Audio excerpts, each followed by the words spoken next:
कोई आधा घंटा लगाया। एक ओहम मीटर पहले हुआ करते थे, MEM के वो सुई वाले मीटर चलते थे, तो उन्होंने वो मीटर से टेस्ट करते करते उस पे पहुंचे, तो मैंने फटाफट पॉकेट से निकाल के वो दे दिया। उन्होंने बड़े घूर के मुझे देखा, तो मैंने कहा सर मैंने ये देखना था इसको टेस्ट कैसे किया जाता है, अगर फॉल्ट आएगा तो मैं कैसे टेस्ट करूंगा। तो ये मेरे अंदर एक शुरू में अल्लाह की मेहरबानी थी मुझ पे, माँ बाप की दुआएं थी, दोस्तों की दुआएं थी, मेरे में सीखने वाली चीजें थी। तो मैं किसी भी फॉर्म पे आज मैं यहाँ पर आया हूँ तो सीख रहा हूँ। इससे पहले मुझे यहाँ पर लाया गया, मुझे खालिद परवेज साहब बैठे हुए हैं जिन्होंने मुझे धक्का लगाया कि यार तू इधर आ भाई, इधर लगाएगा तो लोगों को पता चलेगा मेक इन पाकिस्तान या मेड इन पाकिस्तान क्या है। मुश्किलात मुझे ये रही, सॉरी मैं अपने टॉपिक से इधर उधर हो जाऊं, स्टोरी वो मुझे कहेंगे कि बाद में कहीं सुना आपको, मैं कर दूंगा आप। जी। लेकिन मुश्किलात ये रही कि ना तो पूरे पाकिस्तान में कोई अच्छी लैब है हमारे पास जिससे हम अपने कोई भी प्रोडक्ट टेस्ट करवा सकें, ना कोई छोटा सा अदारा। हालांकि मैंने एक बैरियर टाउन के कोई ऑनर थे, मैंने उनको मैसेज भिजवाया, मेरे एक मिलने वाले थे उनके जरिए, कि यार आप मस्जिद तो इतनी बड़ी बना रहे हैं, सॉरी टू से मैं खुद भी मुसलमान हूँ, सूफी आदमी हूँ, लेकिन मैं मस्जिदों के खिलाफ नहीं हूँ, बट डॉक्टर साहब ने बात की कि इंडस्ट्री को आगे लेके कैसे चलना है, तो उसके लिए हमें R&D सेक्शन बनाने चाहिए।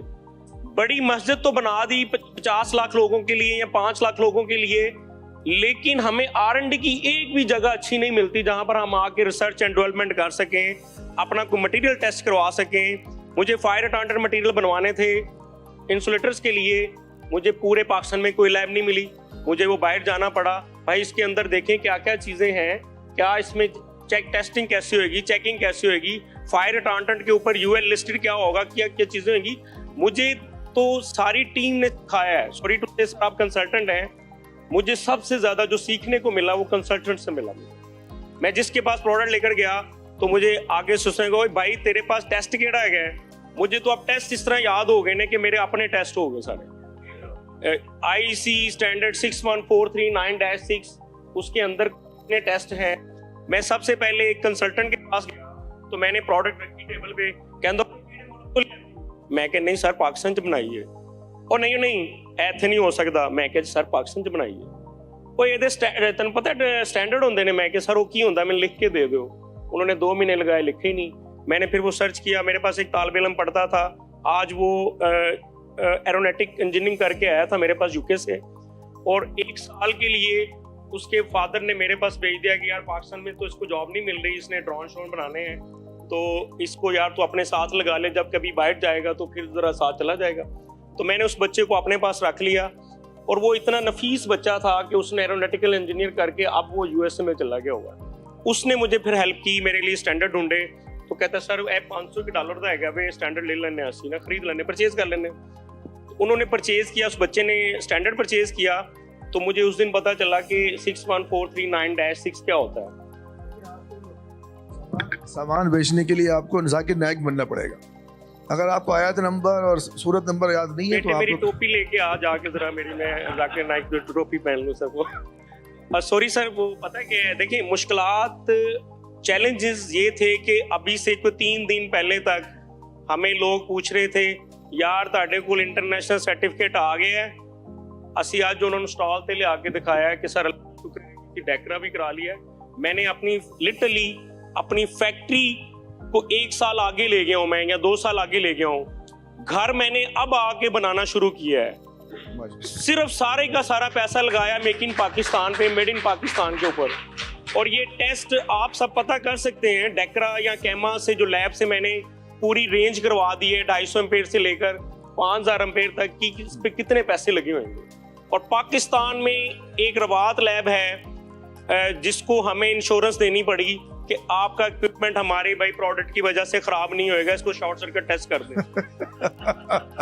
लिटरली मुझे पूरे पाकिस्तान में आप गाइड कीजिएगा कि यार असलम आप अपनी प्रोडक्ट बनाएं, ये चीज बनाएं और इस अदारे में ला के टेस्ट करवा दें। कोई एक अदारा दिखाइए मुझे, कोई प्लास्टिक का टेस्ट कराना हो, मेटलर्जी का टेस्ट करवाना हो, आपने किसी सर सिर्फ इधर वो मेडिकल टेस्ट होते हैं, वो भी पता नहीं किस तरह के होते हैं। चलें, थैंक यू वेरी मच, और आपके पास दोबारा आएंगे सर। मैं नहीं मैं आपको बताता हूँ। असल में मसला ये है कि इनको जो है ना, मुझे कंसल्टेंट कहते हुए सॉरी करना पड़ रहा है। सर देखिए, रक्षान साहब बैठे हुए हैं, मैं रक्षान साहब मेरे साथ प्रोजेक्ट किए थी, मैं इनके पास गया तो इन्होंने कहा, मैं कहा यार मेक इन पाकिस्तान है, मेड इन पाकिस्तान है। मैंने कहा यार फिर मैं तेरे नाल खलो जाना है। सेठ इकबाल के साथ आर्टिस्टिक पे हमने काम किया तो इन्होंने मेरे साथ खड़े हो गए कि भाई मैं दा ग्रंटर रहेगा जी, एनो लान दो जी काम कर। देखिए इस तरह के बहुत सारे नाम है साहब ने मुझे दिए। हमने एक हदीस में वाकया सुना था कि किसी एक साहबी ने दीवार पे ओपनिंग की थी और उनसे पूछा क्यों किया। उन्होंने कहा जी इसमें हवा, रोशनी के लिए, हवा के लिए। तो आपने कहा अगर तुम्हारी नीयत अजान सुनने की होती है तो हवा और जो है रोशनी तो वैसे ही आ जाती है। तो आपसे मैं कह रहा हूँ आपकी मार्केटिंग वैसे ही हो जाएगी। जी अल्हम्दुलिल्लाह जी, आप लोगों ने माशाल्लाह जैसे IEEE थी, बदर एक्सपो वालों ने हमें बड़े चांस जाएगी। तो आप अपनी मार्केटिंग की फिक्र ना करें, आप जो फायदेमंद बातें वो बताने की कोशिश करें। बताएं जी, पूछें, आप सवाल पूछेंगे हम बताएंगे जी इंशाल्लाह।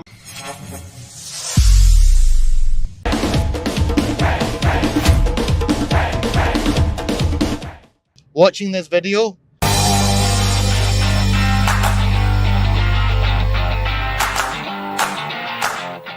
PTPL, PTPL, PTPL, PTPL.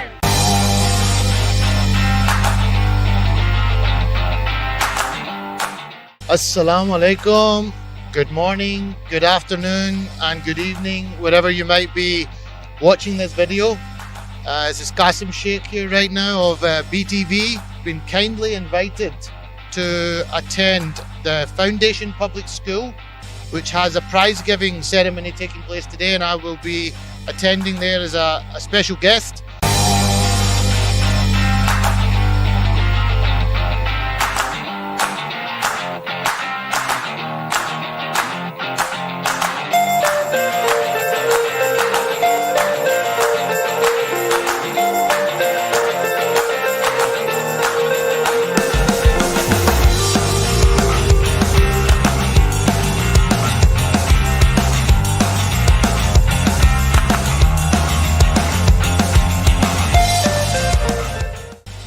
Very much for your outstanding performance, and I would like to request Mr. Naseem Rajput along with Sir, please come forward and give our prizes.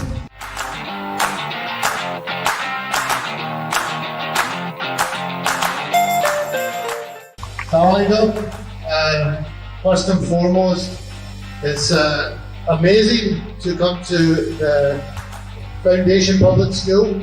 My good friend Naseem Rajput bhai, both his sons came to this school as well, and they turned out pretty good.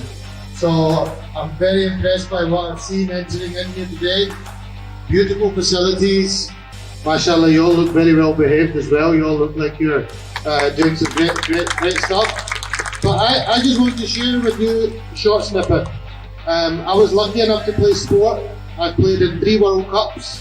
I've travelled the world playing sport to countries like South Africa, New Zealand, Australia, all around the world. And what I would say to you is, no matter how far you go in your education, and you should get educated, don't ever leave your sport. Always play sport, always keep it as part of your life. Education is so important, equally so is sport. And the power of sport can take you very, very far. So it's a pleasure to be here today. I'm looking forward to meeting you all personally and handing out awards to you. But keep up the good work. Well done to all the teachers, all the staff. Well done to the parents as well. And yeah, let's have a really good presentation here. Thank you very much. Thank you so much, Qasim. And how come it's possible without Mr. Naseem Rajput, who's here? बोले क्या बात है? तो start किया, अगर ये ना बोले तो फिर मेरे लिए बहुत please sir, thank you. Thank you very much, Mr. Murad, and thank you very much. entire management of Foundation Public School मेरे लिए बिल्कुल ही घर की तरह है। मेरे 2 बच्चे यहाँ से पढ़ के गए और आज वो माशाल्लाह मास्टर्स भी कर चुके हैं और at the same time PNSC में बड़ी अच्छी जगह पे काम कर रहे हैं बिकॉज ऑफ स्पोर्ट्स। तो स्कूल में हमें अच्छे से अच्छा डिलीवर करना चाहिए एजुकेशन प्लेटफॉर्म के ऊपर, लेकिन at the same time sports भी बहुत इंपॉर्टेंट है, बहुत अहम है। खून और पसीना दोनों शामिल है। ये एफर्ट मिसेस मिनाज साहिबा की या भी इनके साहबजादे रहमान साहब जिस तरीके से खूबसूरती के साथ इस पूरे बड़े सिस्टम को लेके चल रहे हैं। Sir thank you very much, इन सब की तरफ से मैं आपका शुक्रिया अदा करता हूँ। And thank you very much sir. आज ज़्यादा हो रही है अभी रमात भी देने। थैंक यू मुराद भाई।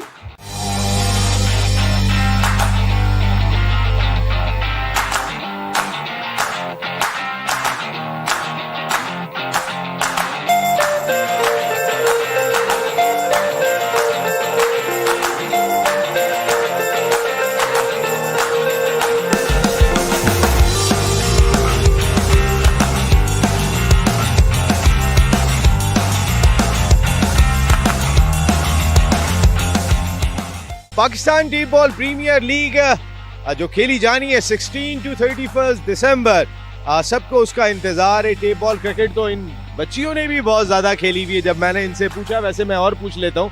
अस्सलाम वालेकुम। इस्लाम।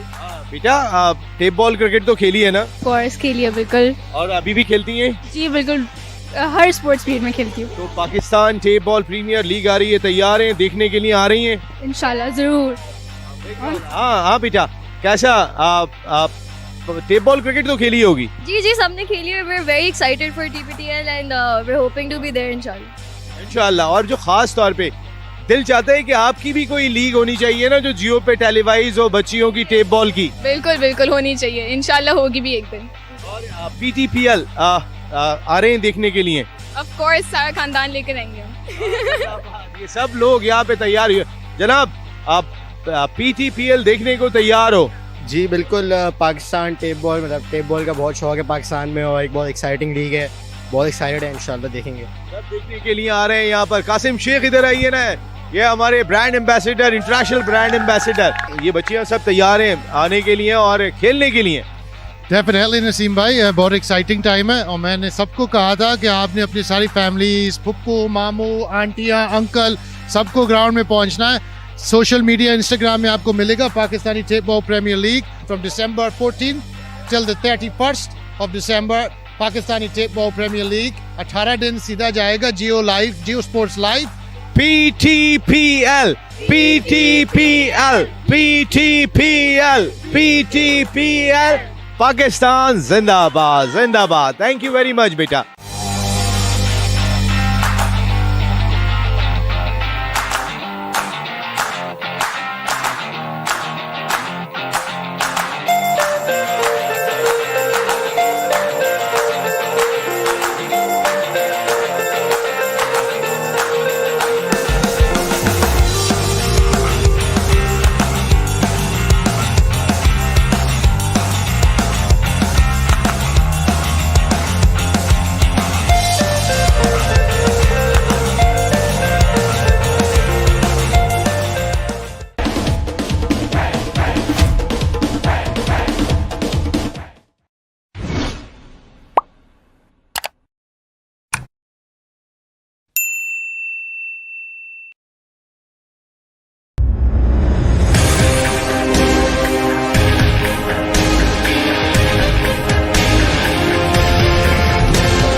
Hi there, Qasim Sheikh here from BTV, currently making my way around the PIMEC exhibition, and I have another product to show you.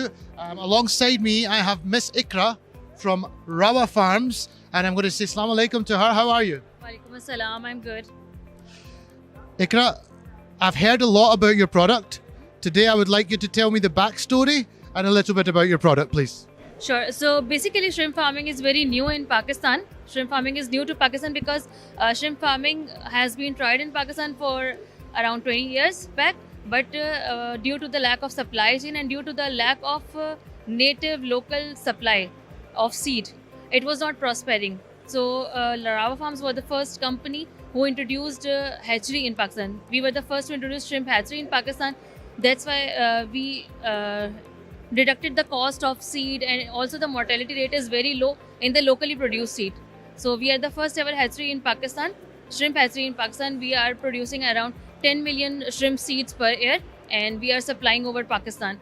And the biggest benefit of shrimp farming is that we are utilizing all the useless saline lands in shrimp farming. Wow, sounds impressive. Ikra, day 2 of PIMEC exhibition, Badar Expo Solutions organised, partnership with Pakistan Navy. How are you finding it so far? It's very impressive. It's very good. A lot of industries are getting collaboration through it. We have a lot of meetings since yesterday. So it's a very good initiative and it should be carry on. And will you be coming then back in future then? Sure, definitely I'll be there. Thank you very much, Ms. Ikra. I wish you all the best with Rabba Farms. Thank you very much.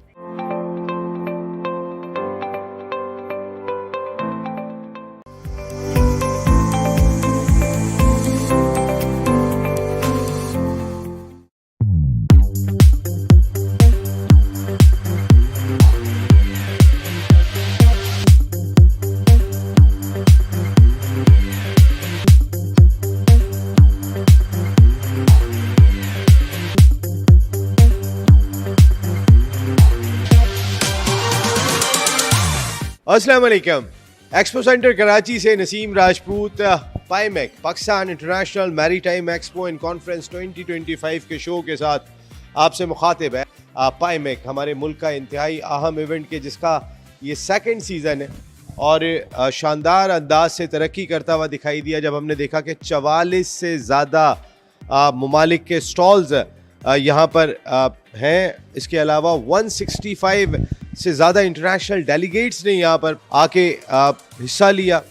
Business के लिहाज से, तरक्की के लिहाज से एक नया संग मील जिसमें ministry of maritime affairs, Pakistan navy और बदर एक्सपो सॉल्यूशंस हमारे मुल्क की लीडिंग इवेंट ऑर्गेनाइजेशन साथ खड़े हुए दिखाई दिए। लेकिन जितने शानदार अंदाज से इस इवेंट को मुनक्किद किया गया वो हम आपको ज़रूर दिखाएंगे ताकि हमारी सारी दुनिया से जो लोग आ रहे हैं उनको एक ज़बरदस्त पैगाम जाए, एक ऐसा पैगाम जाए कि उन्होंने किसी एक बड़े इवेंट में आके पार्टिसिपेट किया। पाकिस्तान नेवी और जो लोग भी शानदार अंदाज से काम करते हुए दिखाई दे रहे हैं, हैट्स ऑफ टू देम। क्या कुछ हुआ इस इवेंट में, आइए आपको दिखाते हैं।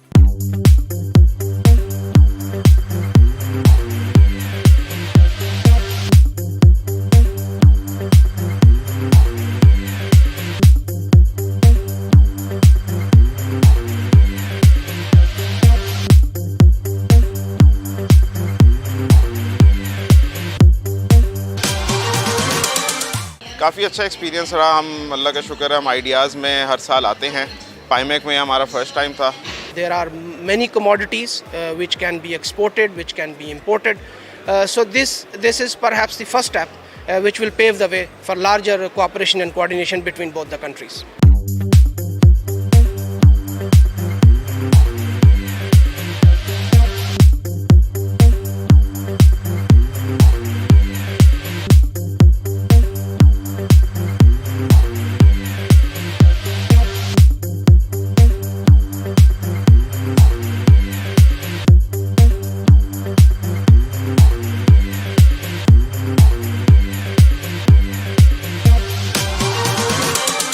कुछ स्टार प्रोजेक्ट्स जो हम लेकर आए हैं इधर पाइमेक के ऊपर, जिसको मकामी तौर पर भी और बैनुल अक़वामी तौर पर भी बहुत ज़्यादा पजीराई मिली। पाकिस्तान नेवी की 4 डायमेंशंस को यहाँ पे शो किया गया है कि पाकिस्तान नेवी सी पर, under the water, then on the land and in air हम ऑपरेट करते हैं।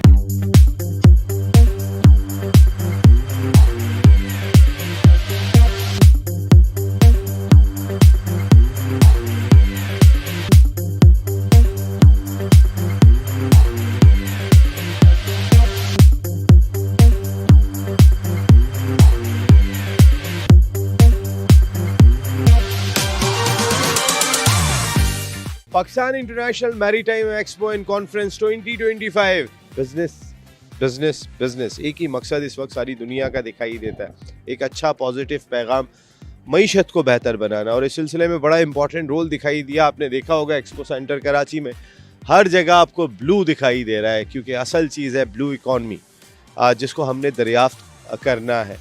Ministry of maritime affairs, Pakistan navy और उनके साथ बदर एक्सपो सॉल्यूशन साथ साथ खड़े हुए दिखाई दिए। सबका एक ही मकसद था, सबका एक ही मोटिव था, पाकिस्तान की तरक्की में अपना किरदार अदा करना है। क्या कुछ बिज़नेस हुआ, क्या कुछ हमारे मुल्क को हासिल हुआ, इसकी डिटेल तो आपको आती रहेगी। लेकिन पाइमेक आज ख़त्म हो गया, इसकी तैयारियां जारी थी। थर्ड एडिशन में एक मरतबा फिर नसीम राजपूत अपनी पूरी प्रोडक्शन टीम के साथ आपके साथ मौजूद होगा इंशाअल्लाह। और इंशाअल्लाह हम इस तवक्को, इस उम्मीद के साथ अपने इस प्रोग्राम का इख्तिताम कर रहे हैं कि जब दोबारा हम मिलेंगे तो इंशाअल्लाह पाइमेक का जो ऑलरेडी 44 मुल्क है, 144 मुल्क यहाँ पे खड़े होंगे और पाकिस्तान जिंदाबाद का नारा हर जानिब लग रहा होगा। अल्लाह ने के बाद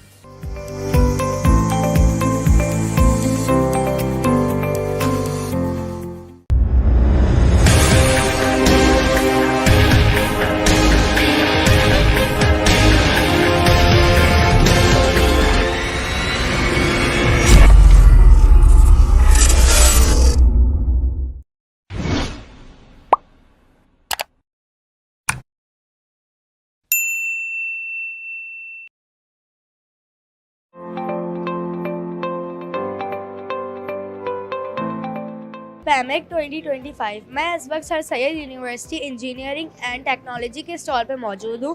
तो चलिए हम इनके ऑनर से बात करते हैं, इस स्टॉल की डिटेल लेते हैं। अस्सलाम वालेकुम।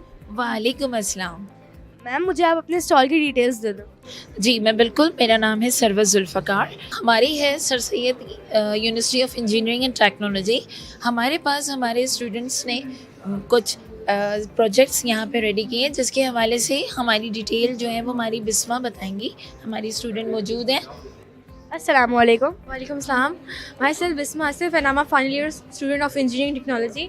बेसिकली हमारे एक प्रोजेक्ट था फ्लड और जितनी भी चीज़ों को देखता है वो इंसान, मतलब आपके पास एक चीज़ ऐसी हो जाएगी जो कि ना मोस्टली बहुत से फ्लड्स आते हैं ड्यू टू रेनिंग या फिर कोई सैलाब आ गया, तो उस हवाले से हमने एक मॉडल तैयार किया है जो कि आपको कोई रेजिस्टेंस देगा और इन केस अगर आप लोगों को कोई इन्फॉर्मेशन आगे से मिलती है कि कुछ आ रहा है, कुछ मसले मसाइल आ रहे हैं, तो वो आपको टेक ओवर कर देगा बहुत ही आराम से। फर्दर मोर हमारे पास सोल प्योर है एंड देन वो आपको बताएंगे। अस्सलाम वालेकुम। वालेकुम अस्सलाम। मुझे आपके स्टॉल में जो आपने प्रोजेक्ट बनाया है उसकी डिटेल्स दे दें। जी सबसे पहले तो I M Raza Siddiqui from business administration department, और मैंने एक स्मार्ट सिक्योरिटी लॉक तैयार किया है जो कि अगर आप कहीं पे अपने दरवाजे पे लगाते हैं, अपनी प्रॉपर्टी पे, आपके घर व्हीकल है, कहीं पे भी आप लगा लेते हैं, तो सिंपली हमको इस तरह लगा के प्रेस कर लेना है तो ये लॉक हो जाएगा। फिर कोई भी बंदा आगे से खोलने की कोशिश करेगा तो ये बीप करेगा। फिर सेकंड अटैम्प्ट कोई बंदा करता है तो इसी तरह कोई काटने की कोशिश करेगा, खोलने की कोशिश करेगा, तो सिंपली कोई बंदा इस तरह मारेगा तो ये इस तरह बचने लगेगा। इसमें नई चीज़ हम ये लेके आ रहे हैं कि ये आपके मोबाइल एप्लीकेशन से भी कनेक्ट होगा, और जब भी कोई बंदा खोलने की कोशिश करेगा, आप घर पे नहीं है, तो ये नोटिफिकेशन आपके फ़ोन पे भी आएगी, पॉपअप आएगा कि भाई आपका दरवाज़ा कोई खोलने की कोशिश कर रहा है, आपका व्हीकल कोई खोलने की कोशिश कर रहा है। तो इसका ये फ़ायदा है कि आपका एसेट प्रोटेक्ट हो जाएगा। आप लोगों ने ये पाइमेक के अंदर अपना प्रोजेक्ट इंस्टॉल किया है, तो आप लोगों को कैसी फीलिंग आ रही, कैसा लग रहा है? बहुत अच्छी फीलिंग्स हैं। यहाँ पे बहुत ज़्यादा एक्सपोजर है, बहुत सारे लोगों को शोकेस करने का मौका मिल रहा है यहाँ पे हमें अपने प्रोजेक्ट को, और मतलब एक अच्छा प्लेटफॉर्म है अपने प्रोजेक्ट शोकेस करने का और अपॉर्चुनिटी हासिल करने का।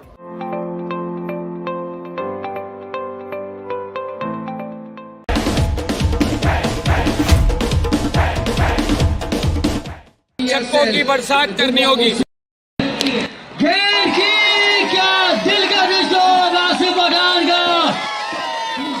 यंग टैलेंट है उनके लिए आज बड़ी फख्र की बात है, क्योंकि ऐसी शख्सियत यहाँ पर आई है जिसने टेनिस बॉल क्रिकेट को बहुत बड़ा फ़रोग दिया है।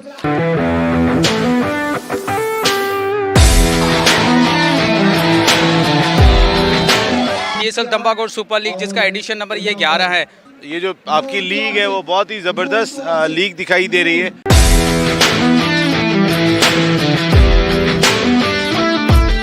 अगर डॉट बॉल होती है तो सुपर ओवर होने के चांस है, और अगर रन बन जाता है तो आमिर स्पोर्ट्स चैंपियन बन जाएगी। बॉलर आए, फुल टॉस बॉल और चैंपियन बनी है, चैंपियन बन गई है।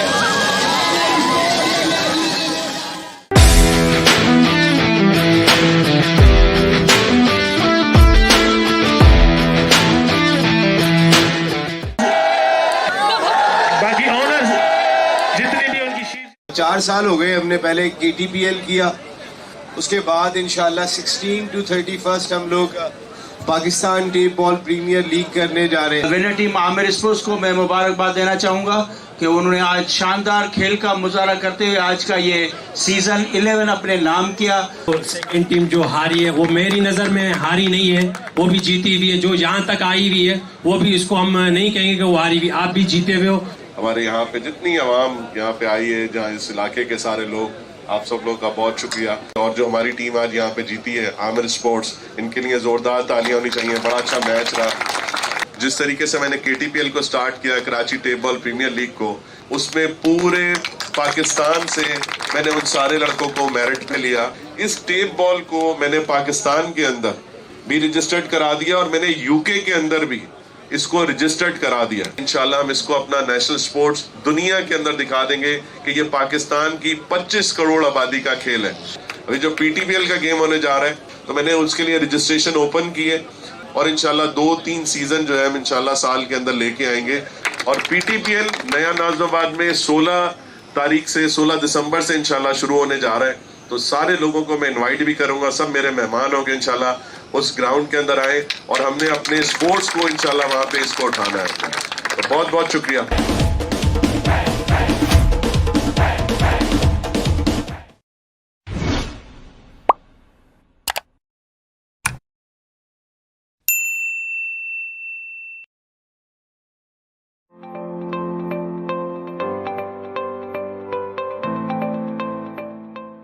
अस्सलाम वालेकुम, Qasim Sheikh here with BTV। अभी मेरे साथ मौजूद है CEO of Osaka lighting sir Shamim Aamir साहब। अस्सलाम वालेकुम, कैसे हो आप सर? वालेकुम अस्सलाम, आप कैसे हैं? अल्हम्दुलिल्लाह, बहुत शुक्रिया, बहुत शुक्रिया। बहुत खुश हूँ, जान के और खुश हूँ। शमीम भाई, ओसाका के बारे में थोड़ा सा, ओसाका लाइटिंग के बारे में थोड़ा सा बताइए प्लीज़। बिस्मिल्लाहिर्रहमानिर्रहीम। अल्हम्दुलिल्लाह, ओसाका लाइटिंग इस सब पाकिस्तान की नंबर 1 लाइटिंग कंपनी है। चाहे पाकिस्तान का कोई भी इदारा हो, बड़ा इदारा, पार्लियामेंट हाउस हो, प्रेसिडेंट हाउस हो, बड़े बड़े बैंक्स हो, इंडस्ट्रीज़ हो, चाहे होटल्स हो, हमारे 5 स्टार 6 स्टार होटल, सब अल्हम्दुलिल्लाह ओसाका की लाइटिंग की मसनूआत से रोशन हो रहे हैं। और ये हमारा अज़म है कि पाकिस्तान के जो अंधेरे हैं हमने वहाँ उजाला करना है, हमने उनको रोशन करना है। और बदर एक्सपो से हमारा ताल्लुक़ बहुत पुराना ताल्लुक़ है। इनका कोई भी इवेंट होता है, चाहे आइडियाज़ हो, चाहे ये इवेंट हो, और जो ये इवेंट होते रहते हैं, हम उसमें भरपूर हिस्सा लेते हैं। क्योंकि यहाँ पे एक छत के नीचे सब लोग आते हैं, यहाँ पे सारी मिनिस्ट्रीज़ आती हैं, बड़े बड़े यूज़र्स आते हैं सारे।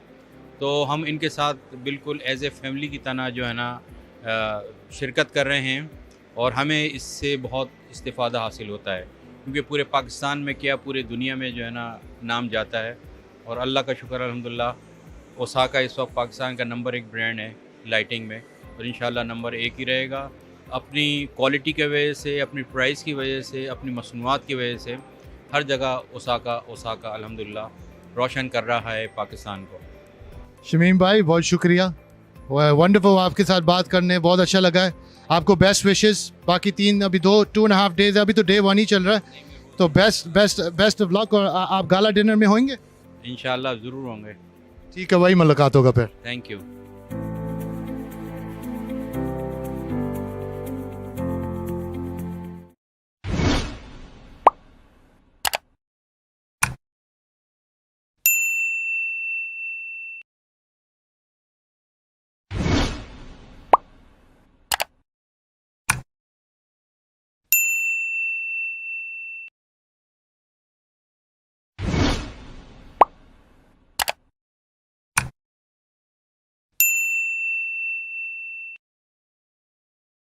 बचत एक्सपो में जहां लोगों के लिए बचत का पूरा मौका है, वहां पे लोगों ने छोटे छोटे स्टॉल्स भी लगाए हुए हैं ताकि वो भी सस्ते दामों में लोगों को सहूलत भी प्रोवाइड कर रहे हैं, सामान भी प्रोवाइड कर रहे हैं। एट द सेम टाइम उनका अपना किचन भी चल रहा है। एक साहिबा मेरे साथ यहाँ मौजूद हैं जो ये एक स्टॉल लगा के मौजूद हैं। एक छोटे से स्टॉल के ज़रिए भी इस बचत एक्सपो से कहीं ना कहीं कोई ना कोई काम ज़रूर हो रहा है। अस्सलाम वालेकुम। वालेकुम अस्सलाम। ज़रा थोड़ा सा बताइएगा अपने स्टॉल के बारे में। जी, मेरा नाम सना अंसारी है। यहाँ पे मैंने आज स्टॉल लगाया जिसमें मैं सिर्फ आप लोगों को rate to rate without any profit यहाँ आप लोगों को आर्टिकल्स प्रोवाइड करूँगी, ताकि जो लोग नहीं भी अफोर्ड कर सकते हैं आजकल के इस महंगाई के दौर में, तो वो अपने बच्चों के लिए ईद की ख़रीदारी कर सकें।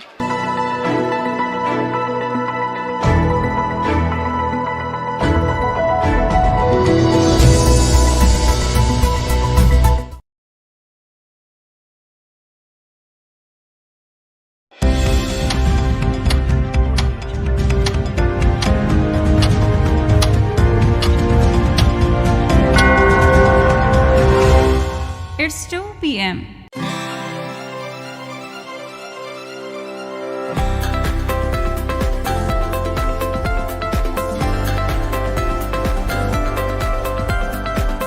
At Badar Expo Solutions, we are committed to connecting people, creating values, and delivering impactful events.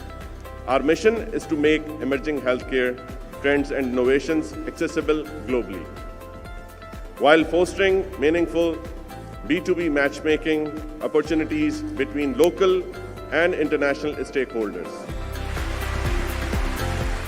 Health care expo and conference last year हमने शुरू की, इस साल इसका सेकेंड एडिशन है। अगेन इसे एक बहुत बड़ी मैं सक्सेस समझता हूँ कि पहले सेशन के बाद हम दूसरे एडिशन के ऊपर आए। Your vision and dedication in promoting Pakistan healthcare industry through such high-level platform is really commendable. Let me start by congratulating Mr. Zuhair from Badar Expos and the spirit behind Abid Abbas Sheikh Saab for arranging such a beautiful conference. ये सिर्फ एक नुमाइश या exhibition नहीं है, ये एक सोच है, ये एक सफ़र है जिसकी बुनियाद डाली जा रही है। और हेल्थ केयर एक ऐसा सब्जेक्ट है कि इसको समझने की और इस पर अमल करने की ज़रूरत है। तो मैं ज़ुहैर नसीर साहब आपको और आपकी टीम को बदर सोल्यूशन को खराज तहसीन पेश करता हूँ।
Assalamu alaikum ji.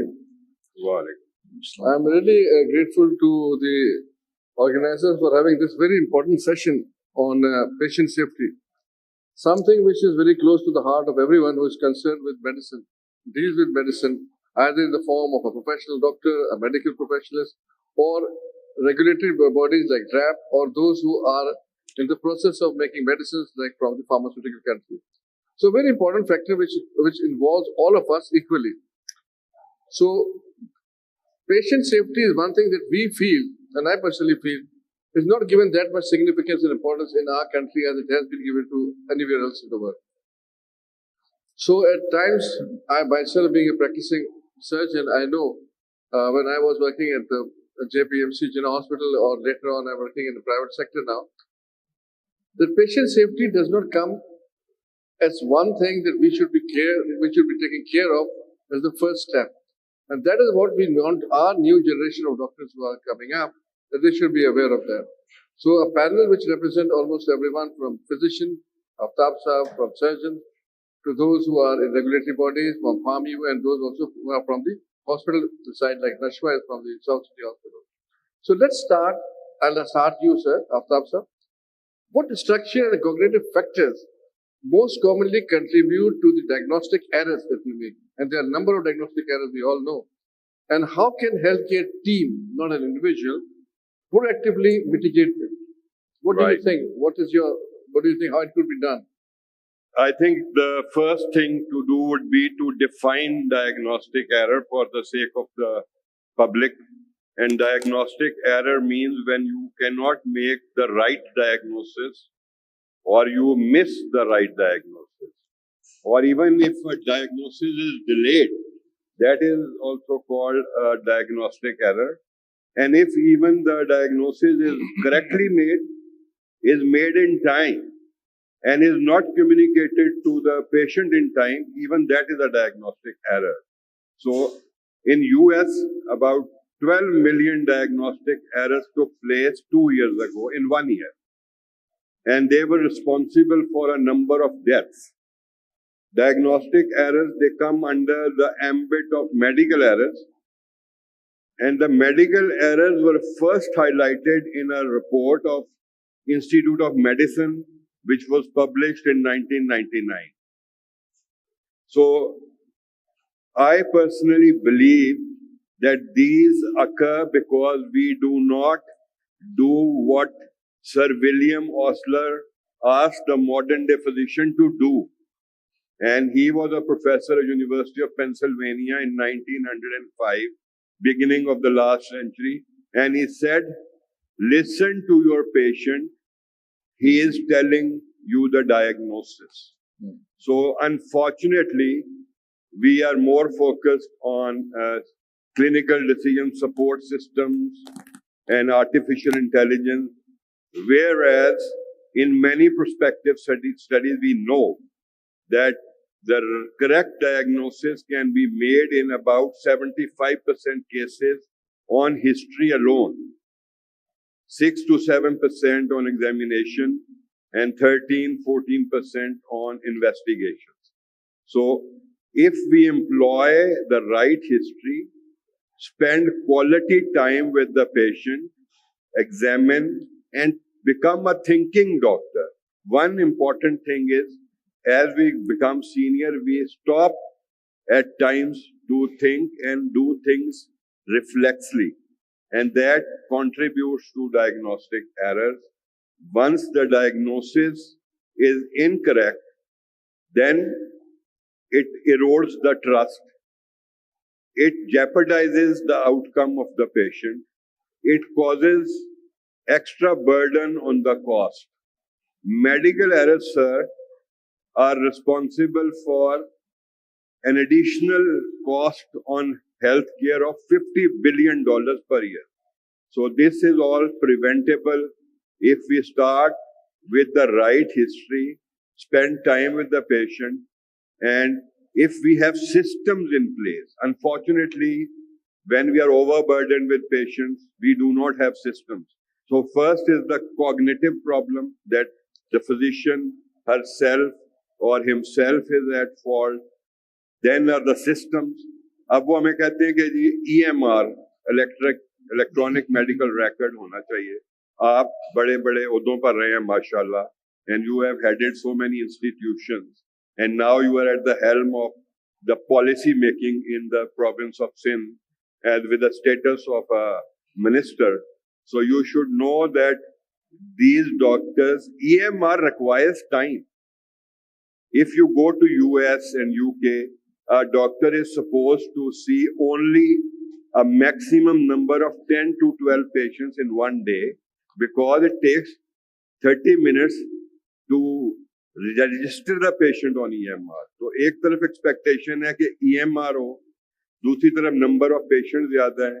फिर हम जब मांगते हैं as a physician sir, we ask for a data entry operator, तो वो कहते हैं नहीं, ये आपने खुद करना है. तो बड़ी ही एक dilemma है.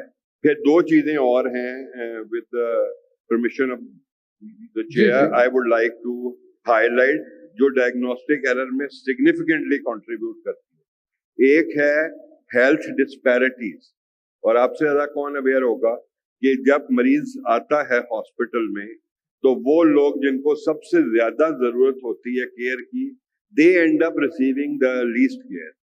I will highlight few examples. People who inject drugs, doctors, most of them look down upon them. ऐसे जैसे वो कोई जुर्म करके आ रहा है, वो तो बेचारा ड्रग एडिक्ट अपनी मर्जी से नहीं हुआ है, वो तो आपकी शफकत और मोहब्बत चाह रहा है. People who are left unattended, people who are poor and marginalized, people who are mentally challenged, people who are old and who have multi-morbidity, ये सारों को ज्यादा जरूरत है और प्रिजनर्स, लेकिन इनको कम मिलता है. तो एक ये भी वजह है डायग्नोस्टिक एरर्स की और मेडिकल एरर की. और सर एक और वजह वो है ये सिस्टम कोई इंसेंटिवाइज नहीं करता. अगर कोई अच्छा काम कर रहा है या बुरा काम कर रहा है, वो सबके लिए बराबर है. Dr. Naveed, continuing with what Aftab sir ने बताया in a very nice elaborative way what errors are.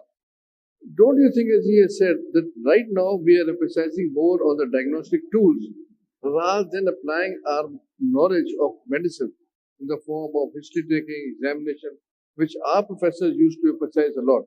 And they were of the view that, as he has very correctly said, that majority of the diagnoses are made on that. Today, हमारे साथ जो लोग हैं, because of the availability of CT scan, MRI, so many things, the first thing we do is when the patient comes with a, for example, a headache, MRI करा के आते हैं. Now taking an easy way out to diagnose because we have got so much rush, we don't want to examine him properly for that. आप क्या समझते हैं? Does it contributing to diagnostic error, and how can it be overcome? Sir, thank you very much for giving me a chance to elaborate myself on such an important topic. So you are very right, sir. Said a very important sentence in the beginning that listen to the patient. He is telling you the diagnosis. So I personally feel that one factor is the patient's workload, because a doctor has to see a lot of patients in 3 to 4 hours, and the patient expects that the doctor should not only listen to him or her, he should also examine her and him and then prescribe the relevant investigation. But I personally feel, sir, keeping in view all these limitations, they are there, but one link is definitely missing, and that is we do not touch our patient. That sense of touch, like we talk of the sense of touch between the mom and the baby, exactly the same relation exists between the patient and the doctor. This link is missing, and how we can re-establish this link, I don't know, because the patient to doctor number is too much. But I personally believe that this factor should be addressed seriously, and this should not only develop the patient-doctor, strengthen the patient-doctor relation, but it also decrease the workload on our investigations. Like, number one, the patient expects a doctor साहब को test ही लिखा, so doctor writes the whole battery of the investigation, including chemistry and radiology and everything. But if we start doing that, and if we start developing the rapport with the patient in terms of detailed history and clinical examination, and then full explanation to the patient, because once the patient leaves the office of the clinician, he's I don't know, मुझे तो नहीं पता doctor साहब ने कि मुझे क्या मसला है. So we should properly explain the patient, and it would definitely decrease the workload on our investigation to better investigation. As sir mentioned, I was reading a few days back, because it would also jeopardize the number of patients, it would also jeopardize the patient safety as well, which is our prime topic today. And recently I was reading an article in which it was mentioned that the number of deaths in USA, because USA and UK, they are the icons for us. We read the books written by their doctors, and it counts around 2 lakh a year because of the breach in the patient safety chain. And number two example of UK, the NHS budget rose almost to 40% in the last 1 to 2 years. So I personally believe, sir, highlighting the very true topic of this age, the number of patients is the main cause that our diagnostic battery of investigation rate is rising, and we are missing the link between the patient and doctor, because we cannot explain to him, we cannot examine to him. Samad sahab, आप ये बताएं कि because you are in digital, which is the latest thing like AI and other things the companies, do you have any solution for the problem that has been raised for overcoming these diagnostic errors? Do you have that? Not only relying upon the diagnostic tool, because once the tool goes wrong, the whole management will go wrong. So, do you think that the recent trends that you were just talking about, bringing up together, can they be of any support in overcoming this decision making of a diagnostic tool not to go wrong? Assalamu alaikum. Thank you so much, sir.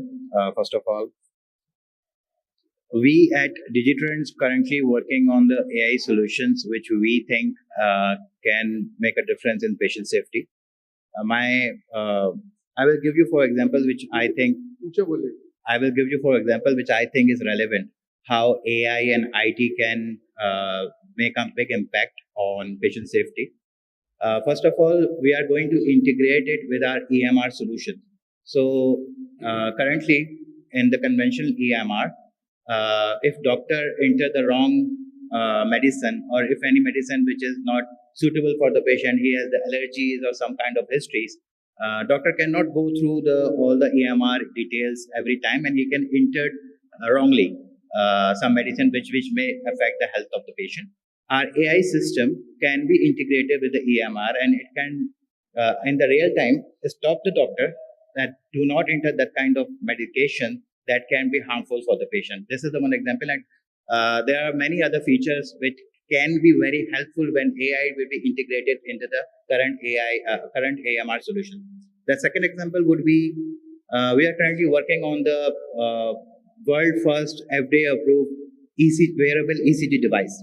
So currently, what is happening when the device is taking the ECG of the patient, it is transmitting the data to the mobile application, and that mobile application submitting that data to the doctor, who is actually manually reading the ECG, and then he is diagnosing and prescribing the medication over his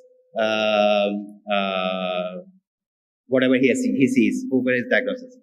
Now, if we integrate AI into that in between, where doctor is currently diagnosing or checking the ECG, the AI system can do this automatically, and he can suggest, the AI can suggest either the patient needs immediate attention of the doctor, so it can send the ambulance, or through telemedicine, doctor can connect to the patient directly. So if we will integrate AI agents into this hardware monitoring system, healthcare hardware monitoring system with the patient and doctor, that AI can do the job of the doctor, the initial job of the doctor. So it can be make great impact as well. The third thing is that differential diagnosis tool. We are partnered with the leading differential diagnosis tools such as Visual DX. So we integrated that Visual Diagnosis. We launched that differential diagnosis tool here in Pakistan, and we saw a very good adaptation on AI on that tool. If you take a picture of your skin region, the AI image recognition system can recognize either it's psoriasis or eczema through the thousands of images which is already stored in the database of the AI. And doctor who maybe he cannot diagnose that this is the early stage of psoriasis, AI can detect it in a very early stage. So these are the 3-4 examples which I think, and this is already happening in the world. AI has been integrated. The question is, we are not only trying to implement and integrate these solutions currently within this Pakistan market and Saudi and Dubai. We are also taking care how the AI governance and how AI compliances can be a part of it. So it can be implemented. Again, it's related to patient safety also. So I think AI will make a great impact, inshallah. Thank you. Dr. Mema, my question to you, because you're also associated with the pharmaceutical, what prescribing safeguards are there for effective avoiding any prescribing liquidity or anything that can be a wrong prescription because you're associated with the pharmaceutical? What safeguard the pharmaceutical has done to them? For example, I can give you a number of medicines with a similar name, similar appearance. In cases of emergency, sometimes the nurse picks up the wrong one, and it may be illegal for the patient. So, what are the safeguards that the pharmaceuticals taking in order to avoid these prescribing? All right. Thank you so much. My name is Umema. Thank you for inviting. I am representing a pharmaceutical company here but I also hold a position for a primary healthcare setup here in Karachi. So I have kind of an ambit or a cap of both, say it from a pharmaceutical perspective and from the hospital end as well. And there have been a lot of solutions that आपने AI की बात करी, and there are a lot of integrations.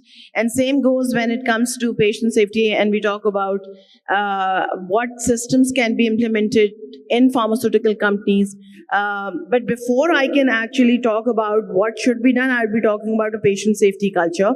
And there is a small presentation, if you may all allow me to give a small presentation of the magnitude of patient safety which we are talking about, especially here in Pakistan. So sir, if you may allow, I'll just give a brief presentation.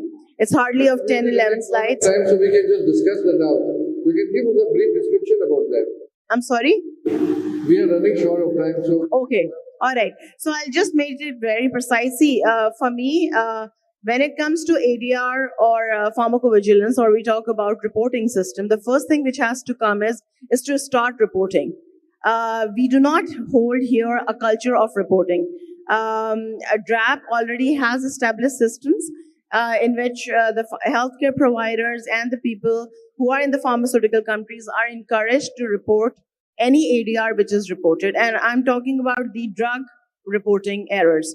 I'm not talking about the medical errors, jaise Dr. Saab ne initially kaha ki that also comes under the ambit of medical error. But unless and until we do not know what is being reported and what are the root causes of it, how are we going to actually establish systems in our areas to counter that? And I'm sorry, I was not able to listen to your specific questions regarding pharmacovigilance. Regarding the drug we use, for example, recently, DRAP has withdrawn a serum because it was causing a lot of complications. Many medicines are withdrawn. So what pharmaceutical industry is taking care of avoiding those errors to take place when you are manufacturing a medicine? What are the protocols that you follow? Are there any protocols? Yes, definitely. See, pharmaceutical companies, especially in Pakistan, I would consider this is the most regulated industry in Pakistan. And it has federal regulations applying to it as well as the provincial ones. So there are systems established. Say, for example, I'd give, an example of LASA, which is called as the lookalike ensign rely, which is the major, one of the major causes of, wrong administration or wrong prescribing. And there is a whole system established by pharmaceutical companies, especially the MNCs as well as the local pharmaceutical companies. They have established systems in which they do have protocols, and especially with the integration of AI into such systems, we are able to check that. And similarly goes with the names. But unfortunately, I would refer to the recent cases of Avastin, as we all are well aware. The case of ceftriaxone, we already know that. But these were malpractices of administration rather than something which was falling under the pharmaceutical category. So the indications are, of course, devised. Thank you very much. Nashwa, you are related to a hospital, a major hospital in the city. So what do you think in a hospital? We all know there are so many cases reported. So many errors take place. We at times life-threatening to the patient. Patients have lost life. So do you think, what are the major protocols that could be applied, or what are the systems that need to be in place in order to avoid all that what is unfortunately happening if patients are being mistreated or being misdiagnosed or whatever you say, which is harmful to the patient whenever they come to the hospital?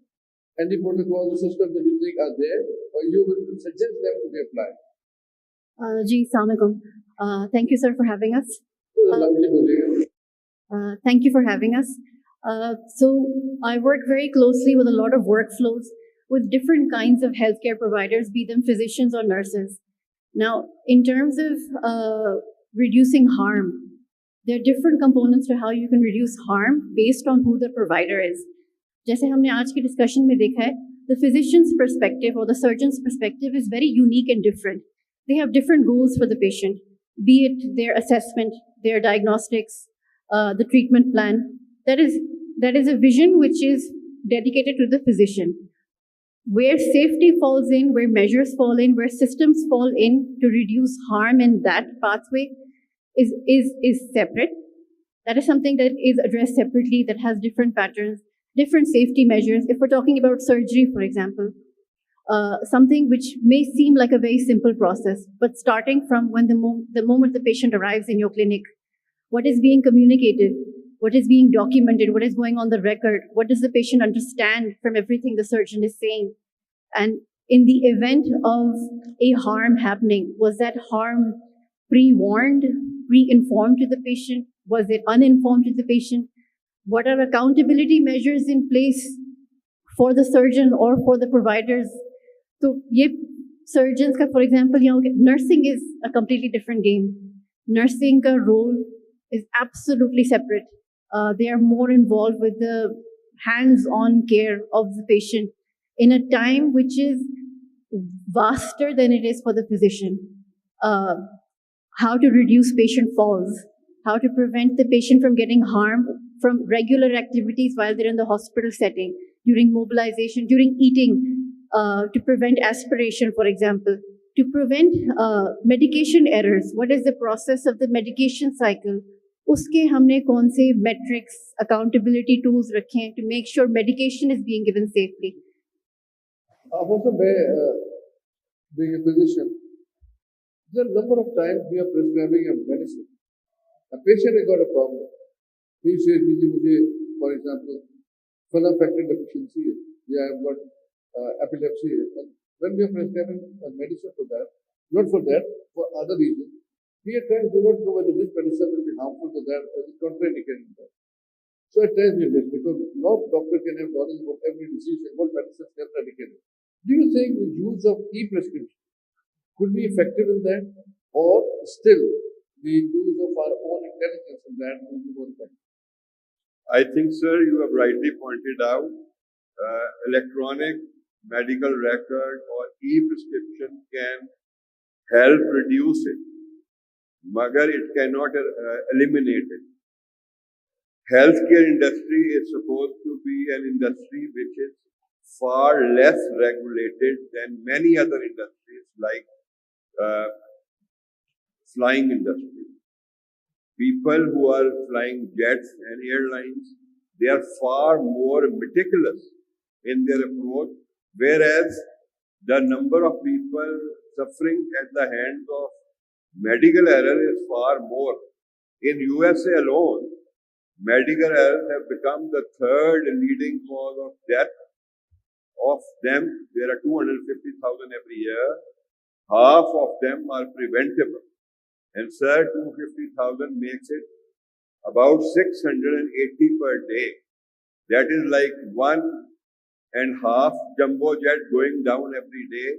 And look at the time, look at the method, look at the money that is being spent on airline safety compared to healthcare safety in our profession. So something we are doing is absolutely wrong, and it requires a paradigm shift. So what do you suggest? Like, as we have very correctly said, there are a number of prescribing errors that we are making. Even the most senior ones make an error in prescription, and they miss on the history of the patient, because EMR is very good, it's a new thing. But practically speaking, as we have been working in the government sector hospital, the prescription when you write in a government sector hospital in an OPD with 300 patients standing and you have to pass within 3-4 hours, it's not possible to go for an EMR for each one of them. Either it should be a limited number of patients that you are seeing, but you are seeing an uncounted number of patients. उस condition के अंदर what do you suggest, what protocol or what safety measures could be undertaken कि आप either it should be at the end of the prescribing doctor or the pharmacy which is issuing should take care of that when the pharmaceutical after prescription जाए that this drug should not be given to this patient or the dosage is not correct. What do you think? How could it be counteracted? I think, sir, you have highlighted the issue in your own question, that it cannot be anyone working in isolation. What we are doing right now is working in silos. Physician working as a physician, pharmacist working there. EMR, I don't think is going to be the solution in Pakistan. There are two things. I am an old school. I believe that if you spend quality time with the patient, that not only builds trust, it also ensures patient safety, and it also ensures quality care to the patient. But at the same time, we have to think differently. The money cannot go to the armed forces of Pakistan and our patients deprived of their due rights. ये कहाँ पर होता है कि 1% GDP से भी कम हम education और 1% से कम हेल्थ पे खर्च कर रहे हैं. This thing will have to change if you want to change or contribute. America में वो कहते हैं कि हम 2,50,000 लोग हमारे मरते हैं हर साल, और वो कहते हैं कि 3 मिलियन लोग मरते हैं दुनिया में हर साल. पाकिस्तान में तो रिपोर्ट ही नहीं होती. इंडिया में 54 million medical errors take place every year, which is among us. So हमारे तो वो figures ही नहीं है. So we have to bring in more money, we have to bring in more resources. और वो पाकिस्तान के कहाँ से आएंगे? डेट सर्विसिंग से आएंगे, आर्म फोर्सेस से लेंगे. ये अभी बात हो रही थी सर कि प्राइमरी हेल्थ केयर पे पैसा नहीं लगाते और इंडस को 10 बिलियन दे दिया. भाई इंडस को 10 नहीं 20 चाहिए, मगर ये नहीं है कि वो ये समझते हैं कि इंडस से लेके नहीं लगाया जा सकता. इंडस को पहले ही ज्यादा चाहिए, आपको मजीद पैसा चाहिए और उसको लाना पड़ेगा in order to improve the health. Or EMR is not the solution, sir.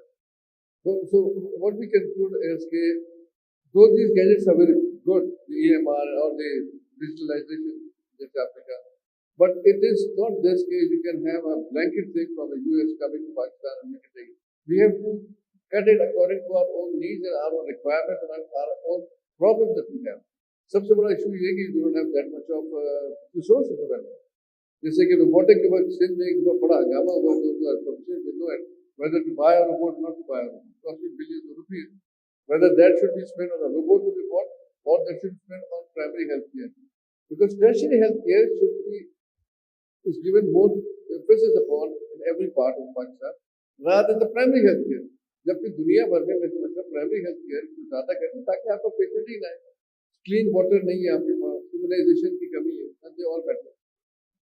मैं नवीद साहब आपसे पूछूंगा, being a surgeon, sir, we make a lot of errors. I am a surgeon myself, sir. What checklist, team communication strategies, or data tools you will suggest that can avoid those errors that we make during our surgery? Sir, so this is a very important topic, and I think this is all we being clinicians are meant for. The patient safety first, and these all checklists, they are meant for this purpose. There are many checklists. First is a WHO checklist, and the second is SURPASS checklist. Surgical patients safety factors. But sir, I personally believe before we go to the fancy checklist, we need to educate our healthcare providers. And actually, sir, we start with the top-down approach: consultants, and then senior residents, and then junior residents, and actually. The main stakeholders, in my opinion, they are the nursing staff. You may agree or not that most of the time spent with the patient is by the nursing staff.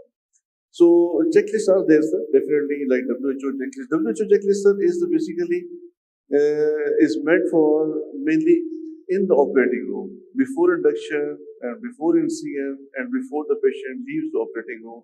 It mainly encompasses all that horizon while the patient is inside the operating room. Actually, sir, the safety starts right from the clinic of the clinician.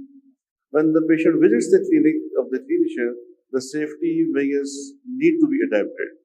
In the case of pre-operative care and then followed by intraoperative and then post-operative care. And the whole scenario is encompassed by the one term that is called these days as perioperative care, sir. So, sir, in my opinion, in pre-operative care, we should emphasize on detailed history. Actually, sir, I would conclude in one line: go back to the basics. Actually, sir, we have left the basic, and we have done like sir said, like electronic medical records and like EMS system and EMR system, everything. It looks very fancy. It fantasizes someone. We are like advancing in every field, but we have no money with us. So we will have to go back to the basics. We will need to take the detailed history and examine the patient and then assess the comorbids and do a detailed and good pre-anesthesia assessment before the patient is subjected to surgery.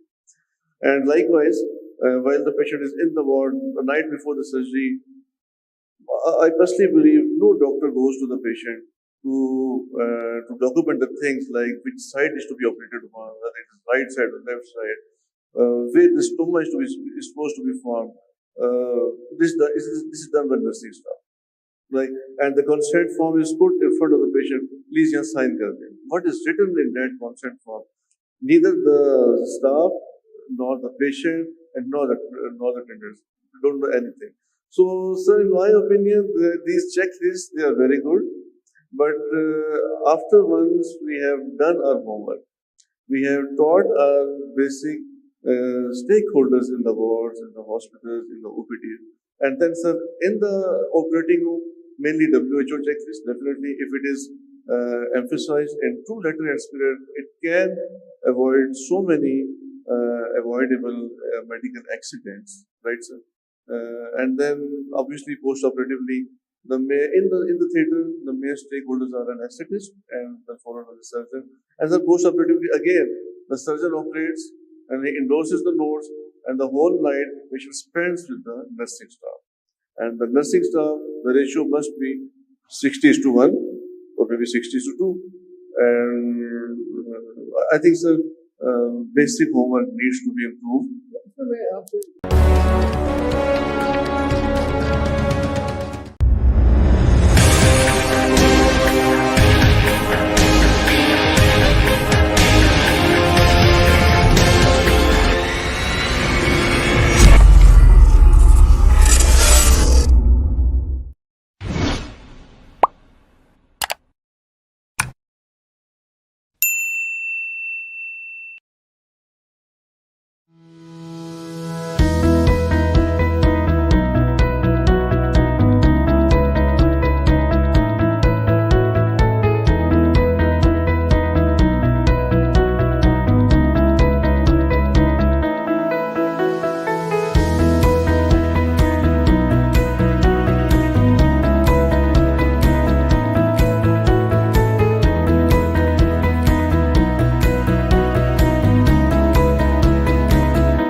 बदर expo की तरफ से जो है एक अच्छा हमें platform मिला हुआ है IEEE फेयर का, जिसके अंदर हम लोग अपने डिफरेंट प्रोडक्ट्स को जो है शोकेस करते हैं।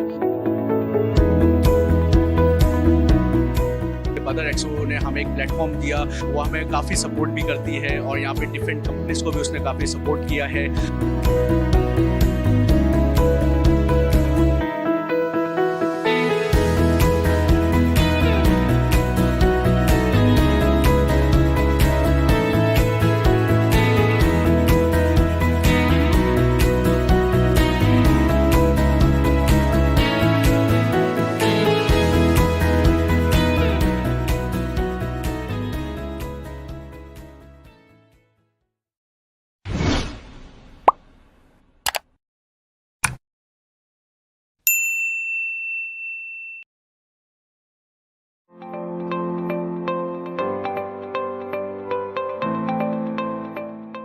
अस्सलाम वालेकुम, Qasim Sheikh here with BTV। अभी मेरे साथ मौजूद है CEO of Osaka Lighting sir Shamim Amid साहब। अस्सलाम वालेकुम, कैसे हो आप सर? वालेकुम अस्सलाम, आप कैसे हैं? अल्हम्दुलिल्लाह, बहुत शुक्रिया, बहुत शुक्रिया। बहुत खुश हूँ, जान के और खुश हूँ। शमीम भाई, ओसाका के बारे में थोड़ा सा, ओसाका लाइटिंग के बारे में थोड़ा सा बताइए प्लीज़। बिस्मिल्लाहिर्रहमानिर्रहीम। अल्हम्दुलिल्लाह, ओसाका लाइटिंग सर पाकिस्तान की नंबर 1 लाइटिंग कंपनी है। चाहे पाकिस्तान का कोई भी इदारा हो, बड़ा इदारा, पार्लियामेंट हाउस हो, प्रेसिडेंट हाउस हो, बड़े बड़े बैंक्स हो, इंडस्ट्रीज़ हो, चाहे होटल्स हो, हमारे 5 स्टार 6 स्टार होटल, सब अल्हम्दुलिल्लाह ओसाका की लाइटिंग की मसनूआत से रोशन हो रहे हैं। और ये हमारा अज़म है कि पाकिस्तान के जो अंधेरे हैं हमने वहाँ उजाला करना है, हमने उनको रोशन करना है। और बदर एक्सपो से हमारा ताल्लुक़ बहुत पुराना ताल्लुक़ है। इनका कोई भी इवेंट होता है, चाहे आइडियाज़ हो, चाहे ये इवेंट हो, और जो ये इवेंट होते रहते हैं, हम उसमें भरपूर हिस्सा लेते हैं।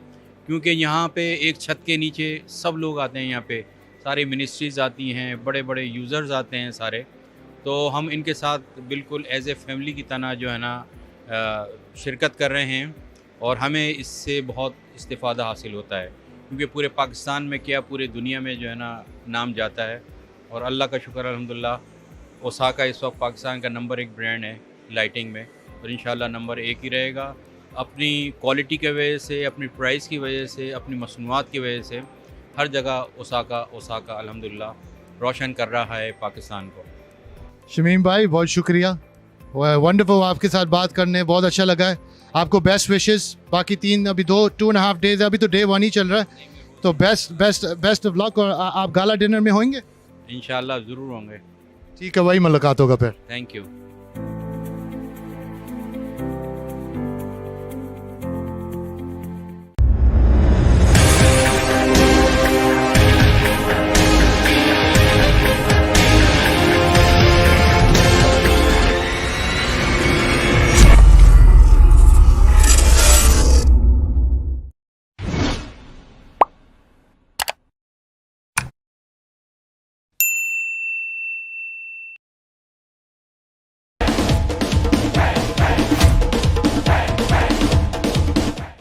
बड़ी फख्र की बात है, क्योंकि ऐसी शख्सियत यहाँ पर आई है जिसने टेनिस बॉल क्रिकेट को बहुत बड़ा फरोग दिया है। अभी जो PTPL का गेम होने जा रहा है,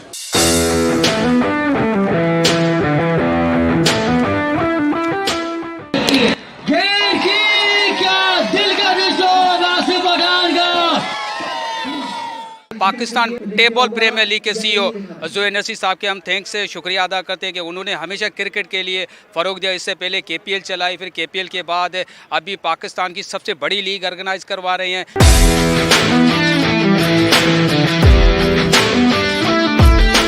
बड़ा क्रेडिट जाएगा उन तमाम मुंतज़मीन को जिन्होंने इस इवेंट को ऑर्गेनाइज़ किया। मैं डायरेक्टर मीडिया ज़ोहैर नसीर साहब चेयरमैन, आप जावेद मियादा साहब प्रेसिडेंट। अगर डॉट बॉल होती है तो सुपर ओवर होने के चांस है, और अगर रन बन जाता है तो आमिर स्पोर्ट्स चैंपियन बन जाएगी। बॉलर आए, फुल टॉस बॉल, और चैंपियन बनी है, चैंपियन बनी है।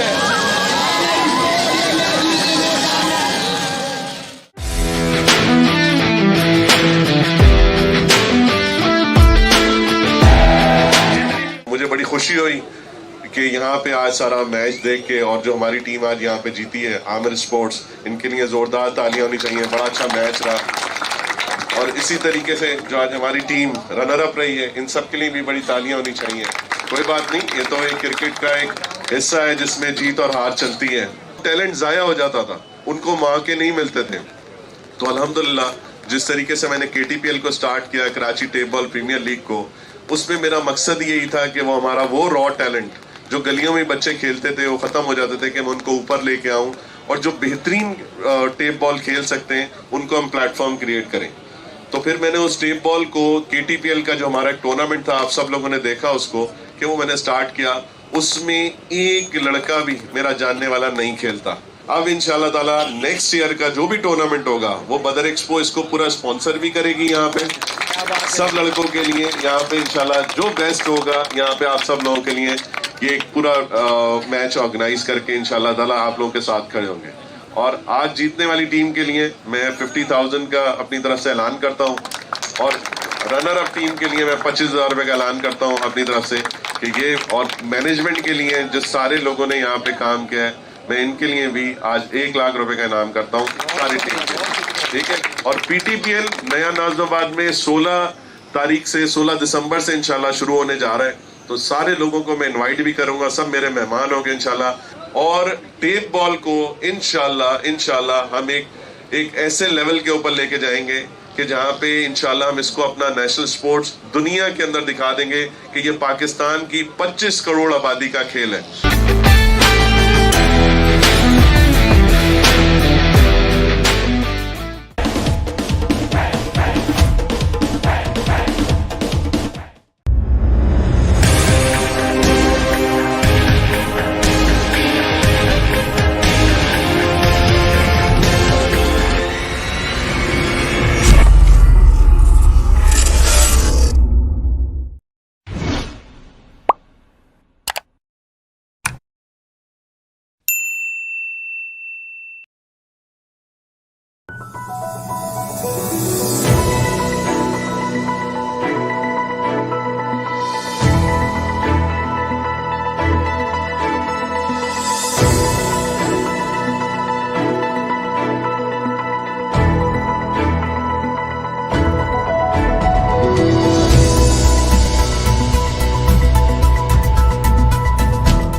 Hi there, Qasim Sheikh with BTV at PIMEC 2025.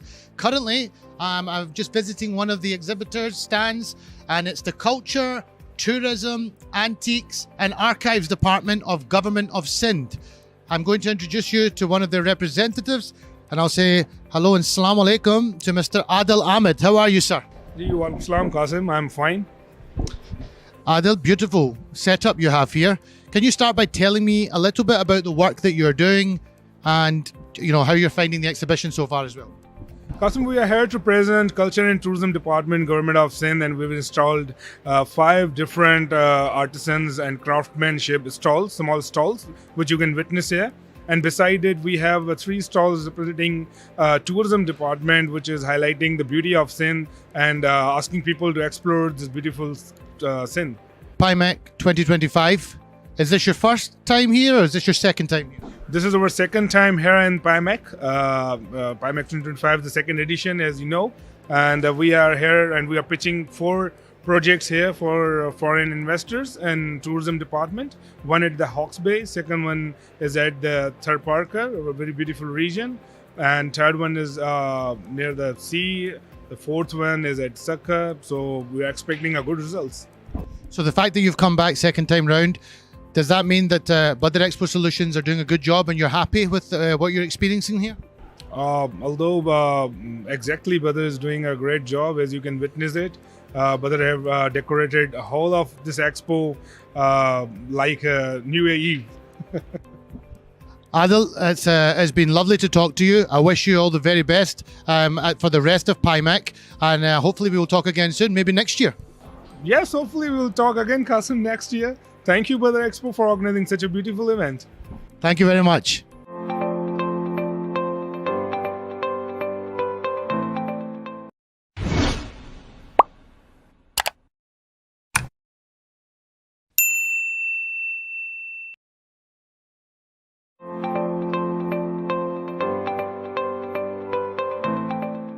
अस्सलाम वालेकुम, Qasim Sheikh here with BTV. अभी मेरे साथ मौजूद है Syed Nusrat Ali, Senior Marketing Manager for NetSat. अस्सलाम वालेकुम सैयद भाई।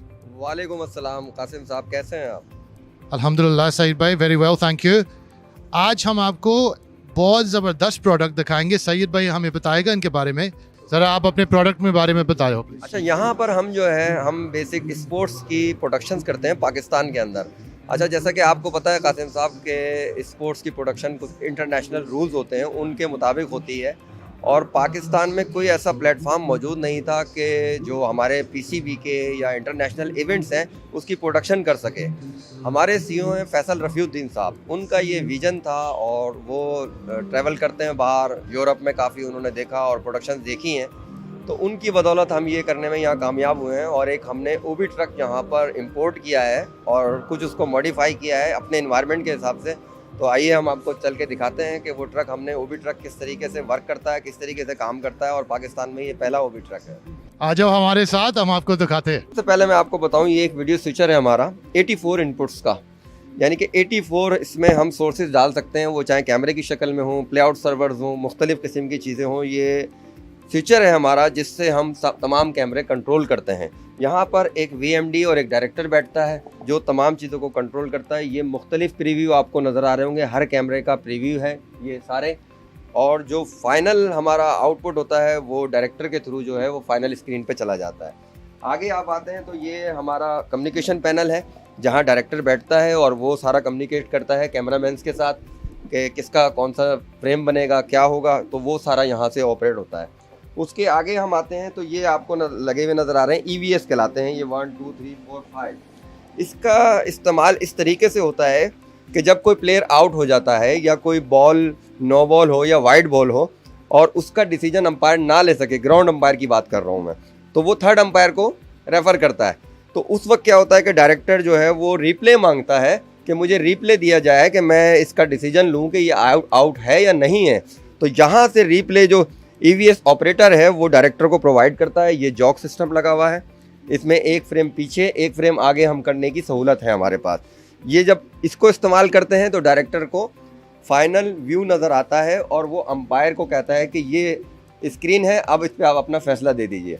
तो ये सारे EVS हैं जो रिप्ले दिखाते हैं। इसी तरीके से आप ये राइट साइड पे देखेंगे हमारे, तो ये हमारी जो डेस्क है ग्राफिक्स CG की है। अक्सर आपने मैचेस में या क्रिकेट के स्पोर्ट्स में देखा होगा कि उसमें नेम बैंड, स्कोर, तमाम चीज़ें चलती हैं, तो वो यहाँ से ऑपरेट होती हैं। अब आगे चलते हैं तो मैं आपको ऑडियो सिस्टम और जो हमारे कैमरा है कि रिमोट्स हैं वो उसके बारे में मैं बताता हूँ आपको। ये तमाम चीज़ें हमारे रिमोट हैं कैमरों के। एक मैच हमारा डे में स्टार्ट होता है सुबह 9 बजे, तो लाइट डिफरेंट होती है सन की, सूरज की लाइट जो है, और वो 12 बजे डिफरेंट हो जाती है, 3 बजे डिफरेंट हो जाती है। तो इसके थ्रू जो है वो तमाम कैमरे के अपर्चर और लाइट, वो सारी चीज़ें यहाँ से कंट्रोल की जाती हैं। यहाँ लोग बैठे होते हैं जो कंट्रोल कर रहे होते हैं। तो जस्ट टू अंडरस्टैंड दिस, अगर बाहर थोड़ा सा डल हो जाए जी, या थोड़ा सा ज़्यादा ब्राइट हो जाए जी, ये यहाँ से एडजस्ट, जी यहाँ से एडजस्टमेंट होगी और वो तमाम कैमरों के टेम्परेचर एडजस्टमेंट होगी, क्योंकि ऐसा नहीं हो सकता कि 2 कैमरे लगे उनके कलर टोन कुछ और आ रही हो, 2 की मुख्तलिफ आ रही हो। वो तमाम चीज़ें यहाँ से कंट्रोल होंगी और यहाँ बैठ के जो CRE होगा वो तमाम चीज़ें कंट्रोल कर रहा होगा। ऑडियो कंसोल नज़र आ रहा है आपको, जहाँ जितने कमेंट्री चल रही होती है या टाइटल के म्यूज़िक चल रहे होते हैं या कि बॉल के जो हिट होती है विकेट को या बैट की, उसकी साउंड, वो तमाम की तमाम इस यूनिट से कंट्रोल होती है। ऑडियो, इसको आपने देखा होगा, ये पीछे हमने साउंड प्रूफिंग भी की हुई है ताकि वो प्रॉपर तरीके से सुन सके। तो ये तमाम ऑडियो है जो यहाँ से कंट्रोल करता है किसी भी स्पोर्ट्स के, क्रिकेट मैच का या फुटबॉल का या हॉकी का। तो आप ये मुझे बताइए सैयद भाई, अभी तक कौन से मार्केट्स, इंटरनेशनल मार्केट्स में आपने इसको इंट्रोड्यूस किया है? हम अभी ये लेकर आए हैं पाकिस्तान में। इससे अलावा ये है कि दुबई में हमारे जो स्पोर्ट्स के इवेंट होते हैं, दुबई में हमारी कंपनी काम कर रही है, वहाँ भी हमारे ऑफिस हैं, दुबई में हम इस्तेमाल कर रहे हैं इसको। लेकिन अब हम चाहते हैं कि इसको पाकिस्तान में इस्तेमाल करें। उसकी वजह ये है कि जो इंटरनेशनल ब्रॉडकास्टिंग रूल्स हैं वो यहाँ कोई भी फॉलो नहीं कर सकता। और हमारे जो CEO फैसल रफ़ीउद्दीन साहब, हमने उनसे कहा कि आप पाकिस्तान में ऐसी चीज़ लेकर आइए ताकि हम पाकिस्तानी अपनी ब्रॉडकास्टिंग करें। हम किसी और मुल्क से या किसी और ऐसी कंट्री से जिससे हमारे मामलात अच्छे ना हो, हम वहाँ से क्यों ये चीज़ें मंगवाएं। हम खुद पाकिस्तान में अपने स्पोर्ट्स के जितने भी इवेंट हैं वो हम कवर करेंगे।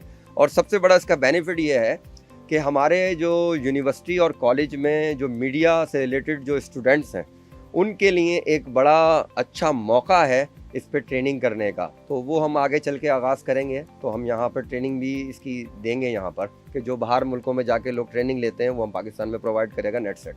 Very good. सैयद भाई, you've been second day PIMEC exhibition का, international exhibition, Pakistan navy and partnership with Badar expo solutions. Response कैसे अभी रिसीव किया आपने? रिस्पांस हमारे पास बहुत अच्छा है, क्योंकि ये जो हमारा ओबी ट्रैक है ये थोड़ा यूनिक है, तो उसकी वजह से लोग आते हैं, लोग घर पे बैठ के मैच देखते हैं। काफ़ी सारे स्टूडेंट्स भी हैं, प्रोफेशनल लोग भी हैं, वो यहाँ आए। हमारे पास पाकिस्तान टेलीविज़न से टीवी की टीम आई थी और जियो सुपर से भी टीम हमारे पास आई थी, वो उन्होंने देखा है और बड़ा अप्रिशिएट किया है इसको, और उन्होंने कहा कि अब हम ये कह सकते हैं कि पाकिस्तान भी स्पोर्ट्स की ब्रॉडकास्टिंग में सर फहरिस्त है, उसको बाहर जाने के लिए या किसी कंपनी को हायर करने की ज़रूरत नहीं है।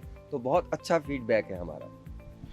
वंडरफुल टू हियर, और मैं होप करता हूँ इंशाल्लाह कि आपका प्रोडक्ट पूरा दुनिया में जाए, क्योंकि मैंने अभी तक इतना लेवल का नहीं देखा है। तो आपको thank you very much for your time, आपने एक्सप्लेन भी बहुत अच्छी तरीके से किया है, और बेस्ट ऑफ लक आपको एक्सिबिशन में, you know, and I hope you have a good success here और आगे भी जाके। बहुत शुक्रिया आपको। Thank you. और एक बार मैं फिर बदर एक्सपो सॉल्यूशन और ज़ोहैर नसीर साहब का शुक्रिया अदा करूंगा कि उन्होंने हमें ये मौका फराहम किया पाईमैक के थ्रू कि हम अपनी प्रोडक्ट को यहाँ पे हाईलाइट कर सकें।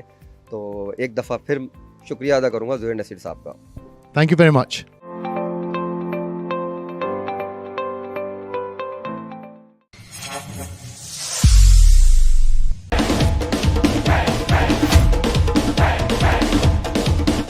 चक्कों की बरसात करनी होगी।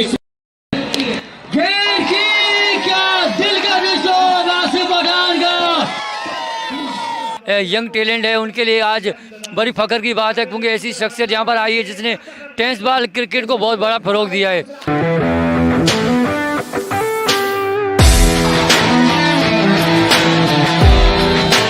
PSL तंबाकोर सुपर लीग जिसका एडिशन नंबर ये 11 है। ये जो आपकी लीग है वो बहुत ही ज़बरदस्त लीग दिखाई दे रही है।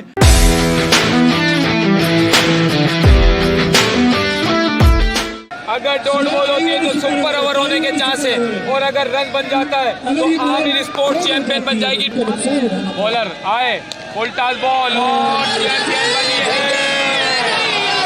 चैंपियन बन गई है।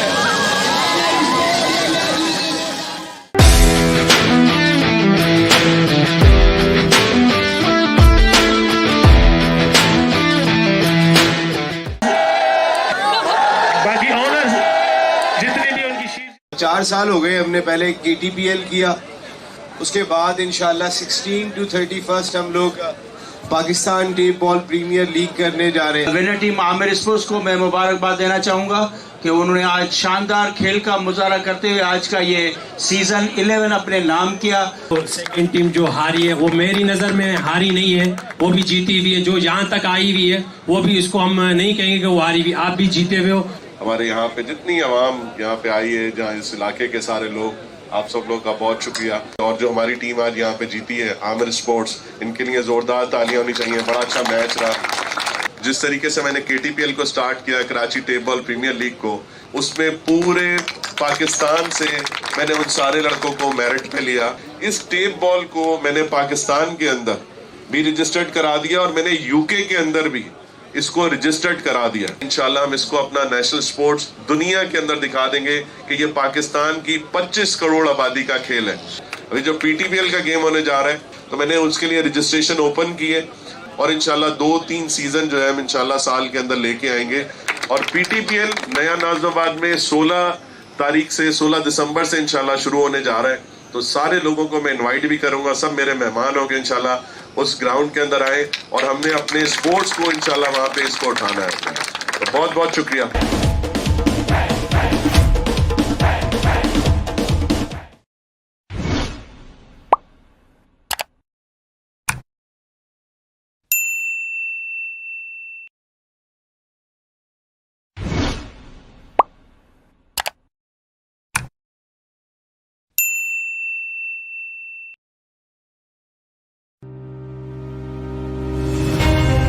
Introducing Dhabeji Special Economic Zone, a project of Government of Sindh. This global industrial city connects to Central Asian, Middle Eastern and African markets, with seamless access to China and the rest of the world through Karachi's ports. Enter a state-of-the-art zone that nurtures industries, creating jobs and boosting exports. Dhabeji Special Economic Zone represents a defining moment in its evolution, offering special economic zone benefits such as tax holidays and import exemptions, along with the added advantage of seamless access to uninterrupted utilities. A flagship CPEC project of Government of Sindh under public-private partnership with Zahir Khan Brothers Development and Management Company. Dhabeji Special Economic Zone, Pakistan's gateway to prosperity.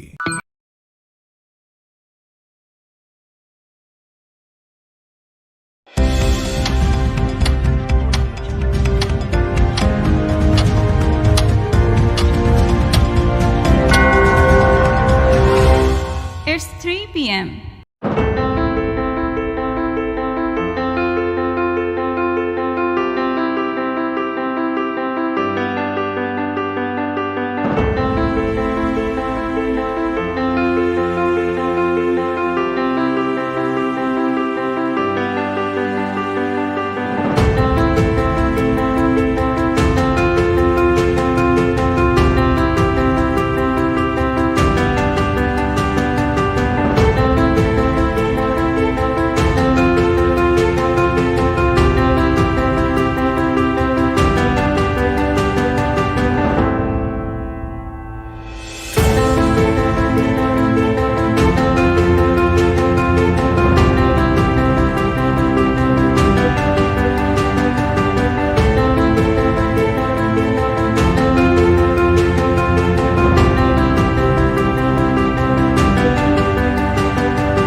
Ladies and gentlemen, please welcome Mr. Najaf Malik Khan, Chief Operating Officer of Sindh People's Housing for Flood Affectees, to speak on the important topic, Sindh People's Housing for Flood Affectees, World's Largest Housing Reconstruction Initiative. Mr. Najaf Malik Khan. Thank you very much, Ji, and a very good morning. It's an honor and a pleasure to be here to presenting the case of one of the largest housing reconstruction initiative post any climate-induced disaster in the world. So there were a few terms being taken by the previous colleague or the presenter who was here in terms of resilience, in terms of cybersecurity, in terms of information technology, and coming out of the sea to the land. We are the people who actually been working in terms of, integrating all these technologies and, of course, advanced methodologies to carry out the largest, development perspective projects in the world. So introducing world largest housing reconstruction program, that is Sindh People Housing for Flood Affectees. Next, please. So basically giving you the background, in 2022, Sindh was devastated by unprecedented flooding. The precipitation remained there for around 2 months. The whole of the Sindh was, around 74% of the Sindh was inundated. It was calamity hit, it was actually declared as calamity hit, and 24 out of 30 districts were severely damaged in 2022 floods. Around population that was affected was around 12.36 million people. And as per the data validation carried out by Pakistan Army, by federal government and the government of Sindh, around 2.1 million houses were damaged or destroyed in this devastating event. We started with the initial financing of the World Bank. It was initially $500 million with co-financing for the government of Sindh share of around 150 million US dollar. But gradually, we actually have accomplished the total financing of around $2.1 billion as of date, including the support from Islamic Development Bank, from Asian Development Bank, and of course, a huge support from the government of Pakistan and government of Sindh also. In addition to that, we have got grant financing from the UN agencies. In terms of the largest player that has given us the grant financing is UNIDO and EU. And we are currently having discussions with European Investment Bank also for the provision of around 115 million euros. So financially and scalably in both cases, this is one of the largest initiatives which was actually spearheaded by the government of Sindh.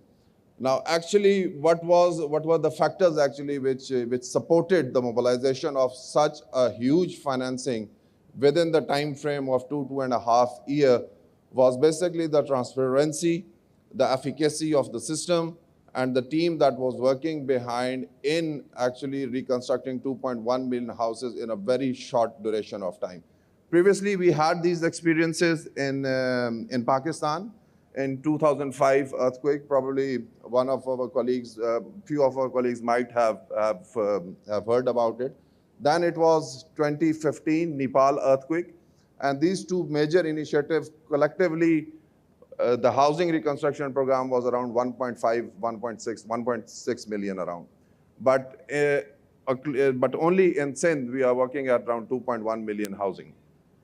So if you look at the factors which actually supported the program, we have got 3 bigs out of the 4 bigs as of audit firms. PwC is our external auditor. KPMG is internal auditor, and Ernst & Young is basically project implementation and support consultant. So each and every transaction is being accounted by 3 large auditors in addition to the audits that are being carried out by the government of Pakistan also. And for the grant financing, BDO London is our auditor. So this transparency factor actually supported us in mobilizing this huge, enormous amount to support the flood affectees within the span of 2 years. At SPHF, we are a very lean organization. We are hardly, 17 to 20 professionals, while, the technostructure and the support structure comprises of another 15 to 20 people. But we heavily relied on the private sector when it comes to technology transfer, when it comes to implementation on ground, and when it comes to assuring sustainability and transparency and innovative future. So if you look at this slide, we are working with the 5 largest RSPs, which are rural support programs and NGOs in Pakistan. And these are also the microfinance institutions. So as a housing reconstruction program, we are giving a kind of a support for reconstruction of a multi-hazard resilient house. If you look at the history of Sindh, the Sindh have been affected in 2010 due to riverine flooding, 2011 due to precipitation, 2014, 2015, 2018, and then again in 2022. So it was inevitable to launch a program which was basically to support, and again the word was being used that was resilient, that you have to move from regular orthodox construction method to a more resilient construction, more resilient ecosystem where recurring floods, and which is of course Pakistan is most exposed to these kind of climate impacts, and it is inevitable that this is going to happen again. So that's why it was extremely important to invest in these areas at this point in time. And of course, the other logos that you can see are those who are supporting us in terms of engineering designs, those who are actually working with us for management information system, and so on and so forth. So as of date, as I've already mentioned, that the initial validation, the scope of the work was to reconstruct around 2.1 million housing units. If people who are sitting here, the colleagues who are sitting here are aware of SIND, this is the only program who have actually supported inclusion of more than 1.45 million people in the regular financial system of Pakistan. So these people were those who never had been to the bank. These were the people who never has seen how banking and financial system works. Now, these people have regular, normal accounts in commercial banks, and these support, social support or any other support can be provided directly to these people in a very transparent manner. We have already initiated housing reconstruction of 1.4 million housing units. Around 100,000, 1 million plus housings are at the plinth level, while the completion rate is around 650,000. Currently, keeping in view the advantages and taking the advantage of the technology, the current certification rate is around 100 to 125,000 per month at various levels. So the program is currently, it's at peak, and around 40 to 50,000 houses are being completed every month. In addition to the housing component, there are other benefits of this program also, and the largest benefit actually, if you can look at, is basically the job creation under this program. Because this project actually, the capital was revolved. There is no contractor involved in the whole program. There is no intermediary involved in the whole program. The money is going directly into the accounts of the beneficiary. It is an owner-driven program, and the money is being circulated in the local economy, resulting in the boost of economy, not just in terms of money circulation, but also in terms of development of a complete value chain which actually support job creations in Sindh across 24 districts. And of course, finally, the social cohesion, and this is the first time when the state is directly talking with the people and it is direct in contact with the beneficiaries on a single click or on an application actually. So currently we are working on development of application in which we are registering all our beneficiaries, and it is the relation between the state and the citizen that actually can have discussion on futuristic rural development perspectives. I think it was a statement from the World Bank. This is why this project is so important to us, because in fact this miracle in Sindh province, and it is a miracle. There have been smaller floods in many countries, and government has never figured out how to provide housing. Isn't just about the bricks and the mortar, isn't just about the house, but is about the family that lives in the house. Basically, these were the statements. In addition to Sindh, we are also now expanding to Balochistan and Khyber Pakhtunkhwa at this point in time, and also we are working to support around more than 2,000 houses in Dera Ismail Khan, Khyber Pakhtunkhwa, and we are supporting housing units in Balochistan also, predominantly in Jafrabad. Now, as I've already mentioned, this is a complete ecosystem in which, digital ecosystem in which we are working. So it is all technology based. So real-time synchronization, real-time reviews, real-time disbursements. It's an amazing ecosystem. If we would really, would like to give a brief on the same, we have got a stall in the main arena actually. So if you are interested in, so we are currently looking at LLM, we are command-based systems, we are doing, our accounting system is on SAP, and all the systems currently are integrated in terms of taking out the development initiatives. So it's a stage-based component in which, initial damage assessment and validation has been taken. After that, the first installment of around 75,000 is being released to the beneficiary. After the release of the first installment, the beneficiaries goes to the bank, activates the account, take the money, they construct their plinth, which is against standards. second installment of 100,000 and little, third installment at completion of roof.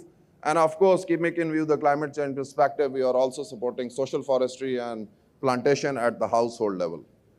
So these are additional ESMF plus initiatives that we are taking. As I've already mentioned, that monitoring is real time on a single click, and this is available at the stall also in our in SPHF stall here in the arena, that you on a single click can see the progress of each and every household, which is geotagged at what stage and what level it is, and that can be monitored from Karachi, from anywhere else online on real-time basis. So one of the biggest questions was what about the social infrastructure? Housing is one part of it. But if you want to talk about elements, we have also digitalized the for the social infrastructure. We are digitalizing villages. Currently, we have digitalized more than 1,000 villages in which each and every household is tagged in terms of current available facilities.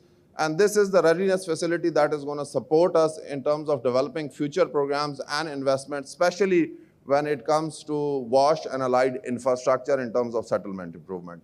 So this is the ongoing work, keeping in view the scarcity of time. I'll skip that. So I've already mentioned that this is the kind of work that in terms of the social infrastructure and settlement improvement is going on. And we are planning to expand it to around 40,000 villages in which you have got ready projects to be delivered, digitalized, and this digital integration can be done with the planning and development department and other departments that are working in Sindh. Currently, we have secured financing of around $600 million under this initiative. Around 40,000 villages will be covered with benefiting population of 4.45 million G.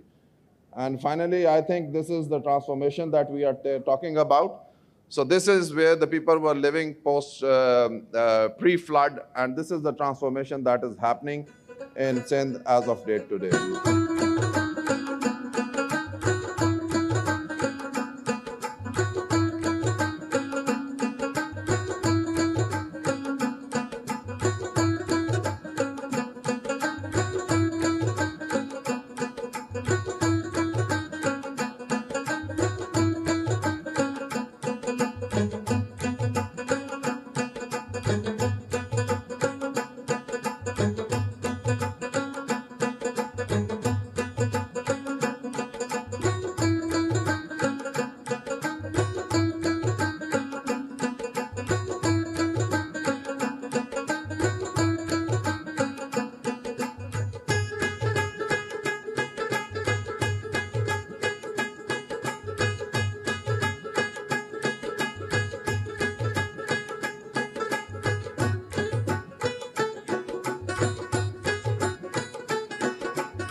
Thank you once again, Ji. It was a pleasure being here and an honor being here, Ji. Thank you very much.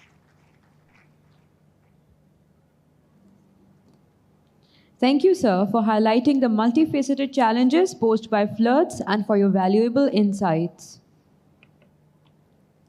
We now request our Honorable Chief Guest, Rear Admiral Faisal Amin, Hilal-e-Imtiaz Military Sitare Basalat Commander Coast, to kindly address the audience, followed by souvenir presentation ceremony and group photograph. Bismillah ar-Rahman ar-Rahim. Distinguished guests, delegates, maritime community, ladies and gentlemen, Assalamu alaikum.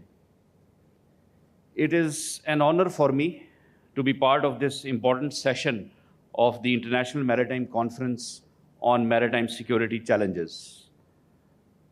My special thanks to National Institute of Maritime Affairs and Naval Headquarters Ops Branch for having invited me for this session.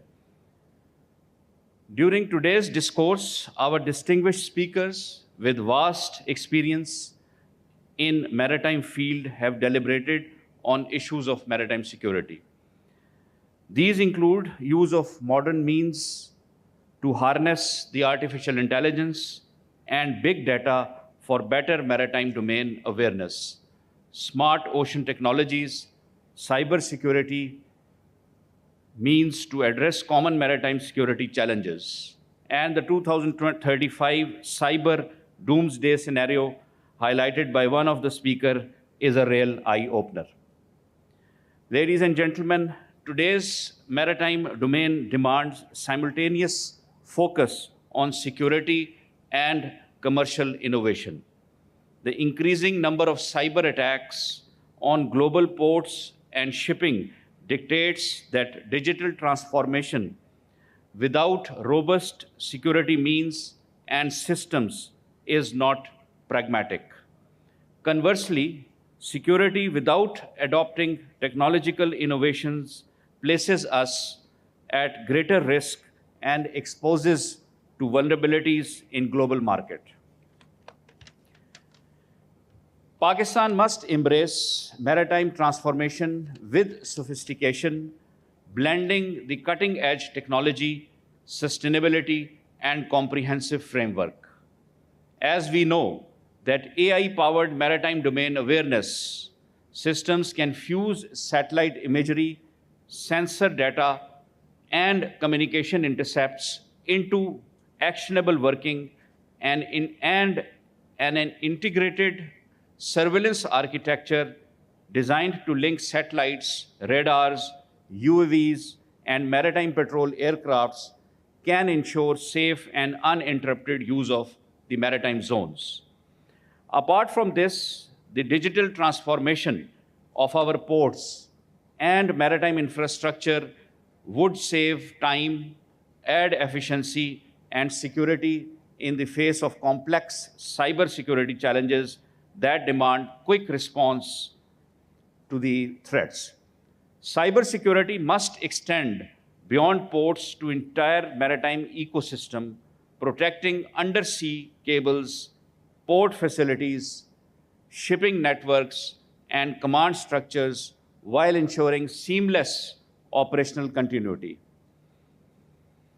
Ladies and gentlemen, Pakistan's maritime security capabilities contribute to the regional stability and global connectivity. Pakistan Navy's contributions in ensuring safety of global commons is evident from its regular participation in the collaborative maritime security frameworks and independent deployments in our area of interest. Distinguished delegates, Pakistan today stands at a maritime crossroads where we can either accept the status quo or transform into the maritime security powerhouse based on our geography and capability. This requires smart ports with integrated security, cybersecurity frameworks, climate-resilient infrastructure, and AI-driven threat detection systems that can drive growth while ensuring comprehensive protection. Together, we must now advance with determination for a stronger, more secure, and prosperous seas that safeguards trade, blue economy, and ensure global connectivity through robust maritime security. In the end, I extend my sincere appreciation to all the distinguished speakers and panelists whose valuable insights have enriched this forum and highlighted issues which concern us all.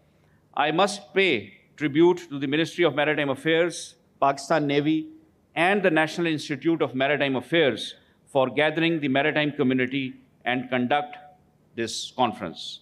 I thank you all, and Pakistan Navy, Pakistan Zindabad. Thank you, sir. We request our honorable chief guest to kindly remain on stage so that we can move forward with souvenir distribution ceremony.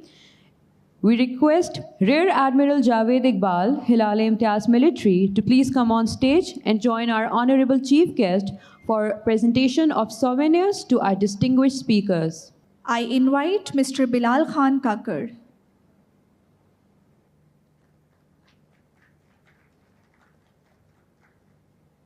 Professor Dr. Azhar Ahmad.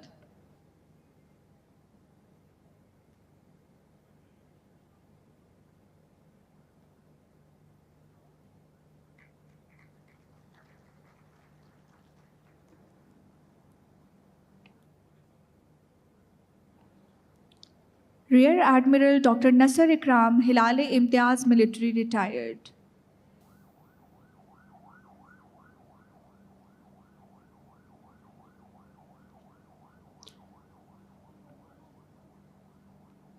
Mr. Najaf Malik Khan.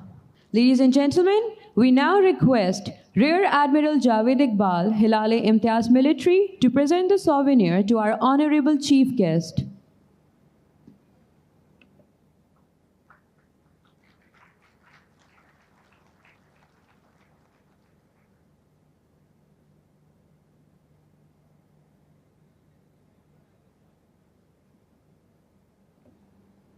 I request all the esteemed speakers to join Honorable Chief Guest for a group photograph.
बदर expo की तरफ से जो है एक अच्छा हमें platform मिला हुआ है IEEE फेयर का, जिसके अंदर हम लोग अपने डिफरेंट प्रोडक्ट्स को जो है शोकेस करते हैं। बदर एक्सपो ने हमें एक प्लेटफॉर्म दिया, वो हमें काफ़ी सपोर्ट भी करती है और यहाँ पे डिफरेंट कंपनीज को भी उसने काफ़ी सपोर्ट किया है।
Thank the dignitaries and all the guests, the sponsors, the exhibitors who have been with us through the years and have made this event possible.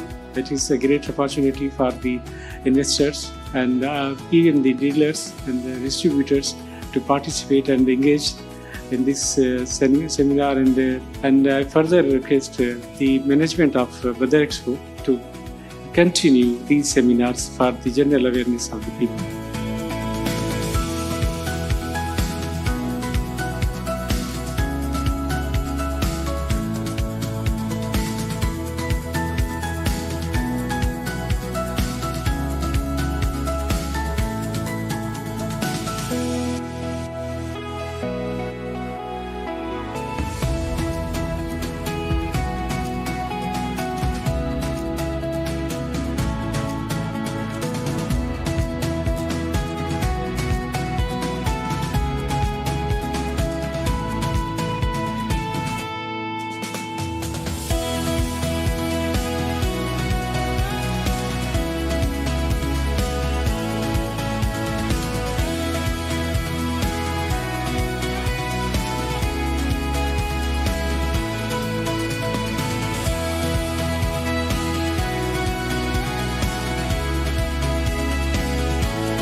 Ladies and gentlemen, please welcome Commodore Ehsan Ahmed Khan, Sitare-e-Imtiaz Military, Deputy President, Maritime Center of Excellence, Pakistan Navy War College, Lahore. He will present on the subject Integrating Naval Modernization, Indigenous Defense Production and Blue Economy, Building a Self-Reliant Maritime Future for Pakistan. You're welcome to the stage, sir. Vice Admiral Ahmed Saeed, Hilal Imtiaz Military, distinguished delegates, ladies and gentlemen, Assalamu alaikum.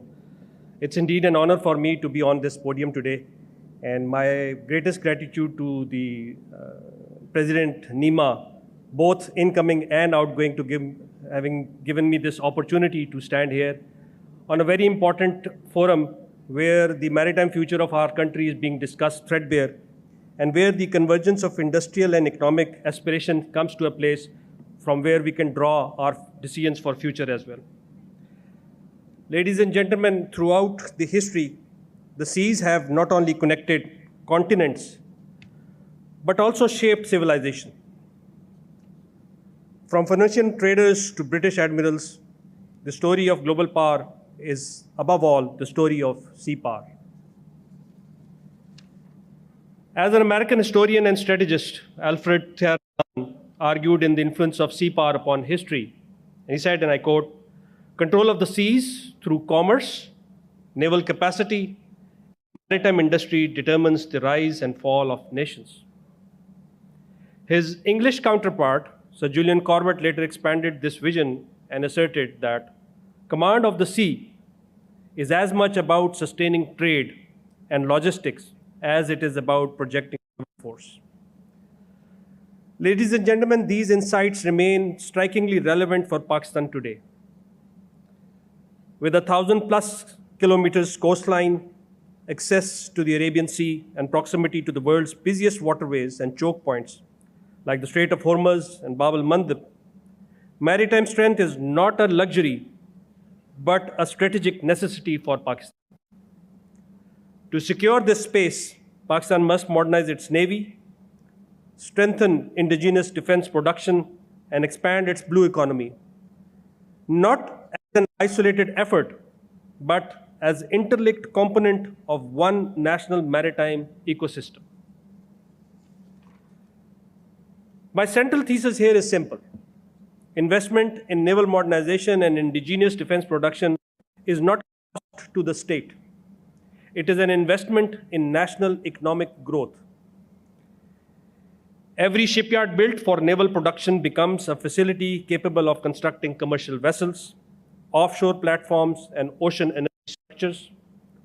Every engineer trained for naval systems integration can later serve the blue economy in ocean research, smart ports, and ship repairs.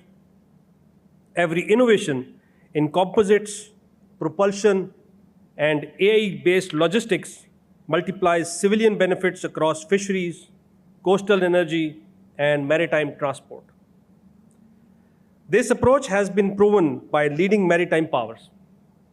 Although many models are available to justify this argument, however, given the time constraint, I will be covering only 4 models here. South Korea offers the model of dual-use maritime developments. Hyundai Heavy Industries builds both Aegis destroyers for the Republic of Korean Navy and LNG ship supertank within shared facilities. Hanwha Ocean, formerly called as Daewoo Shipbuilding and Marine Engineering, produces KSS-2 and KSS-3 submarines, while also designs commercial carriers, advanced propulsion, and automation systems. Korea Research Institute of Ships and Ocean Engineering develops autonomous vessels, green propulsion, and underwater robotics for both naval and civilian markets. Turkey's success story is equally enlightening. Its national shipbuilding vision targets both defense and self-sufficiency and maritime export growth. Companies like STM and ASFAT, operating under the hybrid public-private framework, produces frigates, corvettes, submarines, and logistic ships while supporting commercial shipbuilding and port logistics. The same engineers who design naval systems also develop maritime softwares and port management tools. China institutionalized integration through its civil-military fusion strategy. China State Shipbuilding Corporation, now merged with China Shipbuilding Industry Corporation, builds PLA Navy ships alongside LNG carriers and container ships. Subsidiaries like Hudong Zhonghua and Dalian Shipbuilding operates as dual-use facilities serving both PLA Navy and global clients. The China Ocean Engineering Shanghai Company and Sanya Deep Sea Science and Technology Center links ocean energy, deep sea exploration, and naval oceanography. India's dual policy of Atmanirbhar Bharat and Sagarmala links self-reliance and blue economy growth. Mazagan Dock Shipbuilders, Garden Research, and Goa Shipyard produces naval and commercial crafts. Larsen and Toubro bridges submarine construction, offshore infrastructure. However, ladies and gentlemen, to realize such an integration, Pakistan must first confront its structural challenges. Pakistan's maritime industrial ecosystem at best be described as fragmented and suffers from structural and operational challenges. This fragmentation is the major reason why the sector's contribution to the national GDP is 0.4% to 0.8% despite its inherent potential. Only 2% of GDP is spent on R&D, which is the lowest in the region as compared to 4.5% in South Korea. Maritime blindness pervasively impedes research and maritime-related subjects. Absence of a clear legal framework for defense and civilian industrial cooperation hinders private investment. Complex and inconsistent tax policies, cumbersome tax and trade procedures, bureaucratic red tape, weak contractual enforcement, and a general lack of policy consistency accentuates bottlenecks in business environment. There exists a significant gap between skills, education level, and types of jobs available in the labor market and those sought by the workforce. We stand at 168th out of 193 on UNDP Human Development Report, which is a low human development category. Historically, the National Economic and Development Strategy has been fixated on land resources, leading to the continuous neglect of the vast maritime potential. Pakistan's share of global shipbuilding output is negligible. The global market is overwhelmingly dominated by China, South Korea, and Japan, which together accounts to close to 90% of the total shipping output. Ladies and gentlemen, these challenges are not insurmountable. They simply indicate need for institutional alignment, policy coherence, and a visionary investment. Having said that, every challenge has an opportunity.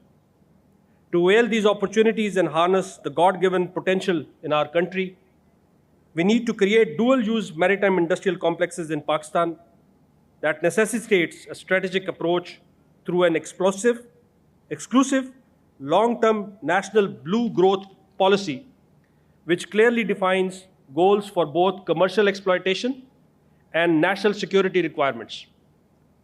This would essentially need a regulatory framework that streamlines the rules of business, attracts investment, and adopts international standards apart from incentivizing private sector to take lead in joint ventures. For infrastructural development, we need to fast-track integrated maritime industrial complexes at Port Qasim and Gwadar, ensuring robust infrastructure. Investment in shipbuilding, whereby Gwadar Shipyard and licensing of private shipyards should be assigned a national priority. Academic institutions should be linked with the defense and commercial production industries through a multifaceted approach involving structured collaboration, joint R&D projects, human resource development, and policy-level initiatives. That is the triple helix model of academia, industry, and government. We should support startups in autonomous vehicles, predictive maintenance, robotics, green propulsion, and contemporary technologies through science and technology parks, incentives such as PMSTP, creating partnerships and joint ventures with successful models such as STM and Hyundai Heavy Industries to kickstart maritime industrial growth. Ladies and gentlemen, if Pakistan successfully integrates naval modernization, defense production, and blue economy as a synergistic hub industry, this integrated approach would leverage national security needs to drive economic growth, technological innovation, and sustainable use of marine resources. These dividends would draw for shared facility, and supply chains will reduce cost and increase innovation output and generate thousands of direct and indirect jobs. The government of Pakistan has a vision to increase the maritime sector's contribution to national GDP from 0.8% to 4%, with a long-term goal of the blue economy contributing more than 100 billion by year 2047. Defense and commercial shipbuilding exports could collectively and significantly add to this growth. Local production of propulsion systems, composites, and sensors will reduce import dependence. And finally, a robust domestic maritime industrial complex would enhance deterrence, resilience, and sea-based not critical of warships, but of national industry systems, but renewable energy solutions. Let our maritime embody both security and sustainable prosperity. If we succeed, we will also have a fishing trawler, a research vessel, and an offshore platform. This is how nations evolve a maritime participant into a maritime power. And in my reckoning, ladies and gentlemen, is how Pakistan will chart its course towards a self-reliant maritime future, where the sea becomes and prosperity. Thank you very much. Thank you, sir, for shedding light on a very impactful and thought-provoking topic. Our final speaker for today is Mr. Muhammad Mubashir Hussain, Marketing Manager at Connectic Private Limited. He will address on the topic, Impact of Emerging Technologies in Developing Industries, his presentation time and blue economy sectors. Really essential for Pakistan's industrial growth. Pakistani industries needs to have efficient production facilities. They must adopt localization and be competitive to survive. During my talk, I will highlight some key emerging technologies in the developing industries and how Connect-haq, to which I belong, is helping Pakistan industry adopt such technologies. I will now list some key emerging technologies. First one is artificial intelligence and machine learning. They are helping analyze large amount of data generated by industrial sensors that can be used for predicting major faults and optimizing processes to avoid expensive shutdowns. And next is the Internet of Things, or IoT, or Industry 4.0. It provides interconnected sensors, devices, and machines that ensure automated industrial processes, real-time monitoring, and smart manufacturing with minimal human intervention. On number 3 is robotics and automation. It is used for automated manufacturing, quality assurance, and operation in harsh or remote environment. Next is the advanced energy systems, renewable energy, and storage. With industrial power costs being a key challenge for Pakistan, employing energy-efficient machines and power generation using renewable energy resources like solar and wind are really essential. Storing energy is possible, but is expensive. Next comes cybersecurity. In this era, in which major industrial equipment are interconnected through the internet, for real-time remote controls, cybersecurity is essential to avoid cyber attacks. Next come additive manufacturing, 3D printing, and reverse engineering. They are required for local manufacturing of essential spare parts that Pakistan industries require. And finally, space, geospatial, and remote monitoring, where the satellite is required for smart agriculture. That same data can be used for fleet management and providing call and data connectivity at remote locations throughout Pakistan. Now I will highlight the developing industries in Pakistan. Some of them are in the phase of development or are somewhat transforming. First one is manufacturing. Their share in GDP is declining with time. This shows a challenge and opportunity for upgrades. Next is textile and apparel. They are the largest employers and have 60% share in Pakistan export. Next come agriculture and agro-processing. Agri-tech, smart farming and automatic agro-processing are growing by time. Next come energy and renewables. Given Pakistan's energy constraints and cost pressures, industries are adopting the use of renewable energy resources and energy storage. Electric distribution companies like K Electric are inclined towards the use of smart grids. Next comes assembling and usage of EVs is growing in Pakistan, will lead to lesser petroleum imports, inshallah.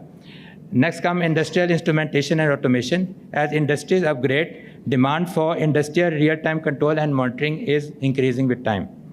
And finally, maritime, marine and blue economy. Given primary focus, industries offering maritime, ports, shipbuilding and offshore infrastructure building services are also developing. Now the main topics, the impacts of emerging technologies. And I will give some concrete examples to explain how emerging technologies can impact the developing industries. Number one is manufacturing and textiles. Like I mentioned, IoT or Internet of Things and sensors and automation solutions can reduce downtime, improve yield, and enable predictive maintenance. Agriculture and agro-processing. Data obtained through drones and geospatial data from satellites can help optimize irrigation and save water, which is a very essential commodity for Pakistan. Reduce fertilizer and pesticide usage and ensure optimum crop health. Energy systems. Use of renewable energy resources reduce power costs and smart grids improve grid stability, thereby enabling industrial growth. Automotive and EVs.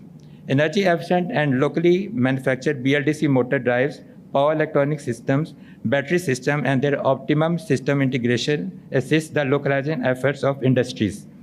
Reducing dependence on expensive imports. Maritime, marine industries. Digital twins, automation, remote monitoring, and predictive maintenance is made possible.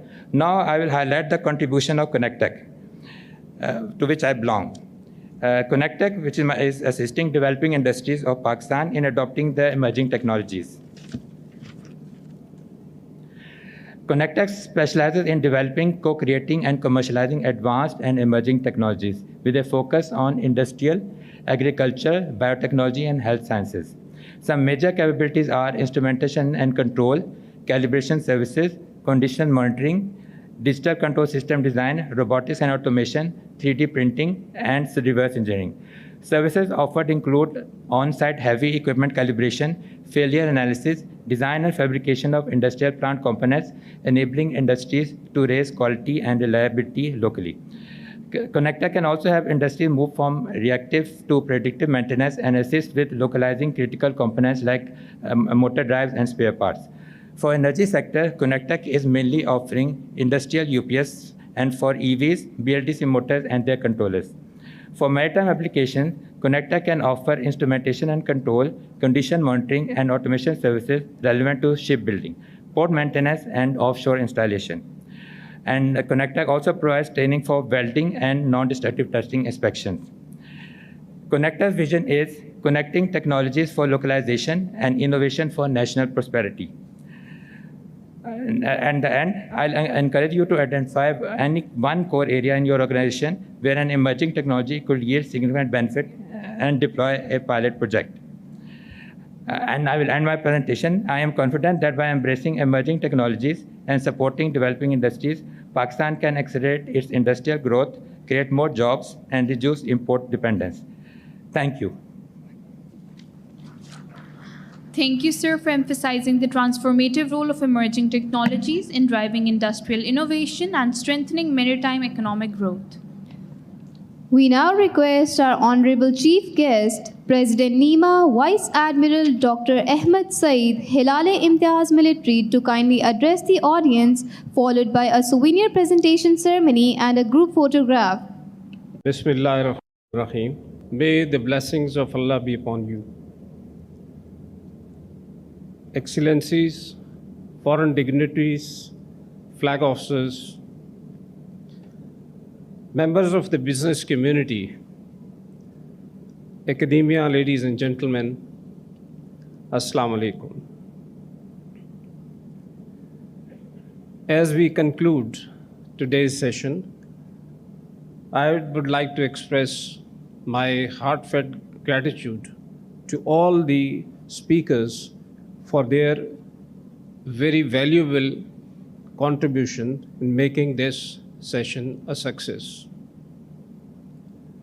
The discussions today have reaffirmed that realizing Pakistan's blue economy potential is also about financial innovation, central to its integration into the national economy through innovative approach in framing our maritime policies and governance regimes.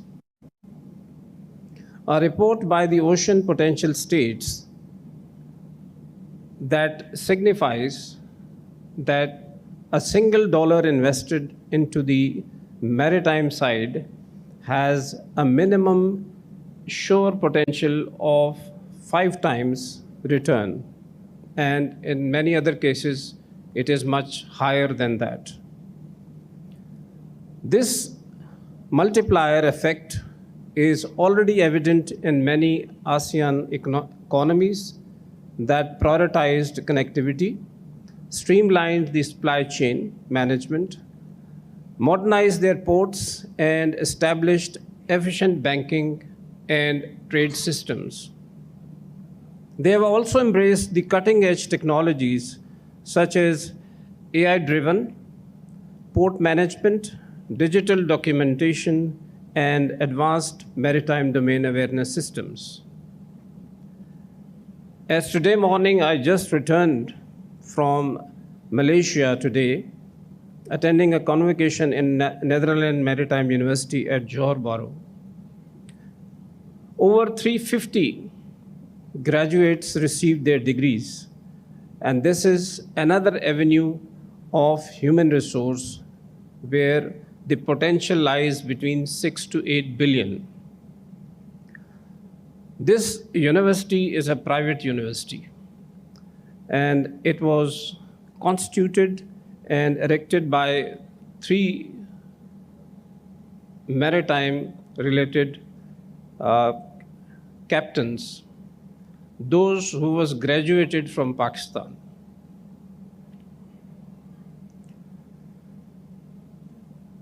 And you can imagine that the contribution of Malaysian maritime industry into their overall GDP is around 40%.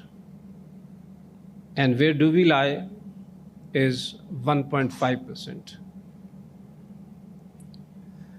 So we have heard strong calls for reforming our financial frameworks, improving investors' confidence, and adopting new instruments such as blue bonds and dedicated blue economy funds to mobilize capital for the maritime growth.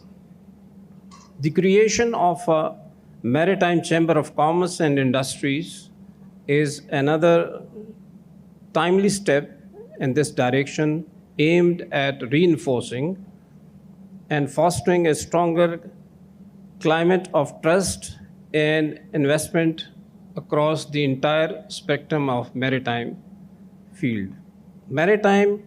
Ministry of Maritime Affairs envisions the comprehensive blue economy framework under the title of Maritime at 100.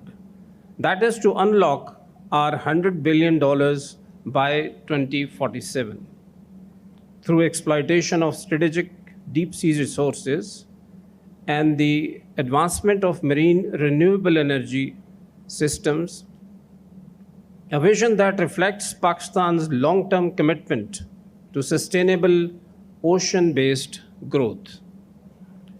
What Pakistan needs the most is, at the top, is the political will and a vision that connects ports to the communities and positions Pakistan as a country, a credible maritime nation.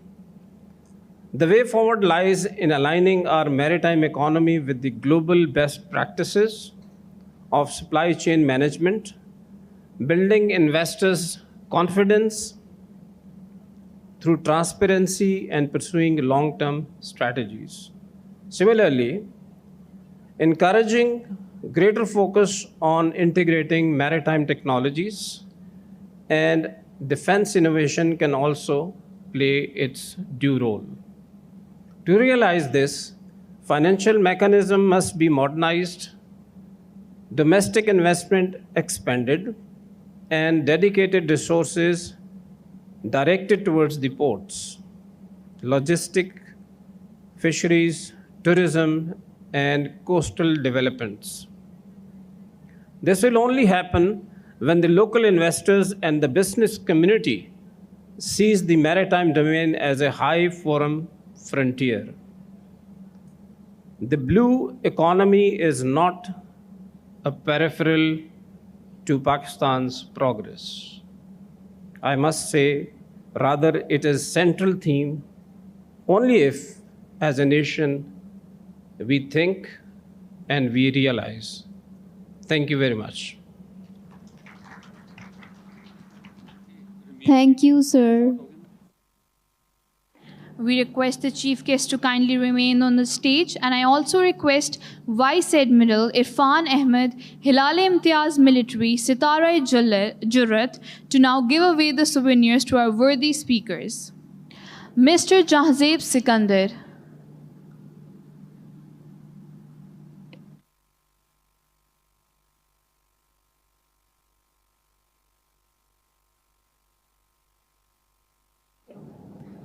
Commodore Ehsan Ahmed Khan, Sitara-e-Imtiaz Military.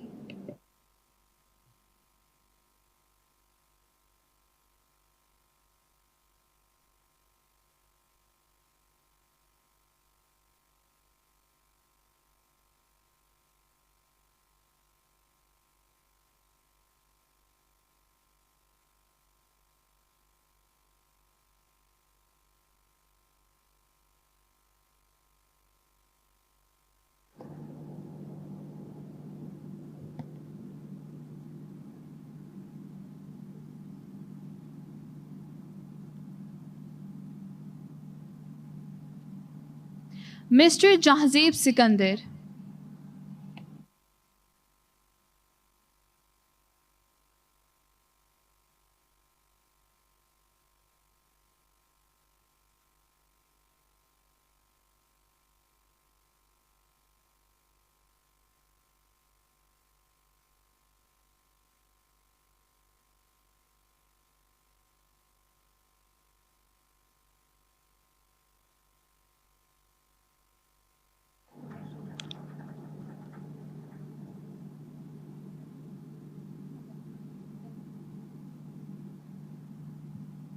Mr. Muhammad Mubashir Hussain.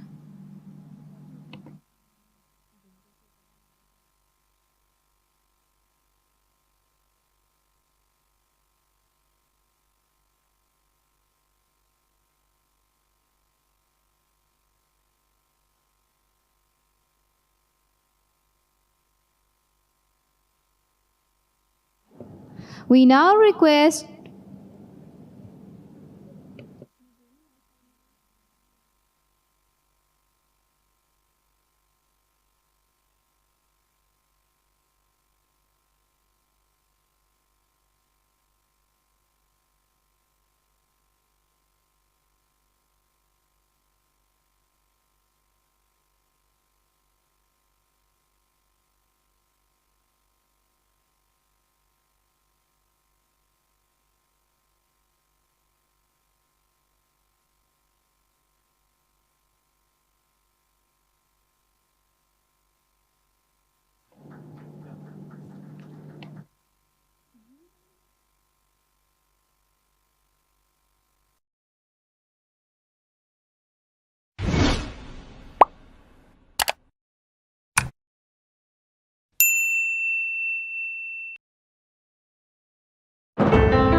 बदर expo की तरफ से जो है एक अच्छा हमें platform मिला हुआ है IEEE फेयर का, जिसके अंदर हम लोग अपने डिफरेंट प्रोडक्ट्स को जो है शोकेस करते हैं।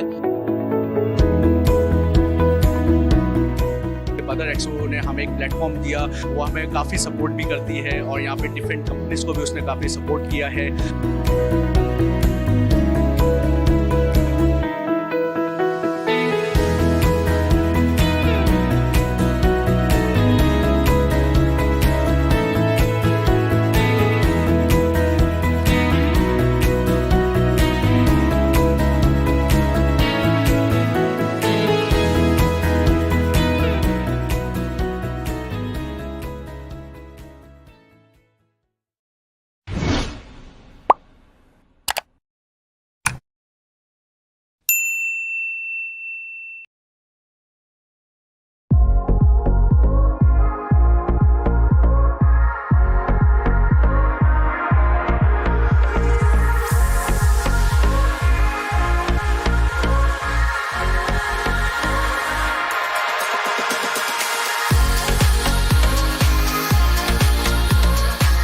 Tonight at the Pymak Gala dinner, we honor the very heart of Pakistan, its vibrant culture, its timeless traditions, and its progressive spirit.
साकू ढोल मनावना है, साकू यार मनावना है, ओ भावे सिर दी बाजी लग जावे, ओ भावे सिर दी बाजी लग जावे।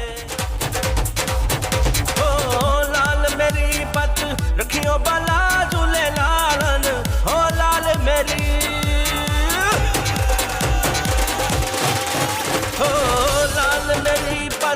रखियो बाला झूले लालन, सिंधड़ी दा सेवन दा सही शहबाज कलंदर, दमादम मस्त कलंदर, दमादम मस्त कलंदर, सही शहबाज कलंदर, सही शहबाज कलंदर, बटे दम दम दे अंदर।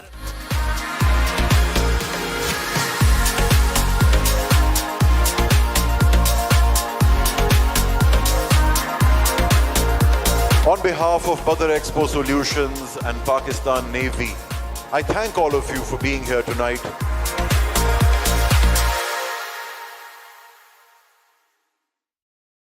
Professor Noor is recognized as one of Pakistan's most accomplished orthopedic surgeons. He has served as President of the Pakistan Orthopedic Association and actively promotes public awareness on bone health and osteoporosis through nationwide programs. Thank you for joining us today. I would now like to introduce our panelists.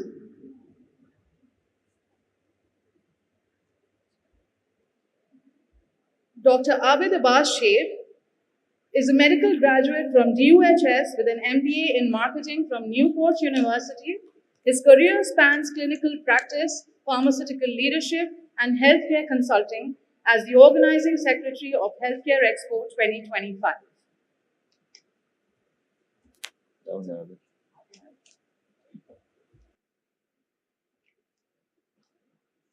Next up, I would like to invite Professor Dr. Syed Hussain Askari, Chief Executive Officer, Chief Executive Officer of Fatma Jinnah Dental College and Head of the Department of Community Dentistry with an MSc in Dental Public Health from London and a DDD-PH from the Royal College of Surgeons, England. Dr. Asghari has played a pivotal role in shaping dental education and public health initiatives in Pakistan. As President of PAMI, Sindh, and founder of the Academy of Clinical Excellence, he continues to drive innovation in healthcare leadership and education. Up next, I would like to invite Mr. Bilal Amjad, founder and CEO of Instacare. Instacare is a Lahore-based health tech company revolutionizing healthcare delivery in Pakistan. His expertise in telemedicine, AI, and cloud computing has transformed over 3,500 clinics into smart clinics and enabled nationwide remote consultations. His exceptional contributions have earned him 2 presidential awards and the Commonwealth Award and recognition as Microsoft's most valuable professional since 2016.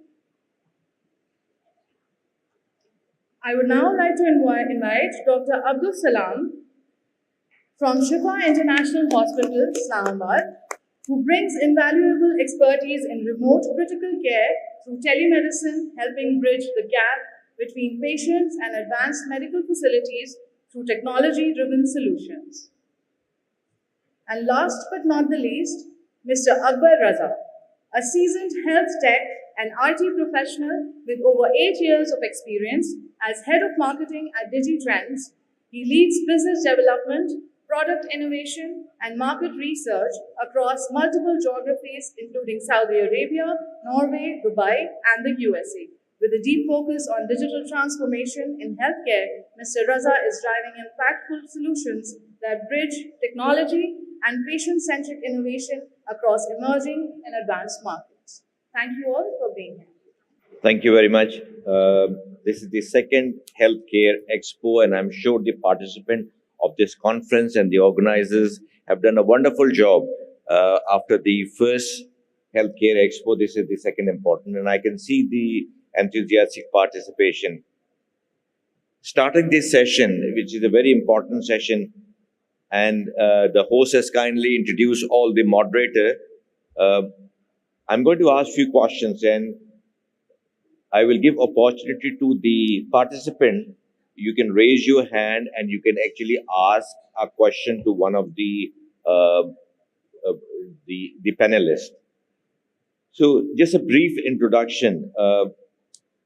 Healthcare delivery is a responsibility of government. That's a basic thing. Education and healthcare delivery. Unfortunately, I don't need to tell you that the government, whether provincial government or the federal government, have failed miserably in delivering the basic thing, education and healthcare delivery. And if you look at it, what is their priority? What is the budget allocated to healthcare delivery and education? And it will be, obviously, if you know the real figure, it will be very, very demoralizing. And even the low budget that has been allocated, how much is actually used in healthcare delivery in the hospital and coming to the patient is also a very sad story. So this responsibility is taken by charitable organization and private sectors, and now the AI and telemedicine taking the responsibility of providing healthcare to the remote area of different cities and of Pakistan. For you sitting here, the important pillars of healthcare delivery are human resource, whether it be a doctor, whether it be a nurse, whether it be a paramedical or a physiotherapist. All of them play an extremely important role. Number 2 is infrastructure. It could be in the form of clinic, it could be in the form of ICU, operation theater, wards. The third important pillar is pharmaceutical. That yes, you have made a diagnosis, You know what is the problem, whether it be a malaria, whether it be diabetes or hypertension. You need to give treatment, and if pharmaceutical ingredients are not available, accessible to the patient, then this exercise of making diagnosis will be futile. The fourth important pillar is medical device. And according to WHO, there are 2 million medical devices.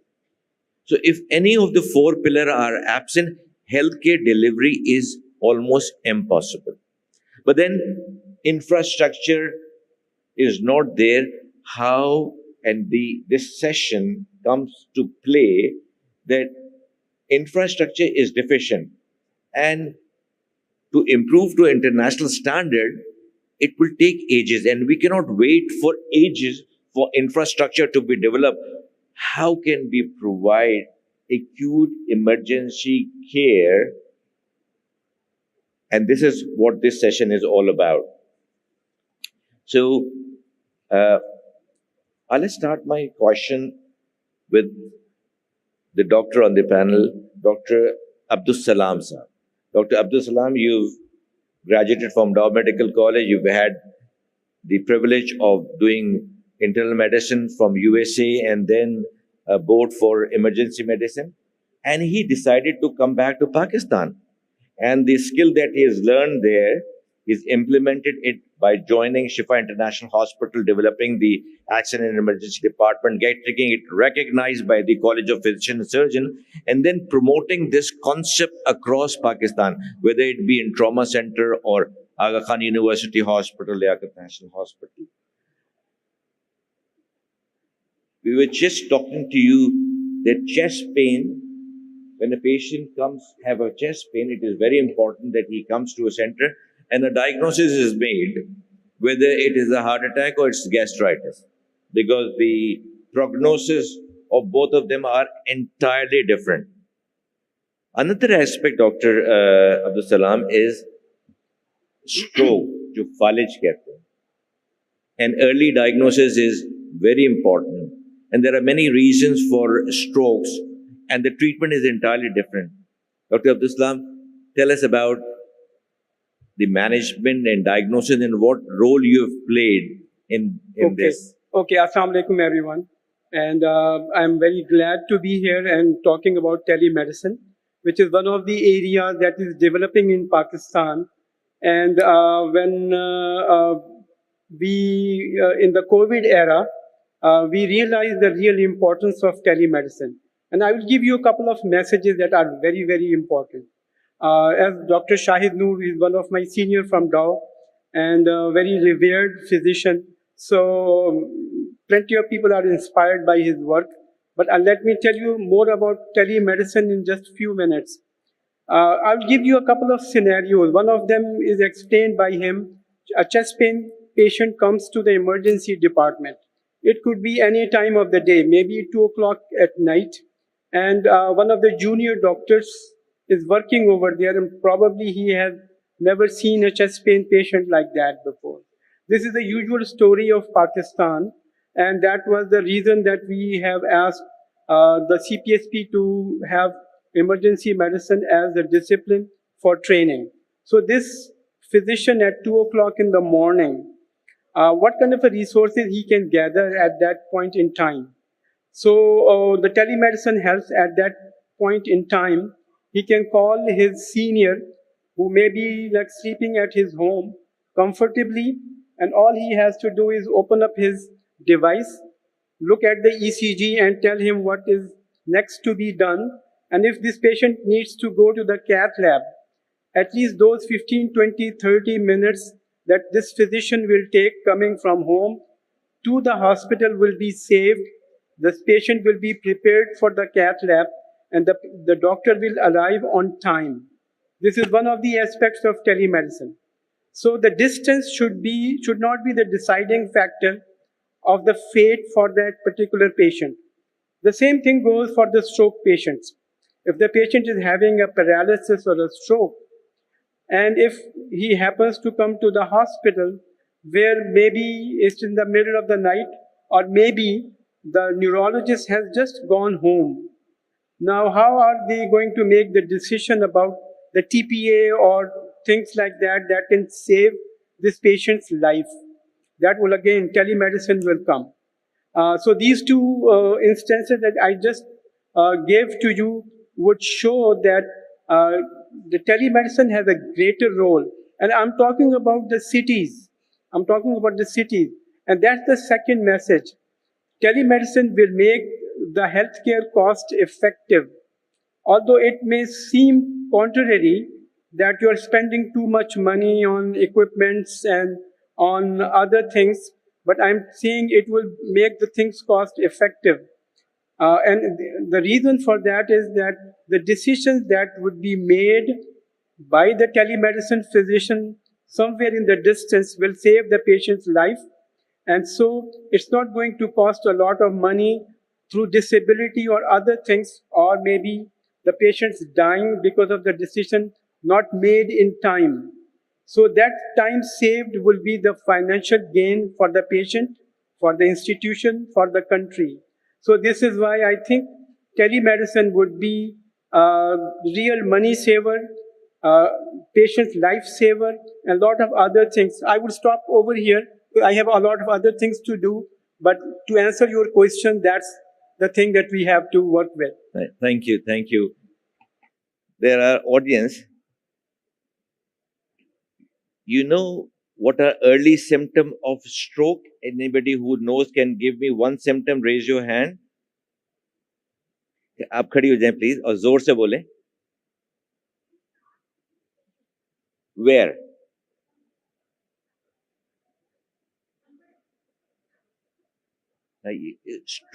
Stroke तो फालिज की बात कर रहे हैं ना. Stroke नहीं, stroke है फालिज.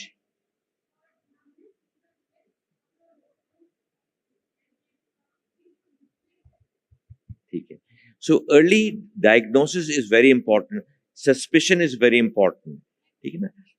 Let's move to another panelist, and a very popular panelist. My question will be addressed to Professor Raza Askari, and he is very popular among, Dr. Hussain Askari.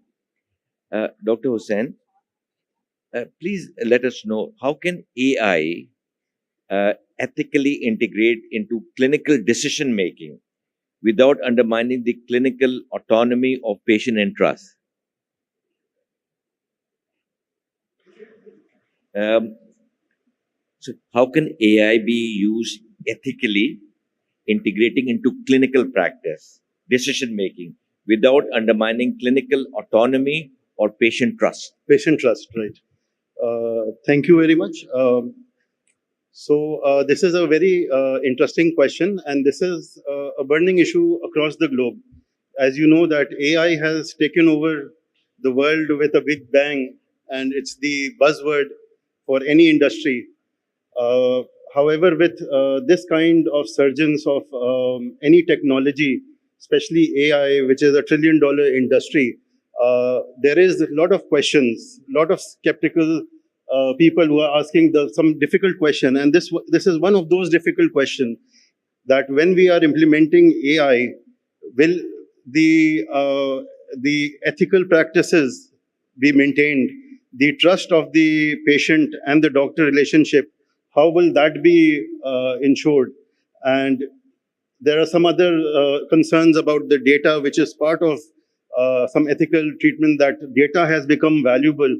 Just simple data like which patient has what disease and what is the number of the disease and which area has which type of a drug selling in the market. This data has now become valuable. This is the new gold. Data is the new gold. So how can we actually protect our system from this, and how can we ensure ethical practices? So I think it is about time that the doctors wake up and they come out of the shell. They should stop thinking that AI is going to replace our jobs. That is not going to happen. The sooner you embrace AI, you understand its role, the sooner you will come up with policies and protocols and you will address the ethical issues first. So you have to become, I mean by you, that the doctors and the regulators have to become the people calling the shots. The shots in AI, especially related to healthcare, should not be called by the tech companies. It is the doctors and the dental or the medical fraternity that has to decide what to be implemented, what not to be implemented, what is ethical, where to stop, where not to stop. So these are the things that we need to wake up to, and we have to realize internationally a lot of laws, new regulation, new laws are coming up. If we talk about Pakistan, like your opening statement was the health budget. So let me tell you that the GDP, and there is some youngsters here, GDP is what your country earns on a total, the total figure of the income of your country. So only 0.8 to 0.9% of the GDP of Pakistan is spent on health, not spent, allocated. If you compare that to the US, it is 17%. If you compare it with UK or most European countries, it is somewhere between 15 to 12% of the GDP. Even a country like Bangladesh has a bigger health budget than Pakistan. So first we have to fix the core issues. How will we train so many doctors who will be well versed and then come to the level where they are actually deciding policies and protocols of how AI should be implemented, right? And I think AI, on the positive side, it has given Pakistan a second chance. ठीक है, पहला chance तो हमने sir खो दिया. जो आपने कहा कि what we have done, we have failed. If the government has failed, that means the people, the population, the voters have also failed. हमने आज जो यहाँ पे बच्चे बैठे हुए इनको हमने क्या दिया है? टूटी हुई सड़कें दी हैं, इंटरनेट कनेक्शन नहीं है. गाँव के तो छोड़ दें, कराची में भी जो ऑनलाइन लेक्चर लेते हैं वो प्रॉपरली नहीं कंडक्ट हो पाती हैं. तो हमने इनको क्या दिया है? ठीक है, नाउ द AI, क्योंकि once you are online, the technology that is available, the app that is available in the US and the UK is also available in Pakistan. हर गांव में अगर आपके पास इंटरनेट है तो आपको सेम टेक्नोलॉजी मिल रही है. आज आप क्या डिसीजन लेते हैं, इनको किस तरह ट्रेन करते हैं, ये जितना बड़ा ये एक्सपो हॉल है इसमें रोजाना 2000 बच्चे आना चाहिए, उनकी AI पे ट्रेनिंग होनी चाहिए. तब आपकी कैपेसिटी बिल्ड होगी, आप एक लेवल पे होंगे जहां आपकी लोग बात सुनेंगे, आप डिसीजन लेने के काबिल होंगे.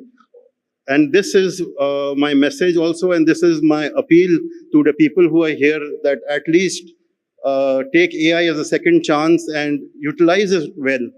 हमारे ये सारे मसले हल हो सकते हैं AI के through. AI is giving solutions which are cost effective. So this is my message, and sir, ethical issues can be addressed, but we have to become first of all educated, and we have to take the actions, and these problems can be addressed in time. Thank you, Dr. Hussain Askari. So, AI is going to stay, and maybe robotic are going to take over as well.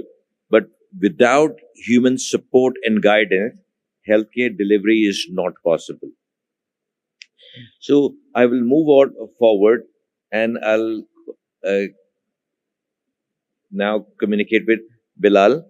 Bilal Amjad, you have been instrumental. You are a CEO of Instacare, and you have transformed 3,500 clinic into smart clinic.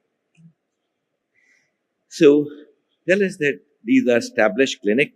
How can your service and be telemedicine platform be adapted for severe rural and underserved communities without compromising clinical standard and patient safety? Yeah, so thank you so much, and Assalamu alaikum everyone. I'm Bilal Amjad, founder and CEO of Instacare. So before answering your question, I would like to elaborate what Instacare does. So हम लोगों ने healthcare information systems का एक पूरा ecosystem develop किया हुआ है, जो कि pharmacies में भी चलते हैं हमारे solutions, labs में भी, उसके अलावा हॉस्पिटल्स, डॉक्टर्स और जो हेल्थ केयर इकोसिस्टम के प्लेयर्स बनते हैं. हमारा विजन है कि हम इंफॉर्मेशन मैनेजमेंट में उनको सपोर्ट प्रोवाइड कर सकें.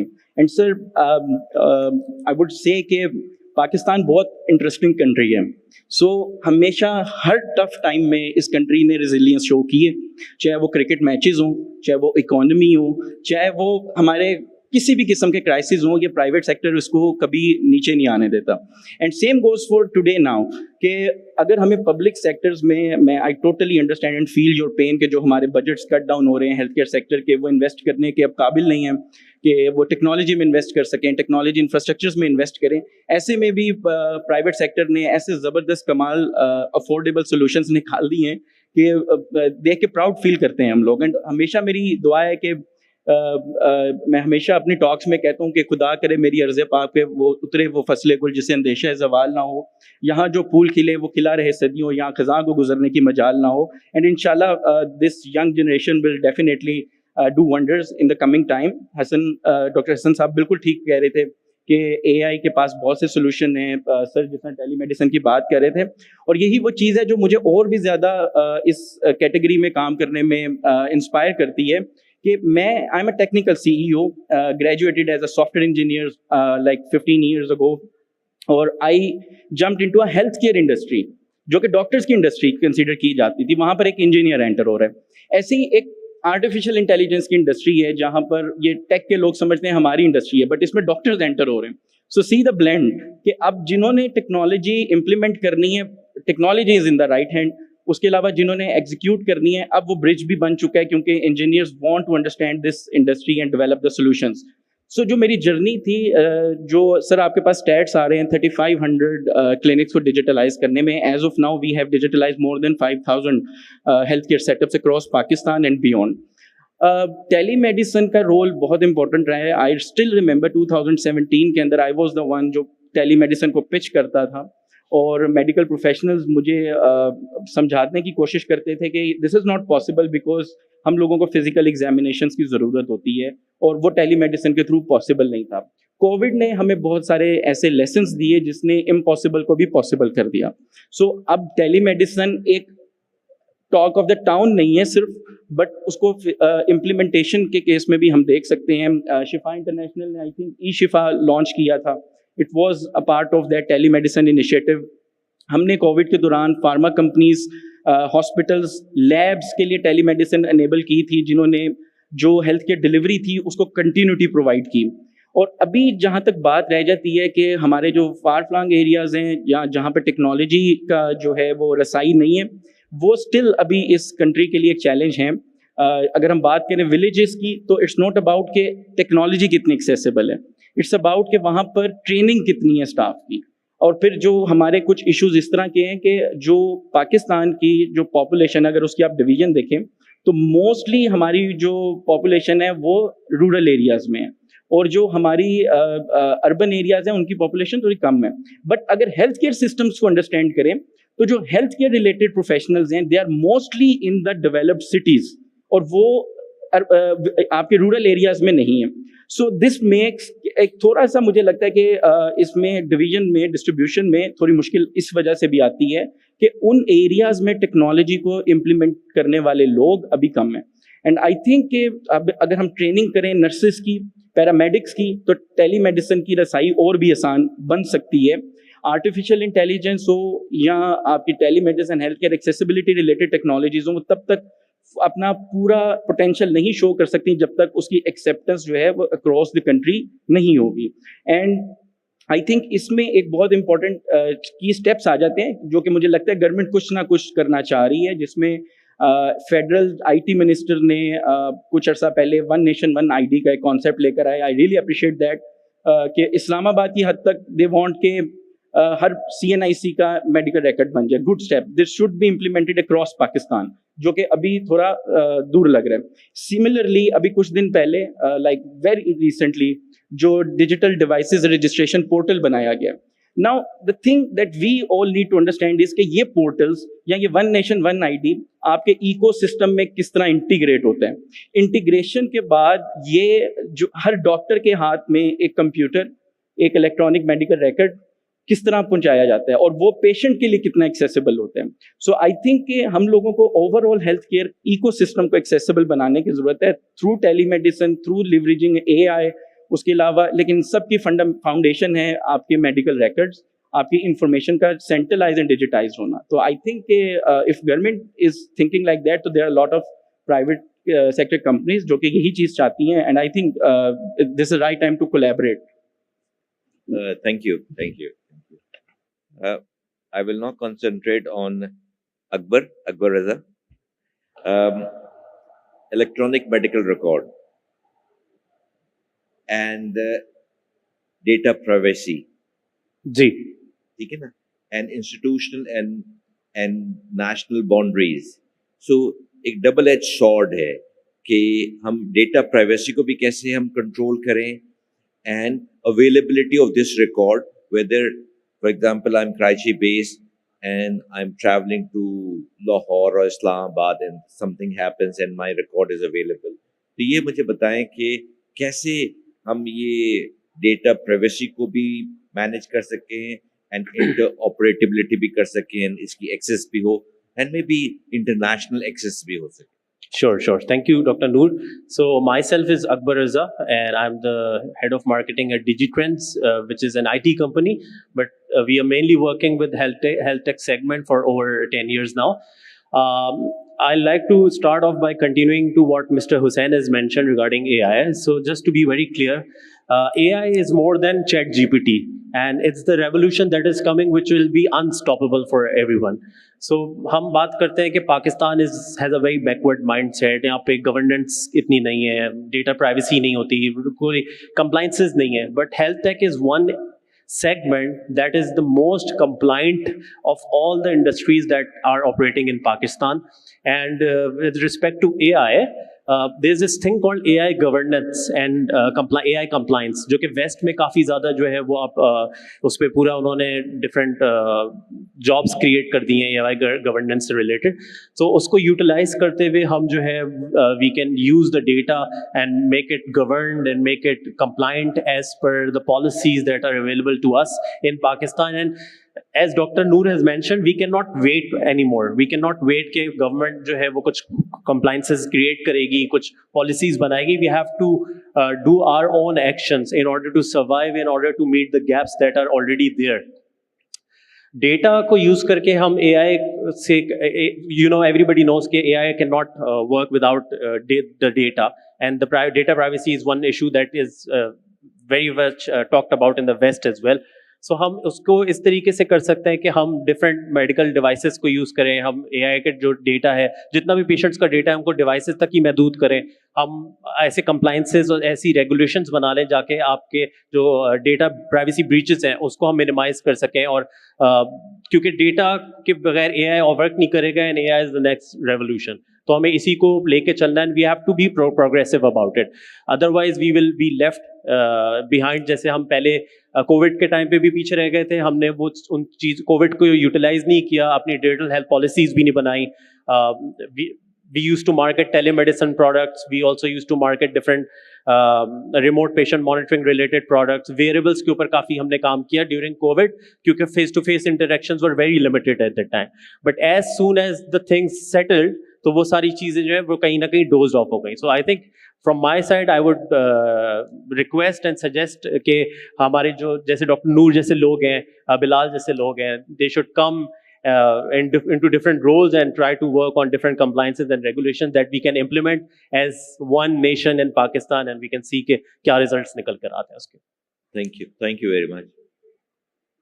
Dr. Abid, you work in one of the top trauma center in Pakistan, and there's a lot of burden on the trauma center because primary healthcare services for primary minor trauma are not available, and these institutions are overburdened by simple thing, and most complex thing might get neglected. Do you think that telemedicine can be involved or implemented in trauma center? जी definitely. मगर आपका सवाल का जवाब देने से पहले first of all I am really thankful to you. You have always been very kind. जब आपको बुलाया, जिस वक्त आपको बुलाया, आप अपनी मसरूफियात, I know you are a very busy orthopaedic surgeon, मगर अपनी मसरूफियात को एक तरफ रखकर आप हमेशा आए, and this is actually your love for the subject. तो first thing. Second thing is के once again I marvel your Saman Shifa foundation, जिसका आपने जिक्र नहीं किया. मेरे ख्याल में हर गुफ्तगू शुरू करने से पहले उसका जिक्र करना बड़ा ज़रूरी है, क्योंकि it's such a wonderful initiative and organization and it's doing wonders. हमारे यहाँ हेल्थ डिवाइसेस जो हैं वो ज़्यादातर इम्पोर्ट होती हैं। अ लॉट ऑफ रेवेन्यू वो हम खर्च कर रहे होते हैं उनको इम्पोर्ट करने में, मामूली चीज़ें जो कि सालों गुजर गए, तकरीबन सदी होने वाली है पाकिस्तान को तख्लीक हुए, मगर हमने इस चीज़ के ऊपर काम नहीं किया कि हम किस तरह हेल्थ डिवाइसेस को यहाँ पर मैन्युफैक्चर करके न सिर्फ कॉस्ट रेवेन्यू सेविंग कर सकते हैं फॉरेन रिजर्व, बल्कि हम उन्हें एक्सपोर्ट भी कर सकते हैं एंड वी कैन अर्न। तो शाहिद नूर साहब की ऑर्गेनाइजेशन सामान्य शिफा, इसके अंदर बहुत सारे लाइक माइंडेड लोग इनके साथ शामिल हैं, और जब नीयत अच्छी हो तो कुदरत जो है वो साथ देती है, तो बहुत सारे लोग इनके साथ जुड़ते चले गए। और यकीनन मैं चाहूँगा कि इस सेशन के आखिर में आप कम से कम 5 मिनट अपनी ऑर्गेनाइजेशन के बारे में ज़रूर बात कीजिए। लोगों को पता चलना चाहिए कि अच्छा काम किस किस तरीके से और कहाँ कहाँ हो रहा है और कहाँ कहाँ वो उसके अंदर शामिल हो सकता है। So now coming to the question, yes I am associated with trauma centre, और ट्रॉमा सेंटर जो शहीद मोहतरमा Benazir Bhutto institute of trauma है, ये पाकिस्तान में सबसे बड़ा ट्रॉमा सेंटर है। ये सिविल हॉस्पिटल के साथ है, 15 मंजिला है, 500 बेड इसकी कैपेसिटी है, और यहाँ की मसरूफियत का ये हाल है कि हम हर 2 से 3 मिनट के अंदर एक नया पेशेंट हमारे पास होता है। ठीक है, तो मैं एक बात कहता हूँ कि we are injury prone society. हम लोग काम करते हैं तो उस काम के अंदर हम हिफाजत, अपनी ज़ाती हिफाजत को मद्देनज़र नहीं रखते। उसके नतीजे के अंदर trauma and accidents they are very much prevalent, very much common है। अब ट्रॉमा के बाद जो सबसे अहम चीज़ होती है वो टाइम होता है, जिस टाइम के अंदर पेशेंट जो है साइट ऑफ एक्सीडेंट से डेफिनेटिव केयर तक पहुंच जाए। वो पीरियड जो है वो सबसे ज़्यादा अहम होता है, और उसके अंदर हमारे यहाँ एम्बुलेंस सर्विसेज हैं। उसमें से अब गवर्नमेंट ऑफ सिंध का इनिशिएटिव है, उसने 1112 SIEHS और SERS के जरिए बहुत सारी अच्छी एम्बुलेंसेज और काबिल और ट्रेंड स्टाफ जो है वो प्रोवाइड किया हुआ है। मगर उस ट्रेंड स्टाफ को भी बाज़ मरतबा ये पता नहीं होता कि उसे जो उसने मरीज को लिया है और मरीज को जो वो पहुंचा रहा है, तो उसको मरीज के साथ उसे क्या करना है। इसके अंदर telemedicine has a big role. I think every ambulance service should be connected with trauma center through telemedicine, so that the patient just that they have taken up, who was unlucky enough to be part of an accident and trauma, तो उसके बारे में जो doctors मौजूद हैं वो through telemedicine, जो ambulance के अंदर ऑपरेटर्स हैं, एम्बुलेंस के अंदर जो पैरामेडिकल स्टाफ है, उसे गाइड कर दें कि उसे क्या क्या फौरी तौर पर करना है। बाज़ मता तो यहाँ तक होता है कि मरीज को पिक किया, मगर जो ड्राइवर है उसे ये पता नहीं है कि इस मरीज को हमें कौन से इंस्टीट्यूट में लेकर जाना है। तो ये गाइडेंस भी अगर एक सेंट्रलाइज्ड टेली कम्युनिकेशन सिस्टम मौजूद हो तो ये एडवाइस मिल सकती है, और उसकी वजह से बहुत सा कीमती वक्त बच सकता है, और उस कीमती वक्त को बचने से बहुत सारे जो मसाइल हैं वो कम हो सकते हैं, कॉम्प्लिकेशंस कम हो सकती है, जान बचाई जा सकती है, और बाज़ मरतबा आज़ा भी बचाए जा सकते हैं। बहुत शुक्रिया डॉक्टर आबिद, आपने बड़ा आसान अल्फाज में समझाया कि how can telemedicine be important in saving life of that patient. ठीक है, और ये जो आपने 1122 की जो बात की है, इनके पास पैरामेडिकल के साथ मोटरसाइकिल भी हैं जो कि रिमोट एरिया में भी पहुंच सकते हैं, लाइफ सेविंग मेजर्स कर सकते हैं, and then they can call ambulance and measure हो। लेकिन अगर इंटीग्रेटेड हो, कराची की सड़कों में एक एम्बुलेंस फंस जाती है, उसको पता नहीं कि किस जगह जाना है, और ड्राइवर को तो ट्रेन पैरामेडिकल स्टाफ जिसकी कम्युनिकेशन हो एंड सेंट्रलाइज हो कि इसको JPMC में लेके जाना है या इसको यहाँ लेके जाना है, जिस शहर में जो फैसिलिटीज अवेलेबल हो वो चीजें हो जाएं।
أشهد أن لا إله إلا الله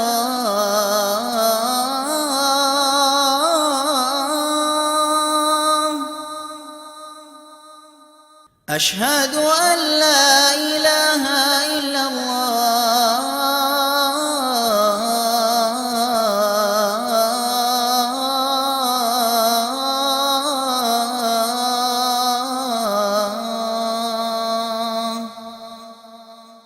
أشهد أن محمدًا رسول الله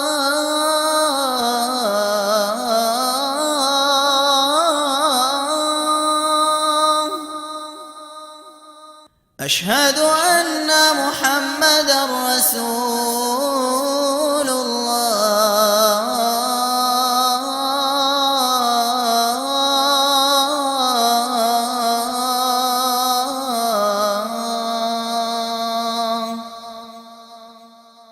حي على الصلاة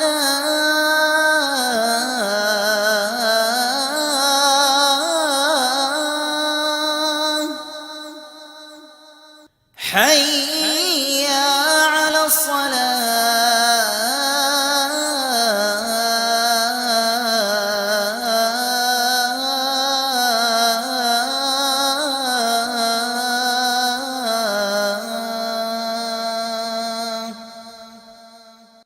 حي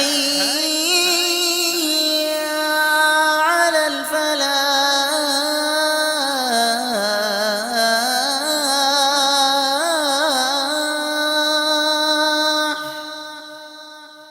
حي على الفلاح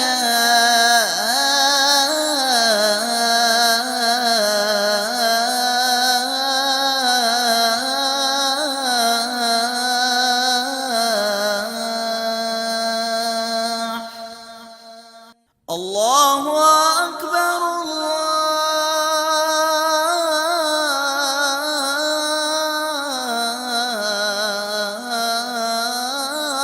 الله أكبر لا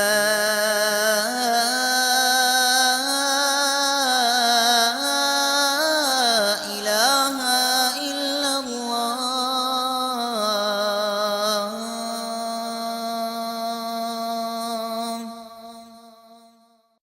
اللهم رب هذه الدعوة التامة والصلاة القائمة آت سيدنا محمدا الوسيلة والفضيلة والدرجة الرفيعة وابعثه مقاما محمودا الذي وعدته وارزقنا شفاعته يوم القيامة إنك لا تخلف الميعاد. ऐ अल्लाह इस दावत कामिल और ता क़यामत कायम होने वाली नमाज के रब, तू मोहम्मद सल्लल्लाहु अलैहि वसल्लम को जन्नत में नुमाया मकाम, फजीलत और बुलंद दर्जा अता फरमा और उन्हें उस मकाम महमूद पर फाइज फरमा जिसका तूने उनसे वादा फरमाया है, और क़यामत के दिन हमें उनकी शिफात नसीब फरमा। बेशक तू वादे के खिलाफ नहीं फरमाता। नवीद प्लीज आपसे लास्ट क्वेश्चन है, उसके बाद फिर हम क्वेश्चन आंसर का एक सेशन रखेंगे। अभी आपकी फाइनल रिकमेंडेशन क्या है जो आपने जो प्रॉब्लम देखी है? मुझे एक चीज़ बताइए, आपने यकीनन जब नौजवान थे हम लोग 25-26 साल के थे जब से अपने प्रोफेशनल करियर स्टार्ट किया हम लोगों ने, और आज माशाल्लाह 40-40 साल गुजार दिए। मुझे ये बताएं कि आपकी जो भी लेगेसी है उसको आगे बढ़ाने के लिए आपने कोई टीम तैयार की है क्या? जैसे आप उसके बाद क्या होगा जब हम लोग चले जाएंगे तो क्या होगा? देखें, ये सवाल ऐसा है कि अगर हकीकतन जो है मेरे ख्याल में हम आखिरी शायद वो जनरेशन है कि जो इतनी मेहनत और जान फरोशी से अपने जो एरिया है हमारा इलेक्ट्रॉनिक्स का, जो पावर प्रोटेक्शन डिवाइसेस का, उस पर हम काम कर रहे हैं। इसके बाद मुझे मैं नहीं कह सकता कि इसके बाद इस परचम को कोई आगे लेके चल सकेगा, नहीं चल सकेगा। दुश्वारियाँ इतनी सारी हैं और जो तवील सफ़र है उसके अंदर हमने ये देखा है कि हम तनहा एक किस्म की जिहाद कर रहे होते हैं और लगे होते हैं, समझा रहे होते हैं, बता रहे होते हैं, लेकिन किसी किस्म का वो माहौल नहीं बन रहा जिसमें कि हम ये समझें कि नहीं हमें वाकई बहुत ज़्यादा कामयाबी। कुछ चीज़ें हमारे एंड पर भी मसाइल होंगे यकीनन।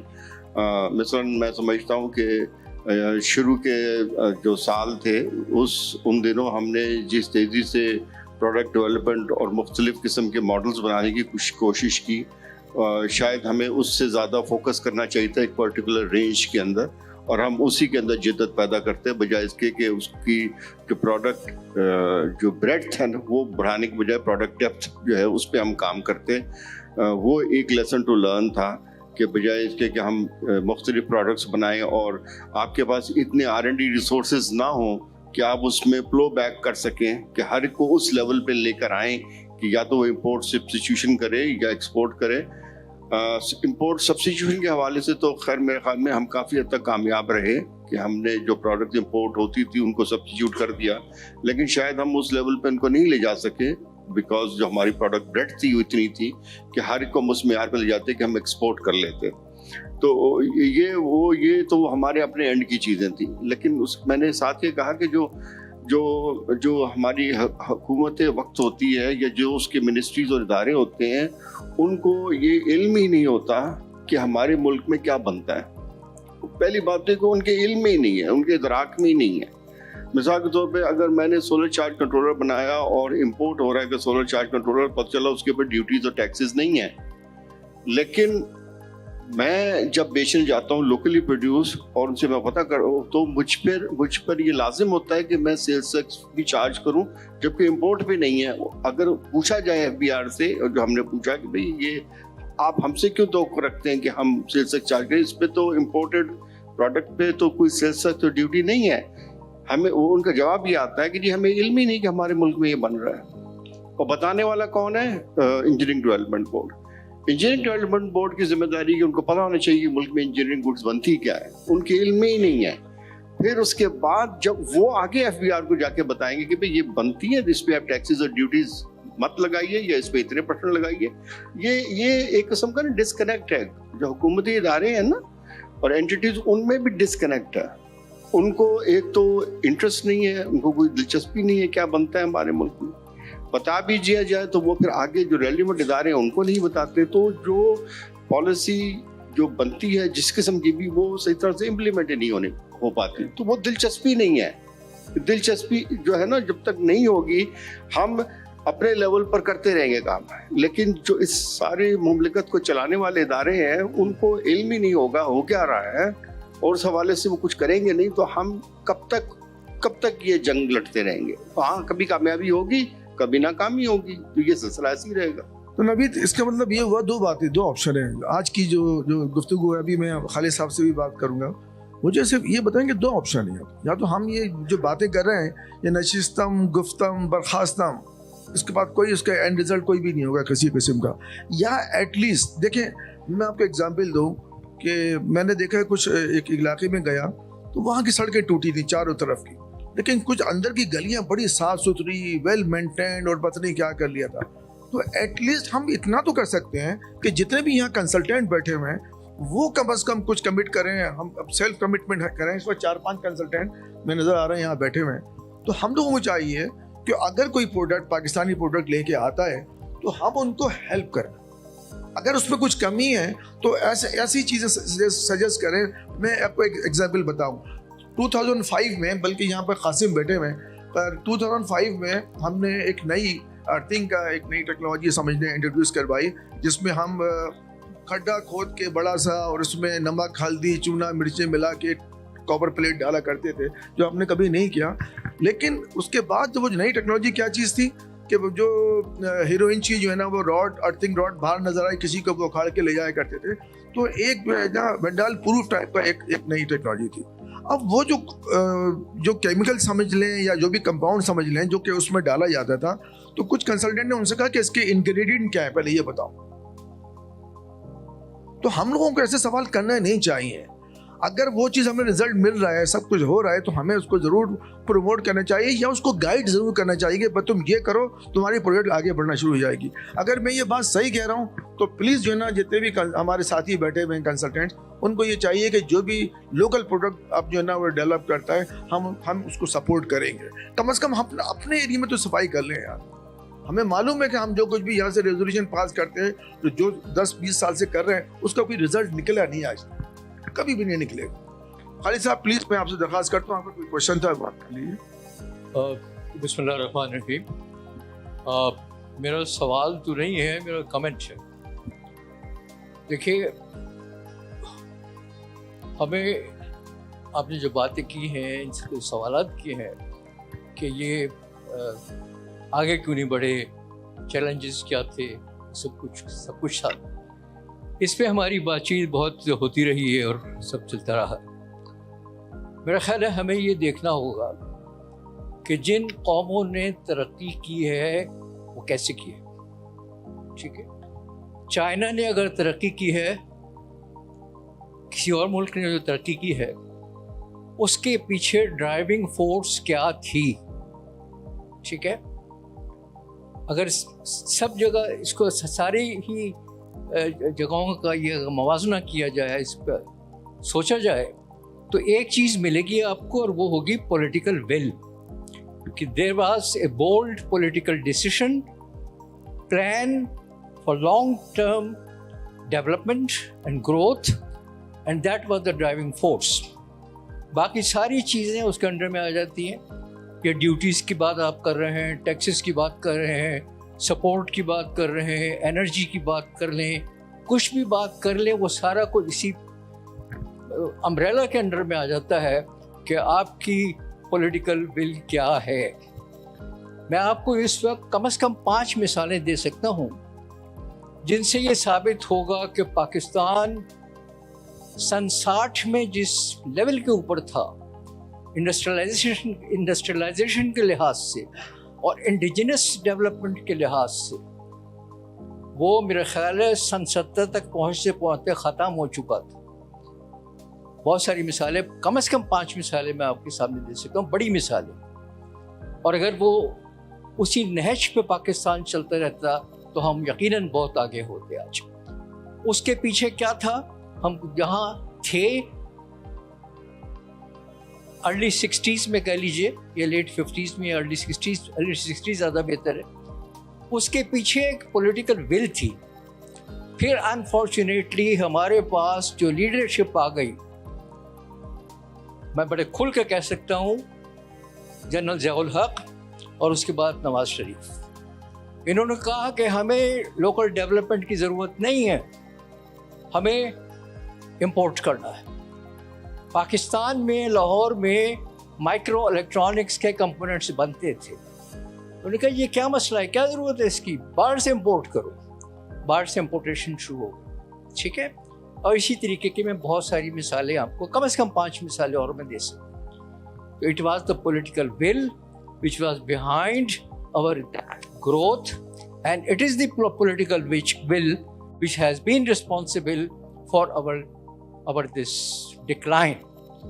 And हमारी जो कोशिश होनी चाहिए इस प्लेटफॉर्म से, IEEE के प्लेटफॉर्म से, वो वही होनी चाहिए कि हम अपने पार्लियामेंटेरियंस को जगाएं। अगर कोशिश हो सकती है सिर्फ इसलिए कि हमें पता है कि हमारे पार्लियामेंटेरियंस क्या हैं, उनको कौन ड्राइव कर रहा है और क्या हैसियत है उनकी, ये सब कुछ मालूम है। लेकिन जिसको कहते हैं कि अपने हिस्से की कोई शमा जलाते जाना, तो ये एक कोशिश हो सकती है और इसी तरफ हमारी कोशिश होनी चाहिए। कोशिश। मैं जी टोटली एग्री करता हूँ खालिद साहब के साथ, because we should look around our neighbors, not look around towards Germany or USA. वो बड़ा foolish लगते हैं हम. They are way ahead.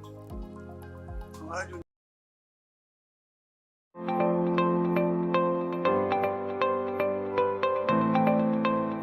Ladies and gentlemen, the Honorable Chief Guest, Minister of Maritime Affairs, Muhammad Junaid Anwar Chaudhry, has arrived.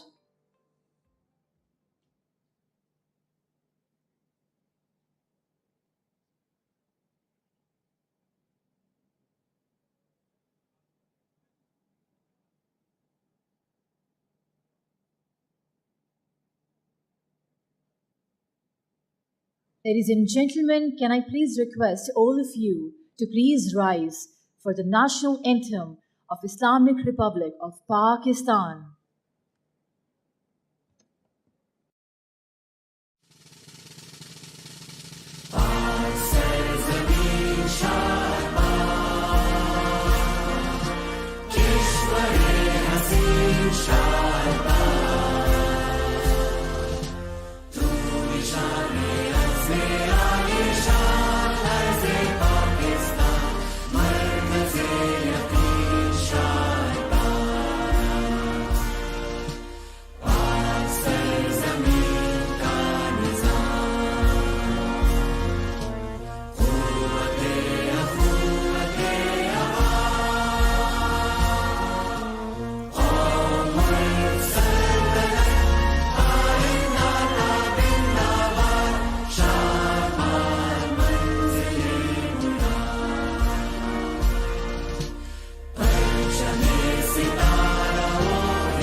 Thank you, ladies and gentlemen. Please be seated.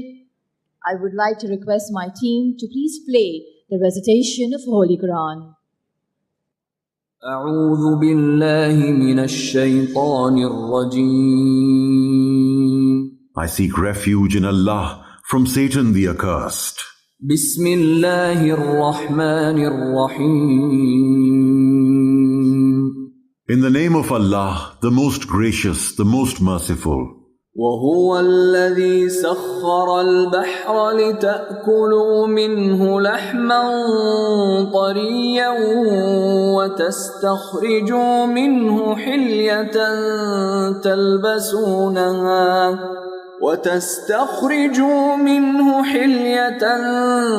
تلبسونها وترى الفلك مواخر فيه ولتبتغوا من فضله ولعلكم تشكرون. And it is He who subjected the sea, for you to eat from it tender meat, and to extract from it ornaments which you wear. And you see the ships billowing through it, and He subjected it, that you may seek His bounty, and perhaps you will be grateful. صدق الله العظيم.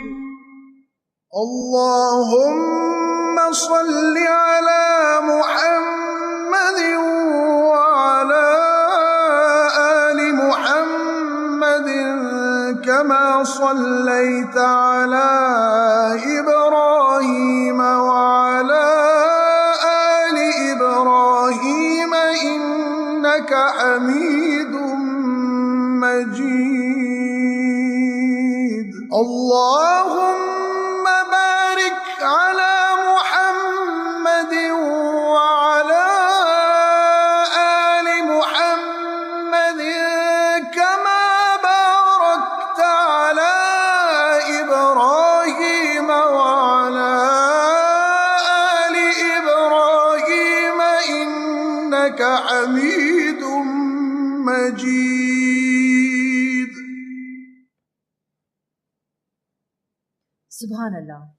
Honorable Chief Guest, Minister of Maritime Affairs Muhammad Junaid Anwar Chaudhry, Vice Admiral Raja Rab Nawaz, Hilal-e-Imtiaz Military, Sitare Bisalat, Chief of Staff, Vice Admiral Muhammad Faisal Abbasi, Hilal Imtiaz, Military Commander Karachi, Mr. Zuhair Nasir, the CEO of Badar Expo, respected delegates, exhibitors, excellencies, distinguished guests, ladies and gentlemen, Assalamu alaikum and a very good morning to all of you. I, Sara Baloch, on behalf of the PIMEC 2025, would like to welcome you all to the closing ceremony of second edition of Pakistan International Maritime Expo and Conference 2025. What a wonderfully organized event it has been.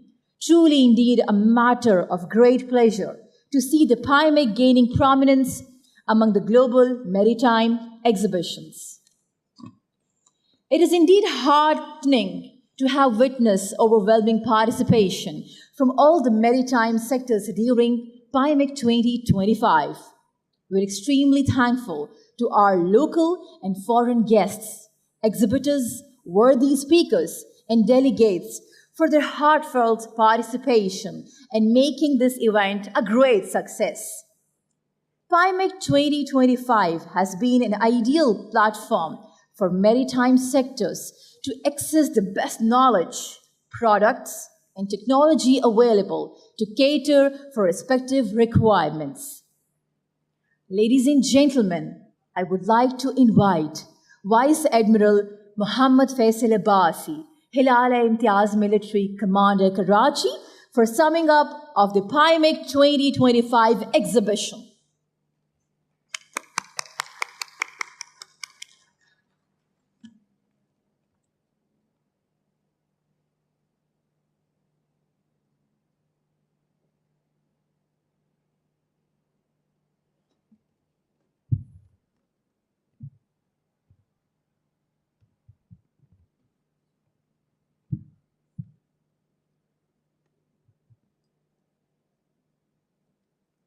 Bismillahirrahmanirrahim. Mr. Muhammad Junaid Anwar Chaudhry, Honorable Federal Minister for Maritime Affairs, Vice Admiral Raja Rab Nawaz, Hilal Imtiaz Military, Satare Basalat, Chief of Staff, Excellencies from Diplomatic Corps, international delegates, senior military officers from friendly countries, industry partners, representatives of the media, ladies and gentlemen, Assalamu alaikum wa rahmatullahi wa barakatuh, and a very good morning. It is my honor and great pleasure to welcome you all at the closing ceremony of Pakistan International Maritime Exhibition and Conference 2025 and present a brief conclusion on outcomes of the second edition of PIMEC. This flagship initiative of Pakistan Navy, held under the patronage of Ministry of Maritime Affairs, was envisioned to accelerate the growth of Pakistan's maritime sector and to unlock the immense potential of our blue economy for national prosperity. Over the past 4 days, PIMEC 2025 has brought together policymakers, industry leaders, researchers, and maritime professionals from across the globe, united by shared commitment of cooperation, innovation, and sustainable development. Before proceeding, I record my profound gratitude to the Ministry of Maritime Affairs, other federal departments, Government of Sindh, Pakistan Navy, military and civil law enforcement agencies, National Institute of Maritime Affairs, Badar Expo Solutions for their tireless efforts and seamless support for making this exhibition a great success. We take immense pride in leading this national effort, an event that reflects the resilience and forward-looking spirit of Pakistan's maritime community. More than an exhibition, PIMEC 2025 has provided a platform for economic progress, testament to how our vision, technological advancements, and collaboration opportunities can define a sustainable maritime future for all of us. Distinguished guests, PIMEC 2025 has served as a milestone in Pakistan's maritime journey. The exhibition featured 4 key clusters: shipbuilding, repair and marine engineering, port infrastructure, logistics and green port solutions, offshore and marine energy exploration, fisheries, aquaculture, marine biotechnology and digitalization, maritime defense security technologies, and human resource development in maritime domain. These clusters transform an engagement from display into genuine business collaboration, generating opportunities for joint ventures, contracts, and MOUs.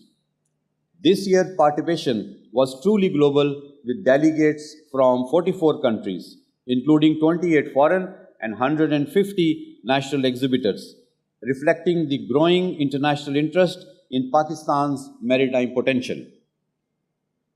We witnessed strategic partnerships, including conclusion of 83 MOUs worth 76 billion Pak rupees, which includes 268 million US dollars and 6.6 billion Pak rupees, and 363 B2B, B2G, and G2D engagements in fisheries, shipbuilding, logistics, and port services.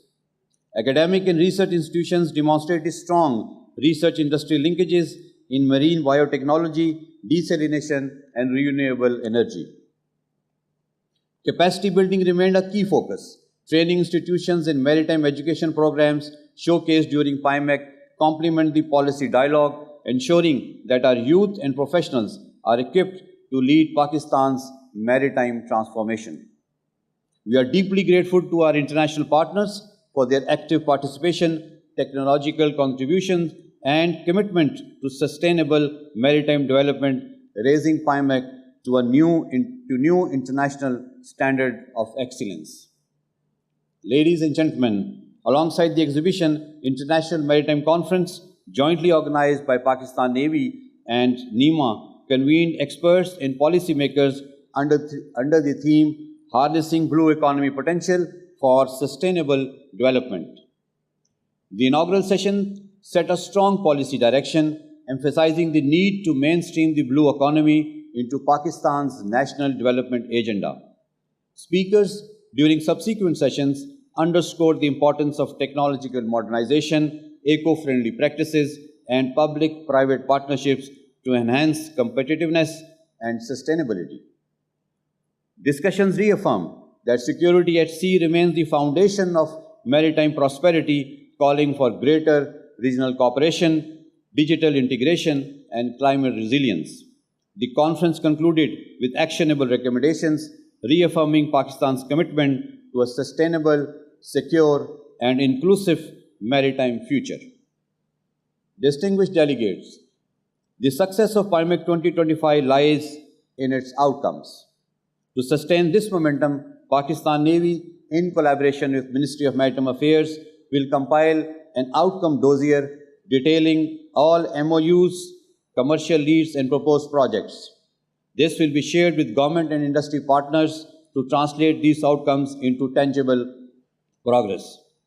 Ladies and gentlemen, Pakistan's geostrategic location at the crossroads of global trade and the gateway of Arabian Sea positions us to become a key regional maritime hub. Through CPAC and the continued development of Karachi and Gwadar ports, Pakistan is advancing toward this vision of connectivity and prosperity. Let me also reaffirm that Pakistan Navy stands resolute in safeguarding our maritime frontiers and will, inshallah, continue to ensure freedom of navigation and protect lawful maritime commerce. Equally vital is sustainability. Our growth must remain climate aware and eco-sensitive. We will continue aligning with global best practices in fisheries management, green port operations, and low-carbon shipping technologies. The path ahead lies in partnership between government and industry, academia and technology, and between Pakistan and our partners from across the globe.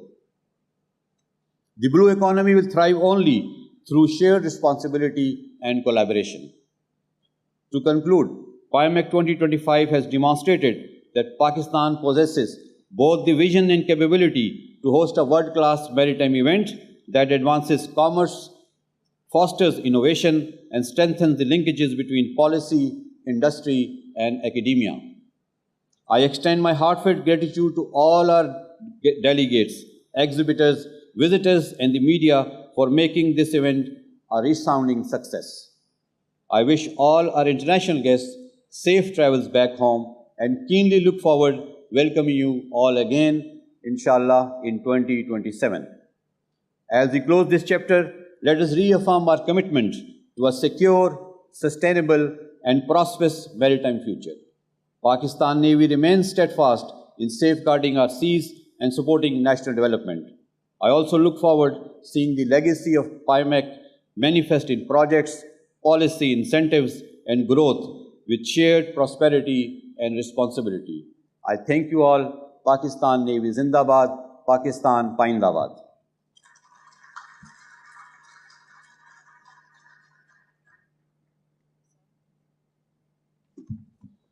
Thank you, sir, for shedding a light on PIMEC 2025 exhibition.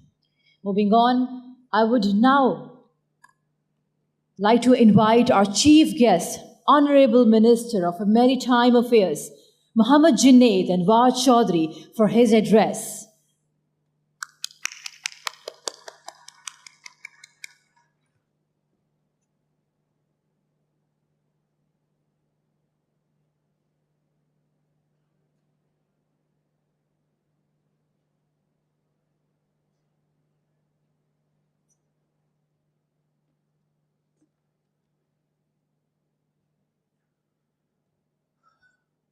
Bismillahirrahmanirrahim. Nahmaduhu wa nasalli ala rasulihil kareem. Honorable delegates, excellencies, chief of staff, officers, media persons, ladies and gentlemen, assalamu alaikum and good morning.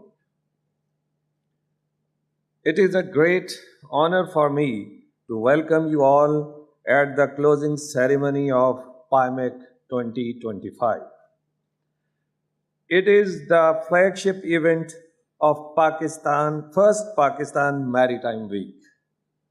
Your presence shows our shared resolve to make Pakistan a strong, connected, prosperous maritime nation.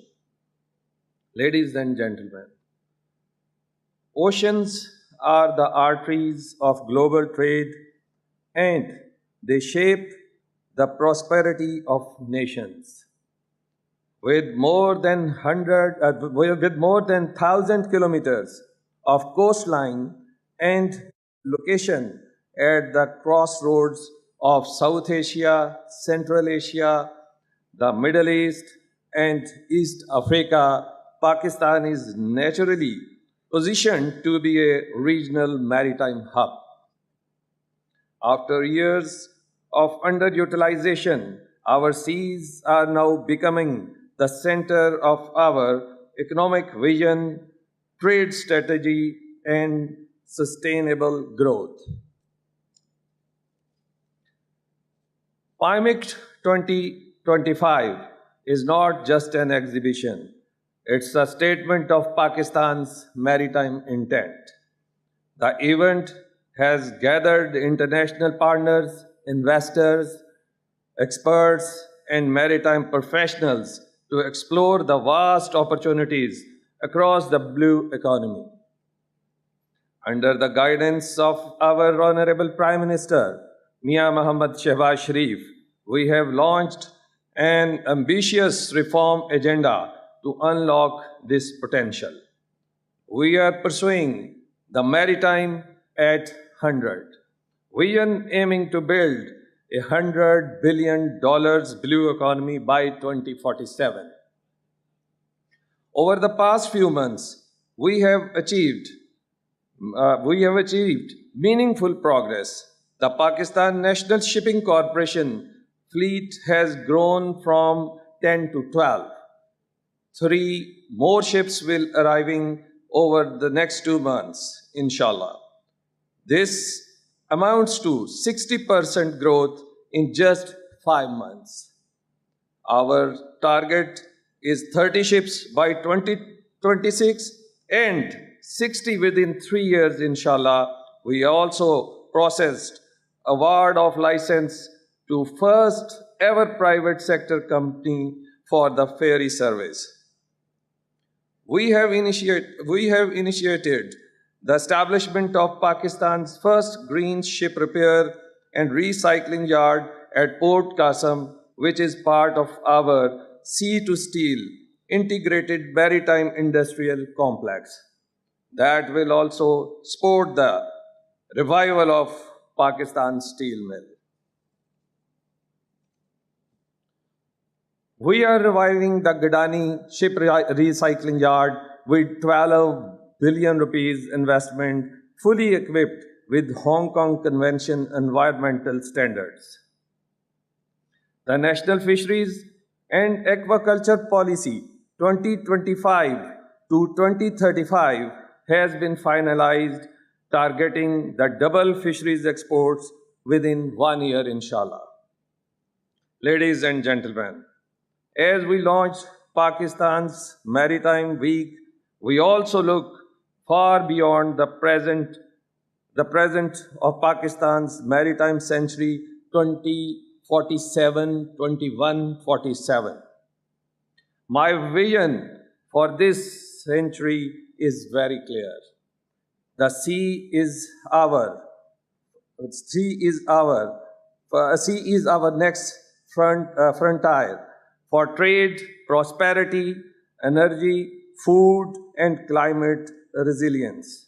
By 2047, we aim to transform Pakistan into a globally recognized blue economy powerhouse, driving regional integration and sustainable maritime growth across the North Arabian Sea and Indian Ocean. My vision for next century is based on 5 pillars, which include: we have Port 1, Port 2, Port 3, Port Qasim, KPT, and Gwadar. Development of 3 new deep sea ports, Port 4, Port 5, and Port 6, inshallah. Expanding the national shipping fleet, which can carry Pakistan's own seaborne trade and bring sea freight bill to minus, inshallah. Building artificial intelligence-enabled maritime industrial complex for shipbuilding, ship repair, and ship recycling. I envision made in Pakistan ship in future, inshallah. Achieving 100% digital and green ports with multimodal connectivity through road, rail, and air. Leading regional maritime cooperation, promote peace, sustainability, and shared prosperity across our sea.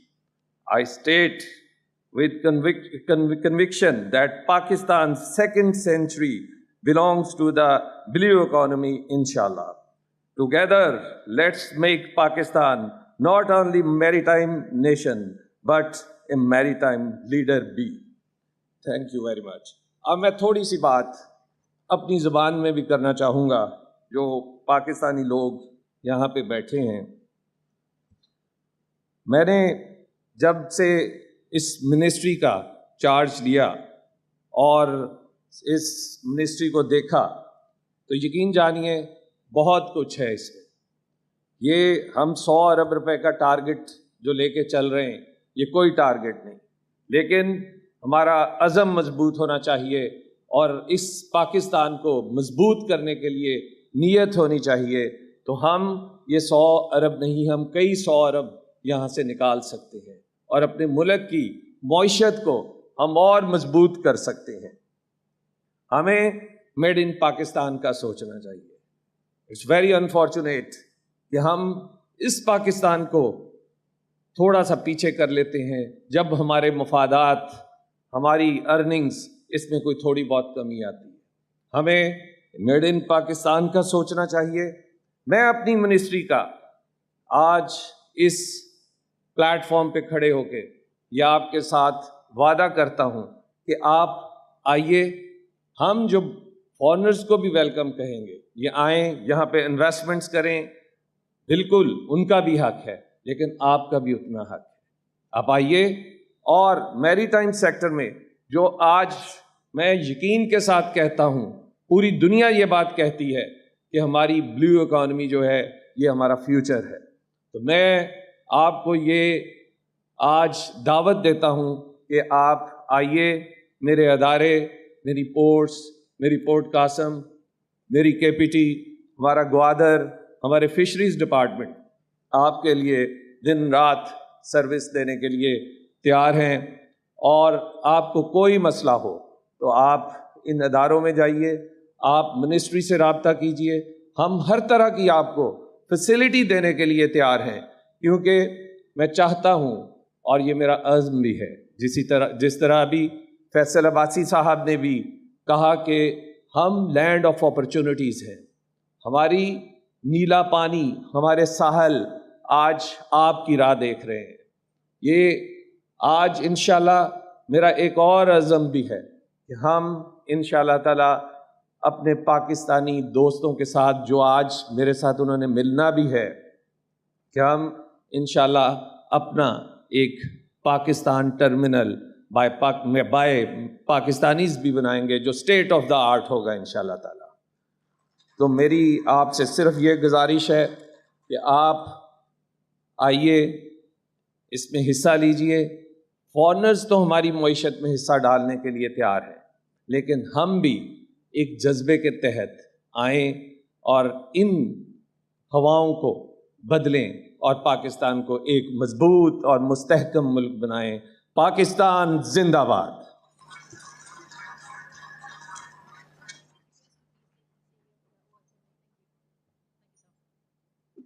Thank you so much, sir, for sharing your vision towards the maritime affairs of Pakistan. If I can please request you to stay on the stage as we are now moving towards the official award ceremony for the exhibitors and chief guests. Ladies and gentlemen, I would like to welcome Vice Admiral Raja Rab Nawaz, Hilal Imtiaz Military, Sitara Bisalat, Chief of Staff, to please come on the stage. We have with us Vice Admiral Muhammad Faisal Abbasi, Hilal Imtiaz Military Commander, Karachi. We have also been joined by the CEO of Badar Expo Solutions, Mr. Zuhair Nasir. Now moving on to the first category. In the category 72 square meter or above, 2 national companies are the recipient of this award. Up first, we have Pakistan Navy.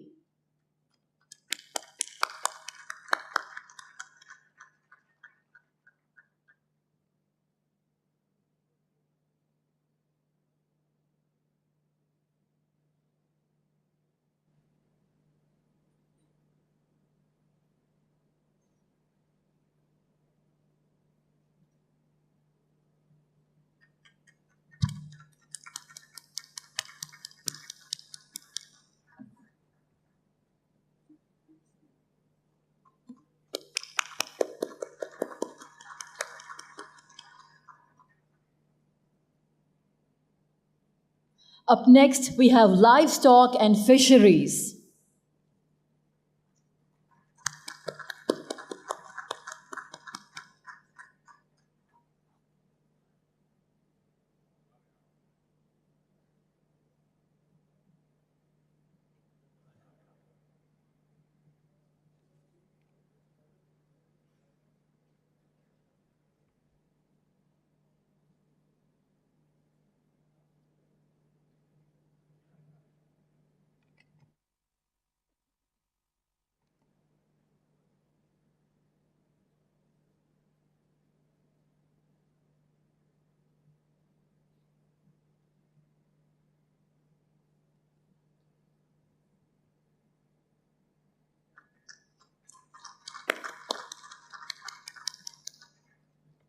Moving on to the next category. In the category of 72 square meters or above, 2 international companies are the recipient of this award. Up first, we have Ministry of Defense, Iran.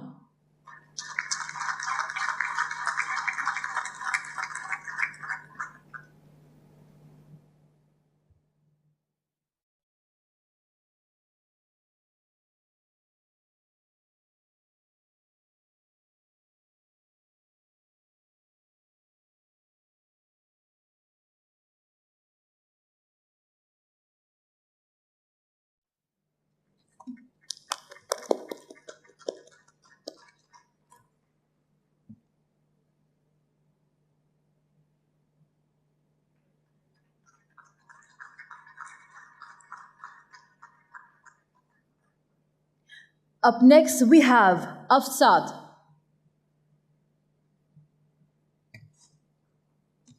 We have Asfat with us.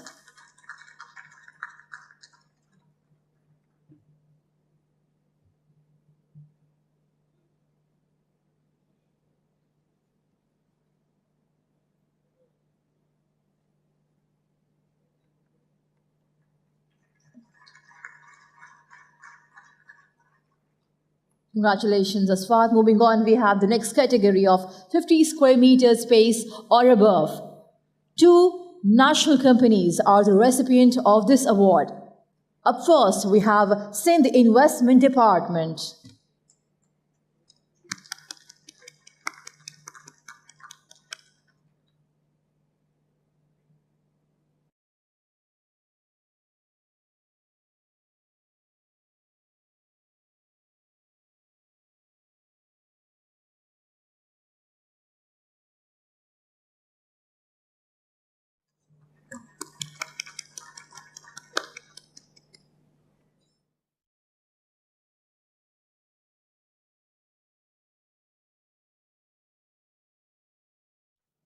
Up next, we have Pakistan National Shipping Corporation.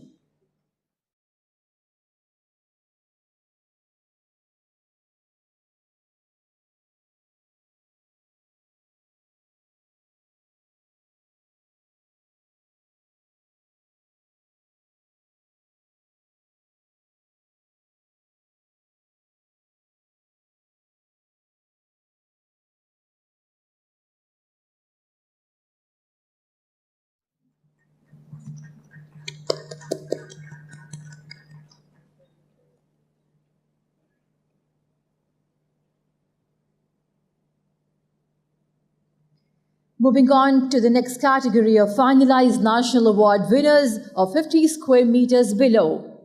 2 national companies are the recipient of this award. We have with us Aerospace Bakery Pakistan Private Limited.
Up next, I would like to call National Radio and Telecommunication Corporation, NRTC, to please come on the stage and receive your award.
Moving on to the final award category of finalized international award winners of 50 square meter or below, I would like to call Water Master Aquamic. We have the international company here with us.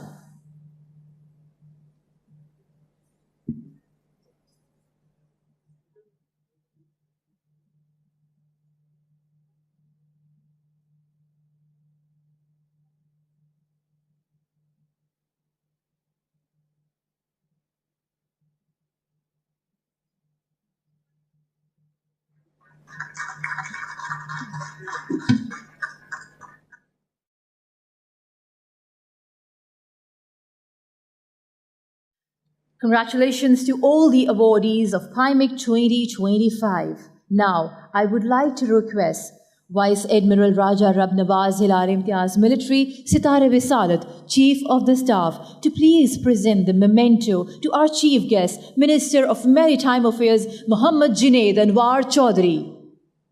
We've also been joined by Mr. Zuhair.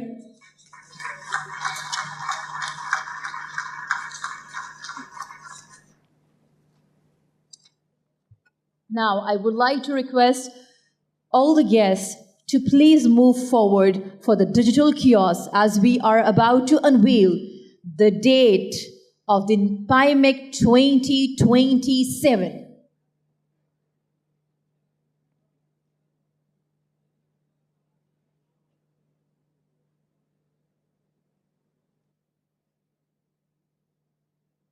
Ladies and gentlemen, this is the time to unveil the next edition date of PIMEC 2027.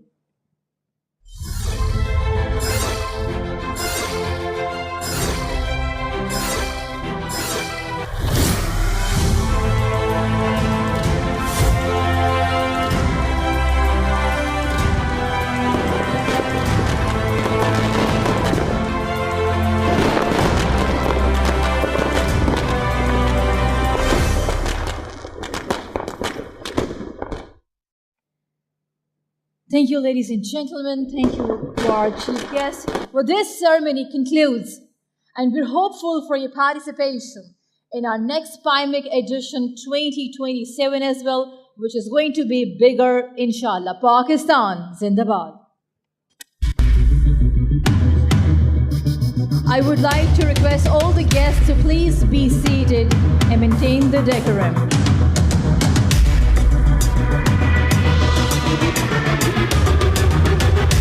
Please be seated.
Badar Expo Solutions, we are committed to connecting people, creating values, and delivering impactful events. Our mission is to make emerging healthcare trends and innovations accessible globally, while fostering meaningful B2B matchmaking opportunities between local and international stakeholders. Health care expo and conference last year हमने शुरू की, इस साल इसका second edition है. Again इसे एक बहुत बड़ी मैं सक्सेस समझता हूँ कि पहले सेशन के बाद हम दूसरे एडिशन के ऊपर आए. Your vision and dedication in promoting Pakistan healthcare industry through such high-level platform is really commendable. Let me start by congratulating Mr. Zuhair from Badar Expos and the spirit behind Abid Abbas Sheikh Saab for arranging such a beautiful conference. ये सिर्फ एक नुमाइश या exhibition नहीं है, ये एक सोच है, ये एक सफ़र है जिसकी बुनियाद डाली जा रही है. और हेल्थ केयर एक ऐसा सब्जेक्ट है कि इसको समझने की और इस पर अमल करने की ज़रूरत है. तो मैं ज़ुहैर नसीर साहब आपको और आपकी टीम को बदर सॉल्यूशन को खराज तहसीन पेश करता हूँ.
thank the dignitaries and all the guests, the sponsors, the exhibitors who have been with us through the years and have made this event possible. It is a great opportunity for the investors and even the dealers and the distributors to participate and engage in this seminar, and I further request the management of Badar Expo to continue these seminars for the general awareness of the people.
At Badar Expo Solutions, we are committed to connecting people, creating values, and delivering impactful events. Our mission is to make emerging healthcare trends and innovations accessible globally, while fostering meaningful B2B matchmaking opportunities between local and international stakeholders. Health care expo and conference last year हमने शुरू की, इस साल इसका second edition है. Again इसे एक बहुत बड़ी मैं सक्सेस समझता हूँ कि पहले सेशन के बाद हम दूसरे एडिशन के ऊपर आए. Your vision and dedication in promoting Pakistan healthcare industry through such high-level platform is really commendable. Let me start by congratulating Mr. Zuhair from Badar Expo and the spirit behind Abid Abbas Sheikh Saab for arranging such a beautiful conference. ये सिर्फ एक नुमाइश या exhibition नहीं है, ये एक सोच है, ये एक सफ़र है जिसकी बुनियाद डाली जा रही है. तो मैं ज़ुहैर नसीर साहब आपको और आपकी टीम को बदर सॉल्यूशन को खराज तहसीन पेश करता हूँ.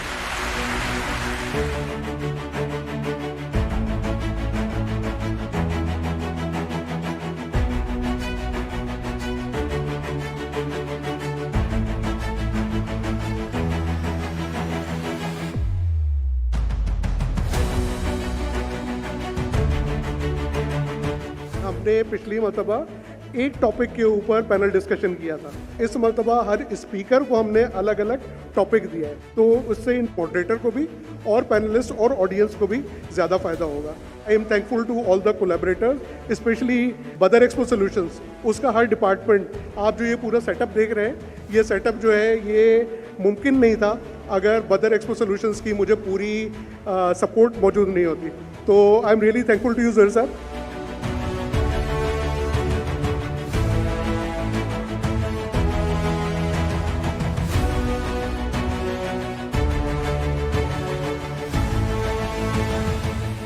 बहुत सारे पैनलिस्ट्स और एक्सपर्ट्स के साथ नेटवर्किंग का मौका मिला.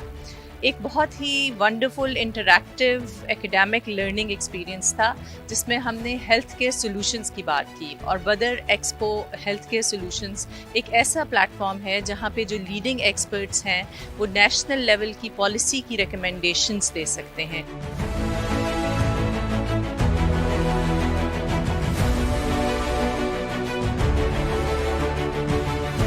बदर एक्सपो को सबसे पहले मुबारकबाद है ज़ुहैर नसीर साहब को, उनकी टीम को, कि उन्होंने इतना ज़बरदस्त programme which is so much needed for the health care of Pakistan organize किया. टोटल सिंध में 17 डेंटल कॉलेजेस हैं.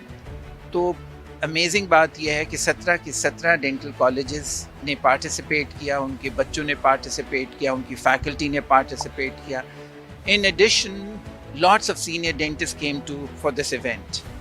और ये इवेंट मैं देखता हूँ कि फ्यूचर में एक आइकॉन की हैसियत हासिल कर लेगा डेंटिस्ट्री में इंशाअल्लाह. इतने सारे लोगों को एक साथ हैंडल करना और फ्लॉलेसली उसको ऑर्गेनाइज करना, लाइट्स, कैमरा, स्पीकर्स, जजेस, content was very very very nice. Apart from that I think ये इस किस्म के इवेंट्स होने चाहिए. It's not just good for the overall dental community and also for the medical community and the country at large. ये इस तरह के इवेंट स्टूडेंट्स के लिए एक बहुत लैंडमार्क समझें एक इवेंट की हैसियत रखते हैं, बिकॉज ऐसे मौक़ों के ऊपर स्टूडेंट को न सिर्फ ये कि अपनी नॉलेज बल्कि अपना टैलेंट जो कि उनकी तालीम के अलावा भी होता है उसको डिस्प्ले या शोकेस करने का मौका मिलता है. तो मैं एक दफ़ा फिर तमाम ऑर्गेनाइजर्स, तमाम स्पॉन्सर्स को बहुत मुबारकबाद देता हूँ कि एक बेहतरीन इवेंट ऑर्गेनाइज़ किया और इंशाल्लाह अगले साल पर इससे बेहतर इसी तरह के एक इवेंट में हम दोबारा मुलाकात करेंगे. Thank you. अस्सलाम वालेकुम.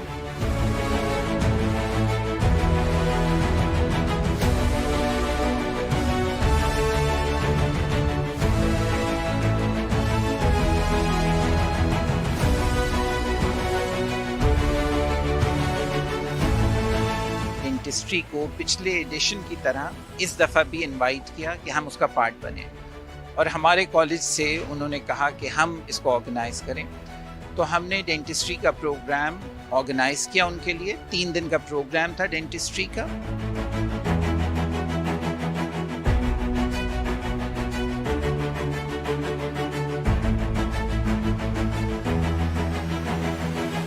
हेल्थ केयर एक्सपो का सेकेंड एडिशन जो कि एक्सपो सेंटर कराची में मुनक़िद हुआ और 3 डेज़ की ये कॉन्फ्रेंस थी। इसमें तीनों दिन हमारे साइंटिफिक सेशंस रहे, इंडस्ट्री एक्सपर्ट्स से आए, प्रोफेशनल एक्सपर्ट्स आए और एजुकेशनल सीरीज़ थी एक लेक्चर्स की जो कि तीनों दिन रही। अल्हम्दुलिल्लाह we had a great turnout and it was more than what we expected.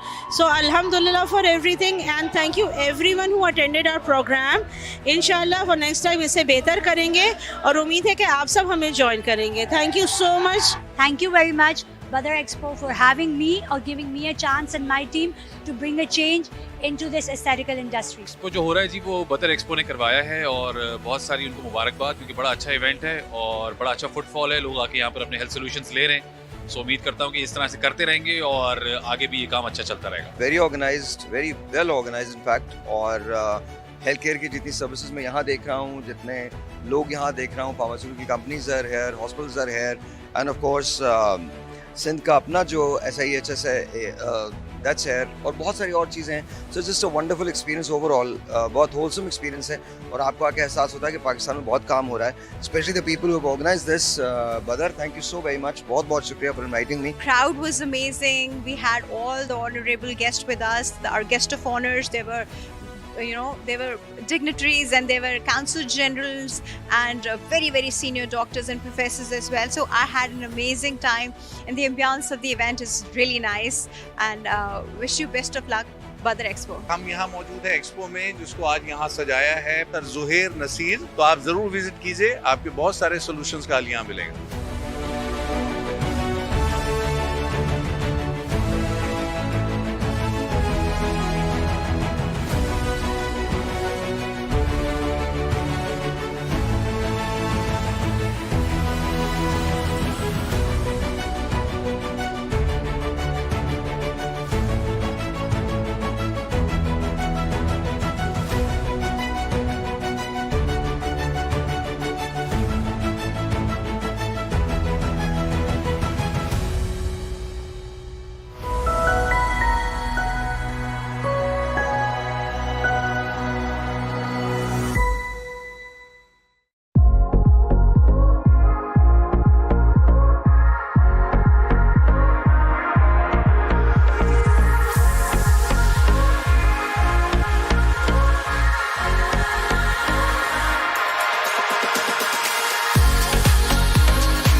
Tonight at the Paimak Gala dinner, we honor the very heart of Pakistan, its vibrant culture, its timeless traditions, and its progressive spirit.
रखियो बाला झूले लालन सिंधड़ी दा seven दा सही शहबाज कलंदर दमादम मस्त कलंदर दमादम मस्त कलंदर सही शहबाज शहबाज कलंदर वटे दम दम दे अंदर।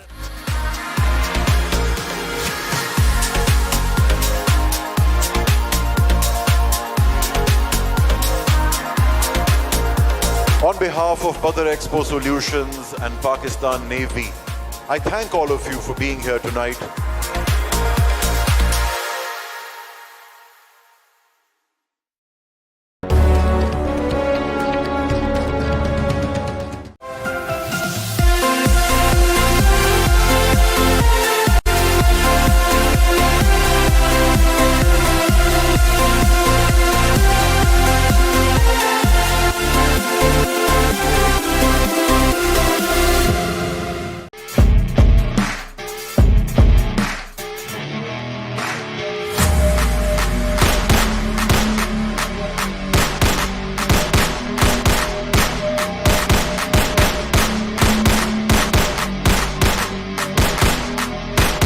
अस्सलाम वालेकुम।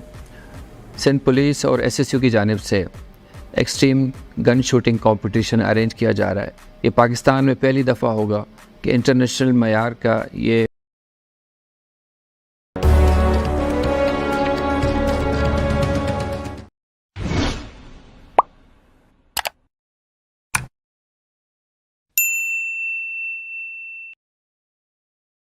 अस्सलाम वालेकुम, my name is Abdul Monim Thakur, I am from Lahore और हमारी कंपनी बेसिक डील करती है जी काओ इंपोर्ट में। अभी इस टाइम भी हमारे ओनर कंपनी के डॉक्टर मलिक उमर फरूकवान साहब इस टाइम ऑस्ट्रेलिया में एनिमल्स की शिपमेंट के लिए वो इस टाइम एनिमल सिलेक्शन के लिए गए हुए हैं, लिहाजा अभी हमारी ऑस्ट्रेलिया से एनिमल शिपमेंट आ रही है। और इस टाइम हमें डेल्फा और सिंध गवर्नमेंट की तरफ, लाइफ स्टॉक की गवर्नमेंट की तरफ से हम उनके बड़े मशहूर हैं कि उन्होंने हमें इधर इनवाइट किया और इधर मैंने बहुत खुश हुआ हूँ इधर के देख के, जिस तरह स्टूडेंट्स और काफ़ी यानी कि फार्मर्स का बहुत इंटरेस्ट शो कर रहे हैं अपना। सिंध गवर्नमेंट और बदर एक्सपो सॉल्यूशंस और डेल्फा का हम बहुत मशहूर हैं कि उन्होंने हमें इनवाइट किया और लिहाजा हमें इससे मुस्तफ़ीद होने का बहुत मौका मिला।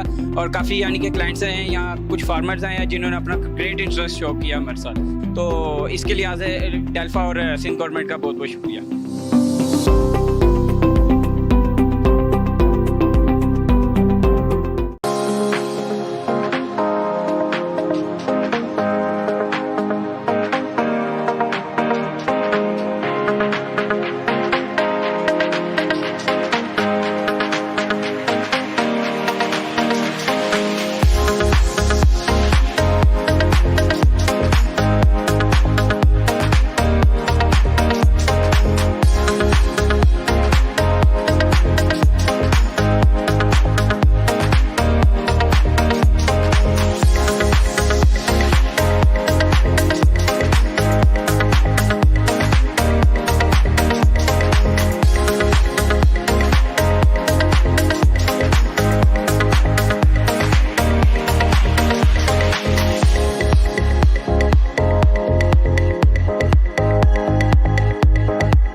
अस्सलाम वालेकुम जी, मेरा नाम डॉक्टर आफ्ताब हुसैन है और मैं रिसर्च ऑफिसर हूँ livestock and fisheries department government of Sindh में। तो बेसिकली ये जो एक्सपो 2025 यहाँ पे जिसकी एग्जीबिशन यहाँ की गई है बदर एक्सपो में, तो ये कोलेबोरेशन है गवर्नमेंट ऑफ सिंध यानी लाइफ स्टॉक और fisheries department government of Sindh का और उसके अलावा डेल्फा वालों का एक कोलेबोरेशन है।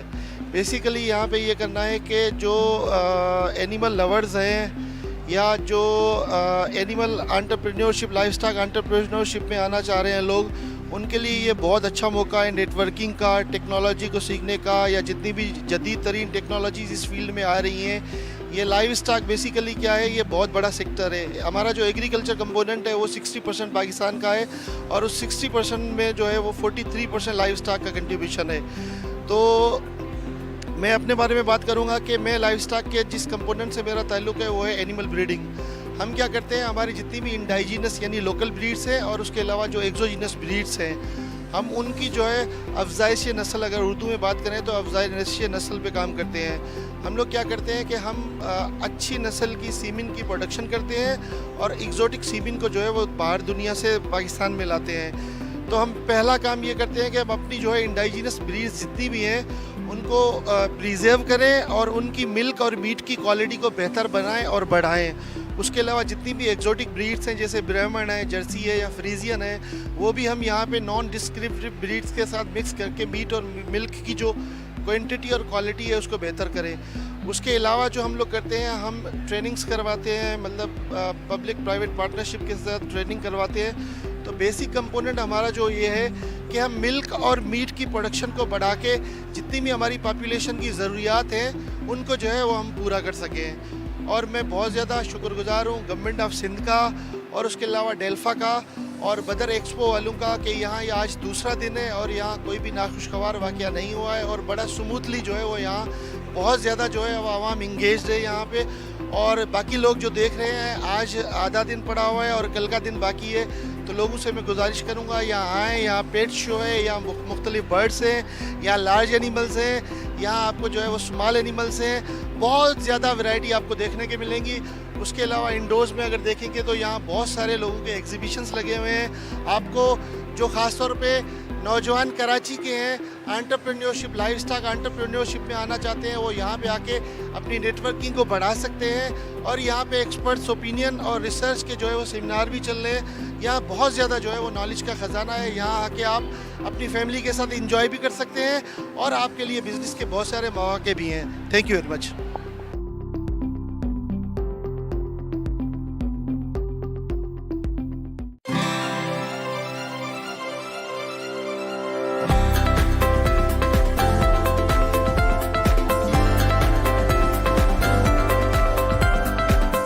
At Badar Expo Solutions, we are committed to connecting people, creating values, and delivering impactful events. Our mission is to make emerging healthcare trends and innovations accessible globally, while fostering meaningful B2B matchmaking opportunities between local and international stakeholders. Health care expo and conference last year हमने शुरू की, इस साल इसका second edition है।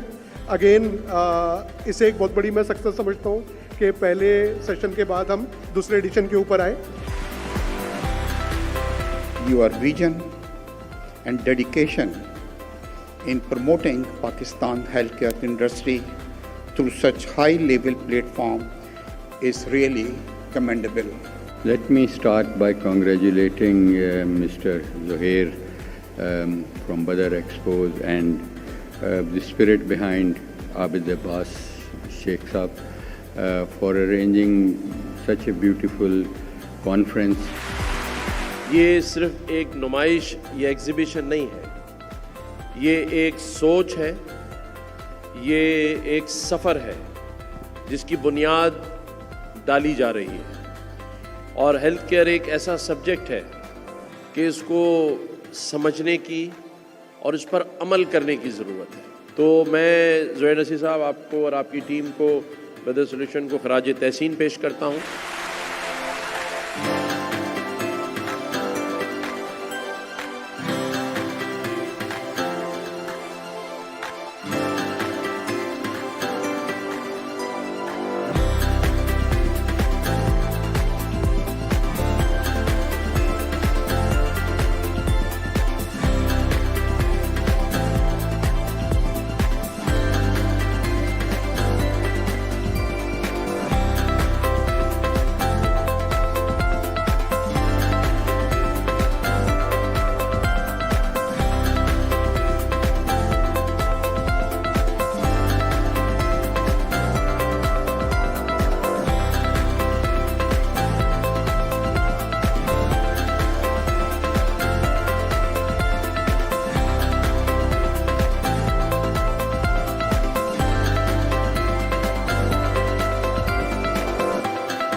अस्सलाम वालेकुम जी, मेरा नाम डॉक्टर आफ्ताब हुसैन है और मैं रिसर्च ऑफिसर हूँ livestock and fisheries department government of Sindh में।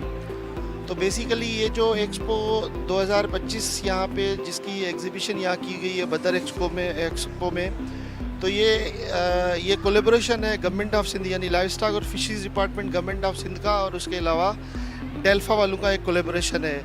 बेसिकली यहाँ पे ये करना है कि जो एनिमल लवर्स हैं या जो animal entrepreneurship life stock entrepreneurship में आना चाह रहे हैं लोग, उनके लिए ये बहुत अच्छा मौका है नेटवर्किंग का, टेक्नोलॉजी को सीखने का, या जितनी भी जदीद तरीन टेक्नोलॉजीज इस फील्ड में आ रही हैं। ये लाइव स्टॉक बेसिकली क्या है, ये बहुत बड़ा सेक्टर है। हमारा जो एग्रीकल्चर कंपोनेंट है वो 60% पाकिस्तान का है और उस 60% में जो है वो 43% लाइव स्टॉक का कंट्रीब्यूशन है। तो मैं अपने बारे में बात करूंगा कि मैं लाइव स्टॉक के जिस कंपोनेंट से मेरा ताल्लुक़ है वो है एनिमल ब्रीडिंग। हम क्या करते हैं, हमारी जितनी भी इंडाइजीनस यानी लोकल ब्रीड्स हैं और उसके अलावा जो एक्सोजीनस ब्रीड्स हैं, हम उनकी जो है अफजाइश नस्ल, अगर उर्दू में बात करें तो अफजाइश नस्ल पे काम करते हैं। हम लोग क्या करते हैं कि हम अच्छी नस्ल की सीमिन की प्रोडक्शन करते हैं और एग्जोटिक सीमिन को जो है वो बाहर दुनिया से पाकिस्तान में लाते हैं। तो हम पहला काम ये करते हैं कि हम अपनी जो है इंडाइजीनस ब्रीड्स जितनी भी हैं उनको प्रिजर्व करें और उनकी मिल्क और मीट की क्वालिटी को बेहतर बनाएं और बढ़ाएं। उसके अलावा जितनी भी एक्जोटिक ब्रीड्स हैं जैसे ब्राह्मण है, जर्सी है या फ्रीजियन है, वो भी हम यहाँ पे नॉन डिस्क्रिप्टिव ब्रीड्स के साथ मिक्स करके मीट और मिल्क की जो क्वांटिटी और क्वालिटी है उसको बेहतर करें। उसके अलावा जो हम लोग करते हैं, हम ट्रेनिंग्स करवाते हैं, मतलब पब्लिक प्राइवेट पार्टनरशिप के साथ ट्रेनिंग करवाते हैं। तो बेसिक कंपोनेंट हमारा जो ये है कि हम मिल्क और मीट की प्रोडक्शन को बढ़ा के जितनी भी हमारी पॉपुलेशन की ज़रूरियात हैं उनको जो है वो हम पूरा कर सकें। और मैं बहुत ज़्यादा शुक्रगुजार हूँ गवर्नमेंट ऑफ सिंध का और उसके अलावा डेल्फा का और बदर एक्सपो वालों का कि यहाँ ये आज दूसरा दिन है और यहाँ कोई भी नाखुशगवार वाक़या नहीं हुआ है और बड़ा स्मूथली जो है वो यहाँ बहुत ज़्यादा जो है वो आवाम इंगेज्ड है यहाँ पे। और बाकी लोग जो देख रहे हैं, आज आधा दिन पड़ा हुआ है और कल का दिन बाकी है, तो लोगों से मैं गुजारिश करूँगा यहाँ आएँ। यहाँ पेट शो है, यहाँ मुख्तलिफ बर्ड्स हैं, यहाँ लार्ज एनिमल्स हैं, यहाँ आपको जो है वो स्मॉल एनिमल्स हैं, बहुत ज़्यादा वैरायटी आपको देखने के मिलेंगी। उसके अलावा इंडोर्स में अगर देखेंगे तो यहाँ बहुत सारे लोगों के एग्जीबिशंस लगे हुए हैं। आपको जो ख़ास तौर पे नौजवान कराची के हैं, एंटरप्रेन्योरशिप लाइफ स्टॉक एंटरप्रेन्योरशिप में आना चाहते हैं, वो यहाँ पे आके अपनी नेटवर्किंग को बढ़ा सकते हैं। और यहाँ पे एक्सपर्ट्स ओपिनियन और रिसर्च के जो है वो सेमिनार भी चल रहे हैं। यहाँ बहुत ज़्यादा जो है वो नॉलेज का ख़जाना है। यहाँ आके आप अपनी फैमिली के साथ इंजॉय भी कर सकते हैं और आपके लिए बिजनेस के बहुत सारे मौके भी हैं। Thank you very much.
الله أكبر الله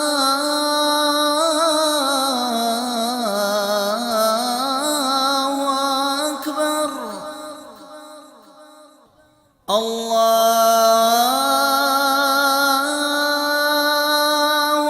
أكبر الله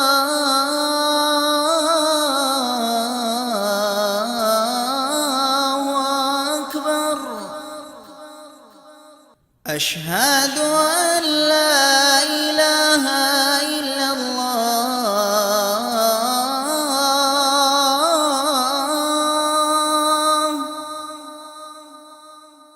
أشهد أن لا إله إلا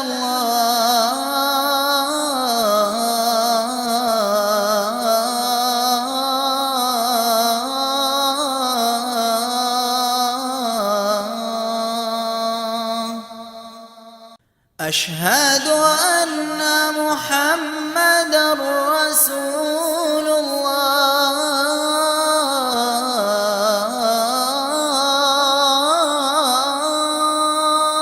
الله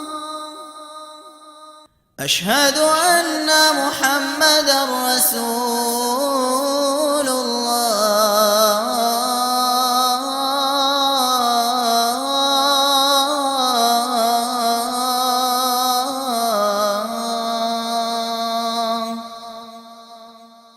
حي على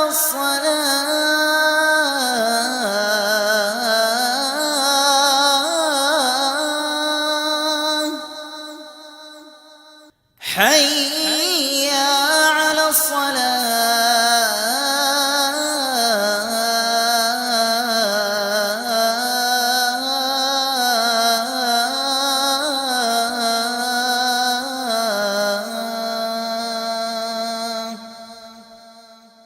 حي على الفلاح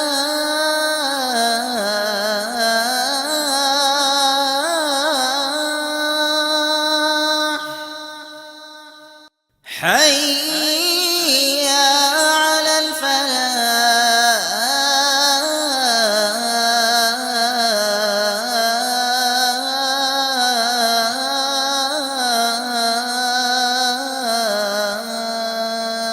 الفلاح الله أكبر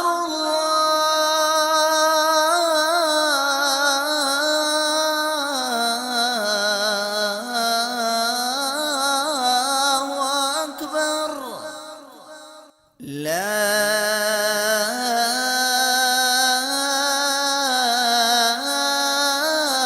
إله إلا الله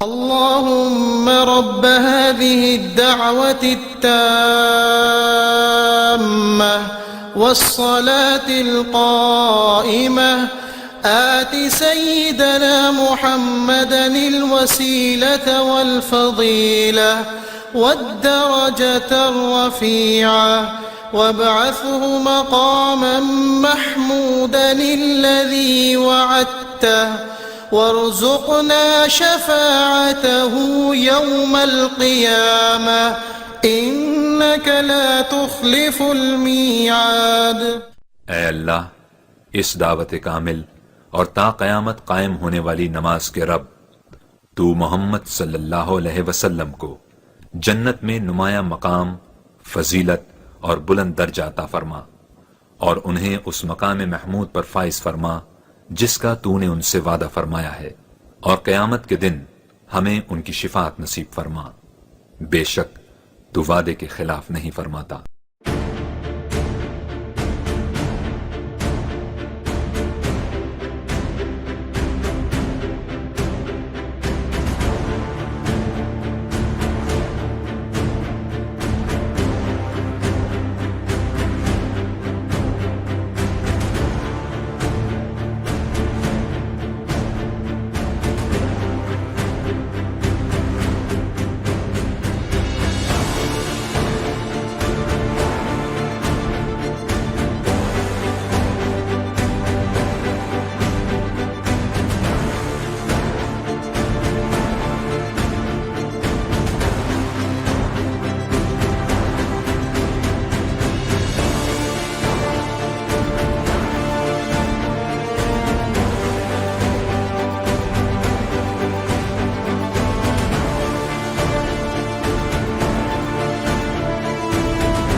Also within the industries, we are well connected. We know what the PAS has been running, what are the issues facing, how they tackle the PAS.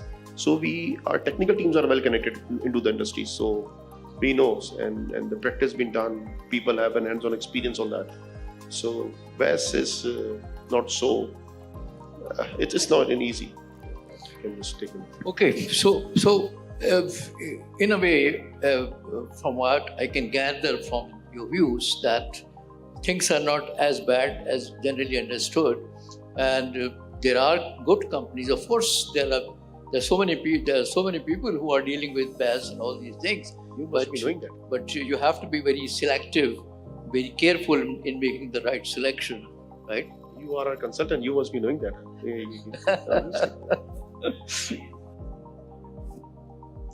आप कुछ कह रहे? No. Okay.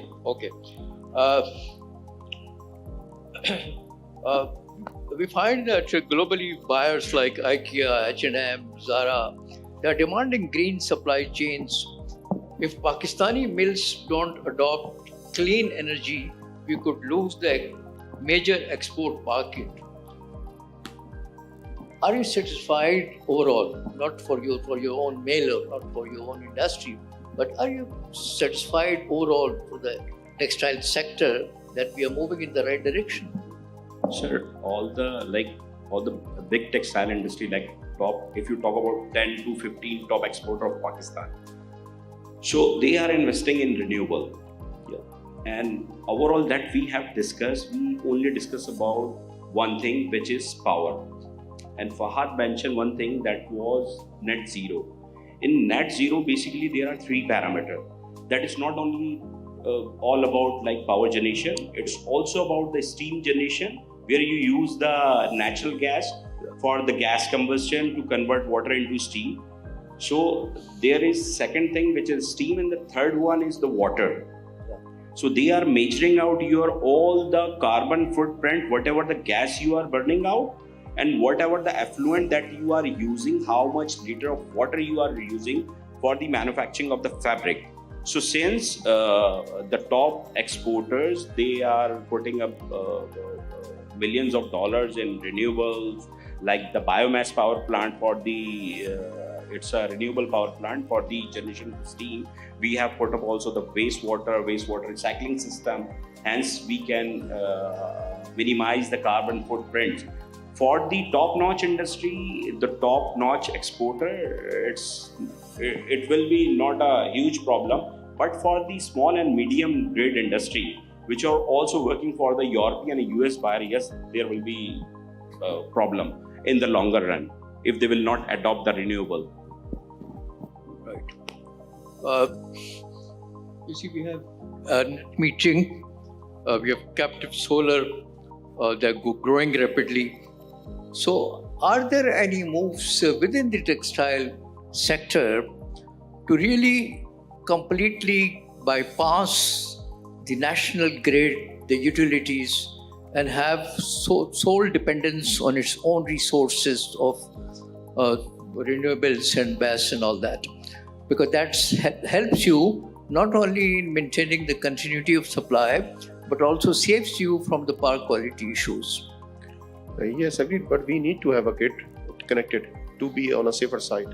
For the surplus orders, if we get, and the stability, there should be a backbone behind that. So we are trying to move towards the net zero, towards the carbon emission reduction and energy. Like we have around 100 acres of the land, and we are running 40 megawatts. But on that land, we can only put up 6 to 7 megawatt power generation on the solar. So eventually we need more power, and that will be possible only through the grid. Whether it has to be a policy where grid can be a greener for the industries. That's my, we cannot move the whole process out of it. Again, I'm a bit confused about what the customers are asking for, and asking us that okay, you should not use the fossil fuel energy based systems by 2029 or 30, whatever it is. And at the same time, because they know that there is not so much renewable infrastructure available in Pakistan to ensure that all the textile mills can comply by that requirement. So they are saying that okay, you can use the grid energy. now it's a contradiction. Grid energy is not being made by the renewables entirely.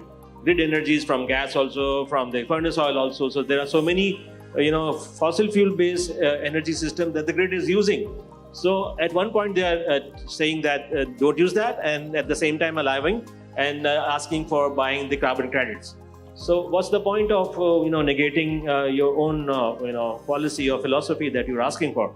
So rather than it should be something more practically possible for companies in Pakistan to allow the fossil fuel based energy, which is not abundant but so far available in large quantities. So, and then buy carbon credits to offset them. That's one possibility. Their requirement is to offset, because in Europe right now also there is so much of a carbon credit buying practices by so many industries, because they use fossil-based energy and then at the same time they offset their carbon utilization by buying the credits. So that's the same thing that should be allowed in Pakistan also, rather than asking for an impossible task to do, which is, from my perspective, for the next 25, 30 years is not possible, unless and until there is a 360-degree change in energy policy in Pakistan. Clarity, like to comment? What I can say about this is releasing the burden of the grid is a challenge in many places, and again, not only in Pakistan. And again, to illustrate it, there is one perfect solution which you increasingly hear about those days, unfortunately again with very different values of quality, which is solar. And here I'm stating, yes, solar lighting. Harnessing the power of the sun is without limits. You can do a lot. And today we have also even industries choosing to say, sir, as per my entire surroundings of the building, is it possible to get something off-grid? Which we did in many places. And I remember also territory and the constraints. Just to quote one, I was in charge, I joined Philips Signify 16 years back in Europe. But I was also part of, don't ask me why, as part of this territory called Caribbean Islands, which is usually the postcard which you see and everybody likes. But over there, they have a huge problem also for distributing the energy and reaching the energy. So you have places where, and also power cuts, by the way. So you have there a huge installation where it is completely independently fed with all-in-one hybrid. You have hybrid, by the way, you have both. You have hybrid connected to the network wherever it makes sense, or you have fully off-grid luminous standalone, as is. So again, there are today, like I would say, there are challenges and there is a baseline which you have to deal with. But again, nowadays solution exists at a very acceptable and affordable premium. Otherwise, those people will probably look at me and say, maybe wakuf naihun. If you tell me it's 200% premium versus a standard solution, I will not buy. So again, yes, today we have some solutions which can also help in that perspective. Thank you. Well, whenever we talk about energy and power, then we have, of course, these are precious resources. And it's a part of our own religion also that everything has to be used very cautiously.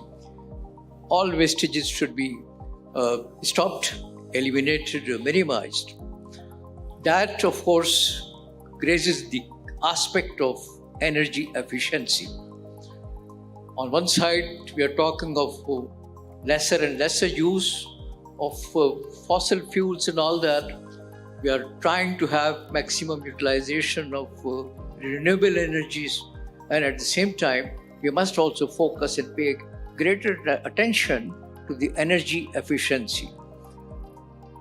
So looking at that perspective really, from the efficiency point of view, do you think that the textile sector is in a good status of energy efficiency overall, or there are places where really more work, more attention is required? Please. Sorry, I forgot your name. Gregory said that there is always a possibility to use so much LED lights and replacing the incandescent or the other technology that we had previously. So yeah, textile, as far as I know, and in our group also, this conversion from the old technology to the LED technology has been done and dusted for so many years now, and we keep on adding up LED lights based on the need, and obviously that path has been achieved. The other one, the machines are obviously VFD based technologies. So there is a lot of improvement already achieved when either we had old machines also which did not have the technology of VFDs, or by buying new machines we ensure that those have the VFD technologies.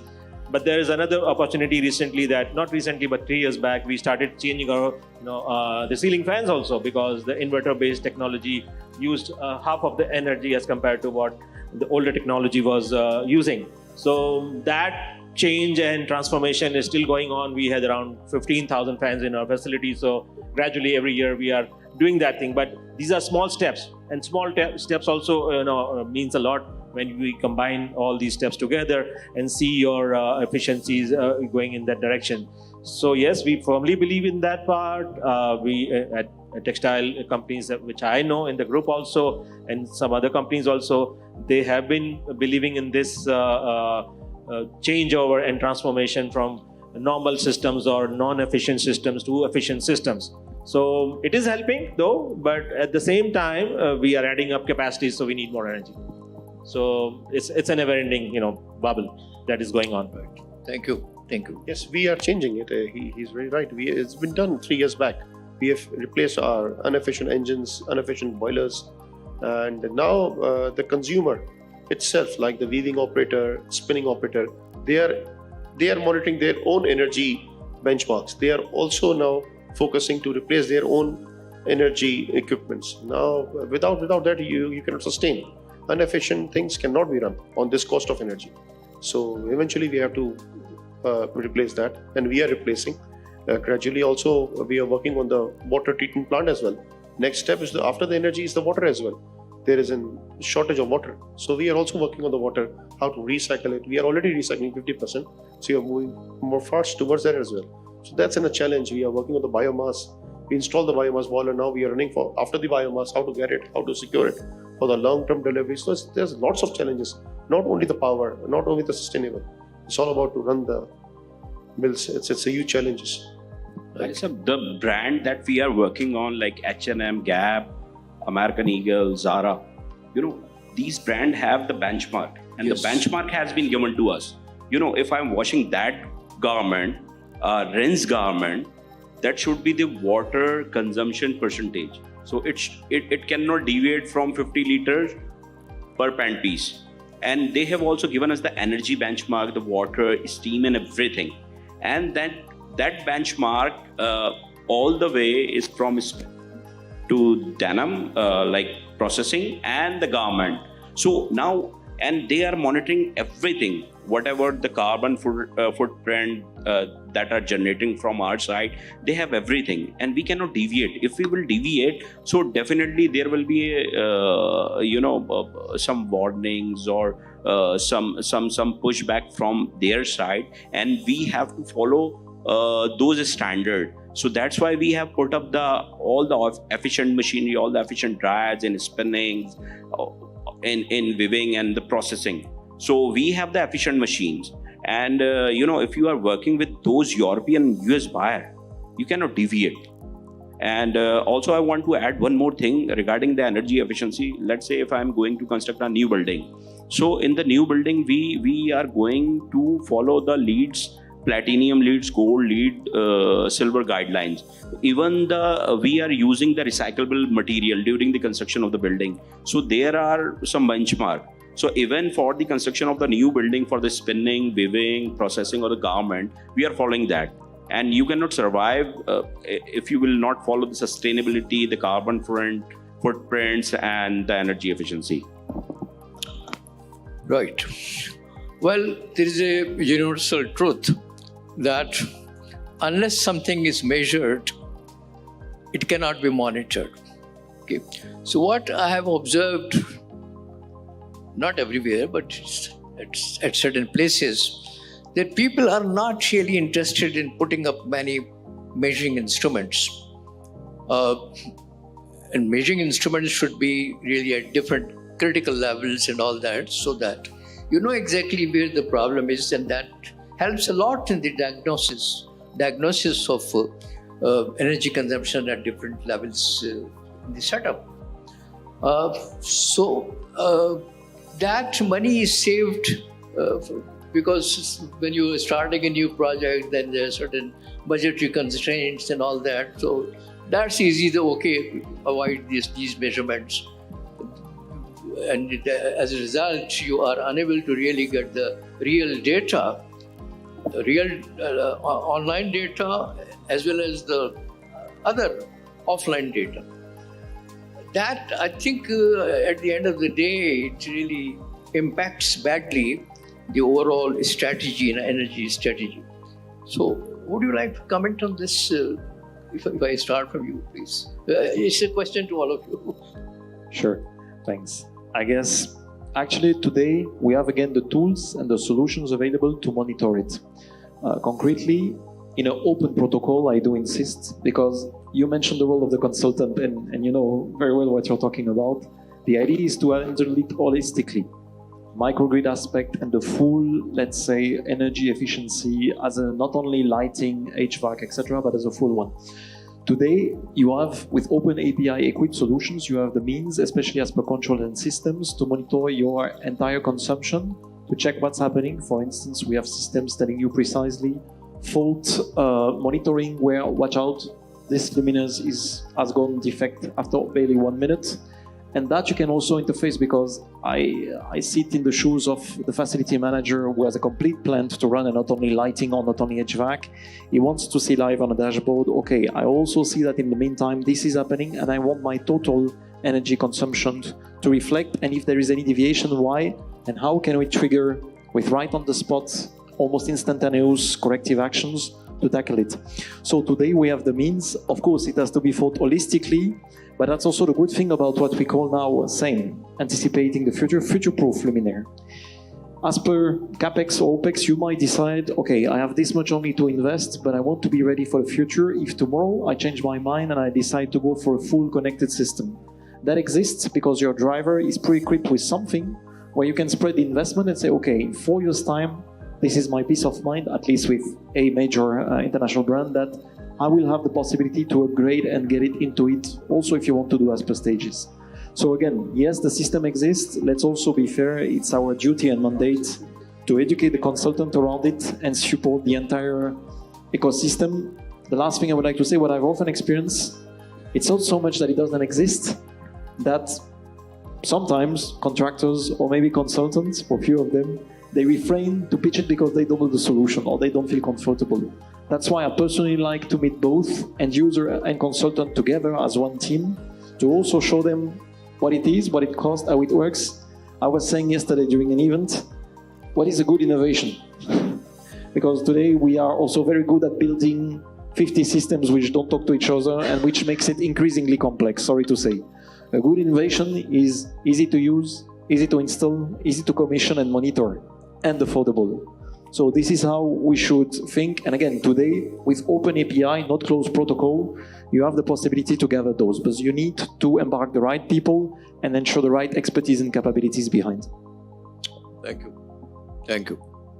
So from my perspective and my group's and company's perspective, measurement obviously is not at all avoided. There is no compromise on that. So all the systems that were previously bought some years back, or the new being bought very recently, all are ensured that the measuring systems are there and they are connected with SCADA systems across the organization that we have. So and then finally the next phase, what we are almost there in the next 6 months, we're going to be up and running, is to be able to see all the SCADA output on the ERP system.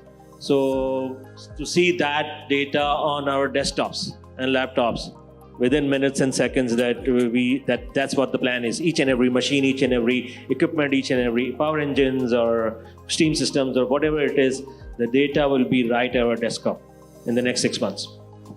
Right, right. But want to say something? That's fine. Yeah, okay. Please. Monitoring is necessary and it's an essential tool. And without the monitoring, we cannot run the industry. And that's also the requirement of the buyer as well. And you cannot forecast your energy demand and the utilization and the generation. So, and without this, we cannot move further. Absolutely. I think it was somewhere in 1988 or 89, somewhere. I had the opportunity of conducting some training sessions at the Best Way Cement in Hatar. And I was really amazed to see the setup of the textile mill. It didn't look like to be a textile mill. All the buildings were white, and they had a central control station. And every motor of the plant had its online status on the screen, that you can see how it is working, how much energy it has consumed, and everything. That was such a fantastic steel mill. It was from that Lord Pervez something of UK. He had set up that mill. Anyway, coming to the close of the session, I have one question which I would like to request our panelists. The question is that if you had one radical policy change to fix the energy textile nexus, what would that be? I start from Shahab. Okay, sir. From textile perspective, the policy change. So they have to make sure, the government has to make sure the regional energy tariff, like in comparison, like similar, like the neighbor we have, like India, Vietnam, and Bangladesh, where they have 7 to 9 cent of energy tariff, and that energy is also come from the renewable power, solar, wind, and hydro, etc. So, from my perspective, that we, the exporter, need the green renewable energy with that cost. Yes, sir. There should be a policy for the exporters that yes, you work your side, we work our side to provide you the best resource, stabilized power, green power on the grid. So let us work our own side. You concentrate. We are the textile manufacturers. We are not the power guys. Eventually, we have to drive ourselves into the power generation. Talk to STDC how to put the cables, how depth the cable will be going, how to take what are the SOPs to put the cables, what are the NOCs we have to take. Now we are involving ourselves to talk on that side. So it's just not our work. We are the garment manufacturers, textile manufacturers. Let it do us our work. You do your work. So it has to be a clear policy for the textiles. Good. That's good. I would say the government should have a clear-cut competitive energy selling and power selling strategy, and has to be finally one-time decision on this, that this is it, this is for the industry, this is for the sake of the country, to be competitive, not only in selling of power and energy to the consumers, whether industrial or whatever it is in Pakistan, but at the same time give the industry some targets. Business targets. If we achieve that target, we will be given at a lesser price. So that's how something more competitive can be changed, and the mindset of not being competitive has to change. That's the change in policy that I would suggest. Thank you. The most obvious one would be obviously to say, okay, let's work on the cost of energy by working on your own energy mix to ensure that, which is not something you do overnight, you do produce and you do create the conditions for having this renewable energy package and mix which is evolving. But this will take years. So in a much more pragmatic way, one thing which I observed which is working very fine, especially in Europe and Western countries, is so-called, there's different names according to the country, but energy saving certificate. In other words, if you cannot solve the cost of energy at first, let's do one thing. Based on a certain set of criteria that this industry or this industry has saved this much as a company, matching all the criteria which has been commonly redacted with public consultant, then once the energy saving is proved, you get a certain subsidy of the amount which comes as a matter of percentage rebate of the overall installation, which is in some cases in Europe, just to give you an idea, of course, we maybe not talk about the same magnitude, can go up to 25% of either new project or refurbishment project, which is huge. Basically, 1 in 4 PKR you invest is basically paid back once you have proved that the saving is there. You ask for something extreme, so I said let's go for the most extreme ones, but I guess this is the one which could at least incentivize, if for a certain period of time, again it will take time to make a mix, to shift the mix in energy, so maybe that's probably one track which could be explored and elaborated further. Thank you. With this, we practically come to the end of this session. I think we'll go for questions now. Panel discussion, and I congratulate all the people who are responsible for energy in the textile sector. Curious about a few things. One is that when you say that people have installed microgrids, I presume that you're talking about the grid, the electrical grid we have, the solar and the BESS. You're not including wind. Or have you included wind? You have installed a wind plant? Okay, one thing. The other is, have you computed with this? You have obtained energy optimization and availability, that is great. But have you computed with taking care of the OPEX and the CAPEX? How much energy cost have you reduced from the K Electric, which is around 16-17 cents? Have you been able to bring it down, and to what level? Definitely, that was an objective. Basically, the mindset of the industry, as a business mindset, obviously is to reduce the cost and make some more efficiencies. So, without having paybacks and practical sense or business sense, the investment is not done. So, yes, there is significant. I would say a significant difference between what the grid is providing and what we are having. Can we have a number for this? That's not so advisable, but I would say around almost 50% reduction in what you have from the grid, averagely. Not all the time, because it changes. So over the year, maybe less than 50%. Yeah, the levelized cost is around 50% less than what we can get from the grid. Yeah, but over the year, it will be more. It will be more depending on how efficient the system is maintained. So on a yearly basis, it will be around 30% less? On a yearly basis, it would be in a 5 years' time, yes, 30% less. Okay. But at the same time, there's another phenomena. The more you increase the grid cost, the more difference is created, and No, we're talking about the current grid. Current grid prices. We're taking that as a benchmark, and we think so. You have with all this investment, you have a 30% save. Yeah, and that's huge. Then the payback period will be for how many years? Then 3 to 5 years. 3 years is fantastic. 3 is fantastic. 3 is fantastic. You won't believe it. 5 years. It becomes 2 years if the energy cost is rupees 50. It becomes 1.5 years if it is 60. So the more you of course take the difference. So thank you. My name is Arif Nuri, and I am basically related with well certification, LEED certification, and energy management. Now, few inputs for these stalwarts of the industry are sitting here.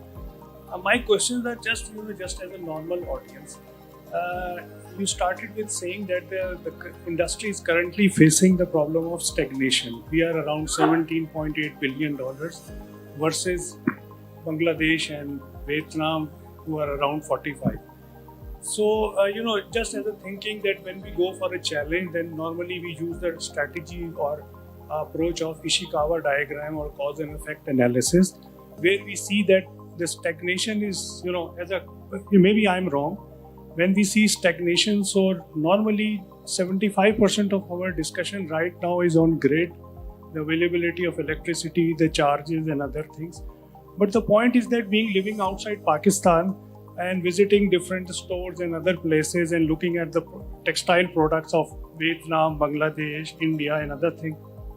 So when I look at this one, apart from the challenge which you are a genuine facing related to the grid, there are aspects related with the efficiency of your processes which is in your control. There are certain constraints which are outside the control, like the government policy and other things. As Mr. Shah mentioned about how much, you referred about the liters of water per kilogram of all those things. And also one more factor which I have noted, that you said that there is a 40% of the workforce working in your factories. So efficiency and well-being of those workers is also important. For example, SA 8000 standard we talk about and all those things. So I just need to, your input about this thing, that do you benchmark Bangladesh, Vietnam for the processes, for the efficiency, like water, how much gigajoules of energy is being used per 1 ton of, fabric is generated, how much water is being used. Similarly, when you talk about spinning or weaving. If you concentrate on question, please, that will be so the question is that is there any benchmark on other aspects apart from the energy you are currently looking on? And is there any, on APTEMA level or government level, is there any benchmark study done that why we are behind Bangladesh, why we are behind Vietnam, except grid? If you keep the grid sets. About the engineering unit, we are working with the export European and US brand like Gap, as I mentioned, Gap, H&M, Zara, and the other brands.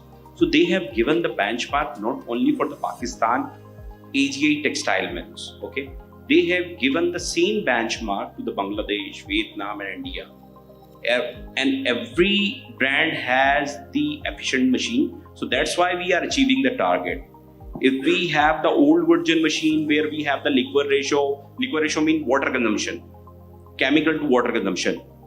In old version, like 10 years back, the water consumption liquid ratio was 1:10. Right now, the machine that I'm using, the liquid ratio is 1:2. So what is the difference? So number one, the water consumption has been dropped down. If the water consumption has been dropped down, then definitely my steam consumption will be lower side, and also the electricity, number one.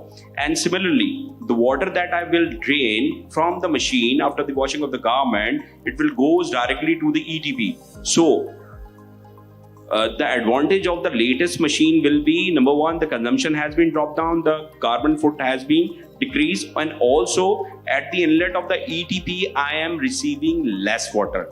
So these benchmark from H&M, Gap, Zara, American Eagle, Mango, it's same for the global industry, not only for the Pakistan or not only for the AGI. Right. Also, one more thing, at this time of the utility cost, we cannot run our process. We are not sustainable.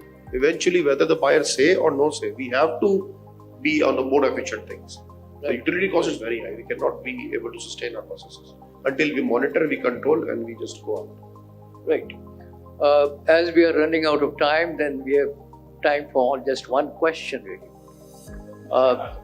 Chalo. Zishan was already here, raised his hand, but I think I'll give.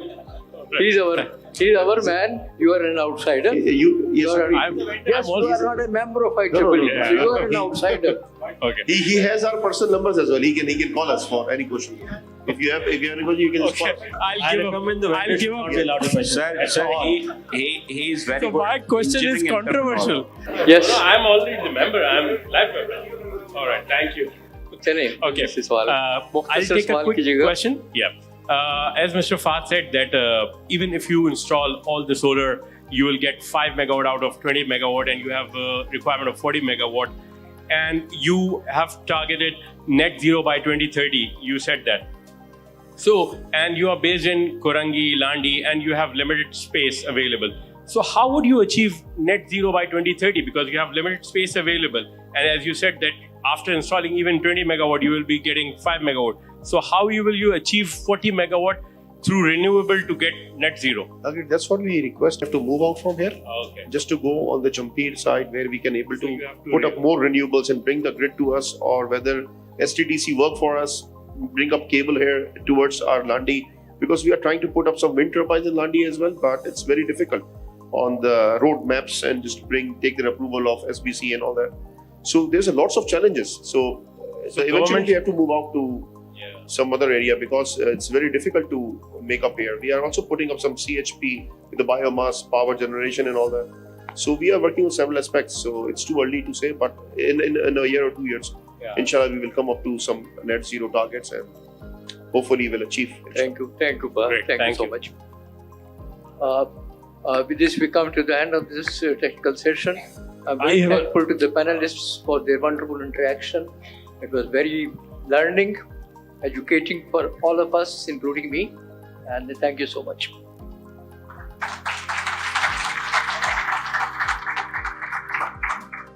Thank you, Khalisa, for conducting this very informative and interactive session. और Zeeshan, you must be thankful कि खालिद साहब ने outsider का लफ्ज़ use किया. अगर नवीद भाई होते तो इंट्रूडर यूज़ करते. So thank you very much for all the panelists and audience. And now it's time for memento distribution. So I request all the panelists and moderator to please come forward.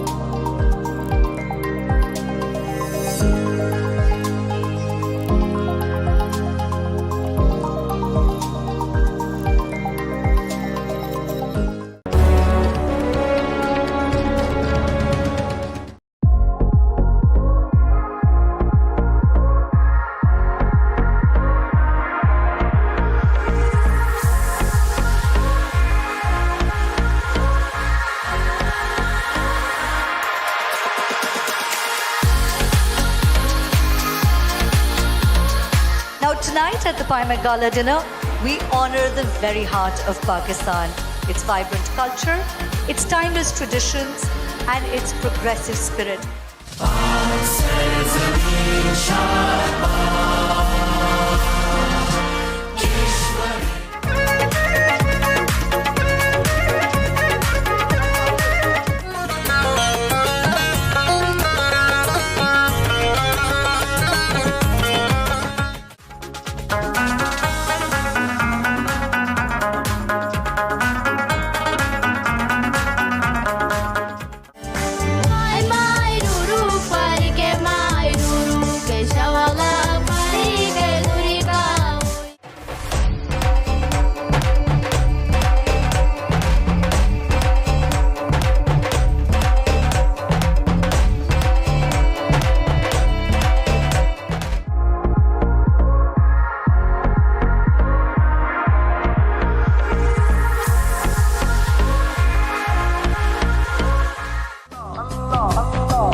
साकू ढोल मनावना है, साकू यार मनावना है, ओ भावे सिर दी बाजी लग जावे, ओ भावे सिर दी बाजी लग जावे।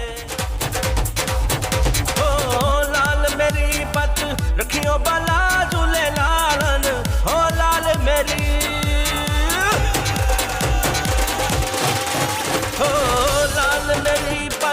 रखियो बाला झूले लालन, सिंधड़ी दा सेवन दा सही शहबाज कलंदर, दमादम मस्त कलंदर, दमादम मस्त कलंदर, सही शहबाज कलंदर, सही शहबाज कलंदर, बटे दम दम दे अंदर।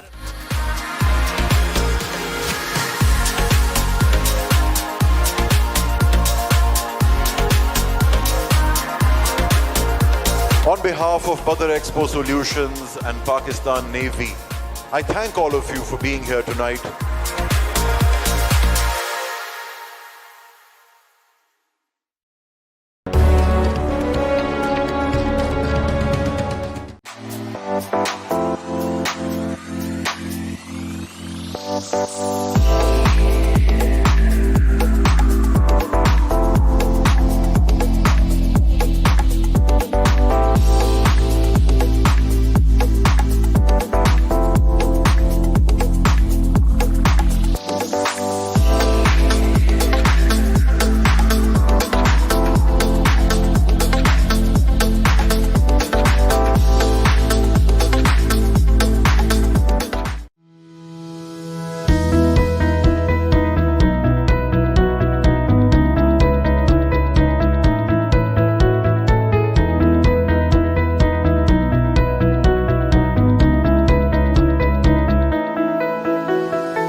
बदर एक्सपो की तरफ से जो है एक अच्छा हमें प्लेटफॉर्म मिला हुआ है IEEE फेयर का, जिसके अंदर हम लोग अपने डिफरेंट प्रोडक्ट्स को जो है शोकेस करते हैं। बदर एक्सपो ने हमें एक प्लेटफॉर्म दिया, वो हमें काफ़ी सपोर्ट भी करती है और यहाँ पे डिफरेंट कंपनीज को भी उसने काफ़ी सपोर्ट किया है।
thank the dignitaries and all the guests, the sponsors, the exhibitors who have been with us through the years and have made this event possible.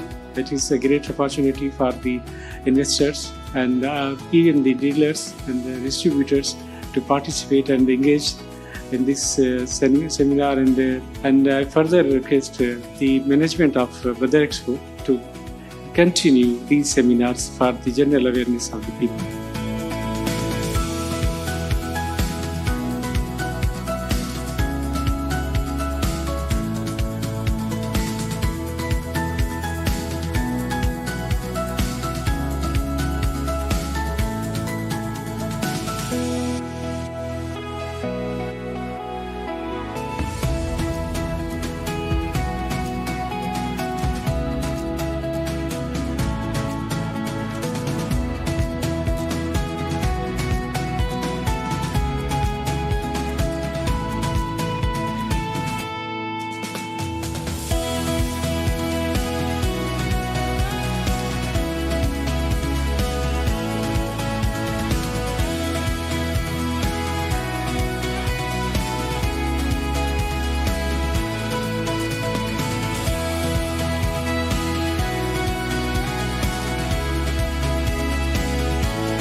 अस्सलाम वालेकुम, मैं सैयद राशिद अली। हम लोग इस ट्रैफ्टा जो है उसको इस ट्रैफ्टा जो है जो भी काम कर रहा है, जो भी प्रोडक्ट्स हमारी बन रही हैं इंस्टीट्यूट्स के अंदर, जो इस ट्रैफ्टा की ज़ेर निगरानी है हमारे जो MD है मुनव्वर अली मिठानी साहब, तो उनकी निगरानी में हमें CNC लेज़र कटिंग मशीन्स दी गई थी। उस हिसाब से जो भी हमारा ये काम चल रहा है सारा हम स्टूडेंट्स को भी सिखा रहे हैं और ये सारी चीज़ें बच्चे, और इससे बिज़नेस भी हमारा हो रहा है। इसी तरीके से हमारा जो है अपना एप्लिक्स का काम हो रहा है और हमारे मुख्तलिफ जो है काम चल रहे हैं इसी तरीके से, और हम बहुत अच्छा एक्सपीरियंस मिला हमें इस एक्सपो के अंदर, और हम बहुत शुक्रगुजार हैं बदर एक्सपो के, डेल्फा के और SLE के जो है। Thank you.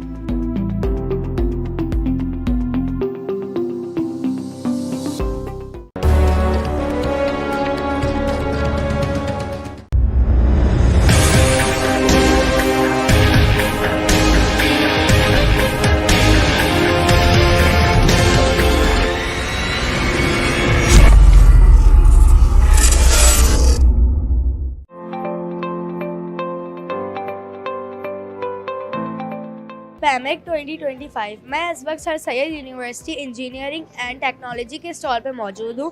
तो चलिए हम इनके ऑनर से बात करते हैं, इस स्टॉल की डिटेल लेते हैं। अस्सलाम वालेकुम। वालेकुम अस्सलाम। मैम मुझे आप अपने स्टॉल की डिटेल्स दे दो।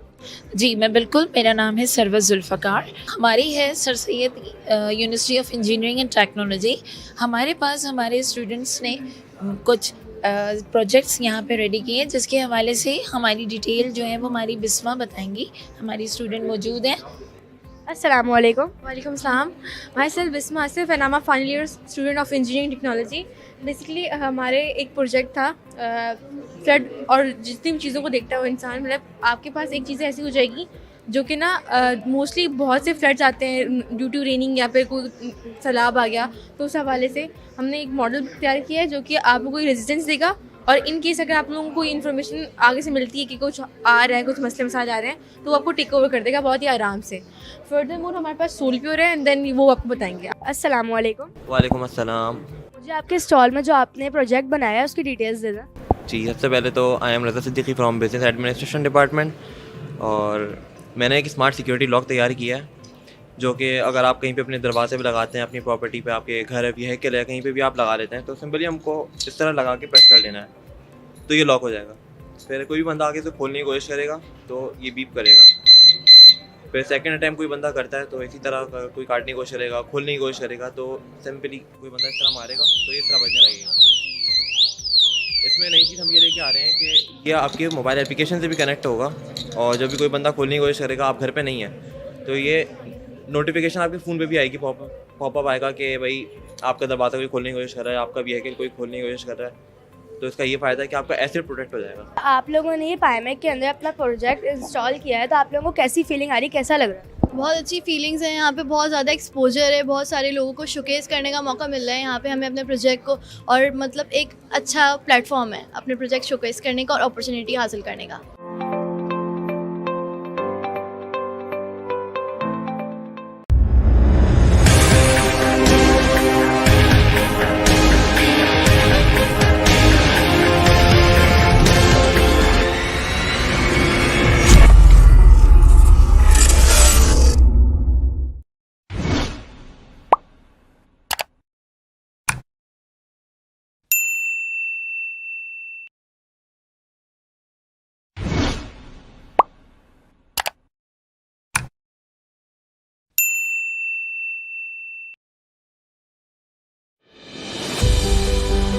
The 5th International Textile and Leather Exhibition, Texpo, unfolded its splendor at the Karachi Expo Centre from October 23rd to 25th, 2024. Organised by the Trade Development Authority of Pakistan and the Ministry of Commerce, managed by Badar Expo Solutions, the theme this year was Weaving the Way to Sustainability. Let's embark on an exploration of the monumental occurrences that transpired during this remarkable event.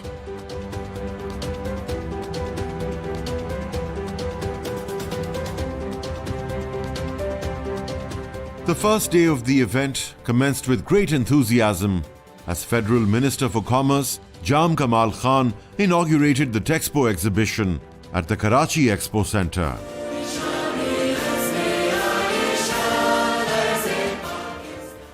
My thanks especially goes to the delegates who have come all the way.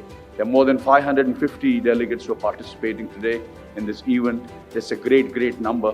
Never ever in the history of Pakistan that this number is people have been arrived. I would like to welcome all of you, all the distinguished guests.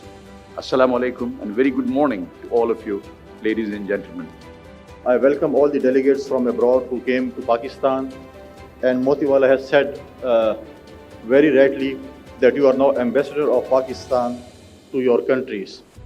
Today it is indeed a momentous occasion as we welcome all our foreign guests to the 5th edition of Texpo, the premier textile and leather exhibition organized by the Trade Development Authority of Pakistan and the Ministry of Commerce. I welcome you all to Karachi, the capital of Sindh, which is not only the city of lights, but is also the economic hub of Pakistan. During his inaugural address, Mr. Jam Kamal Khan highlighted the untapped potential within Pakistan's textile and leather sectors, calling for stronger collaboration between the public and private sectors to boost resilience and competitiveness. Ladies and gentlemen, Assalamu alaikum and a very good morning to you all.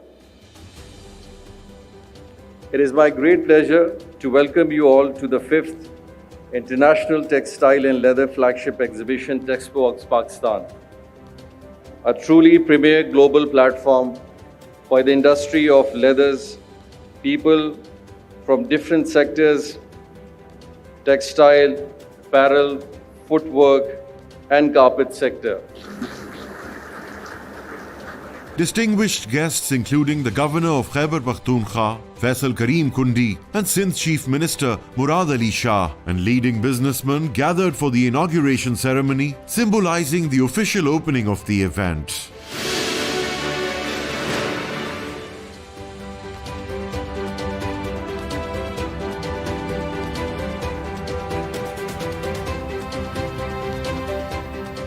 We have very good team of TDAP here, and they are so much supporting us in like electrician's bases, or the clean lines are very quite impressive because we are first time introducing the stall in TDAP through. हम यहाँ आए हुए हैं टेक्सपो 24 में, which is a very good experience. पहली दफ़ा ये लोग लेदर सिटी का कॉन्सेप्ट लेके आए हैं, जिसमें विजिटर्स एंड डेलीगेट्स वगैरह भी काफ़ी अच्छे हैं और इम्प्रेस हो रहे हैं, और ये काफ़ी खुली सी स्पेस है. So I think this concept should be followed on for the next years. Texpo is a great opportunity for the entrepreneurs or startups as well, because हमने यहाँ पे लगाया तो we got very good response from the visitors, even the foreign delegates, कुछ German clients, कुछ European clients हमारे पास आए, and even कुछ African clients भी आए. Pakistan, Zindabad. We love Pakistan.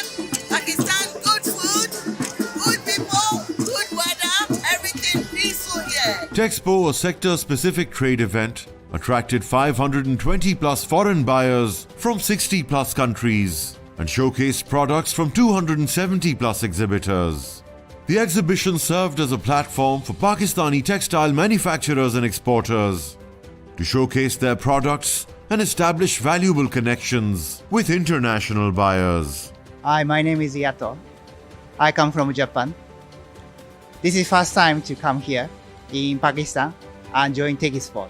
Pakistan many various industry, garment, home textile, and sports goods. Pakistan can export more industrial goods, not only to Europe, but also to Asia and Japan.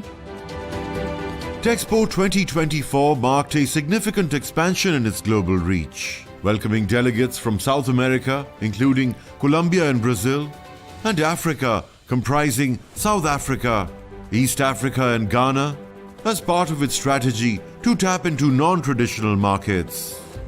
Delegates from China, the USA and EU also attended, with the Netherlands sending the largest delegation to capitalize on tax and duty reductions offered on Pakistani textile products, further solidifying Texpo's position in the global textile industry. I'm really happy and proud to represent the Netherlands here in, as I have heard, the largest delegation out here. We just had the inaugural ceremony, and I want to thank all the Pakistani parties that have been involved in the organization, because it seems very well organized, and I'm very happy to be a part of it. On the sidelines of the Texpo 2024 that provided a dedicated B2B networking opportunity to foreign buyers and exhibitors, as many as 1,969 specialized B2B meetings ensued, where exhibitors had the opportunity to connect with the most relevant and interested buyers, maximizing the potential for successful business transactions. Good afternoon, good evening, depending on where you are watching us from. My name is Howard Brima. I'm from Ghana, West Africa. This is an exciting moment to be at the Texpo Textile and Leather 2024. It's exciting, it's beautiful. We are here to explore, to see how we can do business, sustainable business, not just businesses that will bring a lot of benefits to our society and the community.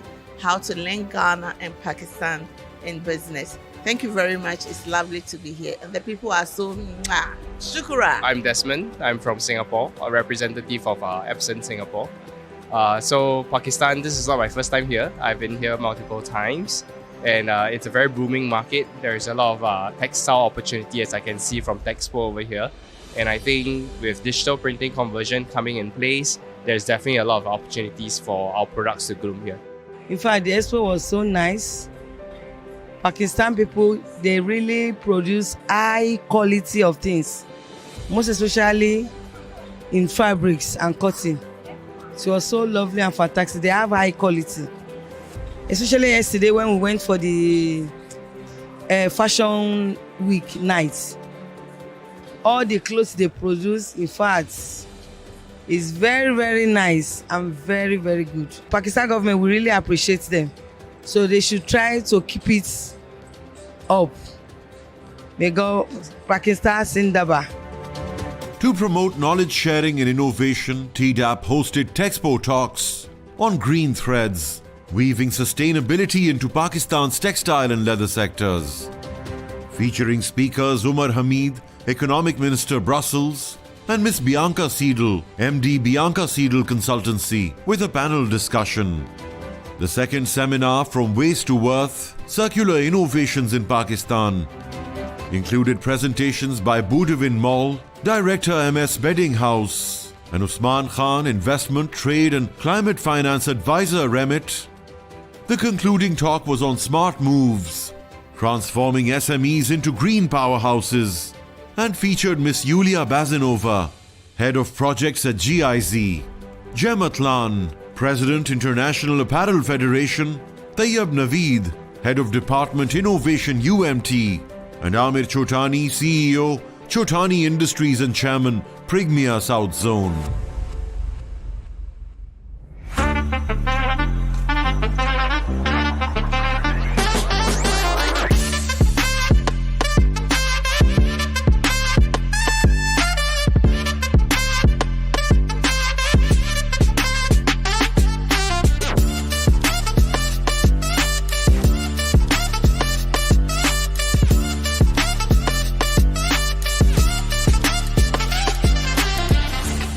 Beyond commerce, Texpo also celebrated the artistic spirit inherent to the textile realm.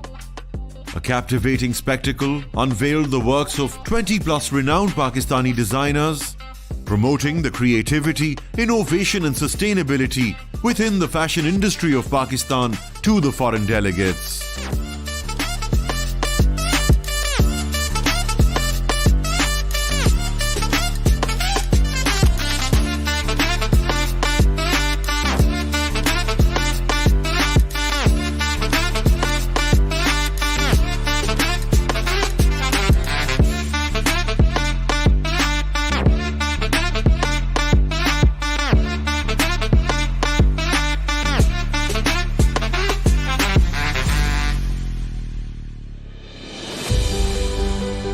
The event garnered extensive coverage across multiple channels and newspapers, as well as generating significant buzz on social media platforms.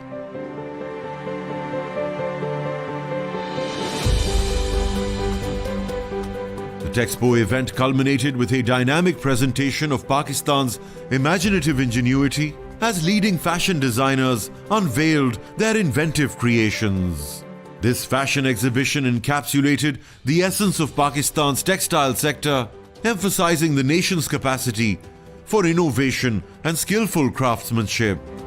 Given the enthusiastic response and favorable feedback from Texpo 2024 participants, attendees and collaborators, ensures you don't overlook this thrilling occasion. Make a note now for Texpo 2025.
أشهد أن لا إله إلا الله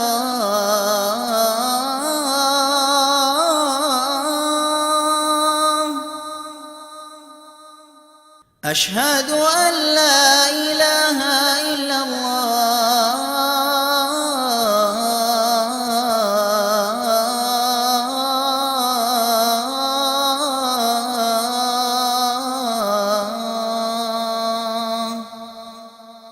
أشهد أن محمدا رسول الله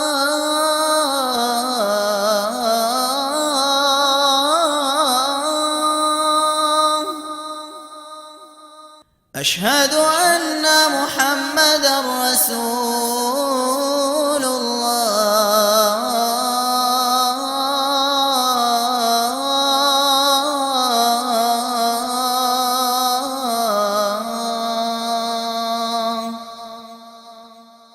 حي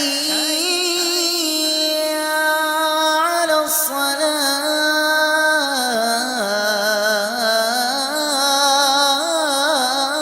الصلاة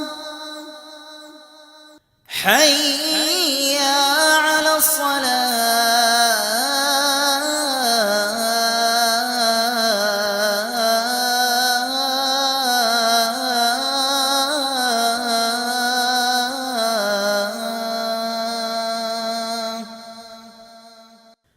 حي على الفلاح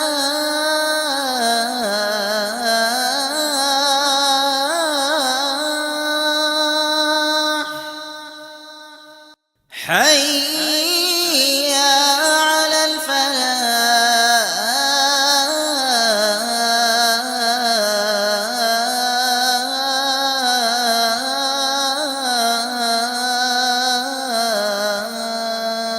الفلاح الله أكبر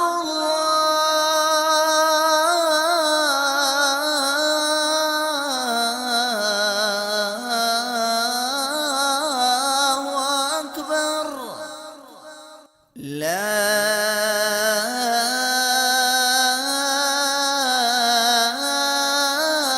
إله إلا الله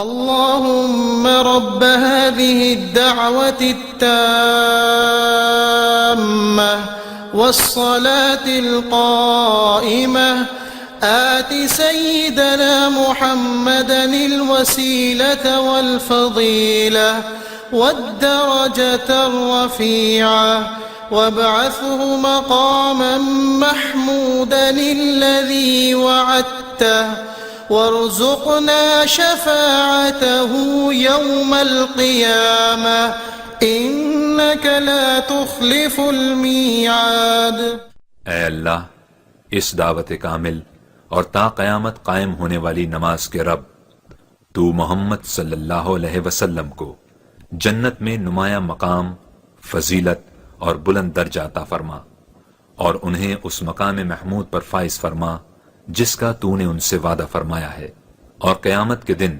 हमें उनकी शिफात नसीब फरमा बेशक तू वादे के खिलाफ नहीं फरमाता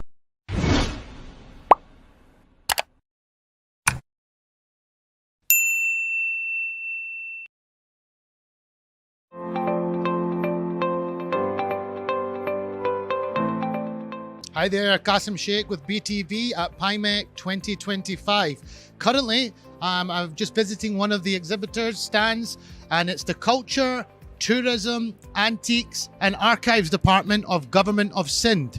I'm going to introduce you to one of their representatives, and I'll say hello and salam alaikum to Mr. Adil Ahmed. How are you, sir? Salam Qasim, I'm fine.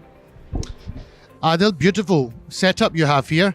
Can you start by telling me a little bit about the work that you're doing and how you're finding the exhibition so far as well? Qasim, we are here to present Culture and Tourism Department, Government of Sindh, and we've installed 5 different artisans and craftsmanship stalls, small stalls, which you can witness here. And beside it, we have 3 stalls representing Tourism Department, which is highlighting the beauty of Sindh and asking people to explore this beautiful Sindh. PIMEC 2025. Is this your first time here or is this your second time here? This is our second time here in PIMEC. PIMEC 2025, the second edition, as you know. And we are here and we are pitching 4 projects here for foreign investors and tourism department. One at the Hawke's Bay, second one is at the Tharparkar, a very beautiful region. And third one is near the sea. The fourth one is at Sakha. So we are expecting a good results. So the fact that you've come back second time round, does that mean that Badar Expo Solutions are doing a good job and you're happy with what you're experiencing here? Although exactly Badar is doing a great job, as you can witness it. Badar have decorated a whole of this expo like New Year Eve. Adil, it's been lovely to talk to you. I wish you all the very best for the rest of PIMEC, and hopefully we will talk again soon, maybe next year. Yes, hopefully we'll talk again, Qasim, next year. Thank you, Badar Expo, for organizing such a beautiful event. Thank you very much.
Watching this video,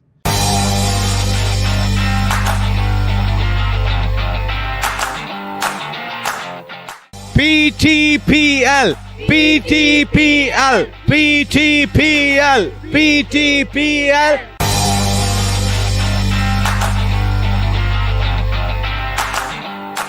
Assalamu alaikum. Good morning, good afternoon, and good evening, wherever you might be watching this video. This is Qasim Sheikh here right now of BTV. Been kindly invited to attend the Foundation Public School, which has a prize giving ceremony taking place today, and I will be attending there as a special guest.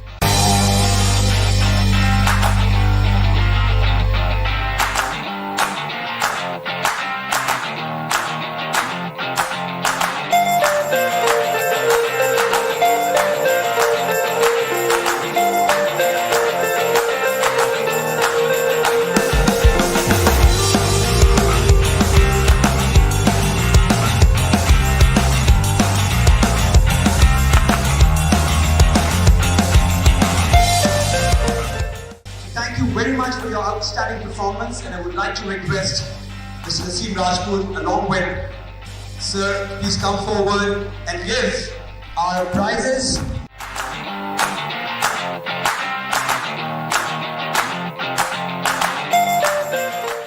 Assalamualaikum. First and foremost, it's amazing to come to the Foundation Public School. My good friend, Naseem Rajput Bhai, both his sons came to this school as well, and they turned out pretty good. So I'm very impressed by what I've seen entering in here today. Beautiful facilities. MashaAllah, you all look very well behaved as well. You all look like you're doing some great stuff. But I just want to share with you a short snippet. I was lucky enough to play sport. I've played in 3 World Cups. I've travelled the world playing sport to countries like South Africa, New Zealand, Australia, all around the world. And what I would say to you is, no matter how far you go in your education, and you should get educated, don't ever leave your sport. Always play sport, always keep it as part of your life. Education is so important, equally so is sport. And the power of sport can take you very, very far. So it's a pleasure to be here today. I'm looking forward to meeting you all personally and handing out awards to you. But keep up the good work. Well done to all the teachers, all the staff. Well done to the parents as well. And yeah, let's have a really good presentation here. Thank you very much. Thank you so much, Qasim. And how come it's possible without Mr. Naseem Rajput, who's here? बोले क्या बात है? तो start किया अगर ये ना बोले तो फिर मेरे लिए बहुत please sir. Thank you very much, Mr. Murad, and thank you very much the entire management of Foundation Public School. मेरे लिए बिल्कुल ये घर की तरह है. मेरे 2 बच्चे यहाँ से पढ़ के गए और आज वो माशाल्लाह मास्टर्स भी कर चुके हैं और at the same time PMSC में बड़ी अच्छी जगह पे काम कर रहे हैं बिकॉज ऑफ स्पोर्ट्स. तो स्कूल में हमें अच्छे से अच्छा डिलीवर करना चाहिए एजुकेशन प्लेटफॉर्म के ऊपर, लेकिन at the same time sports भी बहुत इंपॉर्टेंट है, बहुत अहम है. खून और पसीना दोनों शामिल है. ये एफर्ट मिसेस मिनाज साहिबा की या भी इनके साथजादे रहमान साहब किस तरीके से खूबसूरती के साथ इस पूरे बड़े सिस्टम को लेके चल रहे हैं. Sir thank you very much. इन सब की तरफ से मैं आपका शुक्रिया अदा करता हूँ and thank you very much. रात ज़्यादा हो रही है, अभी रहमान भी देने. थैंक यू मुराद भाई.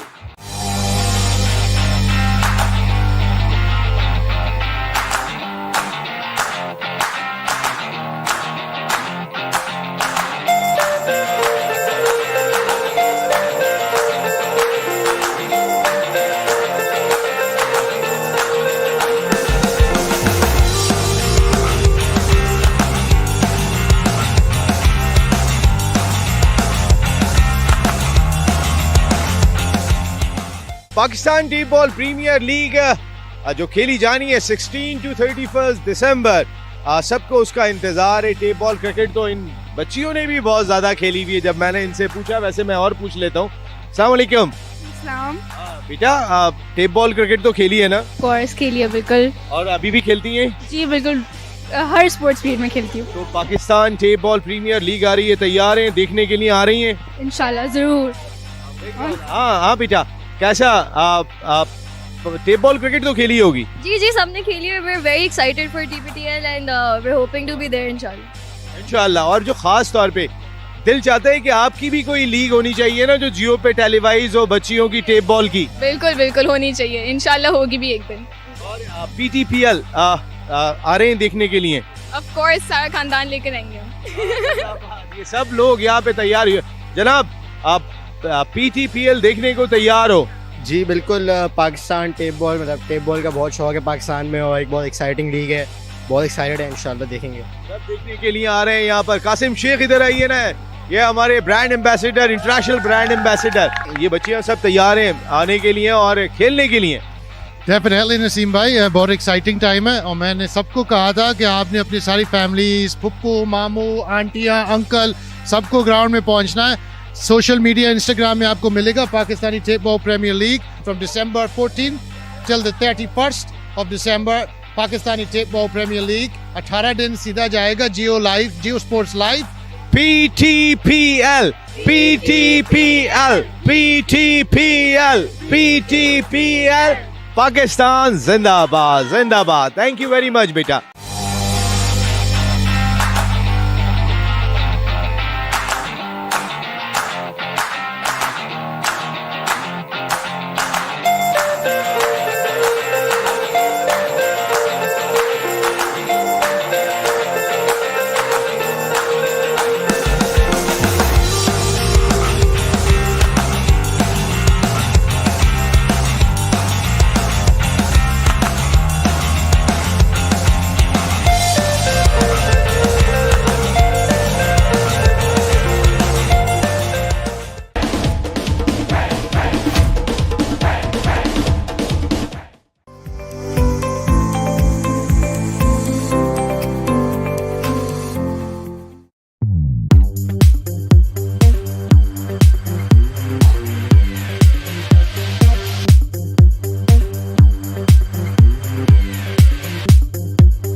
अस्सलाम वालेकुम। एक्सपो सेंटर कराची से Naseem Rajput PIMEC Pakistan international maritime expo and conference 2025 के शो के साथ आपसे मुखातिब है। पाईमेक हमारे मुल्क का इंतहाई अहम इवेंट के जिसका ये सेकंड सीज़न है और शानदार अंदाज से तरक्की करता हुआ दिखाई दिया जब हमने देखा कि 44 से ज़्यादा ममालिक के स्टॉल्स यहाँ पर हैं। इसके अलावा 165 से ज़्यादा इंटरनेशनल डेलीगेट्स ने यहाँ पर आके हिस्सा लिया।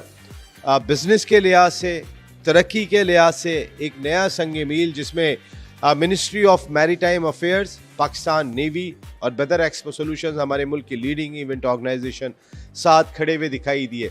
लेकिन जितने शानदार अंदाज से इस इवेंट को मुनक्किद किया गया वो हम आपको ज़रूर दिखाएंगे ताकि हमारी सारी दुनिया से जो लोग आ रहे हैं उनको एक ज़बरदस्त पैगाम जाए, एक ऐसा पैगाम जाए कि उन्होंने किसी एक बड़े इवेंट में आके पार्टिसिपेट किया है। पाकिस्तान नेवी और जो लोग भी शानदार अंदाज से काम करते हुए दिखाई दे रहे हैं, हैट्स ऑफ टू देम।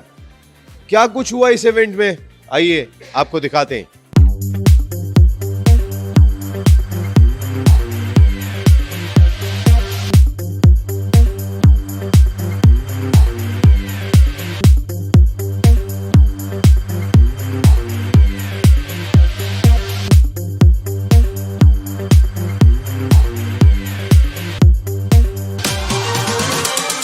काफ़ी अच्छा एक्सपीरियंस रहा। हम अल्लाह का शुक्र है हम आइडियाज़ में हर साल आते हैं। पाईमेक में हमारा फर्स्ट टाइम था। There are many commodities which can be exported, which can be imported. So this is perhaps the first step which will pave the way for larger cooperation and coordination between both the countries.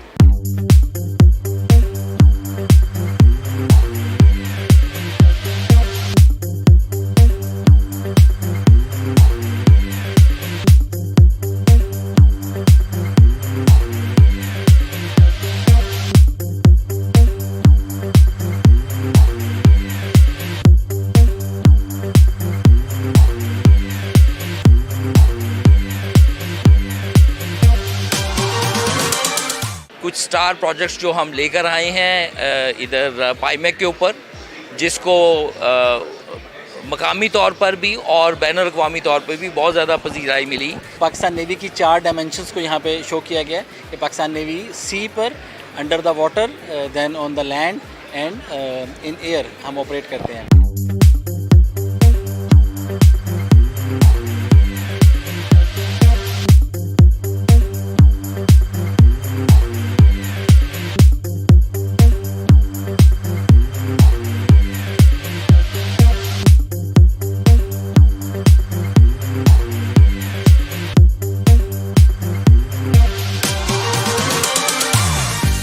Pakistan international maritime expo and conference 2025। Business business business, एक ही मकसद इस वक्त सारी दुनिया का दिखाई देता है, एक अच्छा पॉजिटिव पैगाम, मईशत को बेहतर बनाना। और इस सिलसिले में बड़ा इंपॉर्टेंट रोल दिखाई दिया। आपने देखा होगा एक्सपो सेंटर कराची में हर जगह आपको ब्लू दिखाई दे रहा है क्योंकि असल चीज़ है ब्लू इकॉनमी, जिसको हमने दरियाफ्त करना है।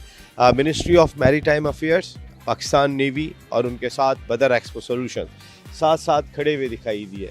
सबका एक ही मकसद था, सबका एक ही मोटिव था, पाकिस्तान की तरक्की में अपना किरदार अदा करना है। क्या कुछ बिज़नेस हुआ, क्या कुछ हमारे मुल्क को हासिल हुआ, इसकी डिटेल तो आपको आती रहेगी। लेकिन पाईमेक आज ख़त्म हो गया, इसकी तैयारियां जारी थी। 3rd एडिशन में एक मरतबा फिर नसीम राजपूत अपनी पूरी प्रोडक्शन टीम के साथ आपके साथ मौजूद होगा इंशाअल्लाह। और इंशाअल्लाह हम इस तवक्को, इस उम्मीद के साथ अपने इस प्रोग्राम का इख्तिताम कर रहे हैं कि जब दोबारा हम मिलेंगे तो इंशाअल्लाह पाईमेक का जो ऑलरेडी 44 मुल्क है, 144 मुल्क यहाँ पे खड़े होंगे और पाकिस्तान जिंदाबाद का नारा हर जानिब लग रहा होगा। अल्लाह ने के बाद।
watching this video.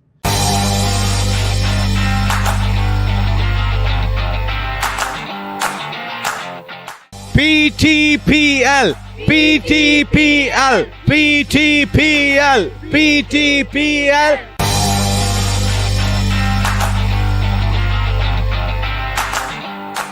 Assalamu alaikum.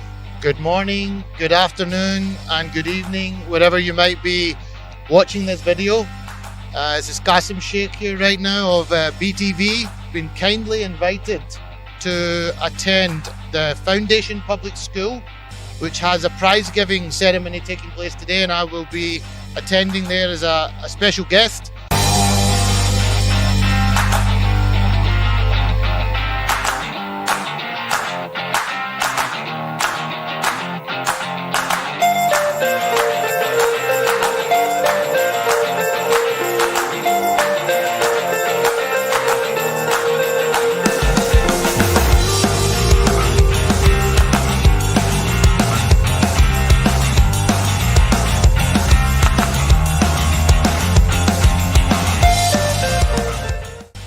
Very much for your outstanding performance, and I would like to request Mr. Naseem Rajput along with Sir, please come forward and give our prizes.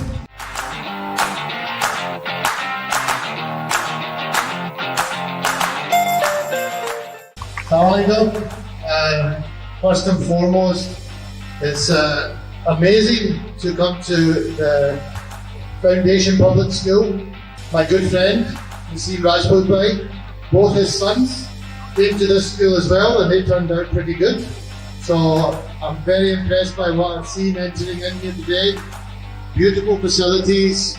MashaAllah, you all look very well behaved as well. You all look like you're doing some great stuff. But I just want to share with you a short snippet. I was lucky enough to play sport. I've played in 3 World Cups. I've travelled the world playing sport to countries like South Africa, New Zealand, Australia, all around the world. And what I would say to you is, no matter how far you go in your education, and you should get educated, don't ever leave your sport. Always play sport, always keep it as part of your life. Education is so important, equally so is sport. And the power of sport can take you very, very far.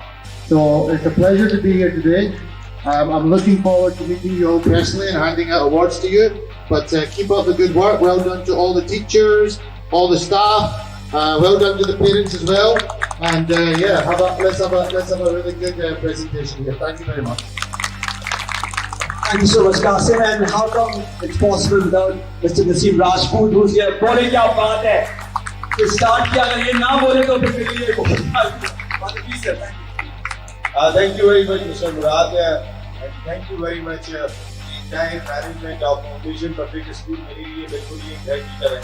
मेरे 2 बच्चे यहाँ से पढ़ के गए और आज वो माशाल्लाह मास्टर्स भी कर चुके हैं और at the same time PNSC में बड़ी अच्छी जगह पे काम कर रहे हैं because of sports.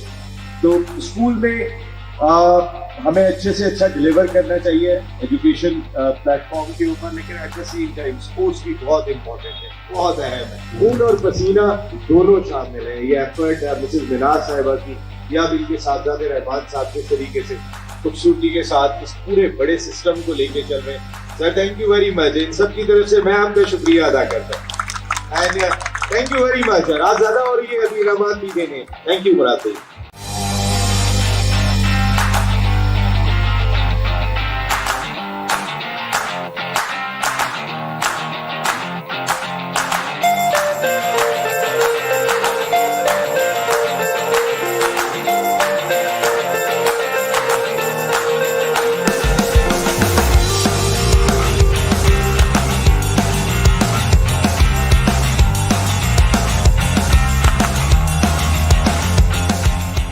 Pakistan T ball premier league जो खेली जानी है 16 to 31 दिसंबर, सबको उसका इंतजार है। टेप बॉल क्रिकेट तो इन बच्चियों ने भी बहुत ज्यादा खेली हुई है। जब मैंने इनसे पूछा, वैसे मैं और पूछ लेता हूँ। अस्सलाम वालेकुम। बेटा टेप बॉल क्रिकेट तो खेली है ना? कोर्स खेली है बिल्कुल। और अभी भी खेलती हैं? जी बिल्कुल, हर स्पोर्ट्स पीरियड में खेलती हूँ। तो Pakistan tape ball premier league आ रही है, तैयार हैं देखने के लिए? आ रही हैं इंशाल्लाह जरूर। हाँ बेटा, कैसा टेप बॉल क्रिकेट तो खेली होगी? जी जी सबने खेली है. We're very excited for TPTL and we're hoping to be there inshallah. इंशाल्लाह. और जो खास तौर पे दिल चाहता है कि आपकी भी कोई लीग होनी चाहिए ना, जो जियो पे टेलीवाइज हो, बच्चियों की टेप बॉल की. बिल्कुल बिल्कुल होनी चाहिए. इंशाल्लाह होगी भी एक दिन. और PTPL आ रहे हैं देखने के लिए? Of course सारा खानदान लेकर आएंगे. ये सब लोग यहाँ पे तैयार हुए. जनाब आप PTPL देखने को तैयार हो? जी बिल्कुल. पाकिस्तान टेप बॉल मतलब टेप बॉल का बहुत शौक है पाकिस्तान में और एक बहुत एक्साइटिंग लीग है. बहुत एक्साइटेड है. इंशाल्लाह देखेंगे. सब देखने के लिए आ रहे हैं यहाँ पर. कासिम शेख इधर आइए ना. ये हमारे brand ambassador, international brand ambassador. ये बच्चियाँ सब तैयार हैं आने के लिए और खेलने के लिए. डेफिनेटली नसीम भाई बहुत एक्साइटिंग टाइम है. और मैंने सबको कहा था कि आपने अपनी सारी फैमिलीज, पप्पू, मामू, आंटियाँ, अंकल सबको ग्राउंड में पहुँचना है. सोशल मीडिया इंस्टाग्राम में आपको मिलेगा Pakistani tape ball premier league from December 14 till the 31st of December. Pakistani tape ball premier league 18 दिन सीधा जाएगा Geo live, Geo sports live. PTPL, PTPL, PTPL, PTPL.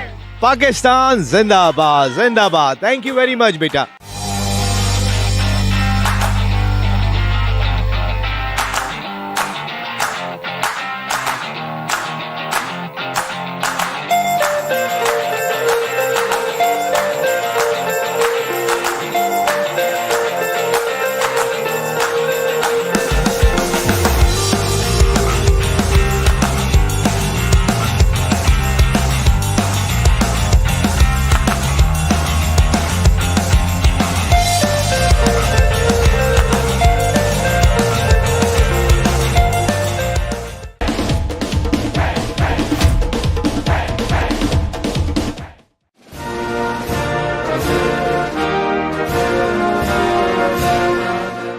फरिश्तों को शिकायत है कि या रब बशरे गुमराह कम कोशिश भी है. नया इंसान कोई तख्लीक कर तो ये जाहिल भी है, बारे दोष भी है.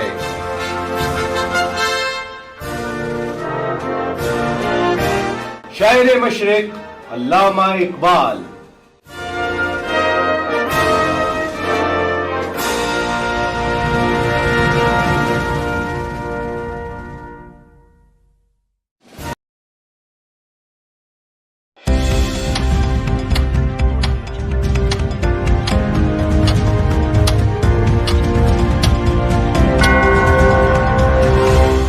It's 8 p.m.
Watching this video,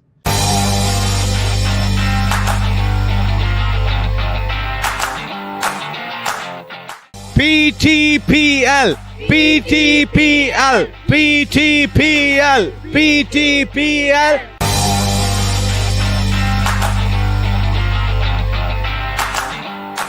Assalamu alaikum. good morning, good afternoon, and good evening, wherever you might be watching this video. This is Qasim Sheikh here right now of BTV. Been kindly invited to attend the Foundation Public School, which has a prize giving ceremony taking place today, and I will be attending there as a special guest.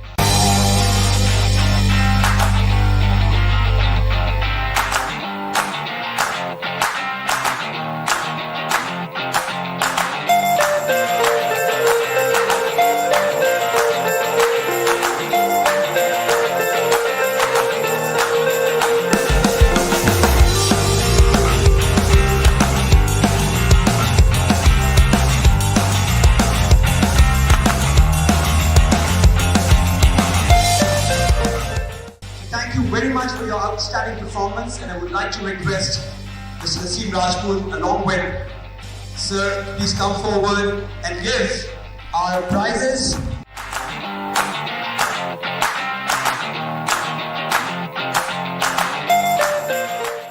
Assalamualaikum.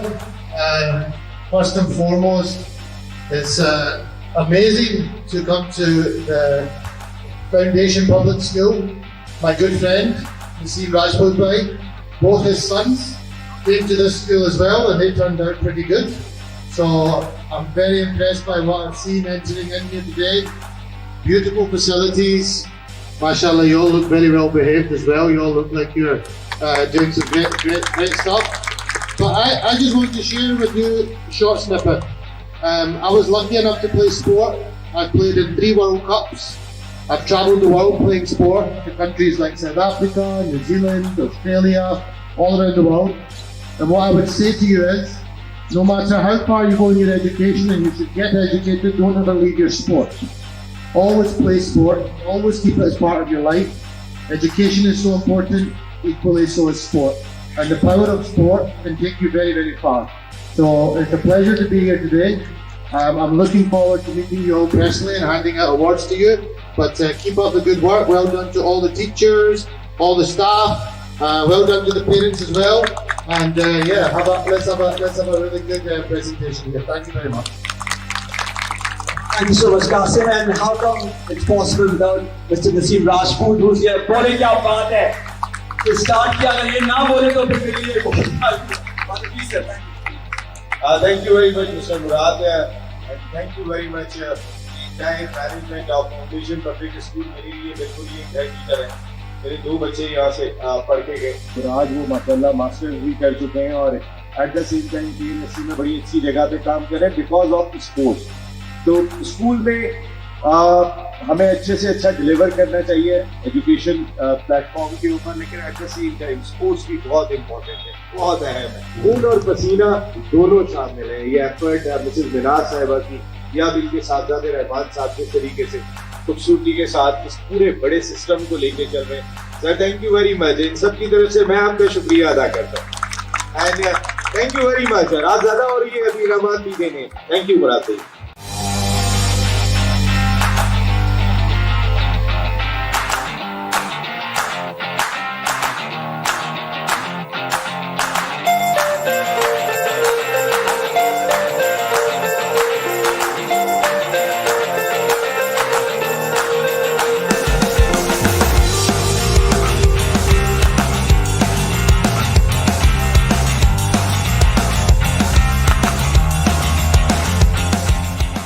Pakistan T ball premier league जो खेली जानी है 16 to 31 दिसंबर, सबको उसका इंतजार है। Tape ball cricket तो इन बच्चियों ने भी बहुत ज्यादा खेली हुई है। जब मैंने इनसे पूछा, वैसे मैं और पूछ लेता हूँ। अस्सलाम वालेकुम।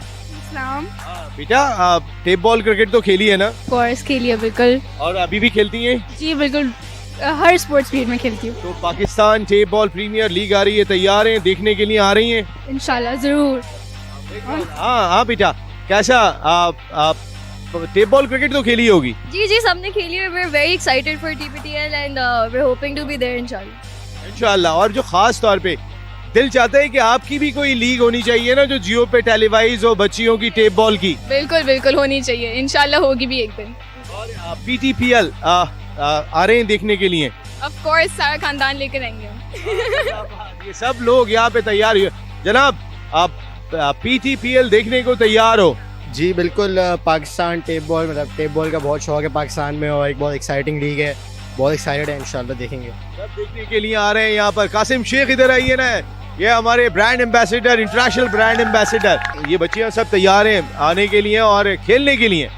डेफिनेटली नसीम भाई, बहुत एक्साइटिंग टाइम है और मैंने सबको कहा था कि आपने अपनी सारी फैमिलीज, पप्पू, मामू, आंटियाँ, अंकल सबको ग्राउंड में पहुंचना है।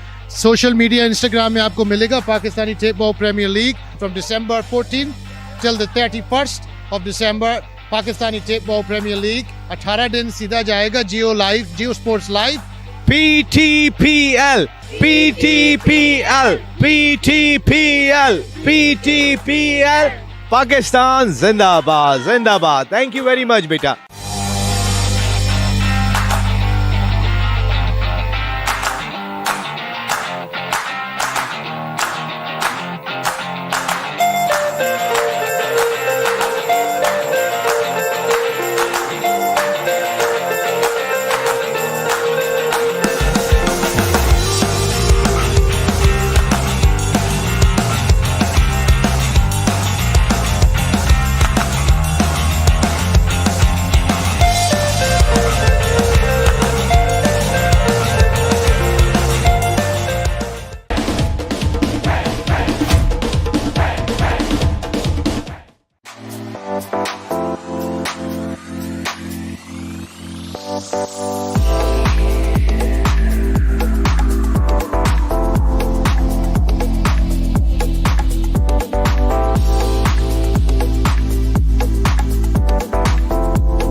पैमेक 2025। मैं इस वक्त sir Syed University engineering and technology के स्टॉल पर मौजूद हूँ।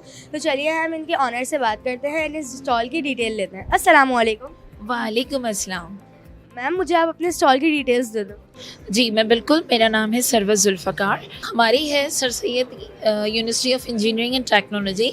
हमारे पास हमारे स्टूडेंट्स ने कुछ प्रोजेक्ट्स यहाँ पे रेडी किए हैं, जिसके हवाले से हमारी डिटेल जो है वो हमारी बिस्मा बताएंगी। हमारी स्टूडेंट मौजूद हैं। अस्सलाम वालेकुम। वालेकुम सलाम। Myself Bisma Asif and I am a final year student of engineering technology. Basically हमारे एक प्रोजेक्ट था फ्लड और जितनी भी चीज़ों को देखता है वो इंसान, मतलब आपके पास एक चीज़ें ऐसी हो जाएगी जो कि ना मोस्टली बहुत से फ्लड्स आते हैं ड्यू टू रेनिंग या फिर कोई सैलाब आ गया, तो उस हवाले से हमने एक मॉडल तैयार किया है जो कि आपको कोई रेजिस्टेंस देगा और इन केस अगर आप लोगों को कोई इन्फॉर्मेशन आगे से मिलती है कि कुछ आ रहा है, कुछ मसले मसाइल आ रहे हैं, तो वो आपको टेक ओवर कर देगा बहुत ही आराम से। फर्दर मोर हमारे पास सोल प्योर है एंड देन वो आपको बताएंगे। अस्सलाम वालेकुम। वालेकुम अस्सलाम। मुझे आपके स्टॉल में जो आपने प्रोजेक्ट बनाया है उसकी डिटेल्स दे दें। जी सबसे पहले तो I M Raza Siddiqui from business administration department, और मैंने एक स्मार्ट सिक्योरिटी लॉक तैयार किया है जो कि अगर आप कहीं पे अपने दरवाजे पे लगाते हैं, अपनी प्रॉपर्टी पे, आपके घर है, व्हीकल है, कहीं पे भी आप लगा लेते हैं, तो सिंपली हमको इस तरह लगा के प्रेस कर लेना है तो ये लॉक हो जाएगा। फिर कोई भी बंदा आगे से खोलने की कोशिश करेगा तो ये बीप करेगा। फिर सेकंड अटैम्प्ट कोई बंदा करता है तो इसी तरह कोई काटने की कोशिश करेगा, खोलने की कोशिश करेगा, तो सिंपली कोई बंदा इस तरह मारेगा तो ये इस तरह बजने लगेगा। इसमें नई चीज़ हम ये लेके आ रहे हैं कि ये आपके मोबाइल एप्लीकेशन से भी कनेक्ट होगा, और जब भी कोई बंदा खोलने की कोशिश करेगा, आप घर पे नहीं है, तो ये नोटिफिकेशन आपके फ़ोन पे भी आएगी, पॉपअप आएगा कि भाई आपका दरवाज़ा कोई खोलने की कोशिश कर रहा है, आपका व्हीकल कोई खोलने की कोशिश कर रहा है। तो इसका ये फ़ायदा है कि आपका एसेट प्रोटेक्ट हो जाएगा। आप लोगों ने ये पाइमेक के अंदर अपना प्रोजेक्ट इंस्टॉल किया है, तो आप लोगों को कैसी फीलिंग आ रही, कैसा लग रहा है? बहुत अच्छी फीलिंग्स है। यहाँ पे बहुत ज़्यादा एक्सपोजर है, बहुत सारे लोगों को शोकेस करने का मौका मिल रहा है यहाँ पे हमें अपने प्रोजेक्ट को, और मतलब एक अच्छा प्लेटफॉर्म है अपने प्रोजेक्ट शोकेस करने का और अपॉर्चुनिटी हासिल करने का।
बदर एक्सपो की तरफ से जो है एक अच्छा हमें प्लेटफॉर्म मिला हुआ है IEEE फेयर का, जिसके अंदर हम लोग अपने डिफरेंट प्रोडक्ट्स को जो है शोकेस करते हैं। बदर एक्सपो ने हमें एक प्लेटफॉर्म दिया, वो हमें काफ़ी सपोर्ट भी करती है और यहाँ पे डिफरेंट कंपनीज को भी उसने काफ़ी सपोर्ट किया है।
अस्सलाम वालेकुम। एक्सपो सेंटर कराची से Naseem Rajput PIMEC Pakistan international maritime expo and conference 2025 के शो के साथ आपसे मुखातिब है। पाईमेक हमारे मुल्क का इंतहाई अहम इवेंट के जिसका ये सेकंड सीज़न है और शानदार अंदाज से तरक्की करता हुआ दिखाई दिया जब हमने देखा कि 44 से ज़्यादा ममालिक के स्टॉल्स यहाँ पर हैं। इसके अलावा 165 से ज़्यादा इंटरनेशनल डेलीगेट्स ने यहाँ पर आके हिस्सा लिया।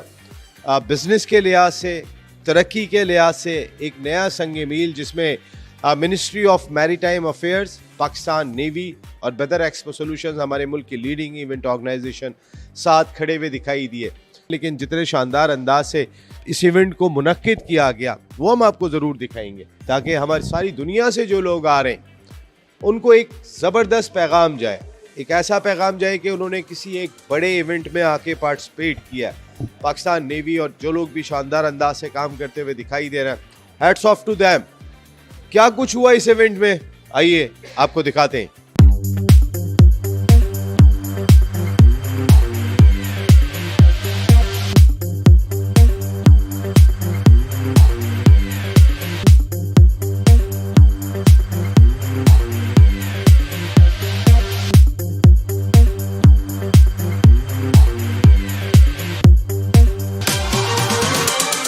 काफ़ी अच्छा एक्सपीरियंस रहा। हम अल्लाह का शुक्र है हम आइडियाज़ में हर साल आते हैं। पाईमेक में हमारा फर्स्ट टाइम था। There are many commodities which can be exported, which can be imported. So this is perhaps the first step which will pave the way for larger cooperation and coordination between both the countries.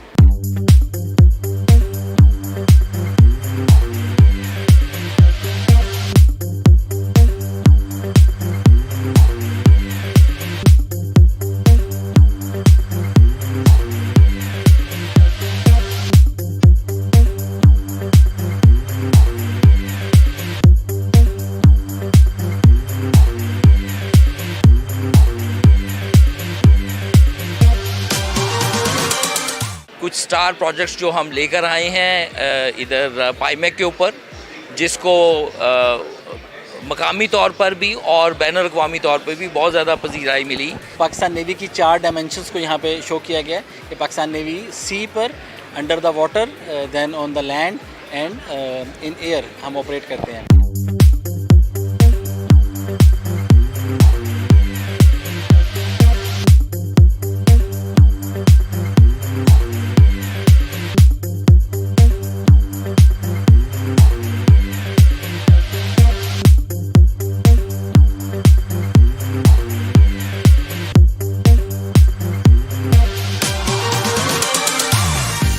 Pakistan international maritime expo and conference 2025। Business business business, एक ही मकसद इस वक्त सारी दुनिया का दिखाई देता है, एक अच्छा पॉजिटिव पैगाम, मईशत को बेहतर बनाना। और इस सिलसिले में बड़ा इंपॉर्टेंट रोल दिखाई दिया। आपने देखा होगा एक्सपो सेंटर कराची में हर जगह आपको ब्लू दिखाई दे रहा है, क्योंकि असल चीज़ है ब्लू इकॉनमी, जिसको हमने दरियाफ्त करना है।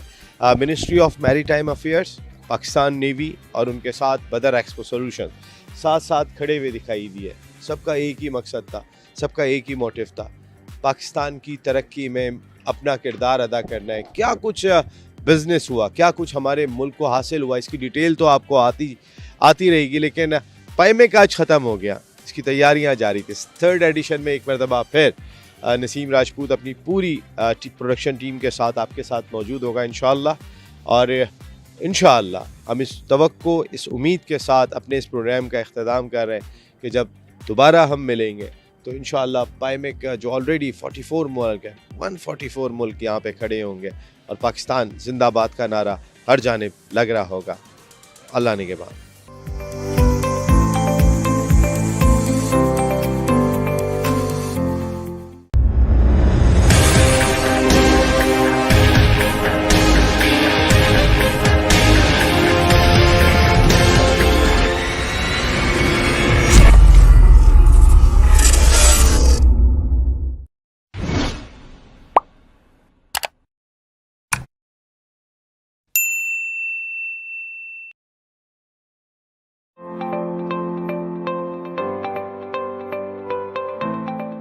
पाइमेक 2025 अपने ज़ोरों शोर से जारी है यहाँ एक्सपो सेंटर कराची में। और इस वक्त मैं मौजूद हूँ हमारी मुल्क की इंतहाई अहम organization NLC, national logistic cell को कौन नहीं जानता।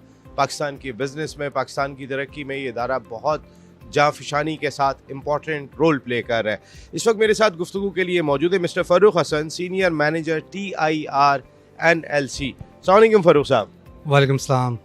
और साहब, अक्सर हम सुन रहे हैं NLC बड़ा इंपॉर्टेंट रोल प्ले करता हुआ दिखाई दे रहा है शिपिंग लाइन के अंदर भी, ख़ास तौर पे पाइमेक में आने के बाद कैसा एक्सपीरियंस रहा और क्या फ्यूचर देख रहे हैं? सर, पाइमेक में आने के बाद बहुत अच्छा एक्सपीरियंस रहा।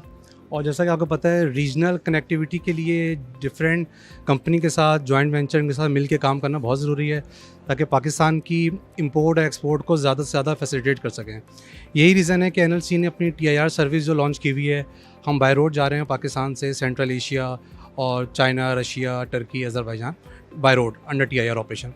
तो यही रीज़न है कि रीजनल कनेक्टिविटी को और स्मूथ करने के लिए, स्ट्रेंथन करने के लिए हम लोग पार्टनरशिप की तरफ चले आते हैं, ताकि ज़्यादा से ज़्यादा अच्छी बेहतर सर्विस हम प्रोवाइड कर सकें। और अभी पूरा वर्ल्ड जो है वो रेलवे के थ्रू कनेक्ट हो रहा है, बाय रोड मल्टी मॉडल पे, by road and by train, जिसकी वजह से पाकिस्तान में एक बहुत ज़्यादा एक डिफरेंट इम्पैक्ट क्रिएट होने वाला है। और आप ये देखेंगे रिसेंटली कि जैसे अभी अनाउंसमेंट भी हुई है कि ITI ट्रेन भी स्टार्ट होने जा रही है गवर्नमेंट लेवल पे। तो इस तरह से जब ये बाय ट्रेन हम मूवमेंट कर रहे होंगे पाकिस्तान से, तो इसका एक डिफरेंट इम्पैक्ट क्रिएट होगा डेफिनेटली। पाकिस्तान नेवी ने एक मरतबा फिर पाइमेक को सजाया है, बदर एक्सपो सोल्यूशन साथ खड़े हुए दिखाई दे रहे हैं। खुश हैं आप यहाँ आने के बाद? सर, नो डाउट, नेवी, आपको पता है नेवी इज़ आवर प्राइड। और नेवी ने हमेशा जब भी ऑर्गेनाइज़ कराई है इस तरह के इवेंट, वो बिल्कुल एक डिफरेंट लेवल के इवेंट्स होते हैं। और इसमें काफ़ी कंट्री से डेलीगेशंस आए हैं और सबकी डिफरेंट रिक्वायरमेंट थी। बिल्कुल ठीक है फ़ारूक साहब, बहुत बहुत शुक्रिया आपका, thank you very much. National logistic cell Pakistan का एक ऐसा इदारा है कि जो बहुत ही अहम रोल प्ले कर रहा है। हमारे मुल्क को की तरसीलात को एक जगह से दूसरी जगह पहुंचाने में भी इनका रोल होता है। और वहाँ पे एक फ्लैग कैरियर हम इन्हें करार दे सकते हैं। जिस तरीके का ये काम करें, हम होप यही करते हैं कि NLC और जितने इदारे भी यहाँ पाइमेक 2025 में मौजूद हैं, पाकिस्तान की तरक्की में अपना भरपूर किरदार अदा करेंगे।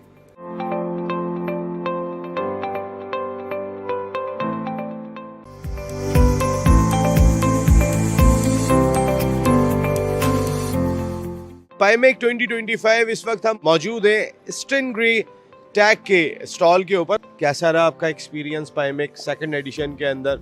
जिस तरीके का फुटफॉल रहा, इंटरनेशनल 44 कंट्रीज़ यहाँ पर हैं।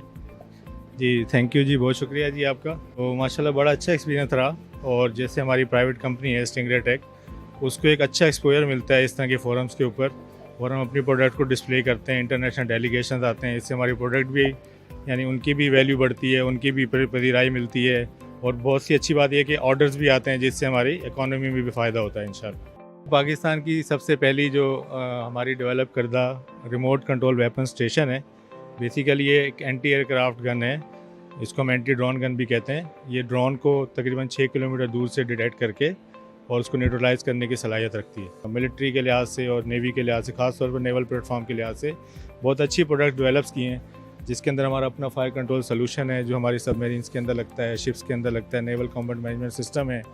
फिर कुछ हम जो है ना अनमैन्ड व्हीकल्स के ऊपर भी काम कर रहे हैं, हम ड्रोन्स भी बना रहे हैं जो कि वेपन्स को लेके जा सकता है। ड्रोन जो हथियार लेकर जाता है, जो असला लेके जा सकता है, वो थोड़ा हमें डिफाइन कीजिएगा। ये ड्रोन है हमारा, ये आप देख सकते हैं इधर लगा हुआ है, ये देखें जी। ये अभी 20 किलो का इसके ऊपर पेलोड हम लगा सकते हैं, इसको हम फ्यूचर में इसको एक्सटेंड भी कर सकते हैं। इसके ऊपर आप एमुनिशन मल्टीपल टाइप्स के जो है ना ये कैरी करके और दुश्मन की हदूद में जाके जो है ना उसके ऊपर गिरा सकता है। तो और रिमोट कंट्रोल है, बंदे की ज़रूरत नहीं है, दूर से जाके इसको लेके जाएगा और गिरा के वापस आ जाएगा। ये तकरीबन जो है ना 1 घंटे के अंदर 30 किलोमीटर तक जाके वापस आ सकता है इंशाल्लाह। 1 किलोमीटर इन अ मिनट? जी बिल्कुल है। क्योंकि अपना इंडिजिनस डेवलप सिस्टम है, तो जो रिक्वायरमेंट हमें कोई भी कंपनी देगी, कोई भी नेवी देती है, आर्मी देती है, तो हम इसकी हमारे हाथ में, हम स्पीड को भी बढ़ा सकते हैं, पेलोड को भी बढ़ा सकते हैं।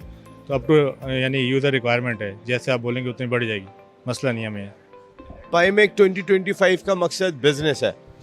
आप कोई सजेशन देना चाहते हैं कि south Asian countries, central Asian countries, वहाँ पे अपनी इस तिजारत को बढ़ाने के लिए क्या कुछ इक़दामात हम और कर सकते हैं, और क्या कुछ इंफ्रास्ट्रक्चर आपको दरकार होगा? ट्रेन सर्विस होती है और बहुत सारी चीज़ें।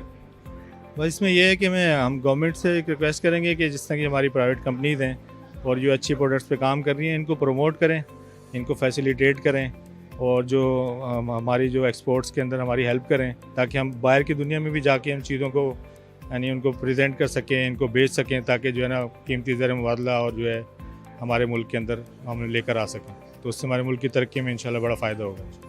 Thank you very much Farhan साहब, आपका बहुत बहुत शुक्रिया। तो फिर ये सब हमारी अपनी प्रोडक्ट्स हैं, पाकिस्तान की प्रोडक्ट्स हैं, और हम वो कुछ बना रहे हैं कि जो सारी दुनिया को दिखाने के काबिल है, और जो इनकी मसाइल हैं, अगर सरकारी सतह के ऊपर जो भी ज़रूरत दिखाई देती है, उसको फौरी तौर पे दूर करना चाहिए, ताकि हमारी ये कंपनीज़, ये इदारे और बेहतर अंदाज से काम कर सकें।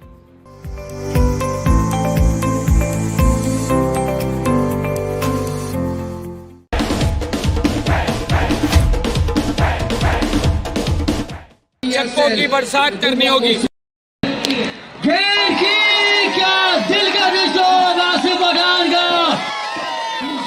यंग टैलेंट है, उनके लिए आज बड़ी फख्र की बात है, क्योंकि ऐसी शख्सियत यहाँ पर आई है जिसने टेनिस बॉल क्रिकेट को बहुत बड़ा फ़रोग दिया है।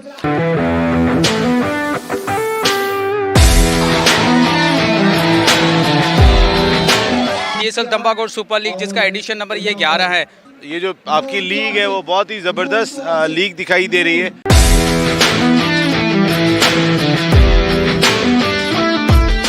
अगर डॉट बॉल होती है तो सुपर ओवर होने के चांस है, और अगर रन बन जाता है तो आमिर स्पोर्ट्स चैंपियन बन जाएगी। बॉलर आए, फुल टॉस बॉल, और चैंपियन बनी है, चैंपियन बन गई है।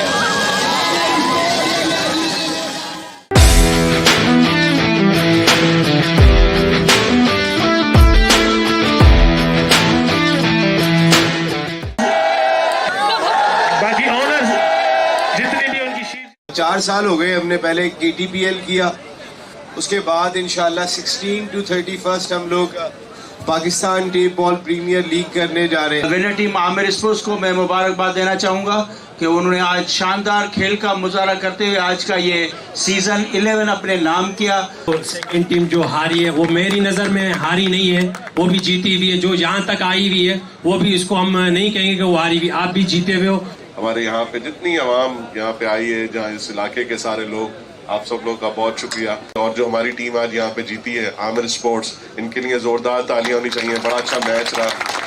जिस तरीके से मैंने KTPL को स्टार्ट किया, कराची टेबल प्रीमियर लीग को, उसमें पूरे पाकिस्तान से मैंने उन सारे लड़कों को मेरिट पे लिया। इस टेप बॉल को मैंने पाकिस्तान के अंदर भी रजिस्टर्ड करा दिया और मैंने UK के अंदर भी इसको रजिस्टर्ड करा दिया। इंशाल्लाह हम इसको अपना नेशनल स्पोर्ट्स दुनिया के अंदर दिखा देंगे कि ये पाकिस्तान की 25 करोड़ आबादी का खेल है।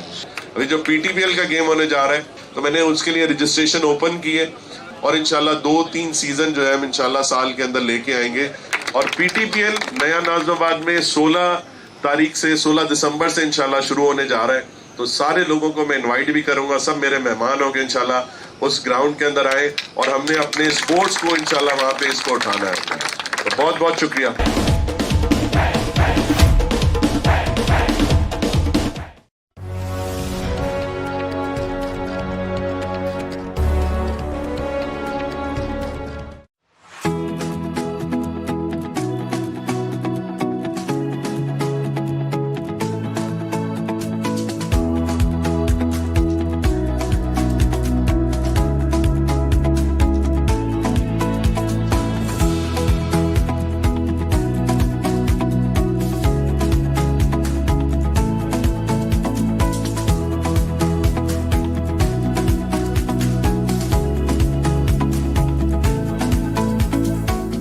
I'd like to thank the dignitaries and all the guests, the sponsors, the exhibitors who have been with us through the years and have made this event possible. It is a great opportunity for the investors and even the dealers and the distributors to participate and engage in this seminar, and I further request the management of Badar Expo to continue these seminars for the general awareness of the people.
Ladies and gentlemen, the Honorable Chief Guest, Minister of Maritime Affairs, Muhammad Junaid Anwar Chaudhry, has arrived.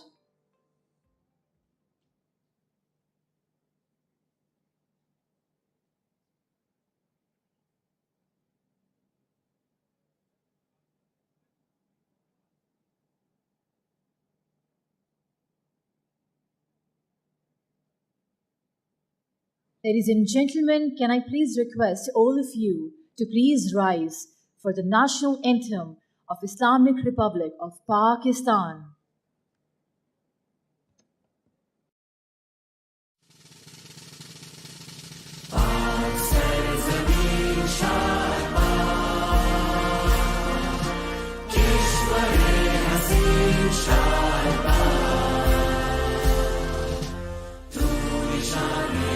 Yeah.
Thank you, ladies and gentlemen. Please be seated. I would like to request my team to please play the recitation of Holy Quran. أعوذ بالله من الشيطان الرجيم. I seek refuge in Allah from Satan the accursed. بسم الله الرحمن الرحيم. In the name of Allah, the most gracious, the most merciful. وهو الذي سخر البحر لتأكلوا منه لحما طريا وتستخرجوا منه حلية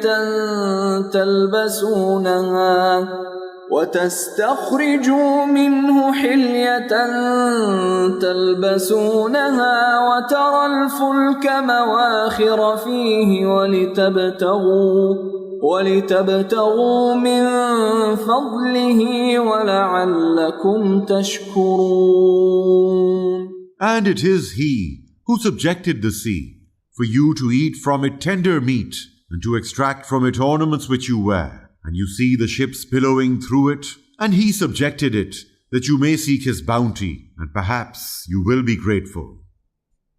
صدق الله العظيم. اللهم صل على محمد وعلى آل محمد كما صليت على إبراهيم وعلى آل إبراهيم إنك حميد مجيد. اللهم بارك على محمد وعلى آل محمد كما باركت على إبراهيم وعلى آل إبراهيم إنك حميد مجيد.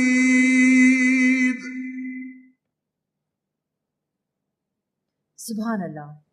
Honorable Chief Guest, Minister of Maritime Affairs Mohammad Junaid Anwar Chaudhry, Vice Admiral Raja Rab Nawaz, Hilal Imtiaz Military, Sitare Bisalat, Chief of Staff, Vice Admiral Muhammad Faisal Abbasi, Hilal Imtiaz Military Commander Karachi, Mr. Zuhair Nasir, the CEO of Badar Expo, respected delegates, exhibitors, excellencies, distinguished guests, ladies and gentlemen, Assalamu alaikum and a very good morning to all of you.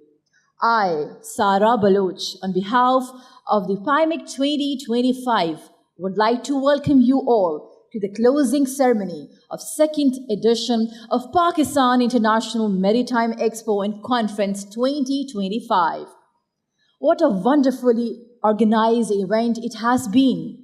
Truly indeed a matter of great pleasure to see the PIMEC gaining prominence among the global maritime exhibitions. It is indeed heartening to have witnessed overwhelming participation from all the maritime sectors during PIMEC 2025. We're extremely thankful to our local and foreign guests, exhibitors, worthy speakers, and delegates for their heartfelt participation and making this event a great success. PIMEC 2025 has been an ideal platform for maritime sectors to access the best knowledge, products, and technology available to cater for respective requirements. Ladies and gentlemen, I would like to invite Vice Admiral Muhammad Faisal Abbasi, Hilal Imtiaz Military Commander Karachi, for summing up of the PIMEC 2025 exhibition.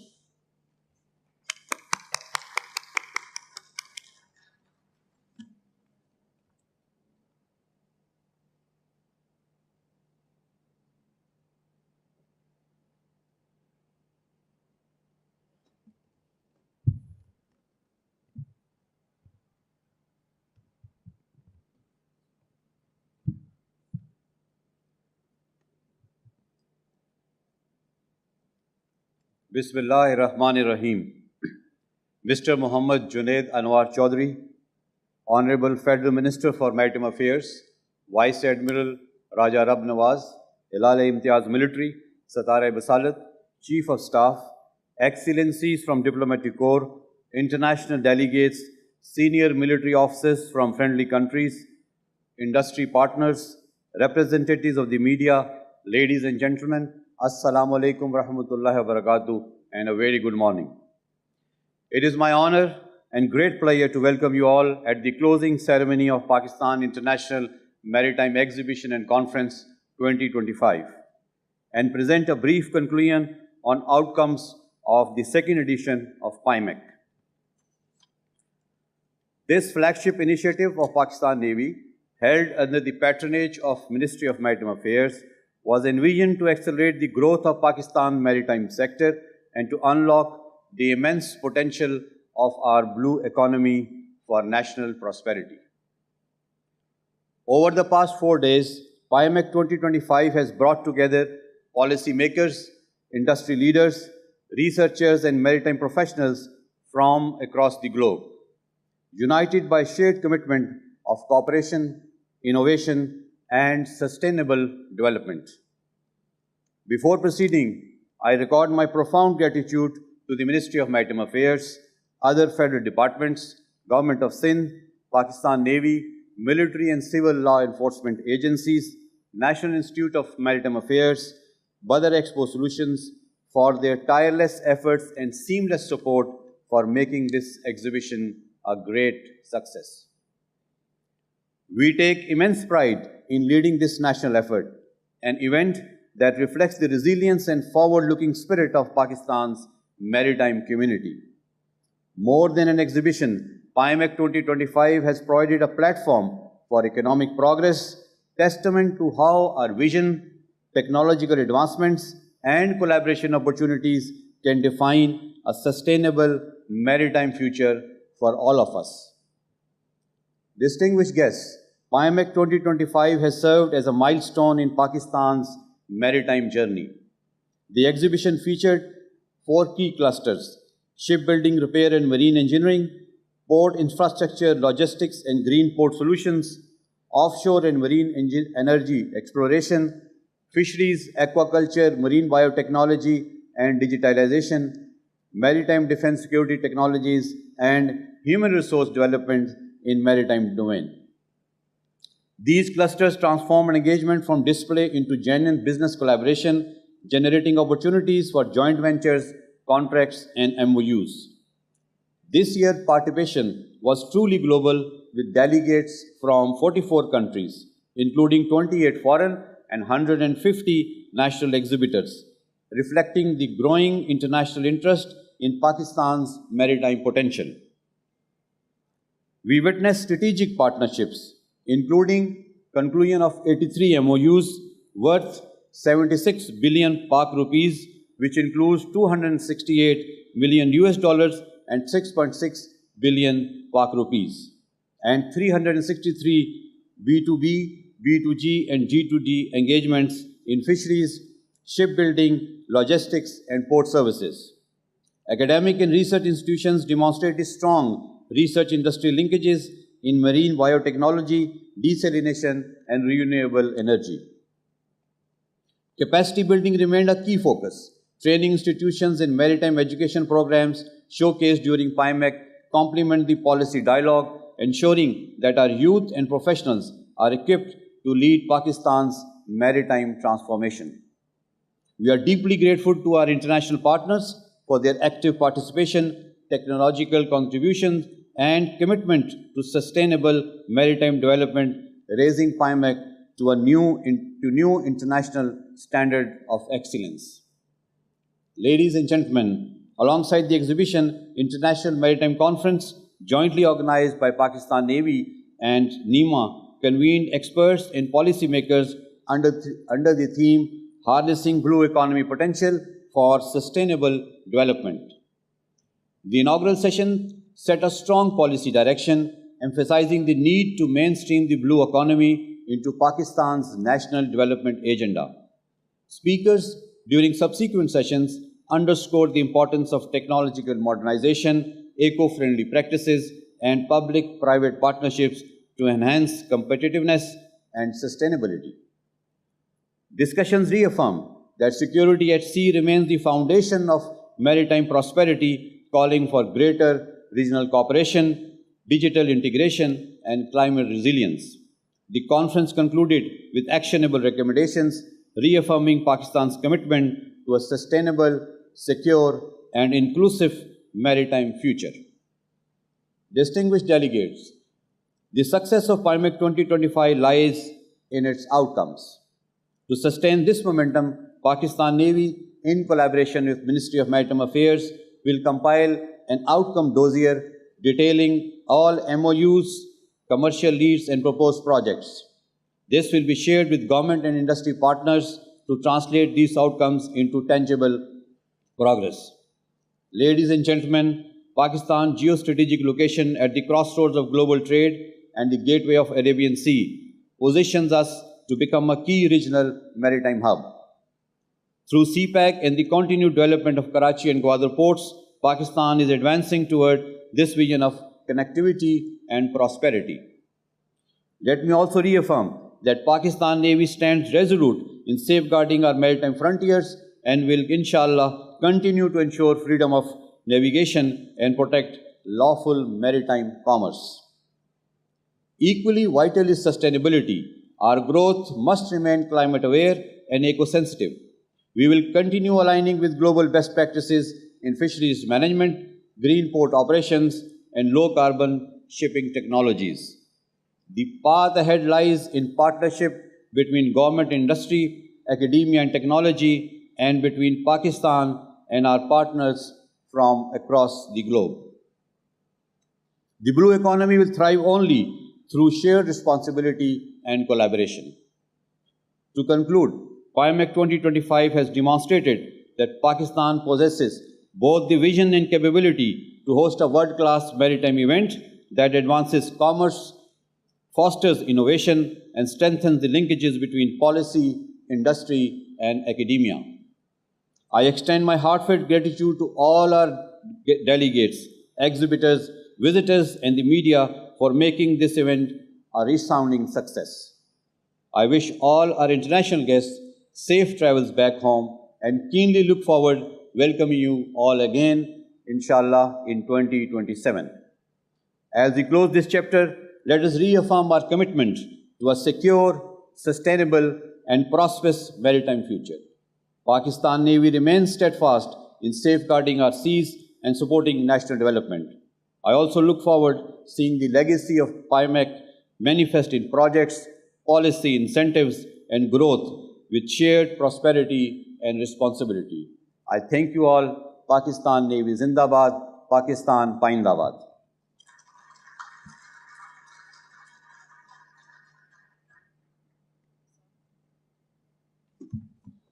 Thank you, sir, for shedding a light on PIMEC 2025 exhibition. Moving on, I would now like to invite our chief guest, Honorable Minister of Maritime Affairs, Mohammad Junaid Anwar Chaudhry, for his address.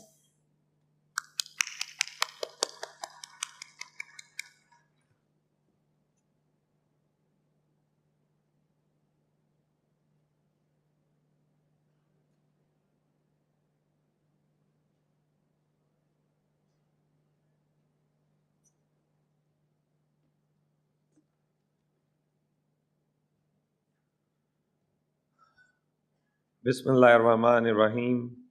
Nahmaduhu wa nusalli ala Rasulihil Kareem.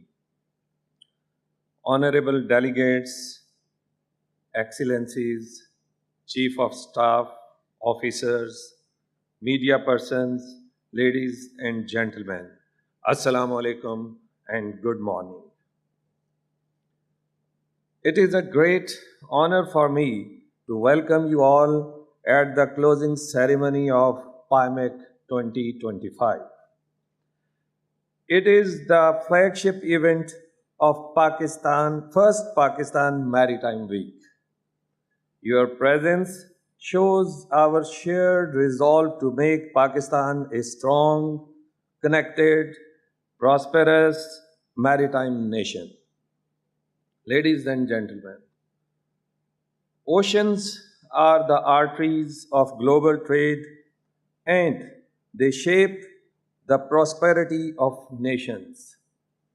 With more than 1,000 kilometers of coastline and location at the crossroads of South Asia, Central Asia, the Middle East, and East Africa, Pakistan is naturally positioned to be a regional maritime hub. After years of underutilization, our seas are now becoming the center of our economic vision, trade strategy, and sustainable growth. PIMEC 2025 is not just an exhibition, it's a statement of Pakistan's maritime intent. The event has gathered international partners, investors, experts, and maritime professionals to explore the vast opportunities across the blue economy. Under the guidance of our Honorable Prime Minister, Mia Muhammad Shehbaz Sharif, we have launched an ambitious reform agenda to unlock this potential. We are pursuing the Maritime at 100 vision, aiming to build $100 billion blue economy by 2047. Over the past few months, we have achieved meaningful progress. The Pakistan National Shipping Corporation fleet has grown from 10 to 12. 3 more ships will arriving over the next 2 months, inshallah. This amounts to 60% growth in just 5 months. Our target is 30 ships by 2026 and 60 within 3 years, inshallah. We also processed award of license to first ever private sector company for the ferry service. We have initiated the establishment of Pakistan's first green ship repair and recycling yard at Port Qasim, which is part of our sea to steel integrated maritime industrial complex. That will also support the revival of Pakistan's steel mill. We are reviving the Gadani ship recycling yard with 12 billion rupees investment, fully equipped with Hong Kong Convention environmental standards. The National Fisheries and Aquaculture Policy 2025 to 2035 has been finalized, targeting the double fisheries exports within 1 year, inshallah. Ladies and gentlemen, as we launch Pakistan's Maritime Week, we also look far beyond the present of Pakistan's Maritime Century 2047. My vision for this century is very clear. The sea is our next frontier for trade, prosperity, energy, food, and climate resilience. By 2047, we aim to transform Pakistan into a globally recognized blue economy powerhouse, driving regional integration and sustainable maritime growth across the North Arabian Sea and Indian Ocean. My vision for next century is based on 5 pillars, which include: we have Port 1, Port 2, Port 3, Port Qasim, KPT, and Gwadar. Development of 3 new deep sea ports, Port 4, Port 5, and Port 6, inshallah. Expanding the national shipping fleet, which can carry Pakistan's own seaborne trade and bring sea freight bill to minus, inshallah. Building artificial intelligence enable maritime industrial complex for shipbuilding, ship repair, and ship recycling. I envision made in Pakistan ship in future, inshallah, achieving 100% digital and green ports with multimodal connectivity through road, rail, and air. Leading regional maritime cooperation, promote peace, sustainability, and shared prosperity across our sea. I state with conviction that Pakistan's second century belongs to the blue economy, inshallah. Together, let's make Pakistan not only maritime nation, but a maritime leader be. Thank you very much. अब मैं थोड़ी सी बात अपनी ज़बान में भी करना चाहूँगा, जो पाकिस्तानी लोग यहाँ पे बैठे हैं। मैंने जब से इस मिनिस्ट्री का चार्ज लिया और इस मिनिस्ट्री को देखा, तो यकीन जानिए बहुत कुछ है इसमें। ये हम 100 अरब रुपए का टारगेट जो लेके चल रहे हैं, ये कोई टारगेट नहीं, लेकिन हमारा अज़म मजबूत होना चाहिए और इस पाकिस्तान को मजबूत करने के लिए नीयत होनी चाहिए।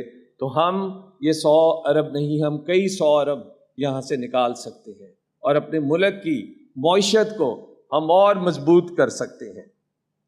हमें मेड इन पाकिस्तान का सोचना चाहिए। इट्स वेरी अनफॉर्चुनेट कि हम इस पाकिस्तान को थोड़ा सा पीछे कर लेते हैं जब हमारे मफादात, हमारी अर्निंग्स, इसमें कोई थोड़ी बहुत कमी आती है। हमें मेड इन पाकिस्तान का सोचना चाहिए।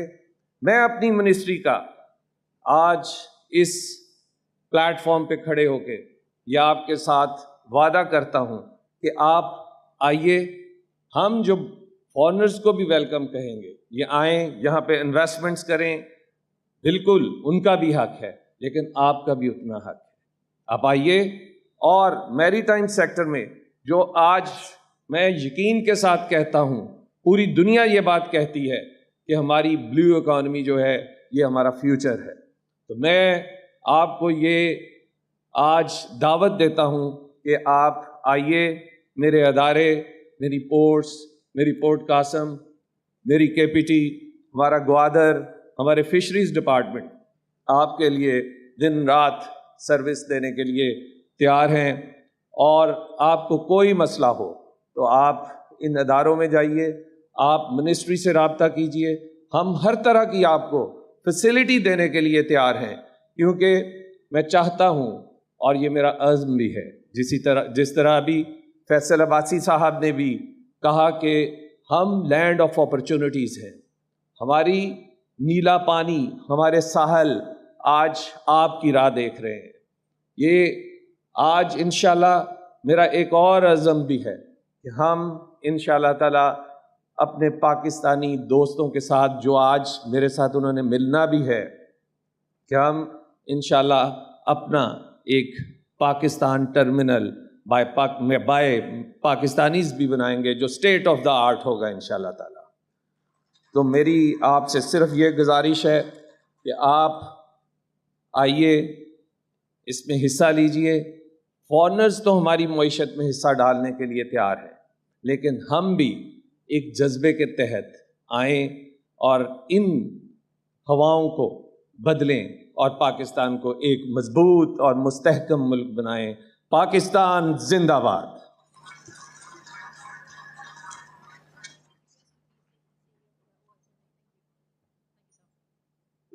Thank you so much, sir, for sharing your vision towards the maritime affairs of Pakistan. If I can please request you to stay on the stage as we are now moving towards the official awards ceremony for the exhibitors and chief guests.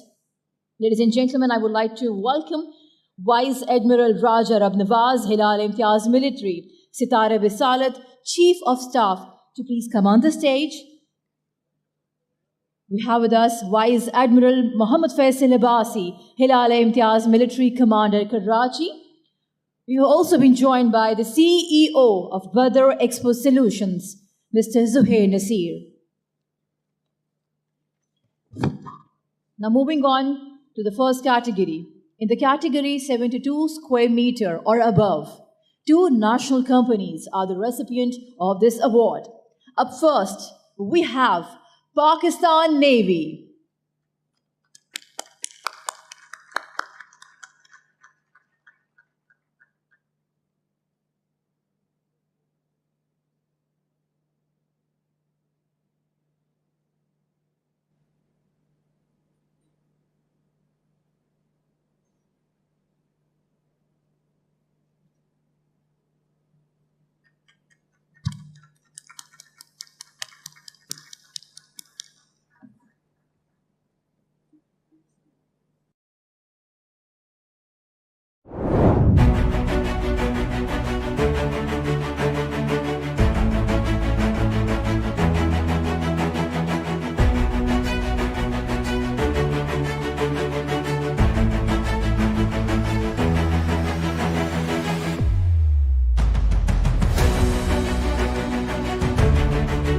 At Badar Expo Solutions, we are committed to connecting people, creating values, and delivering impactful events.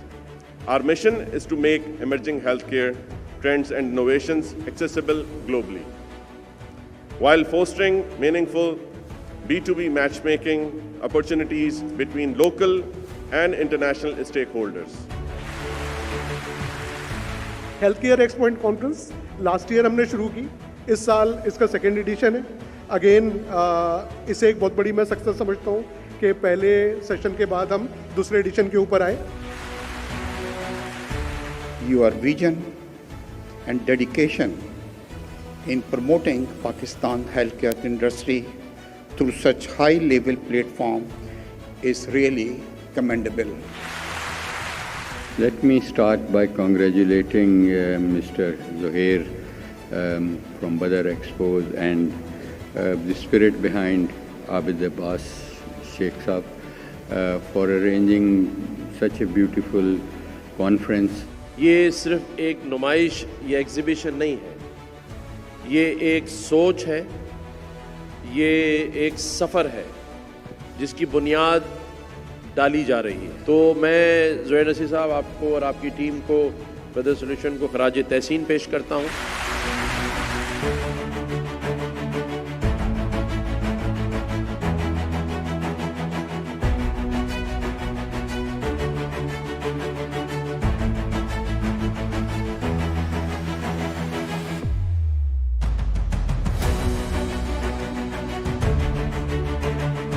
हमने पिछली मरतबा एक topic के ऊपर panel discussion किया था. इस मरतबा हर स्पीकर को हमने अलग अलग टॉपिक दिया है, तो उससे इन मॉडरेटर को भी और पैनलिस्ट और ऑडियंस को भी ज़्यादा फ़ायदा होगा. I am thankful to all the collaborators, specially Badar expo solutions. उसका हर डिपार्टमेंट, आप जो ये पूरा सेटअप देख रहे हैं, ये सेटअप जो है ये मुमकिन नहीं था अगर बदर एक्सपो सॉल्यूशंस की मुझे पूरी सपोर्ट मौजूद नहीं होती. तो I am really thankful to you Zuhair साहब.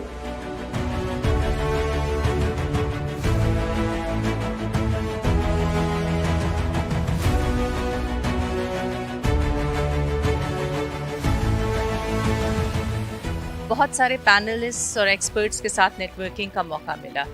एक बहुत ही wonderful interactive academic learning experience था जिसमें हमने हेल्थ केयर सॉल्यूशंस की बात की. और बदर एक्सपो हेल्थ केयर सॉल्यूशंस एक ऐसा प्लेटफॉर्म है जहां पे जो लीडिंग एक्सपर्ट्स हैं वो नेशनल लेवल की पॉलिसी की रिकमेंडेशंस दे सकते हैं.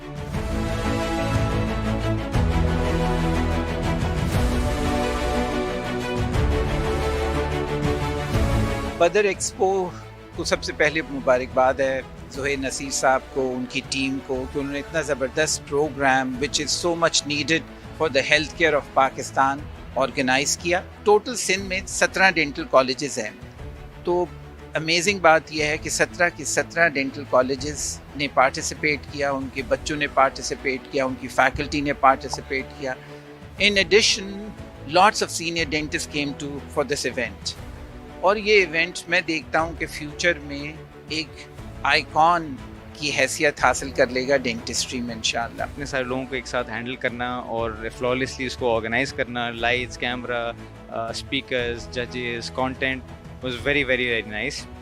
Apart from that I think ये इस किस्म के इवेंट्स होने चाहिए। It's not just good for the overall dental community and also for the medical community and the country at large. ये इस तरह के इवेंट स्टूडेंट्स के लिए एक बहुत लैंडमार्क समझे एक इवेंट की हैसियत रखते हैं, बिकॉज ऐसे मौक़ों के ऊपर स्टूडेंट को न सिर्फ ये कि अपनी नॉलेज बल्कि अपना टैलेंट जो कि उनकी तालीम के अलावा भी होता है उसको डिस्प्ले या शोकेस करने का मौका मिलता है। तो मैं एक दफ़ा फिर तमाम ऑर्गेनाइजर्स, तमाम स्पॉन्सर्स को बहुत मुबारकबाद देता हूँ कि एक बेहतरीन इवेंट ऑर्गेनाइज़ किया और इंशाल्लाह अगले साल पर इससे बेहतर इसी तरह के एक इवेंट में हम दोबारा मुलाकात करेंगे। Thank you. अस्सलाम वालेकुम।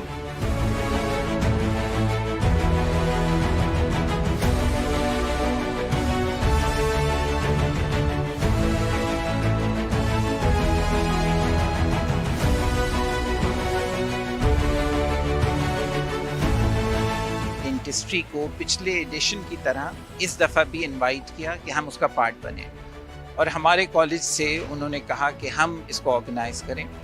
तो हमने डेंटिस्ट्री का प्रोग्राम ऑर्गेनाइज़ किया उनके लिए। 3 दिन का प्रोग्राम था डेंटिस्ट्री का।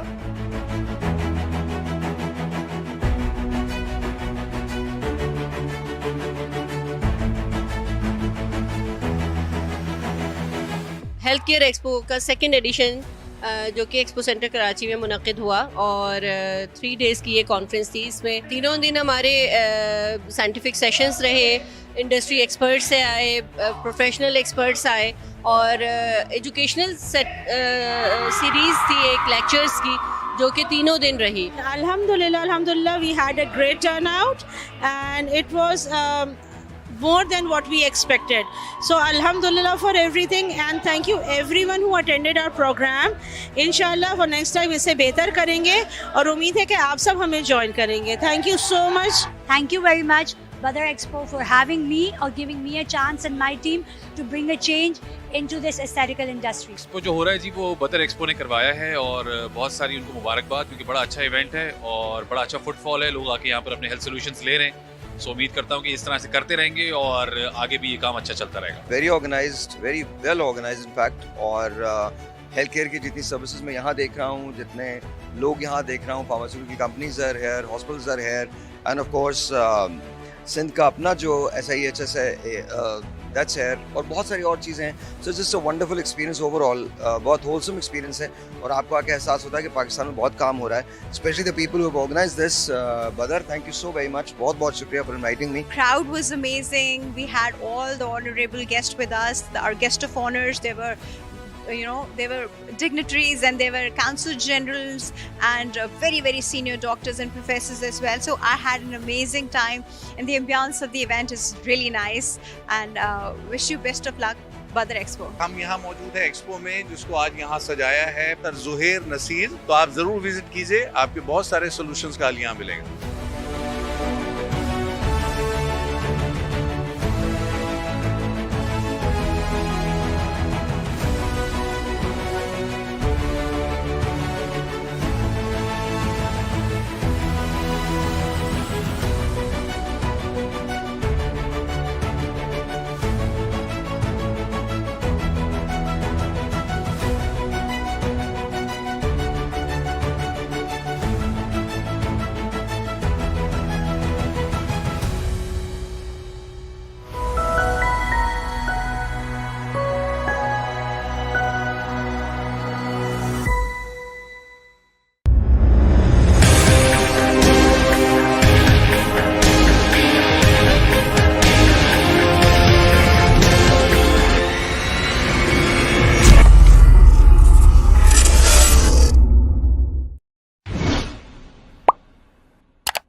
Ideas 2024 brings together stakeholders across diverse defense industries. The 4-day exhibition offers a platform for G2G, B2G, and B2B interactions, joint ventures and investments in defense production sector. A strategic seminar will also be held to facilitate discussions on global challenges within the defense sector.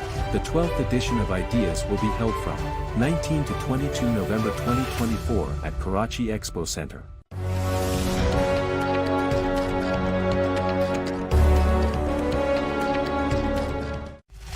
Ideas 2024 brings together stakeholders across diverse defense industries. The 4-day exhibition offers a platform for G2G, B2G, and B2B interactions, joint ventures and investments in defense production sector. A strategic seminar will also be held to facilitate discussions on global challenges within the defense sector.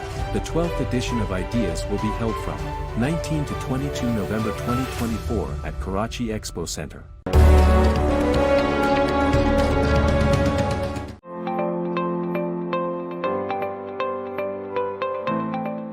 Hi there, Qasim Sheikh with BTV at PIMEC 2025. Currently, I'm just visiting one of the exhibitors' stands, and it's the Culture, Tourism, Antiques and Archives Department of Government of Sindh. I'm going to introduce you to one of their representatives, and I'll say hello and Assalamu alaikum to Mr. Adil Ahmed. How are you, sir? Walaikum Salam, Qasim. I'm fine. Adil, beautiful setup you have here. Can you start by telling me a little bit about the work that you're doing and how you're finding the exhibition so far as well? Qasim, we are here to present Culture and Tourism Department, Government of Sindh, and we've installed 5 different artisans and craftsmanship stalls, small stalls, which you can witness here. And beside it, we have 3 stalls representing Tourism Department, which is highlighting the beauty of Sindh and asking people to explore this beautiful Sindh. PIMEC 2025. Is this your first time here or is this your second time here? This is our second time here in PIMEC. PIMEC 2025, the second edition, as you know. And we are here and we are pitching 4 projects here for foreign investors and tourism department. One at the Hawke's Bay, second one is at the Third Parker, a very beautiful region. And third one is near the sea. The fourth one is at Sakha. So we are expecting a good results. So the fact that you've come back second time round, does that mean that Badar Expo Solutions are doing a good job and you're happy with what you're experiencing here? Although exactly Badar is doing a great job, as you can witness it. Badar have decorated a whole of this expo like New Year Eve. Adil, it's been lovely to talk to you. I wish you all the very best for the rest of PIMEC, and hopefully we will talk again soon, maybe next year. Yes, hopefully we'll talk again, Qasim, next year. Thank you, Badar Expo, for organizing such a beautiful event. Thank you very much.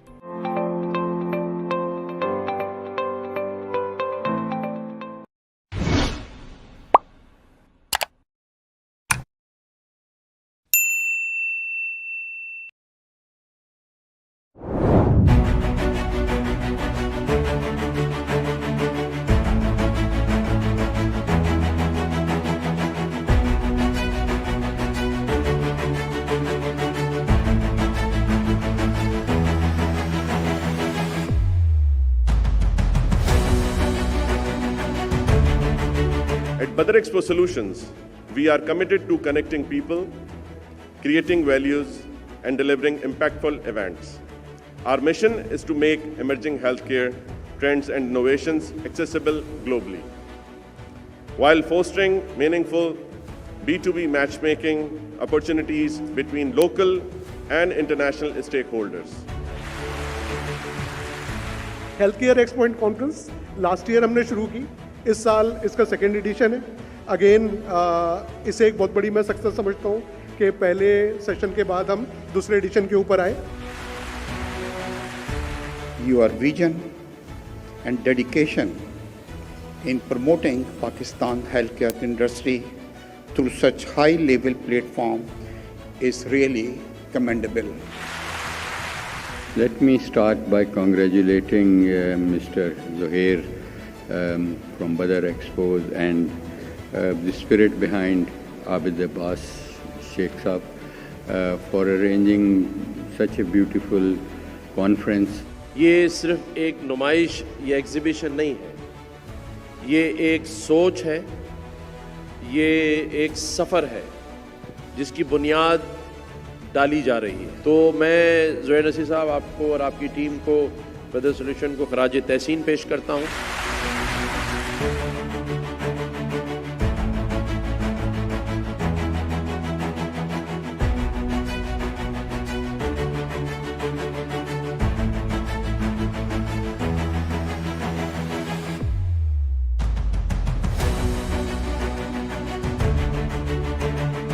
हमने पिछली मरतबा एक topic के ऊपर panel discussion किया था।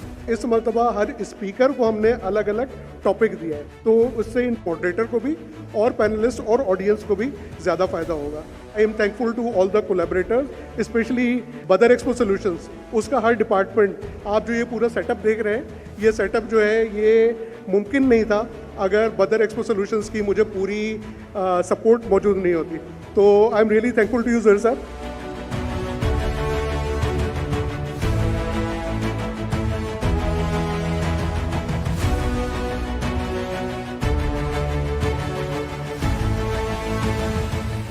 बहुत सारे पैनलिस्ट्स और एक्सपर्ट्स के साथ नेटवर्किंग का मौका मिला। एक बहुत ही wonderful interactive academic learning experience था, जिसमें हमने हेल्थ केयर सॉल्यूशंस की बात की। और बदर एक्सपो हेल्थ केयर सॉल्यूशंस एक ऐसा प्लेटफॉर्म है जहां पे जो लीडिंग एक्सपर्ट्स हैं वो नेशनल लेवल की पॉलिसी की रिकमेंडेशंस दे सकते हैं।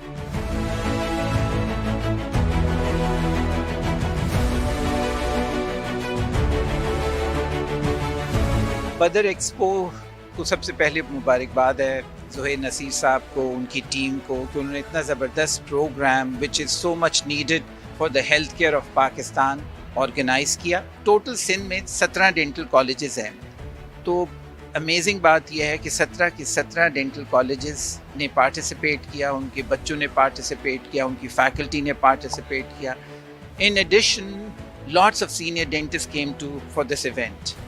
और ये इवेंट मैं देखता हूँ कि फ्यूचर में एक आइकॉन की हैसियत हासिल कर लेगा डेंटिस्ट्री में इंशाल्लाह। इतने सारे लोगों को एक साथ हैंडल करना और फ्लॉलेसली उसको ऑर्गेनाइज करना, लाइट्स, कैमरा, स्पीकर्स, जजेस, content was very very very nice.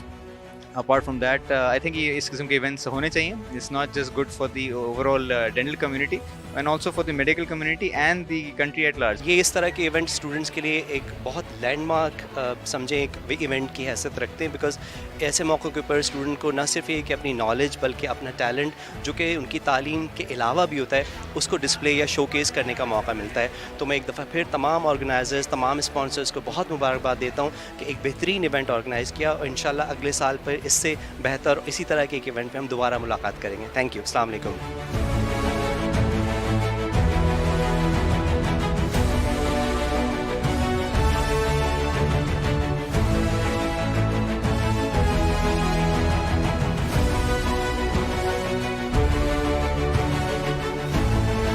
Dentistry को पिछले एडिशन की तरह इस दफ़ा भी इनवाइट किया कि हम उसका पार्ट बने, और हमारे कॉलेज से उन्होंने कहा कि हम इसको ऑर्गेनाइज़ करें।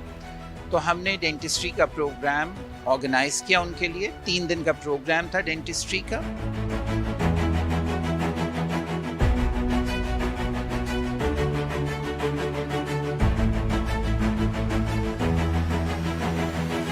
हेल्थ केयर एक्सपो का सेकेंड एडिशन जो कि एक्सपो सेंटर कराची में मुनक़िद हुआ और 3 डेज़ की ये कॉन्फ्रेंस थी। इसमें तीनों दिन हमारे साइंटिफिक सेशंस रहे, इंडस्ट्री एक्सपर्ट्स से आए, प्रोफेशनल एक्सपर्ट्स आए और एजुकेशनल सीरीज़ थी एक लेक्चर्स की जो कि तीनों दिन रही। अल्हम्दुलिल्लाह we had a great turnout and it was more than what we expected.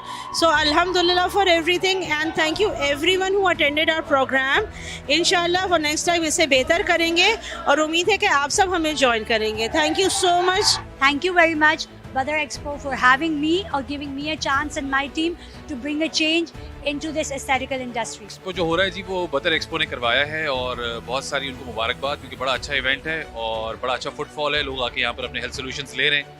सो उम्मीद करता हूँ कि इस तरह से करते रहेंगे और आगे भी ये काम अच्छा चलता रहेगा। Very organized, very well organized in fact, और हेल्थ केयर की जितनी सर्विसेज मैं यहाँ देख रहा हूँ, जितने लोग यहाँ देख रहा हूँ, pharmaceutical companies are here, hospitals are here, and of course Sindh का अपना जो SIHS है दैट्स हेयर, और बहुत सारी और चीज़ें हैं. So just a wonderful experience overall, बहुत होलसम एक्सपीरियंस है, और आपको आके एहसास होता है कि पाकिस्तान में बहुत काम हो रहा है, specially the people who have organised this.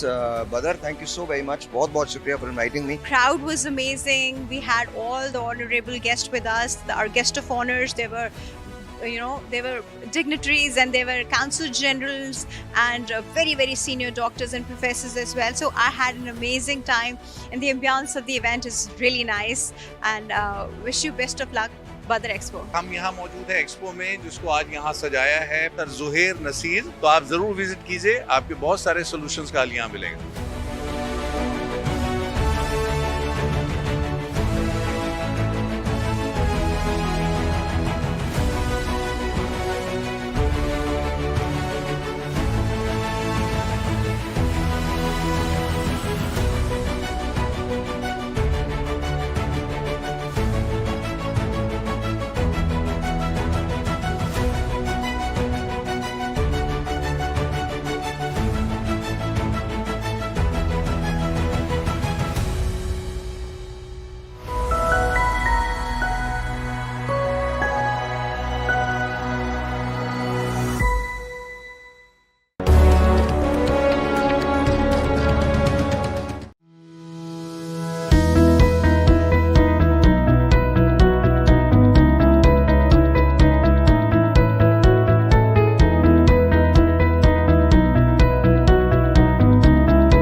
बदर एक्सपो की तरफ से जो है एक अच्छा हमें प्लेटफॉर्म मिला हुआ है IEEE फेयर का, जिसके अंदर हम लोग अपने डिफरेंट प्रोडक्ट्स को जो है शोकेस करते हैं.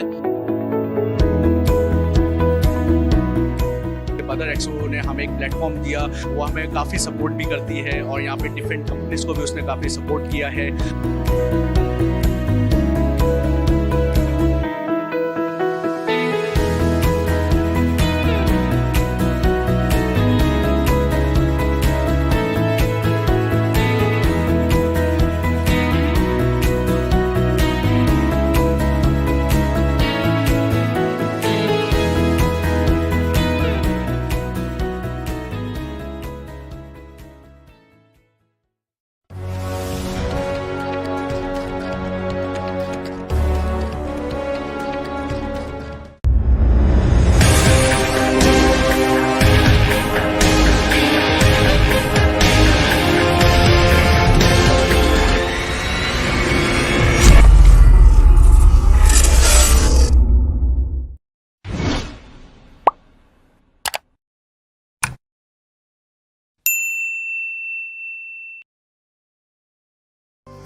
पाईमेक 2025 आप देख रहे हैं एक्सपो सेंटर कराची में जारी है, और ब्लू इकॉनमी के ज़रिए हमारे मुल्क की तरक्की में जो कुछ हो सकता है वो करने के लिए यहाँ सारे स्टेक होल्डर जमा हैं.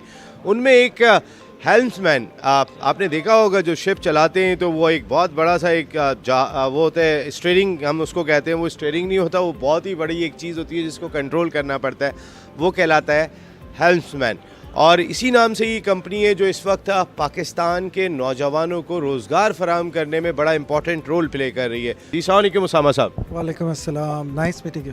सर मुझे भी बहुत खुशी हुई आपसे मिलने के बाद, और जब मैंने ये तमाम आदाद शुमार देखे कि 1385 लोग आप भिजवा चुके हैं, उनको नौकरियां मिल चुकी हैं, और उससे पाकिस्तान को $30 मिलियन का ज़र मुबादला हासिल हुआ और वो भी सिर्फ 3 साल में। जी, हम रिलेटिवली एक न्यू कंपनी थे क्योंकि we all are young and पिछले 3 सालों में हमने ये जो टारगेट अचीव कर पाए उसमें 2 चीज़ें हैं जो बहुत ज़्यादा रोल प्ले किया। एक, हम लोग ख़ुद पाकिस्तान मरीन एकेडमी के कैडेट्स थे, जो पाकिस्तान की वाहिद एकेडमी है जहाँ से सीफेयरर्स ट्रेन होके गवर्नमेंट के इदारे के थ्रू निकलते हैं, और हमें वो कैपेबिलिटी और वो विज़न दिया गया जिसकी वजह से हम लोगों ने जस्ट पर्सनल टारगेट्स को पीछे रख के कि कप्तान और चीफ इंजीनियर नहीं बनना है, पर्सनल वेल्थ नहीं बनानी है, बल्कि मरीन फ्रेटर्निटी को सर्व करने के लिए हम लोगों ने किनारे जाने का सोचा। जब आप किनारे पे आते हैं तो आप एक मैनेजमेंट रोल में you have the power to make the decision that okay I want to choose Pakistani seafarers for my company because I am a Pakistani, I know how they get trained, and that's what exactly we did, and we started a company 3 years ago on our own. People start calling us as a startup. We had 3 ships. We started and in last 3 years we reached to the 40 number. जो सीमेन का हमारा active number है at the moment are around 25,000. So 25,000 seafarers, as you see this number, 1,300 seafarers can do 30 million remittances to their home.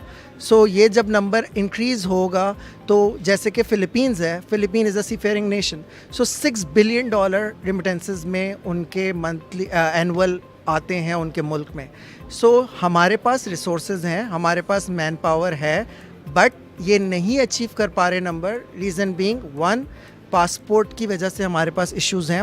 Istanbul में visa on arrival नहीं है जहाँ पे mainly shipping हो रही है, या यूरोप में शिपिंग जो हो रही है उसमें आपके पास वीज़ा ऑन अराइवल नहीं है। Whereas Indian seafarer, Filipino seafarer, they have this seaman book and seaman ID card which we also have, but it doesn't hold that value now because of the passport.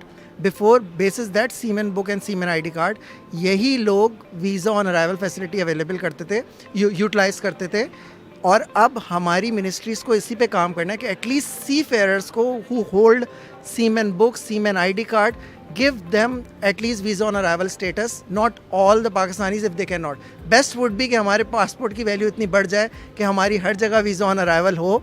But at the moment, at least for seafarers, if we can do that, that will really help to increase this number. Now, current Minister साहब is very active as well.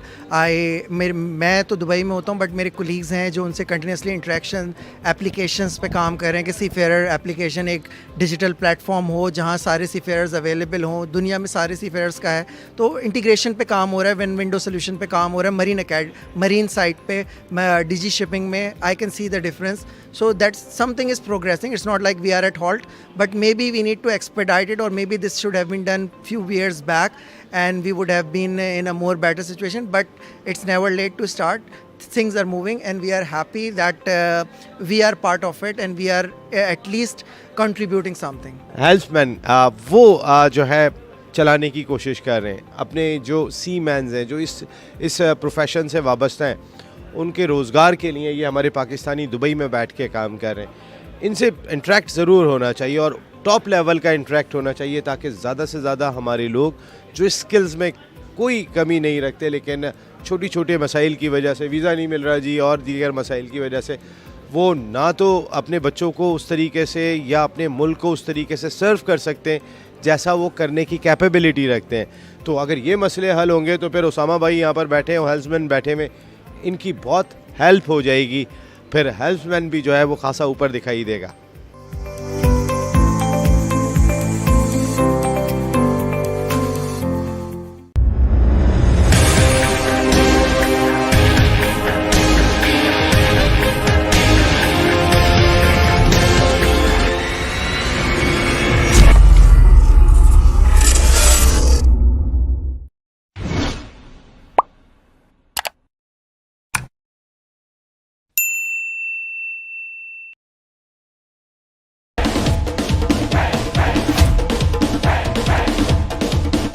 चक्कों की बरसात करनी होगी.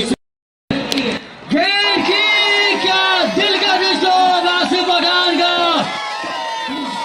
Young talent है, उनके लिए आज बड़ी फख्र की बात है, क्योंकि ऐसी शख्सियत यहाँ पर आई है जिसने टेनिस बॉल क्रिकेट को बहुत बड़ा फरोग दिया है.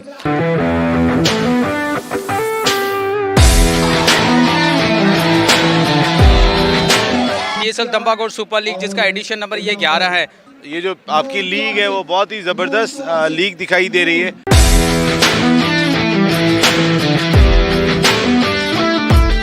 अगर डॉट बॉल होती है तो सुपर ओवर होने के चांस है, और अगर रन बन जाता है तो आमिर स्पोर्ट्स चैंपियन बन जाएगी। बॉलर आए, फुल टॉस बॉल और चैंपियन बनी है, चैंपियन बन गई है।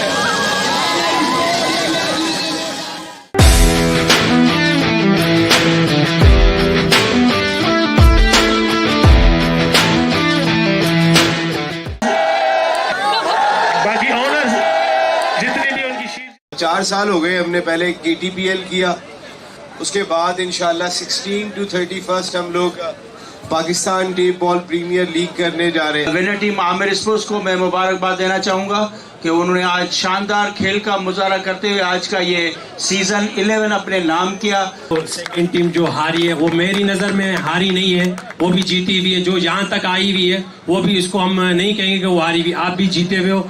हमारे यहाँ पे जितनी आवाम यहाँ पे आई है, जहाँ इस इलाके के सारे लोग, आप सब लोग का बहुत शुक्रिया। और जो हमारी टीम आज यहाँ पे जीती है आमिर स्पोर्ट्स, इनके लिए जोरदार तालियां होनी चाहिए। बड़ा अच्छा मैच रहा।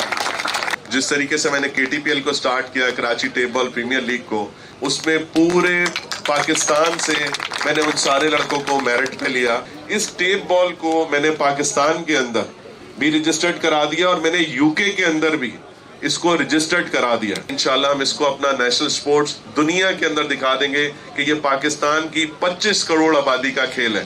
अभी जो PTPL का गेम होने जा रहा है, तो मैंने उसके लिए रजिस्ट्रेशन ओपन की है और इंशाल्लाह 2-3 सीजन जो है हम इंशाल्लाह साल के अंदर लेके आएंगे। और PTPL नया नाज़िमाबाद में 16 तारीख से 16 दिसंबर से इंशाल्लाह शुरू होने जा रहा है।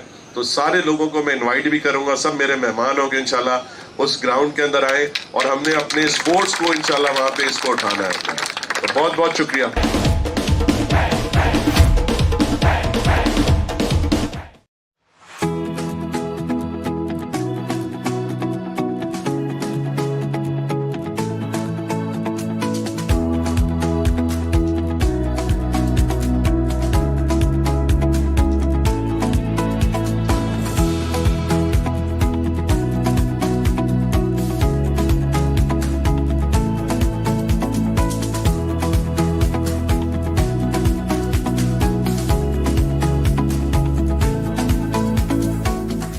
like to thank the dignitaries and all the guests, the sponsors, the exhibitors who have been with us through the years and have made this event possible.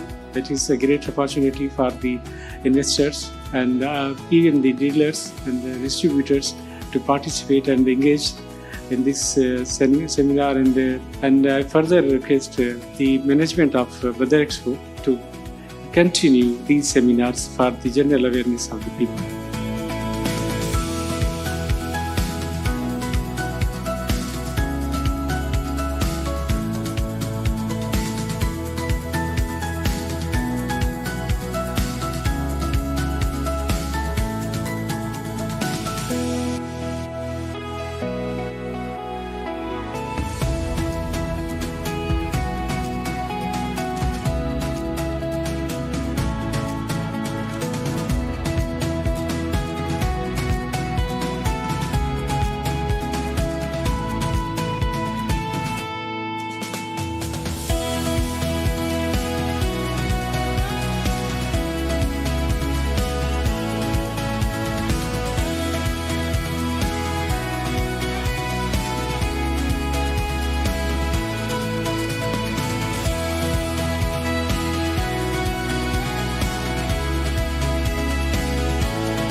बड़ी फख्र की बात है क्योंकि ऐसी शख्सियत यहाँ पर आई है जिसने टेनिस बॉल क्रिकेट को बहुत बड़ा फरोग दिया है।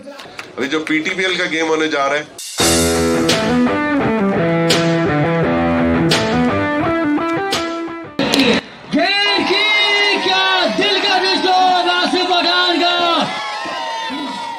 पाकिस्तान टेबल प्रीमियर लीग के CEO ज़ोहैर नसीर साहब के हम थैंक्स से शुक्रिया अदा करते हैं कि उन्होंने हमेशा क्रिकेट के लिए फ़रोग दिया। इससे पहले KPL चलाई, फिर KPL के बाद अभी पाकिस्तान की सबसे बड़ी लीग ऑर्गेनाइज करवा रहे हैं।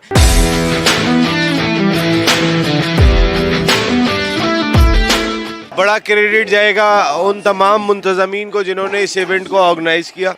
मैं डायरेक्टर मीडिया ज़ोहैर नसीर साहब चेयरमैन, आप जावेद मियां साहब प्रेसिडेंट। अगर डॉट बॉल होती है तो सुपर ओवर होने के चांस है, और अगर रन बन जाता है तो आमिर स्पोर्ट्स चैंपियन बन जाएगी। बॉलर आए, फुल टॉस बॉल और चैंपियन बनी है, चैंपियन बन गई है।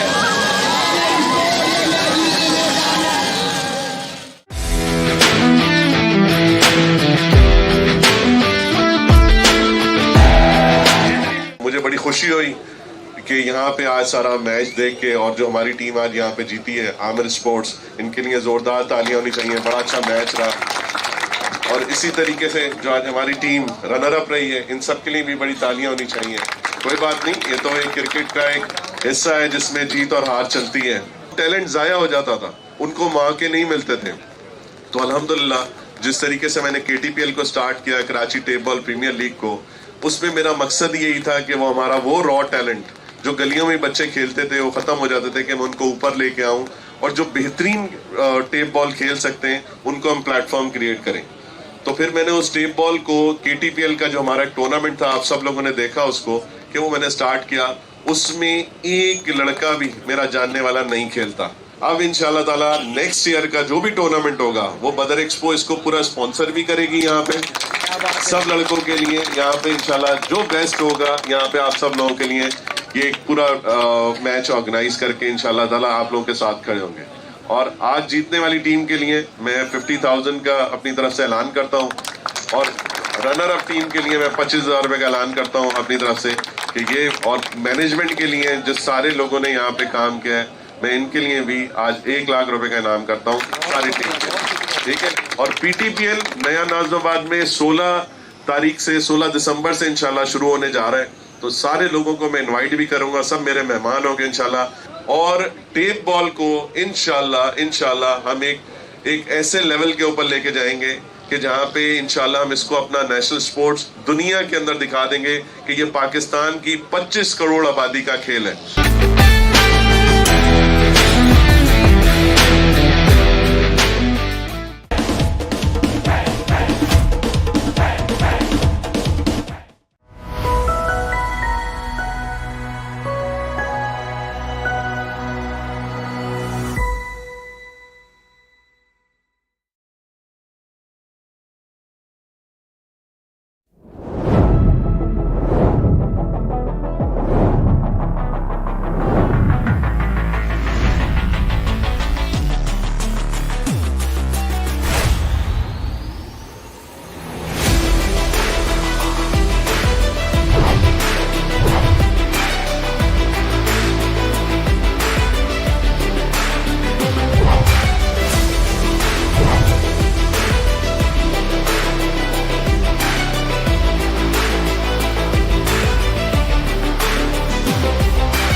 Honorable and dearest Governor Sindh becomes Patron Chief of Karachi Tape Ball Premier League KTPL Season 4 और उसकी साइनिंग सेरेमनी अब से थोड़ी देर के बाद हो रही है।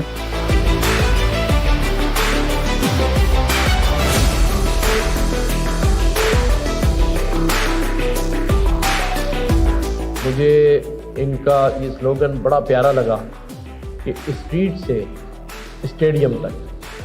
तो स्ट्रीट से स्टेडियम का जो सफ़र है वो इस टेप बॉल प्रीमियर लीग से शुरू होने जा रहा है 14 दिसंबर को इंशाल्लाह ताला इसका हम स्टार्ट लेंगे और 16 दिन का 16 डेज़ का ये गेम होगा। लास्ट हमारी मीटिंग हुई तो मैंने इनसे कहा कि आपके पास टीम्स हैं, इन्होंने बहुत सारे नाम बताए। एक नाम था कराची नाइट्स, तो मैंने इनसे कहा कि मैं इसकी ऑनरशिप खुद लूँगा और इस ऑनरशिप को लेने का जो मकसद है ये कोई फाइनेंशियल गेन नहीं है, आपका शुक्रिया कि आपने मुझे इस पूरी लीग का चीफ पैट्रन भी रखा है।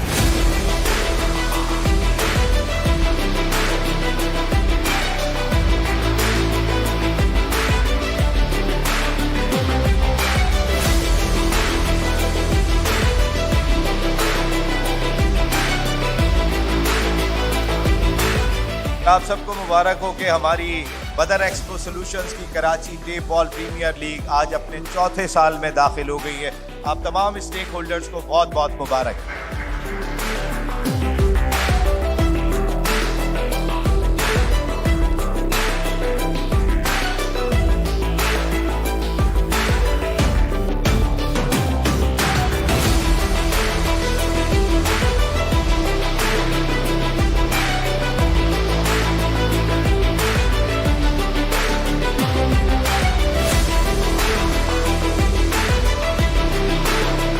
पहले साल शुरू करने का इरादा किया था तो लोग ये कह रहे थे कि 2 से 3 महीने में ये लीग ख़त्म हो जाएगी, लेकिन आज चौथे साल उसी ज़ोर शोर के साथ होने जा रही है। इसका मकसद तो यही है कि इसमें बहुत जान है। आई थिंक इसमें तमाम वो लोग जो हमारे साथ इन्वॉल्व थे, ख़ास तौर पर जो ड्राइविंग फोर्स थी वो बदर एक्सपो, ज़ुहैर नसीर साहब।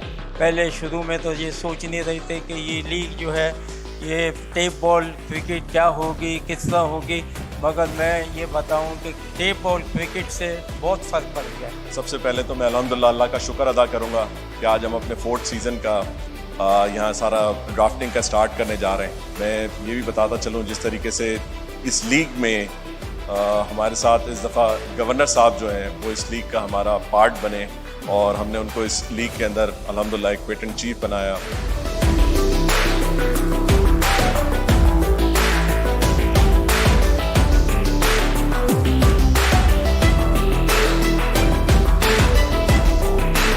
ज़ुहैर भाई की टीम थी, गवर्नर सिंध 11 और हमारा मैच हुआ था। शाहिद आफरीदी कप्तान थे, दूसरी साइड से शोबिस का कप्तान मैं था और नवाब आलम साहब इधर मौजूद है। वो अमेरिका में थे, उन्होंने मुझे कहा था नवाब भाई ने कि इसको मिलके खेलते हैं, तो वो बड़ा अच्छा ओपनिंग मैच किया था। सारी टीमों को बहुत मुबारकबाद हो मेरी तरफ से और हम सब की तरफ से। Thank you very much.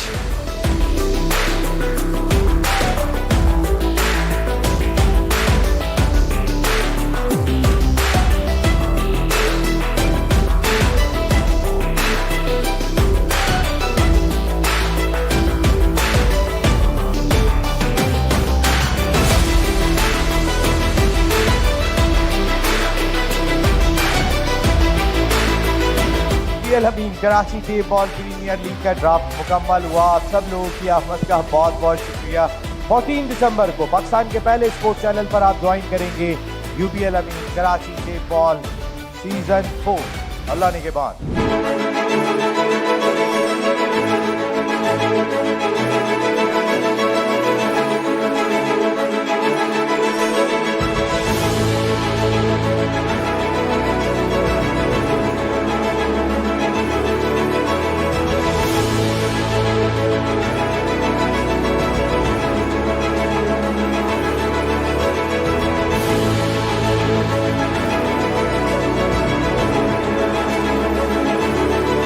Zuhair Naseer साहब की वजह से गली की जो क्रिकेट है, जैसे ये कहते थे स्ट्रीट से स्टेडियम तक, उसको लेकर जा रहे हैं।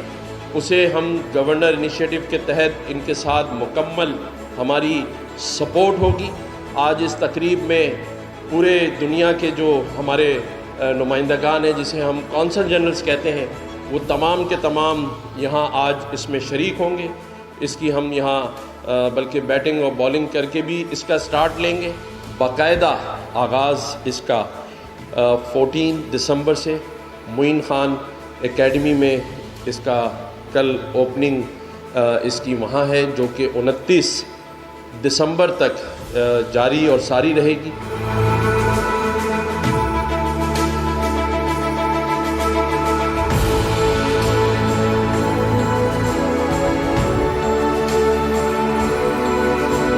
इस वक्त हम सिर्फ KTPL को कराची में ऑर्गेनाइज़ कर रहे हैं, जो कि हमारे नेक्स्ट स्टेप में इसको हमने नेशनल लेवल के ऊपर लेके जाना है, जिसमें शहरों की बुनियाद के ऊपर वो क्रिकेट होगी। और उसके बाद एक सरप्राइज़ एलिमेंट जो है, जो मैं समझता हूँ कि ज़ुहैर नसीर साहब आके आपको उसका ऐलान करेंगे। जब मैं अपनी टीम के साथ, सारी मैनेजमेंट के साथ मैंने इस पर बात की तो सबने कहा कि हम पहले इसको कराची के अंदर रिकग्नाइज करें, फिर हम इसको अब कंट्रीज़ में लेके चलेंगे। Our council generals are here, those friendly countries, those who are playing as a cricketing nations. We will invite through you in 2025, inshallah, we will host tape ball in Pakistan and we will announce the league name. It's a GTPL, Global Tape Ball Premier League in Pakistan in 2025.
को दिखा दे अपना हुनर,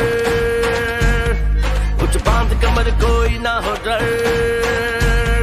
यह tape ball का जोश और जुनून जो होगा वतन में अब घर घर, हर कदम पुरजोर हो तेरे नाम का ही शोर हो, जादू अपना जगा कर सबको अपना बना कर दिल जीत ले,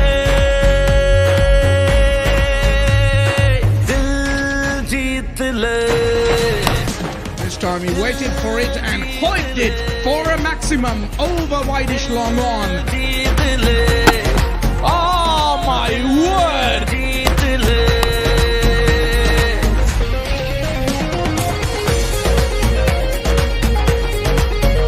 Oh, Zohair Nasir, your little beauty! He made his half century on the last ball of this innings.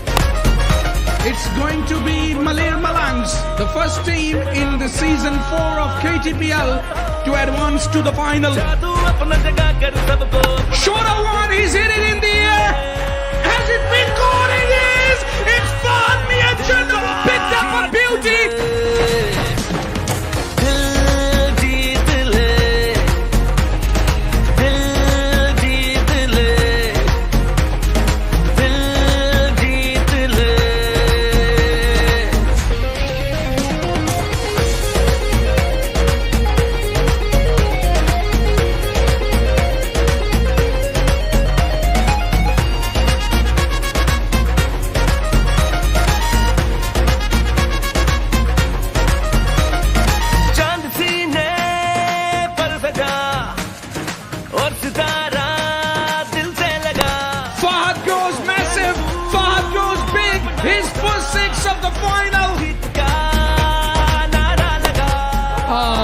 Look at that for a stroke.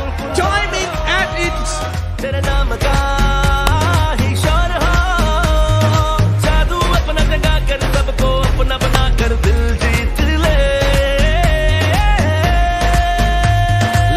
Umar Bajwa, power, flat, and a boundary. Oh, there was swing in the air. That sailed away over the boundary for another maximum. He's hit it high, and he has picked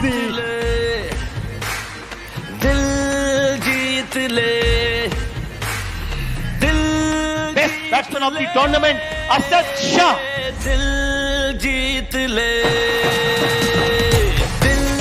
Player of the tournament, Mahania Junno.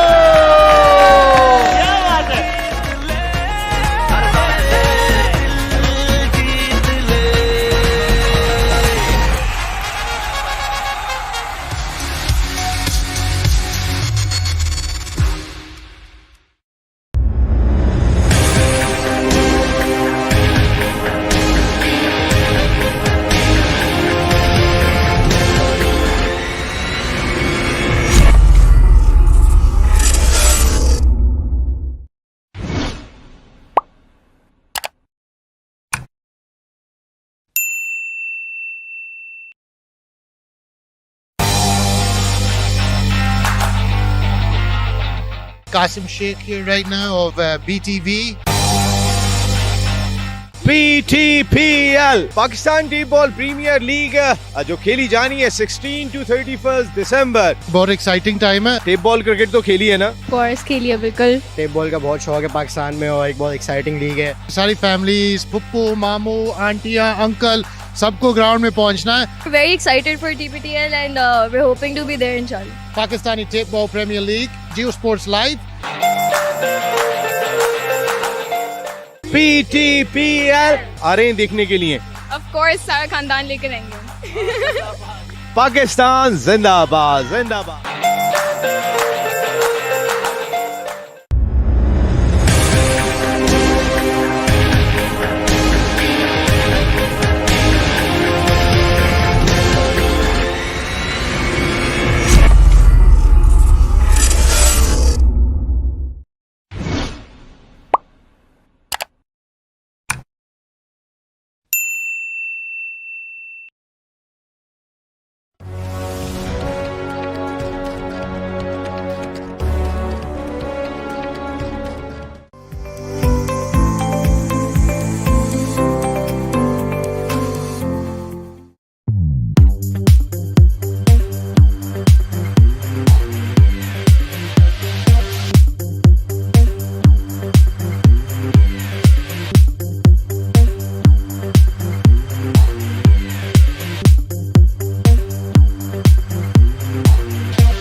अस्सलाम वालेकुम। Expo Centre Karachi से Naseem Rajput PIMEC Pakistan international maritime expo and conference 2025 के show के साथ आपसे मुखातिब है। पाइमेक हमारे मुल्क का इंतहाई अहम इवेंट के जिसका ये सेकंड सीज़न है और शानदार अंदाज से तरक्की करता हुआ दिखाई दिया जब हमने देखा कि 44 से ज़्यादा ममालिक के स्टॉल्स यहाँ पर हैं। इसके अलावा 165 से ज़्यादा इंटरनेशनल डेलीगेट्स ने यहाँ पर आके हिस्सा लिया। बिज़नेस के लिहाज से, तरक्की के लिहाज से एक नया संग मील जिसमें ministry of maritime affairs, Pakistan navy और बदर एक्सपो सॉल्यूशंस हमारे मुल्क की लीडिंग इवेंट ऑर्गेनाइजेशन साथ खड़े हुए दिखाई दिए।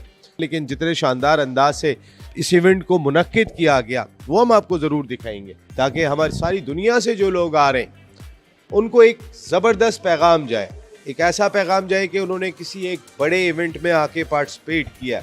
पाकिस्तान नेवी और जो लोग भी शानदार अंदाज से काम करते हुए दिखाई दे रहे हैं, हैट्स ऑफ टू देम। क्या कुछ हुआ इस इवेंट में, आइए आपको दिखाते हैं।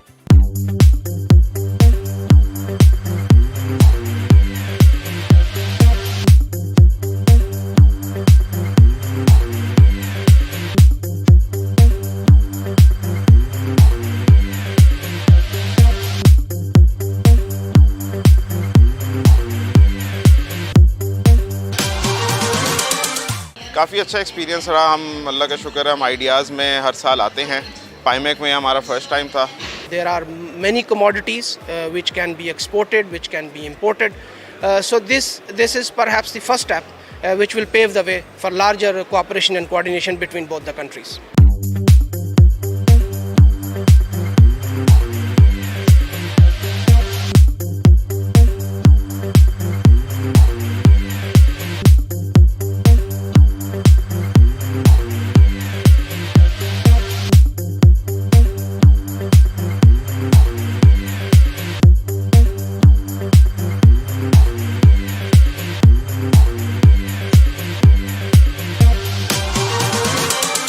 कुछ स्टार प्रोजेक्ट्स जो हम लेकर आए हैं इधर पाइमेक के ऊपर, जिसको मकामी तौर पर भी और बैन अवी तौर पर भी बहुत ज़्यादा पजीराई मिली। पाकिस्तान नेवी की 4 डायमेंशंस को यहाँ पे शो किया गया है कि पाकिस्तान नेवी सी पर, under the water, then on the land and in air हम ऑपरेट करते हैं।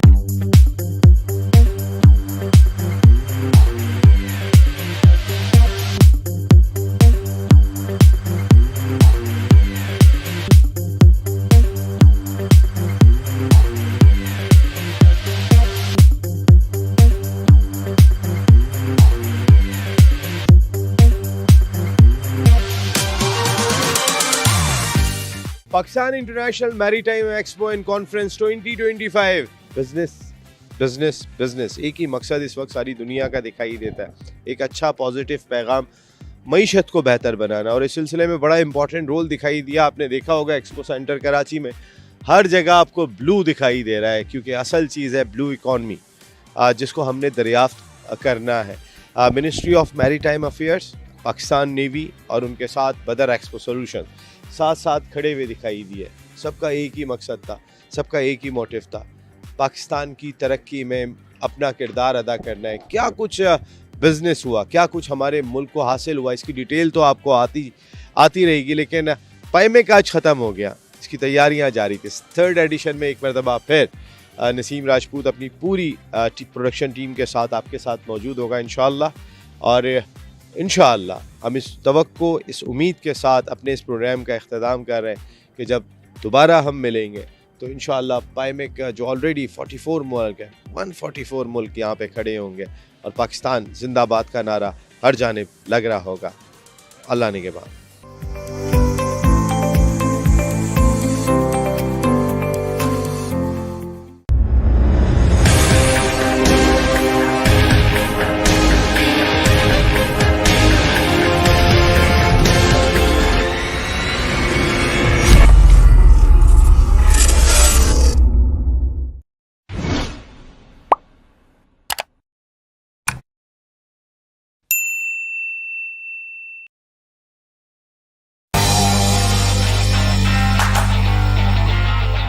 Qasim Sheikh here right now of BTV.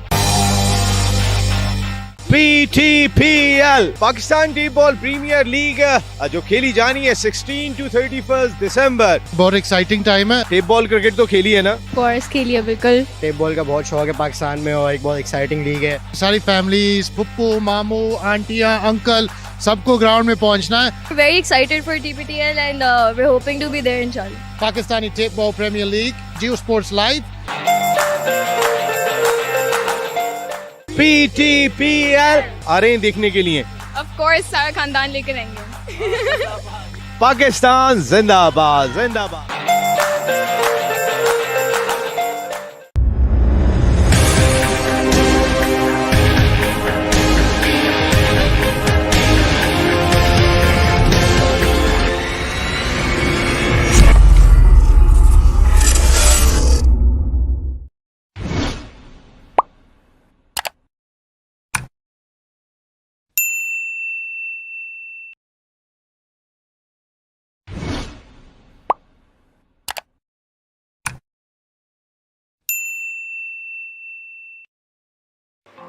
ASF foundation के इस वक्त स्टॉल पे हम लोग मौजूद हैं और ASF फाउंडेशन की जो हाउसिंग स्कीम है वो अगर M9 पे आप चले जाएं तो वन ऑफ द बेस्ट, जिस अंदाज से ये लोग काम करते हुए दिखाई दे रहे हैं वो बहुत ही लाजवाब है। और उनकी टॉप मैनेजमेंट को इस सिलसिले में बहुत ज़्यादा क्रेडिट जाता है और उनकी टॉप मैनेजमेंट इस वक्त मेरे साथ गुफ्तगू के लिए मौजूद है। ब्रिगेडियर अरफान अख्तर साहब जो चीफ एग्जीक्यूटिव ऑफिसर हैं ASF फाउंडेशन के, हमारे साथ गुफ्तगू के लिए मौजूद है। अस्सलाम वालेकुम ब्रिगेडियर साहब। अस्सलाम जी। वालेकुम अस्सलाम जी। Thank you very much sir. Thank you very much कि आप अपना कीमती टाइम निकाल के यहाँ पहुँचे और आपका स्टॉल भी इस इम्पोर्टेंट वेन्यू पर मौजूद था, खासकर इस मुश्किल हालात में जिससे कौम गुजर रही है। आप भी साथ साथ खड़े हुए, कैसी फीलिंग रही आज यहाँ आने के बाद? Sir thank you very much, जज़ाकल्लाह खैर। सबसे पहले तो मैं शुक्रगुजार हूँ ज़ोहिर भाई का कि इन्होंने इस शॉर्ट नोटिस के ऊपर जो आवाम के लिए जो एक सहूलत, एक वन विंडो ऑपरेशन एक छत के नीचे किया है, मेरे ख्याल में शायद ही रमज़ान के महीने में इससे अच्छी ऑफ़र, इससे अच्छी फैसिलिटी या इससे अच्छी सहूलत हमारी आवाम को मिल सकती है। As regards to ASF foundation, हमारी कोशिश है कि हम कराची की आवाम के लिए M9 के ऊपर जो कि हैदराबाद तक है और ये फ्यूचर का एक ट्विन सिटीज़ बनने हैं और हमारी कोशिश है कि ASF सिटी जो कि बिल्कुल मिड जंक्चर पे खड़ा है और पिछले 5 साल में हमने काफ़ी कोशिश की है कि इसको डेवलप करें।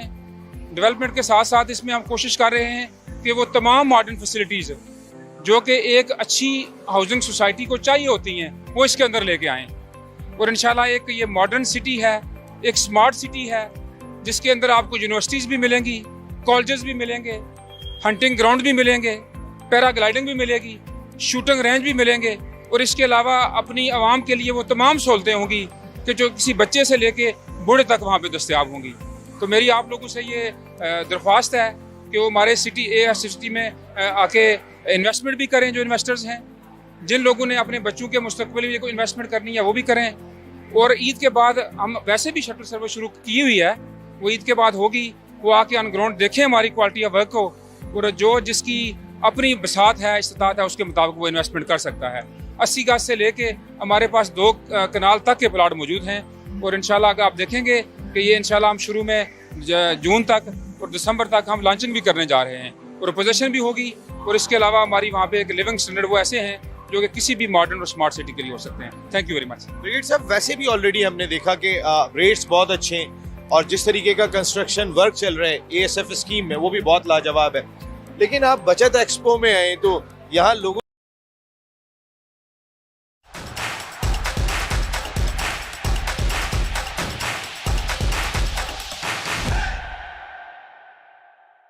Bismillahirrahmanirrahim. Assalamu alaikum and good evening, viewers, wherever you are.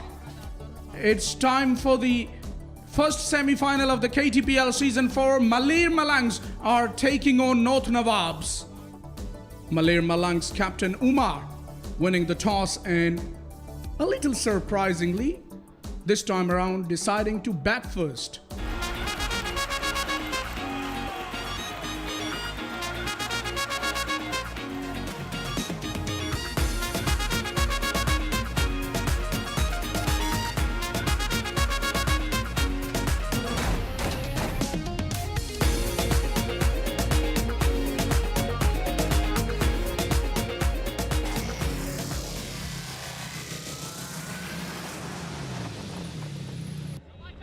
Right then,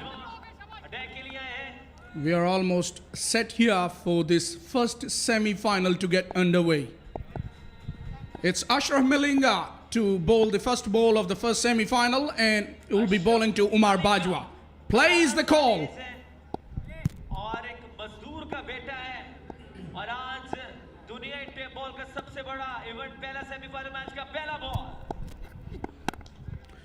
Not a bad way to start. Attempted Yorker. Clips it off the legs, does Bajwa, for at least a couple of runs. So first semi started with 2 runs, Umar Bajwa. Ball slow, and that is the first blow. Umar Bajwa is the man to strike the first 6 of the semi-final in this season 4. Fasten your seat belts. This is semi-final.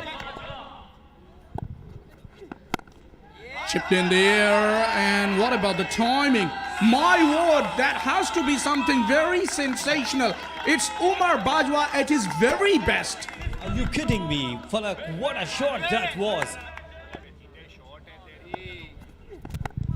This time he's hit it in the air. Oh my goodness gracious me. Oh my dearie, you just can't do this. And the frustration on the face of the bowler.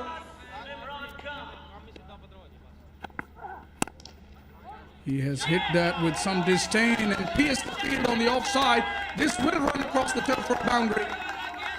So Imran Khan gets the boundary in a beautiful way. This is another one in the air. This time, thankfully, the catch has been taken, and look at Jawad. Isn't he pumped up? The man in form departs. He wanted to clear that mid-off area, but an outside edge, Sarman, very safe hands always. Imran departs on 4, 26 for 1. Oh, how beauty is that? That one carried almost all the way. Short of the evening so far, and Jahangir has just walked to the crease. He's waited for it and has given it a go, and that is sailed over mid-wicket and Kalkona for the maximum. Bowled him, knocked him over. He's got his revenge. Has Malinga, and that is the reward of some accurate bowling. He was Chandu Chishtiya Jahangir. Inside edge. He's in. Don't do this, dear. Don't do this. Jahangir one departs on 4, 41 for 2. Oh, that is just thumped straight as an arrow for a maximum. Omar Bajwa has been exceptional throughout this league, and he's dominating in the most important semi-final as well. That was pitch shot. No room there for Omar Bajwa, but he still plays it in the gap. That was a good effort, Rana Saab. He missed it. Yeah, fielder made a very good effort, but I think Omar played that one beautifully as well. Omar Bajwa glued onto the stumps. Slower delivery once again. This time he picks it up and she goes all the way. He has picked the pawns out of that one, right out of the meat of the bat. That was in the slot. He is not going to forgive you if you bowl him there. Takes full advantage of that delivery right in its mouth. Absolutely. He's relentless and gets his half century in a style. 51 in 16 balls with the help of 6 sixes and 2 boundaries. Wow, batting here. Oh, that was a good shot delivery and it's gone. That's very well taken and that's even better bowling from Sairam Kaka. Sairam, you beauty. There you watch that again. That was climbing on the batsman. That one took off quickly, and batsman didn't have any clue at the end. Bajwa goes for 52, 70 for 3. It's a big wicket. Here comes Ubaid. And that is in the slot. Good enough for Nasir to hit way over the boundary line for a maximum. This is a good start to the last over here. Ubaid comes in and Nasir greeted him with disdain. That's a short one and he picks it up. She will travel the distance. Goes all the way for a huge 6. Oh, goes again. But gets the gap. Khurram Manzoor loving it as well. So how well he picked the gap. It's a 6. That is going to travel all the way and land into the school. Some more balls for the school kids. Bapre, shot yaar. Here it comes. And here she goes. Sails over long on for a maximum. The kids are loving it as well. Marvelous batting. Batting with great brutality. Batting with great hostility. 101 they have got in their allotted 6 overs.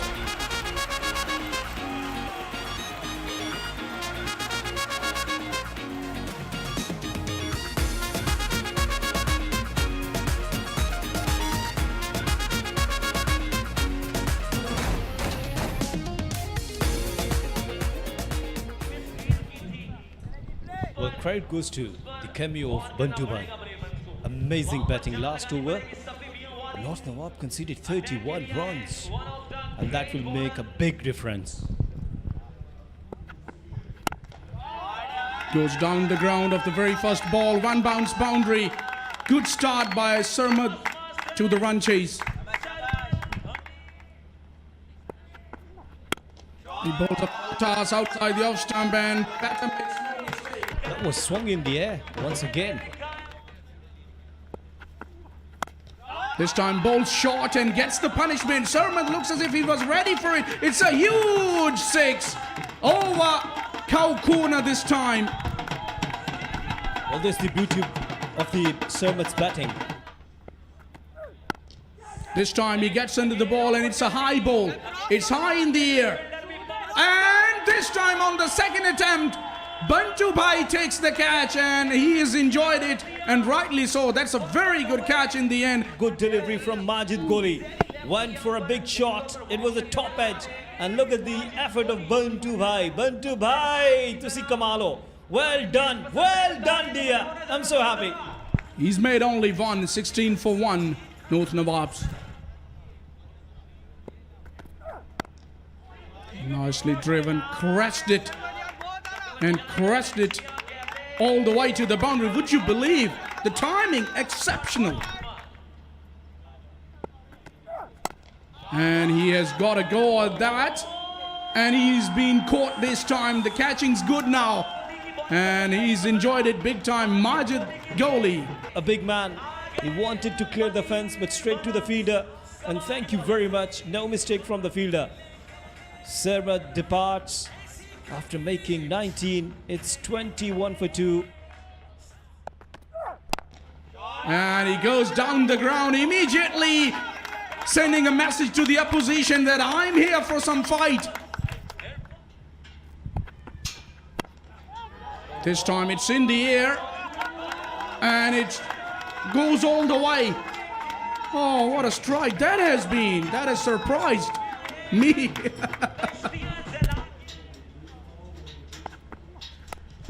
Goes leg side, and one bounce into the boundary behind square.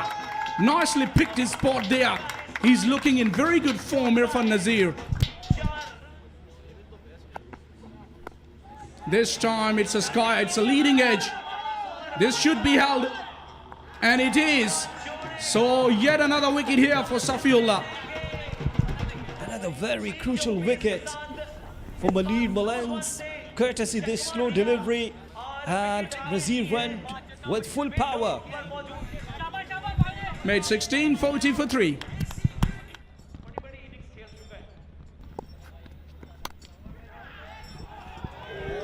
Oh my days. Look at that. Look at the attitude though of the youngster. He deserved to get a wicket first ball. Bola did well, to be fair, to get to it. He put himself fully on the line to take that catch. Wow. That was Ricky Ponting like there from Harris off a length. Wasn't so short, Danish. He was onto it in a flash. That's hit high by Usman, down the ground firmly, and it's gone. 51 for 4, and Umar gets his reward. There was a drop off the first ball, but he held his nerve. And look at these Malir Malangs guys. They are pumped up. Absolutely, it was a full toss, but it was bowled at sheer pace, which is what did Usman there. Did well on the boundary line to catch that. It was Wimran, I suppose. Usman Jan gone for a duck of 3. It's 51 for 4. And Yaya, as our great chum would say, has picked the bones out of that. Rana Ashfaq. I love it when he says that. He has a much deeper voice than me, so he gets it more, but that has really been smashed. And there he goes. And there he goes. Harris goes long. Wide well towards mid-wicket. He goes again, this time over cover. Should be a catch, and it's gone. A very important wicket for Malir Malangs. Yeah, that was cleverly bowled from Majid Goli. He bowled it away from the reach of Haris Ali Khan. He tried slashing it, could not time it well. It was a decent catch. He walks back for 15 of 8. It's 73 for 5. And I don't know how much he's got. It's going, it's going, it's going, it's going. Oh my God. Yaya goes long for 6. And that's hit out to the deep mid-wicket boundary. Should only be 1. Now they're going to put the batsman under. The fielders gets to throw in, and they'll get a couple more. And they're going again, but not this time. We have a 5-run lead for Malir Malangs. 94 for 5. 96 for 5, sorry. North Nawabs have managed.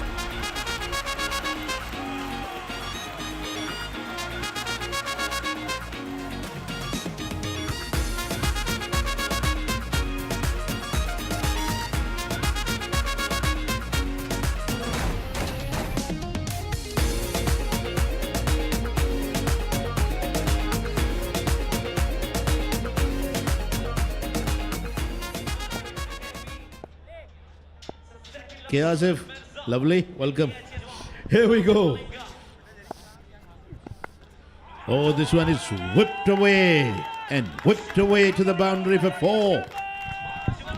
Well, this match is getting interesting now. Malir Malangs got lead of 5. Oh, he put that and put that away magnificently. Umar, you beauty. He really picked the bones out of that one. He goes again and he's standing there because he knows that's gonna go all the way, and it has gone. Wow. Mimran gets that one away and gets that one away beautifully to the leg side for 4 runs. Goes again. Oh my God. That is some shot, and as if that's gone miles. This guy all the way from Attak. Goes offside and goes all the way into the spectator, the Mimran. He's having a go almost at everything. Wow. This one is hammered back. Down the ground she goes and ran away to the boundary for 4 runs. Can you repeat his performance, this Haram Kaka? Oh, he bowled a full toss and Umar has put that away and put that away magnificently for 6. Oh, things are not looking good for the bowlers. Oh, that's in there. That's in there. Who wants that? Yes, there's a man who wanted that and who gobbled that. A wicket for Sairam Kaka, and it's a big one. Huge wicket and huge blow for Malir Malangs. The skipper, who was in form, departed now. Bajwa, 23 just on 7 deliveries, 54 for 1. He goes again, the Mimran. He's having a wonderful time with the bat. It's gone to the spectators again. What a magnificent batting. As easy as one can. It's raining 6s here. In December, he goes again. Bigger and better. Wow. Oh, mine. This block can hit 6s almost at his will. And this one is picked away. It has been picked away and gone miles again. 6 more. What a shot that was. Once again, Jahangir starting off in style. Full toss. And he hit that away powerfully. 6 more. Well, Malinga has been giving a lot of full tosses to Malir Malangs.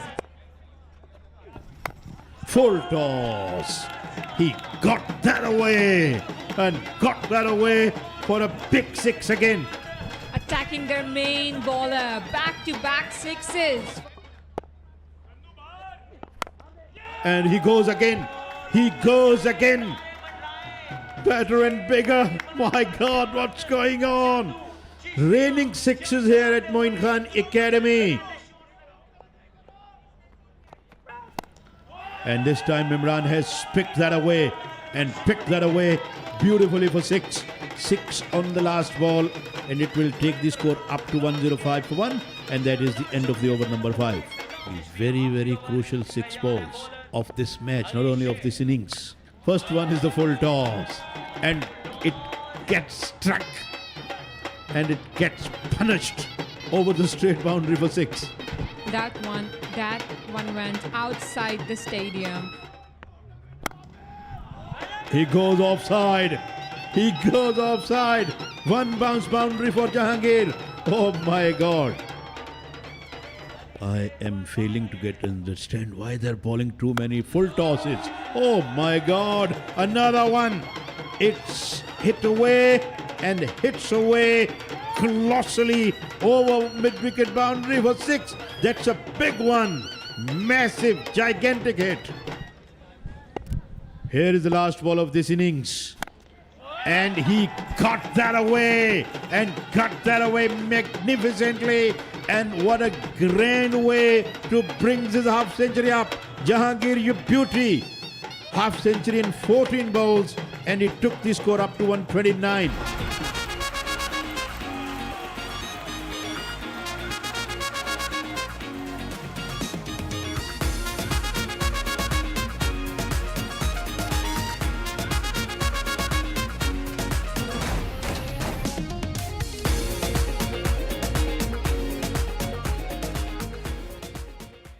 Wicketkeeper standing well back. It goes to show Shafiullah does have some pace in him. Here's the first ball. Oh, batsman swung that one almost blindly and didn't put his bat onto the ball. Dot ball. Absolutely the peculiar one. Oh, it's a 6. 6 is written on that the moment it left the bat. Picked away. Beautiful shot. Goes again. Oh, it's gonna be yet another one. That's a great shot. What a batting. Well, as I said earlier, don't go anywhere. He has pulled that away and pulled that away over to the leg side. 6 more.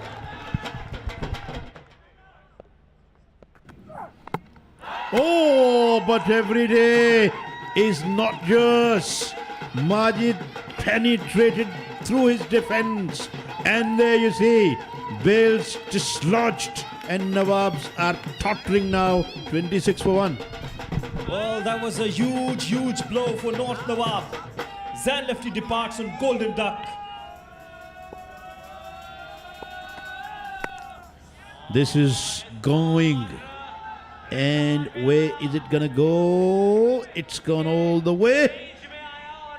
A much needed 6 on the last ball of this over. 2 overs are completed. And this one is banished into the offside. 1 bounce down to the boundary for 4. Very good start of the third over. Sarmad Hamid hit that hard. And Sarmad has got that away. And has got that away beautifully for a 6. That's good batting. Again, a bank. Very good shot. Goes again. It's gonna go as well. 6 more. Still on. He's fighting hard, this Sarmad.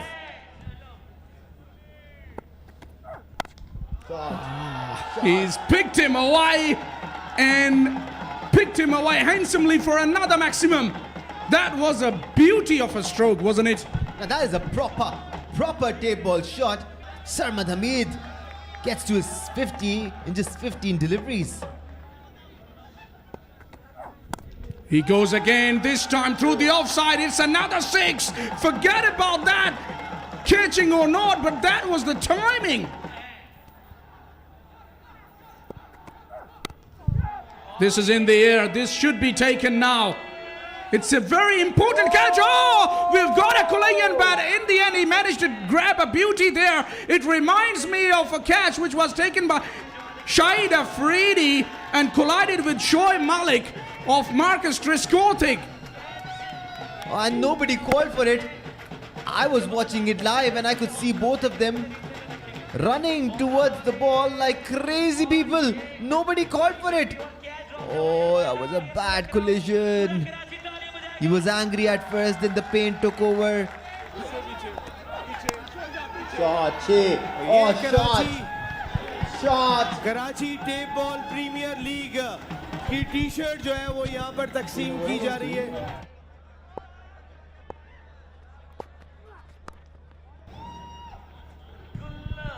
That tournament is all about 6s. Yeah. The playing conditions are much different to what we are having here. And the ground is super small. And the dream's been diminished. That's another 6, which won't be celebrated by Malay Malangs, or North Nawab, beg your pardon.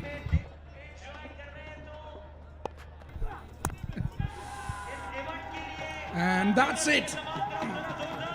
With that, it's going to be Malay Malangs, the first team in the season 4 of KTPL to advance to the final. Does this season belong to the Malangs? They were the first team into the semi-finals. They are the first teams making their way into the finals.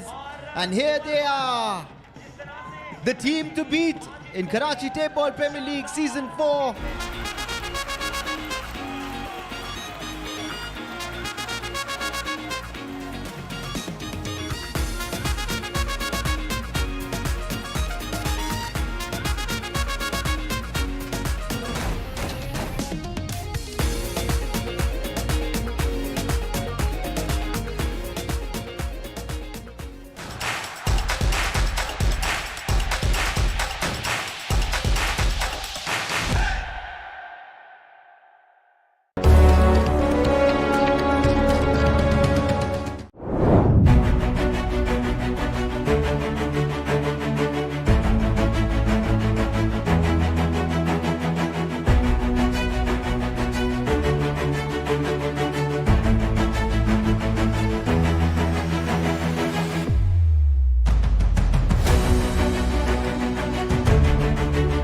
Badar Expo Solutions, we are committed to connecting people, creating values, and delivering impactful events.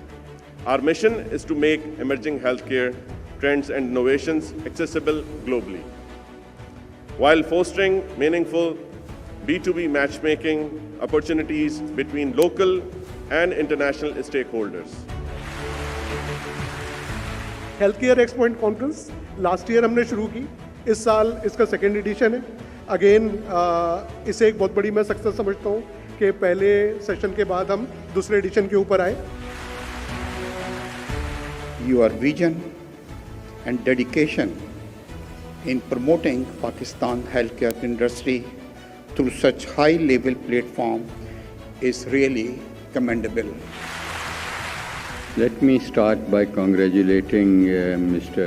Zuhair from Badar Expos and the spirit behind Abid Abbas Sheikh Saab for arranging such a beautiful conference.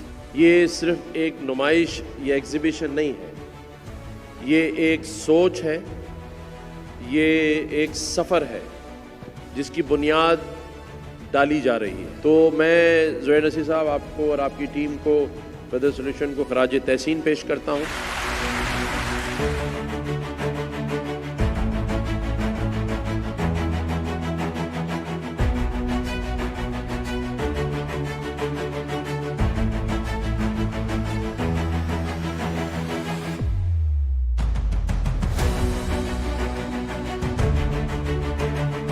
हमने पिछली मरतबा एक topic के ऊपर panel discussion किया था. इस मरतबा हर स्पीकर को हमने अलग अलग टॉपिक दिया है, तो उससे इन मॉडरेटर को भी और पैनलिस्ट और ऑडियंस को भी ज़्यादा फ़ायदा होगा. I am thankful to all the collaborators, specially Badar expo solutions. उसका हर डिपार्टमेंट, आप जो ये पूरा सेटअप देख रहे हैं, ये सेटअप जो है ये मुमकिन नहीं था अगर बदर एक्सपो सॉल्यूशंस की मुझे पूरी सपोर्ट मौजूद नहीं होती. तो I am really thankful to you Zuhair साहब.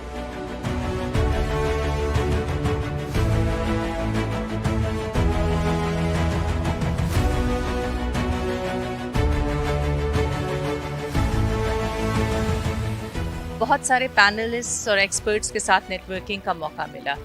एक बहुत ही wonderful interactive academic learning experience था जिसमें हमने हेल्थ केयर सॉल्यूशंस की बात की. और बदर एक्सपो हेल्थ केयर सॉल्यूशंस एक ऐसा प्लेटफॉर्म है जहां पे जो लीडिंग एक्सपर्ट्स हैं वो नेशनल लेवल की पॉलिसी की रिकमेंडेशंस दे सकते हैं.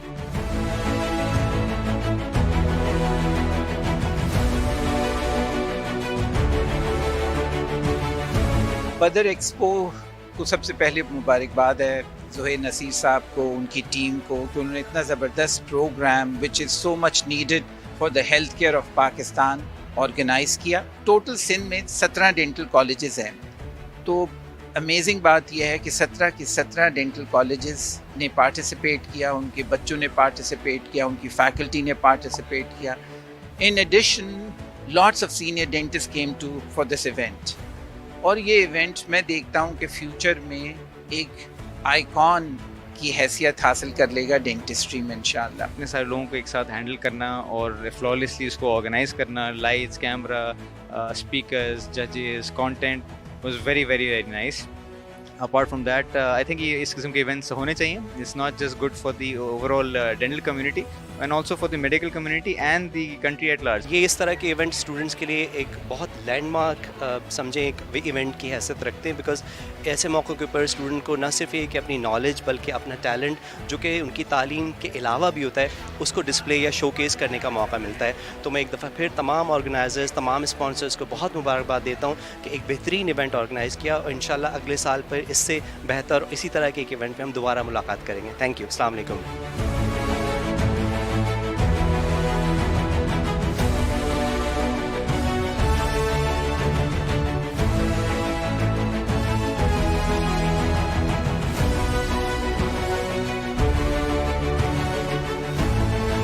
डेंटिस्ट्री को पिछले एडिशन की तरह इस दफ़ा भी इनवाइट किया कि हम उसका पार्ट बने.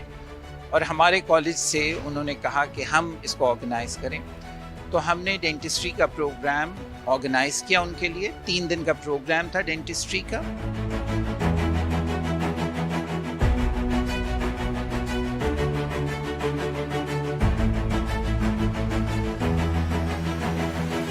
हेल्थ केयर एक्सपो का सेकेंड एडिशन जो कि एक्सपो सेंटर कराची में मुनक़िद हुआ और 3 डेज़ की ये कॉन्फ्रेंस थी। इसमें तीनों दिन हमारे साइंटिफिक सेशंस रहे, इंडस्ट्री एक्सपर्ट्स से आए, प्रोफेशनल एक्सपर्ट्स आए और एजुकेशनल सीरीज़ थी एक लेक्चर्स की जो कि तीनों दिन रही। Alhamdulillah, we had a great turnout and it was more than what we expected. So Alhamdulillah for everything and thank you everyone who attended our program. Inshallah for next time इसे बेहतर करेंगे और उम्मीद है कि आप सब हमें join करेंगे. Thank you so much. Thank you very much Badar Expo for having me or giving me a chance and my team to bring a change into this aesthetical industry. Expo जो हो रहा है जी वो बदर expo ने करवाया है और बहुत सारी उनको मुबारकबाद क्योंकि बड़ा अच्छा इवेंट है और बड़ा अच्छा फुटफॉल है, लोग आके यहाँ पर अपने हेल्थ सोल्यूशंस ले रहे हैं। सो उम्मीद करता हूँ कि इस तरह से करते रहेंगे और आगे भी ये काम अच्छा चलता रहेगा। Very organized, very well organized in fact, और हेल्थ केयर की जितनी सर्विसेज मैं यहाँ देख रहा हूँ, जितने लोग यहाँ देख रहा हूँ, pharmaceutical companies are here, hospitals are here and of course Sindh का अपना जो SIHS है दैट्स हेयर और बहुत सारी और चीज़ें हैं। So just a wonderful experience overall, बहुत होलसम एक्सपीरियंस है और आपको आके एहसास होता है कि पाकिस्तान में बहुत काम हो रहा है, specially the people who have organised this. Brother, thank you so very much, बहुत बहुत शुक्रिया for inviting me. Crowd was amazing. We had all the honorable guests with us. Our guest of honors, they were dignitaries and they were council generals and very senior doctors and professors as well. So I had an amazing time and the ambience of the event is really nice and wish you best of luck Badar Expo. हम यहाँ मौजूद है expo में जिसको आज यहाँ सजाया है ज़ुहैर नसीर, तो आप जरूर विजिट कीजिए, आपके बहुत सारे सॉल्यूशंस का यहाँ मिलेंगे।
बदर एक्सपो की तरफ से जो है एक अच्छा हमें प्लेटफॉर्म मिला हुआ है IEEE फेयर का, जिसके अंदर हम लोग अपने डिफरेंट प्रोडक्ट्स को जो है शोकेस करते हैं। बदर एक्सपो ने हमें एक प्लेटफॉर्म दिया, वो हमें काफ़ी सपोर्ट भी करती है और यहाँ पे डिफरेंट कंपनीज को भी उसने काफ़ी सपोर्ट किया है।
बदर एक्सपो की तरफ से जो है एक अच्छा हमें प्लेटफॉर्म मिला हुआ है IEEE फेयर का, जिसके अंदर हम लोग अपने डिफरेंट प्रोडक्ट्स को जो है शोकेस करते हैं।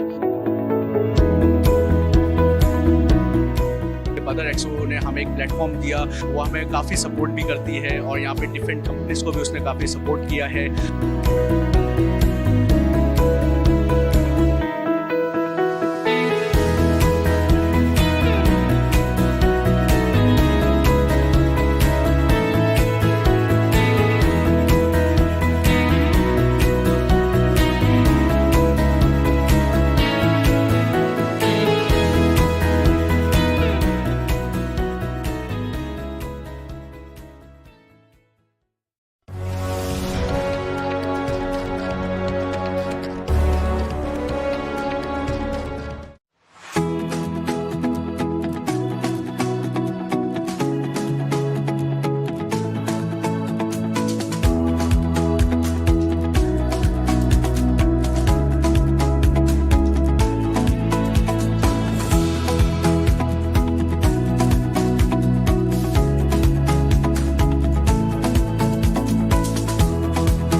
like to thank the dignitaries and all the guests, the sponsors, the exhibitors who have been with us through the years and have made this event possible. It is a great opportunity for the investors and even the dealers and the distributors to participate and engage in this seminar, and I further request the management of Badar Expo to continue these seminars for the general awareness of the people.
अस्सलाम वालेकुम, Qasim Sheikh here with BTV। अभी मेरे साथ मौजूद है CEO of Osaka Lighting sir Shamim Amid साहब। अस्सलाम वालेकुम, कैसे हो आप सर? वालेकुम अस्सलाम, आप कैसे हैं? अल्हम्दुलिल्लाह, बहुत शुक्रिया, बहुत शुक्रिया। बहुत खुश हूँ, यहाँ की और खुश हूँ। शमीम भाई, ओसाका के बारे में थोड़ा सा, ओसाका लाइटिंग के बारे में थोड़ा सा बताइए प्लीज़। बिस्मिल्लाहिर्रहमानिर्रहीम। अल्हम्दुलिल्लाह, ओसाका लाइटिंग सर पाकिस्तान की नंबर 1 लाइटिंग कंपनी है। चाहे पाकिस्तान का कोई भी इदारा हो, बड़ा इदारा, पार्लियामेंट हाउस हो, प्रेसिडेंट हाउस हो, बड़े बड़े बैंक्स हो, इंडस्ट्रीज़ हो, चाहे होटल्स हो, हमारे 5 स्टार 6 स्टार होटल, सब अल्हम्दुलिल्लाह ओसाका की लाइटिंग की मसनूआत से रोशन हो रहे हैं। और ये हमारा अज़म है कि पाकिस्तान के जो अंधेरे हैं हमने वहाँ उजाला करना है, हमने उनको रोशन करना है। और बदर एक्सपो से हमारा ताल्लुक़ बहुत पुराना ताल्लुक़ है। इनका कोई भी इवेंट होता है, चाहे आइडियाज़ हो, चाहे ये इवेंट हो, और जो ये इवेंट होते रहते हैं, हम उसमें भरपूर हिस्सा लेते हैं। क्योंकि यहाँ पे एक छत के नीचे सब लोग आते हैं, यहाँ पे सारी मिनिस्ट्रीज़ आती हैं, बड़े बड़े यूज़र्स आते हैं सारे, तो हम इनके साथ बिल्कुल एज ए फैमिली की तरह जो है ना शिरकत कर रहे हैं। और हमें इससे बहुत इस्तिफ़ादा हासिल होता है, क्योंकि पूरे पाकिस्तान में क्या पूरे दुनिया में जो है ना नाम जाता है। और अल्लाह का शुक्र अल्हम्दुलिल्लाह, ओसाका इस वक्त पाकिस्तान का नंबर 1 ब्रांड है लाइटिंग में, और इंशाल्लाह नंबर 1 ही रहेगा। अपनी क्वालिटी की वजह से, अपनी प्राइस की वजह से, अपनी मसनूआत की वजह से हर जगह ओसाका अल्हम्दुलिल्लाह रोशन कर रहा है पाकिस्तान को। शमीम भाई बहुत शुक्रिया, वंडरफुल आपके साथ बात करने, बहुत अच्छा लगा है। आपको बेस्ट विशेस। बाकी अभी 2.5 डेज, अभी तो डे 1 ही चल रहा है, तो बेस्ट ऑफ लक। और आप गाला डिनर में होंगे? इंशाल्लाह ज़रूर होंगे। ठीक है भाई, मुलाकात होगा फिर। Thank you.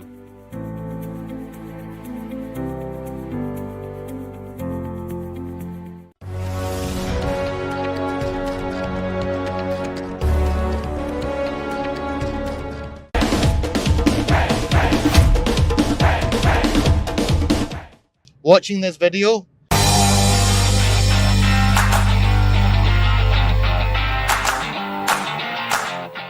PTPL, PTPL, PTPL, PTPL.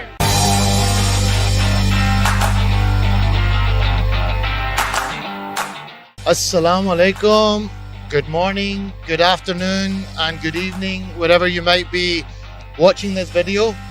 This is Qasim Sheikh here right now of BTV.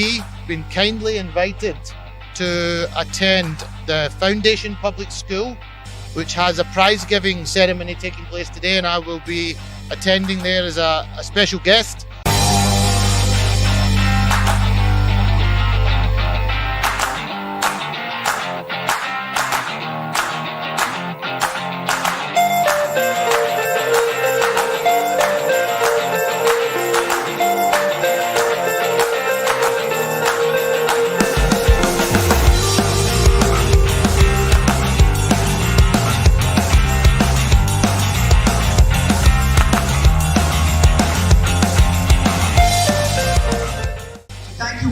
For your outstanding performance, and I would like to request Mr. Naseem Rajput along with Sir, please come forward and give our prizes.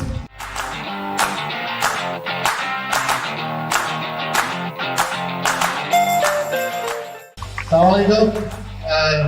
First and foremost, it's amazing to come to the Foundation Public School. My good friend Naseem Rajput bhai, both his sons came to this school as well, and they turned out pretty good. So I'm very impressed by what I've seen entering in here today. Beautiful facilities. MashaAllah, you all look very well behaved as well. You all look like you're doing some great stuff. But I just want to share with you a short snippet. I was lucky enough to play sport. I've played in 3 World Cups. I've travelled the world playing sport to countries like South Africa, New Zealand, Australia, all around the world. And what I would say to you is, no matter how far you go in your education, and you should get educated, don't ever leave your sport. Always play sport, always keep it as part of your life. Education is so important, equally so is sport. And the power of sport can take you very, very far. So it's a pleasure to be here today. I'm looking forward to meeting you all personally and handing out awards to you. But keep up the good work. Well done to all the teachers, all the staff. Well done to the parents as well. And yeah, let's have a really good presentation here. Thank you very much. Thank you so much, Qasim. And how come it's possible without Mr. Naseem Rajput, who's here? बोले क्या बात है? तो start किया, अगर ये ना बोले तो फिर ये please sir, thank you. Thank you very much, Mr. Murad, and thank you very much. entire management of Foundation Public School मेरे लिए बिल्कुल ये घर की तरह है। मेरे 2 बच्चे यहाँ से पढ़ के गए और आज वो माशाल्लाह मास्टर्स भी कर चुके हैं और at the same time PNSC में बड़ी अच्छी जगह पे काम कर रहे हैं बिकॉज ऑफ स्पोर्ट्स। तो स्कूल में हमें अच्छे से अच्छा डिलीवर करना चाहिए एजुकेशन प्लेटफॉर्म के ऊपर, लेकिन at the same time sports भी बहुत इंपॉर्टेंट है, बहुत अहम है। खून और पसीना दोनों शामिल है। ये एफर्ट मिसेस मिनाज साहिबा की या बिल के साहबजादे रहमान साहब के तरीके से खूबसूरती के साथ इस पूरे बड़े सिस्टम को लेके चल रहे हैं। Sir thank you very much. इन सब की तरफ से मैं आपका शुक्रिया अदा करता हूँ and thank you very much. रात ज़्यादा हो रही है, अभी रहमान भी देने। थैंक यू मुराद भाई।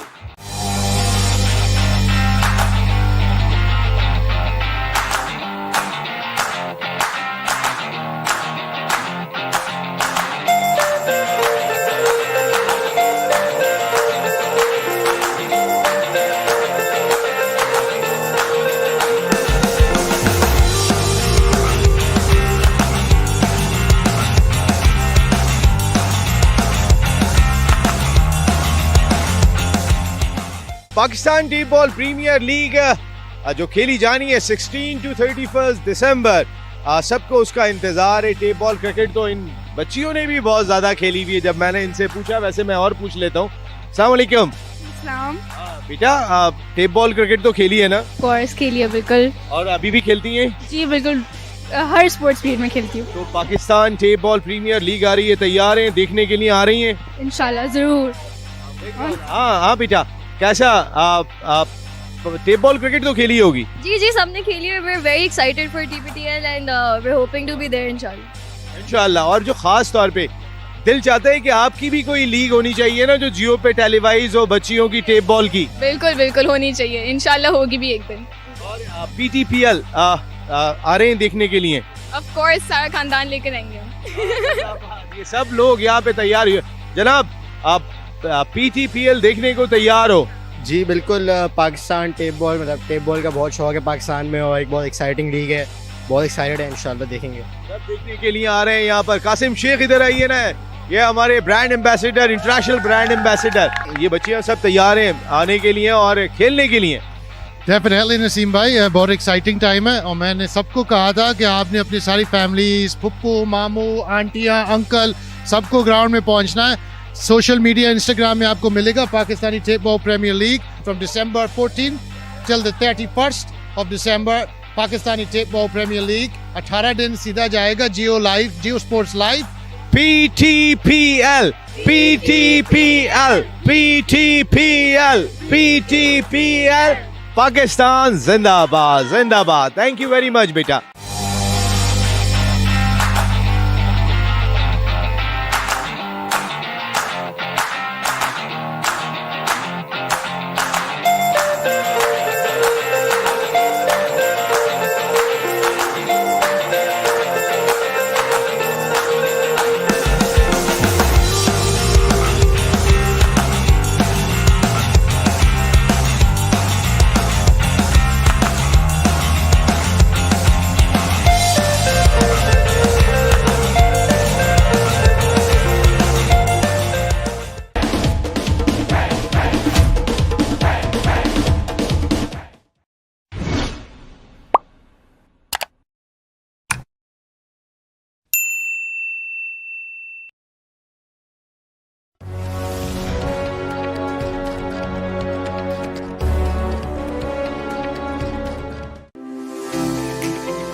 Assalamu alaikum wa rahmatullahi wa barakatuhu. Qasim Sheikh here with BTV, joined by Muhammad Numan Kafil, Executive Director, SM Tech. Assalamu alaikum, Numan Sahab. Assalam. How are you, Ji? Thank you very much. Alhamdulillah. How are you finding this day one of the expo?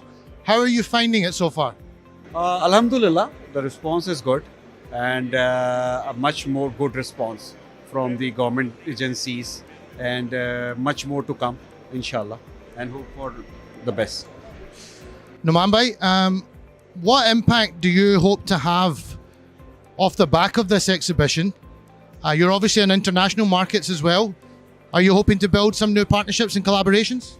Exactly, as last time also, what we did and what we expect from the last expo also, and this exhibition until now, it's very good market, seems to be a very good market, especially with the locals and international also, but locals are the most. Badar Expo always come with the big things, big ideas, and a marvelous platform and extraordinary effort by the Badar Expo. The organizers, they are very helpful, and especially to like the clients us, like local vendors, they really help a lot, and they give their best. So inshallah, I always pray for them, for their success, and hope to see more of them in the coming years. Numan bhai, thank you very much. I wish you all the very best for this exhibition.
बचत expo में बिन एहसान builders and developers का stall इस वक्त तवज्जो का मरकज है, क्योंकि M9 पे बिन एहसान बिल्डर्स एंड डेवलपर्स और इनकी ग्रीन सिटी जिस अंदाज से काम कर रहे हैं, आप जाके ज़रूर देखें।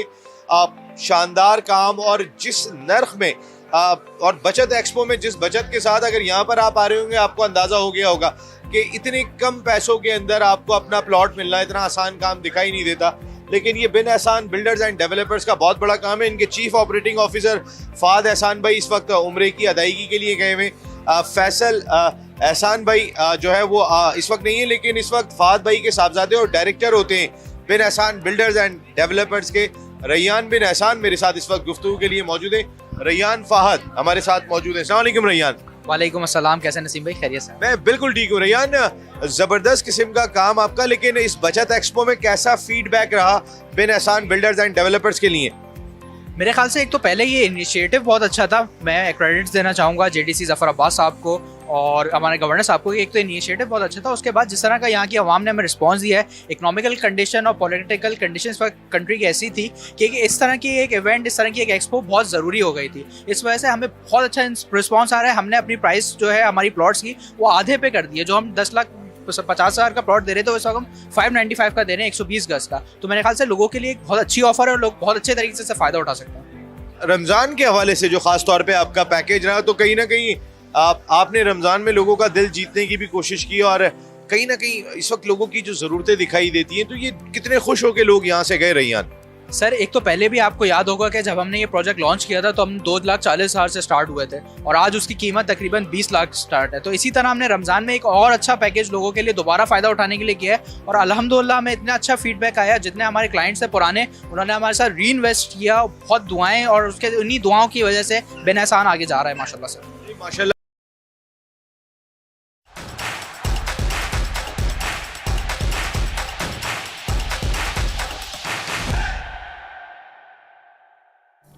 Bismillahirrahmanirrahim. Assalamu alaikum and good evening viewers wherever you are.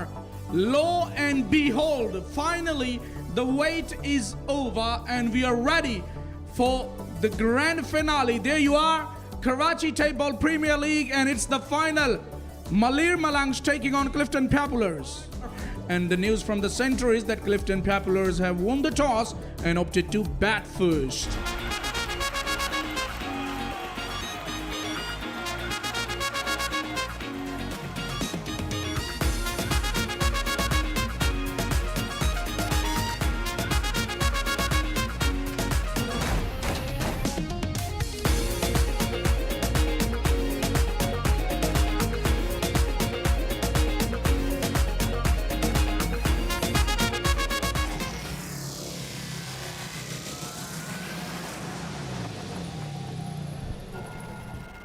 Yup, it's Fahad Mia Chunnu versus Majid Kohli. It's Kadir Kashmiri versus Umar Bajwa.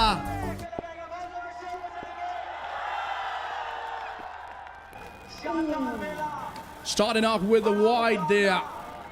So an extra delivery to start off the final of the KTPL 4 here. Look at the crowds. Fahad goes massive. Fahad goes big. His first six of the final. And it nearly took our cameraman there at mid-wicket. Yeah, you can't keep this man quiet for too long. The first one was a wide delivery. This time was in his zone. Oh, that's poor. That's poor. Vivid delivery. There will be 6 wides.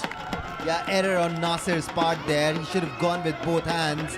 And this is turning out to be really expensive, conceding a 6. Oh, have a look at that for a stroke. Timing at its precious best. And that was class personified. Another boundary for Fahad. Yeah, that was plan C for Fahad Mia Channu after 1. It's 24 without loss. This time flicked away and it will be a boundary. Couple of bounces over the ropes behind square. Flick of the wrist and away it goes with the timing. Asad Shah's boundary. Outside edge, my word! Paula, what have have you done? That was an opportunity created by Majid and grossed by the keeper. Look at the frustration on the face of Majid Gholi. Safiullah back again. This time pulls him away in the gap. One bounce over the boundary for 4. Just gaining a little bit of rhythm here, Asad Shah. Oh, that was nicely whipped away, almost off the Yorker length. How well did he executed that stroke, and what about the timing? It goes all the way for 4. It's just incredible. It's the final between two titans. He picks him away and he finishes things in style, does Fahad. It's a big 6 over square leg. Again expensive over by Safiullah. He went for 17. Fahad Mia Channu has lofted him.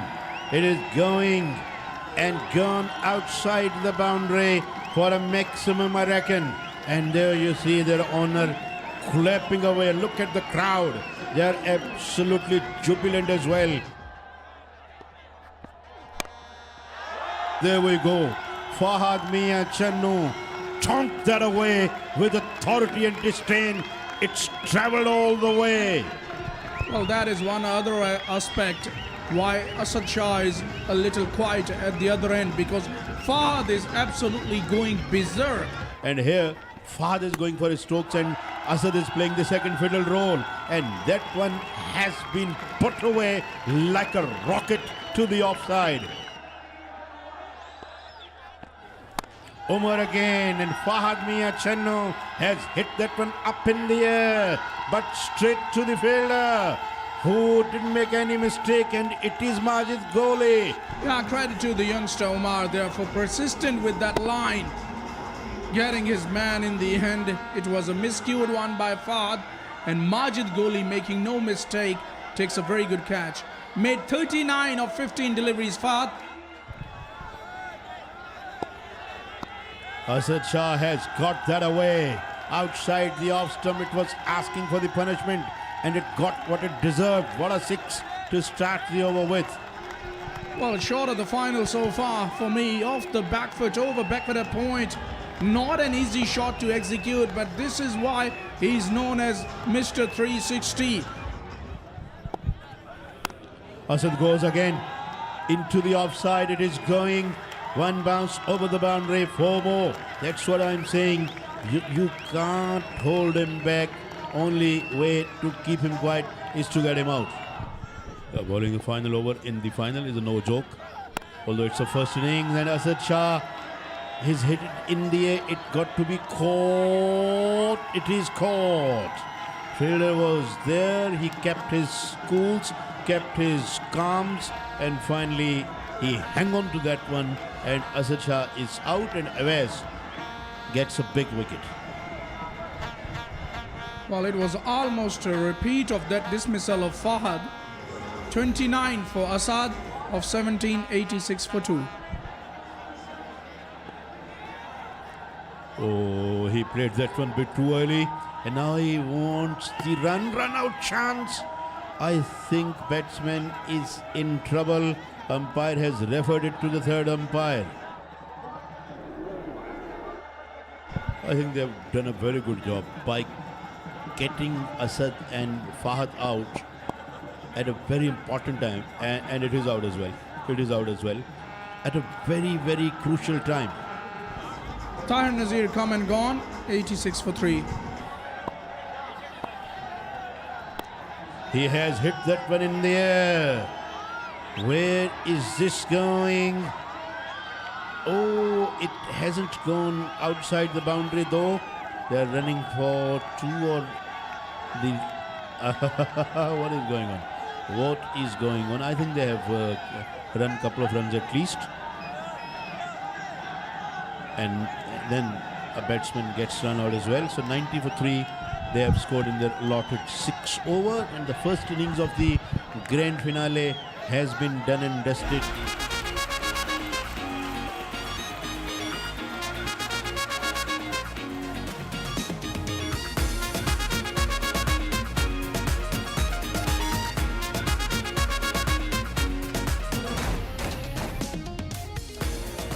Here we go. Start of the innings here for Malir Malangs with the bat. First delivery. Bajwa played towards mid-wicket. Fahad Miachinu is there. Started with the single off the mark.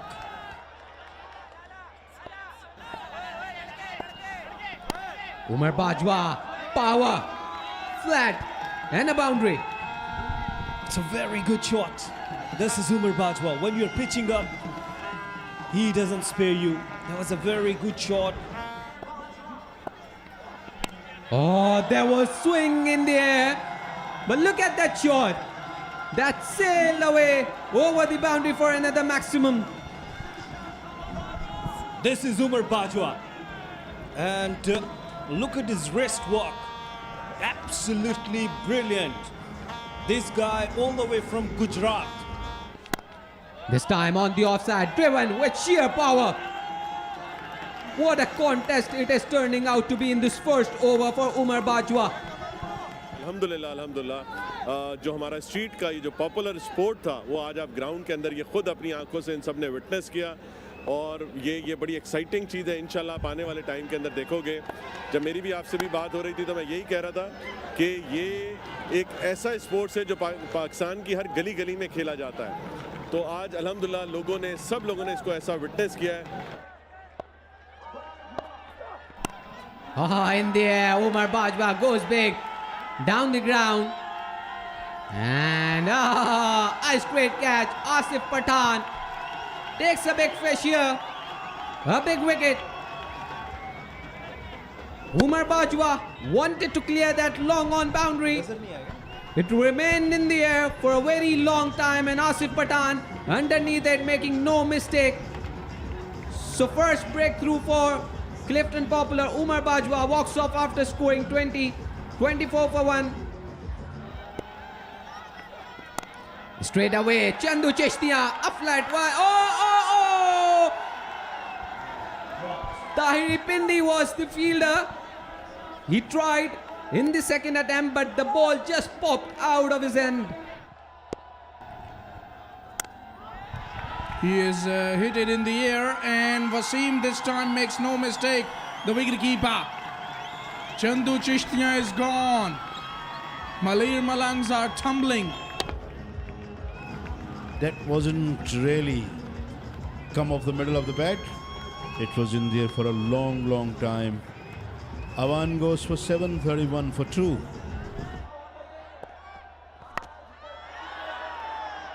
That is an immaculate shot by Rahman. It's gone all the way for 6. Picked off the length there. Very first ball, smacking it out of the park for the maximum. Full toss, belted hard in the air. And caught. Very good catch taken in the deep. Ali Imran picks up a wicket yet again. Malir Malangs now looking down the barrel, more trouble for them. Clifton Popular, they are the defending champion. And that is gone. 41 for 3. Another one is in the air. And it's another catch held. Back-to-back wickets for Ali Imran. Well. He's causing some serious problems for Malir Malangs here. There you watch that. That was in the air for ages. 2 fielders were backing away. One of them took that one beautifully. Nasir comes and goes. 41 for 4. And this one is put away over deep extra covers for a maximum. Yeah, it was in the slot. Pelted hard. Couldn't get the elevation. Should only be 1. Oh, he slipped there far. Allowed the second run there.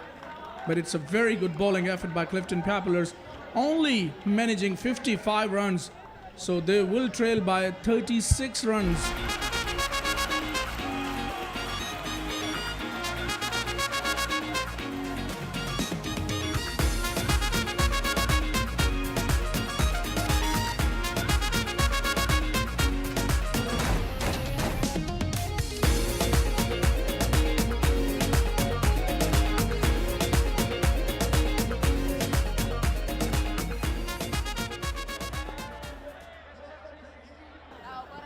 They need their wickets in the first over. You cannot let them stay for 12 deliveries.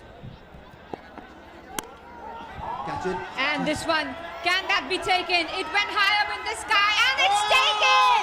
Very first ball of Safiullah. As you said, they are on top from the very beginning. They're in it to win it. They're showing the class. They're showing some commitment over here. That is really well taken. I had my heart in my mouth when it went up in the sky. It went really up. Asad Shah goes for a duck. Big wicket from Ali Malang. And he goes big once again. His favorite shot, the flick shot, that one went miles. Just moving across the crease a little bit, shuffling a little bit over there and getting onto the line of the delivery. Another great shot. It was a short pitch delivery. I felt he didn't time that to perfection. It looked like he did not hit it too well. It still sailed way over.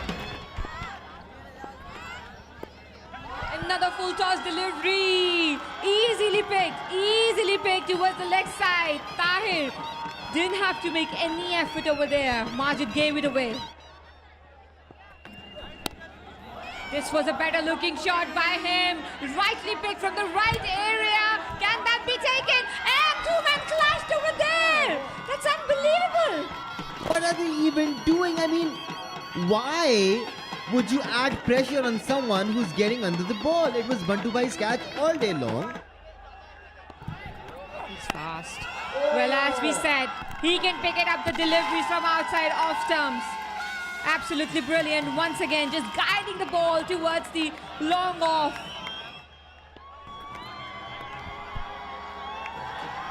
Another leg side delivery. Majid has been too expensive.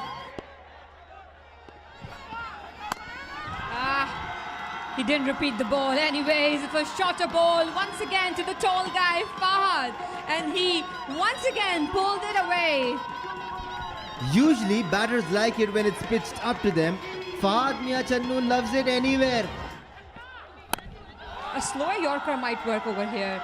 And another one, that one gone for 6 as well. A flatter 6 this time by Fahad. Did not time it so well. But when the luck favors, everything goes towards the right side.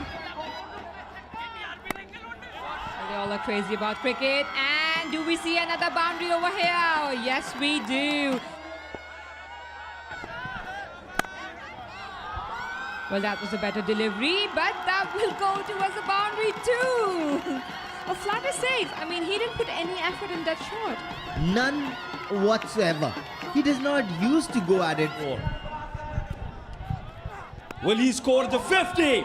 Another 50 for Fahad Mia Channu. What a shot that was. Helping it on its way down the leg side, poor line by Awais, in helping Fahad to get to his half century of just 13 deliveries. That has been a quick half century.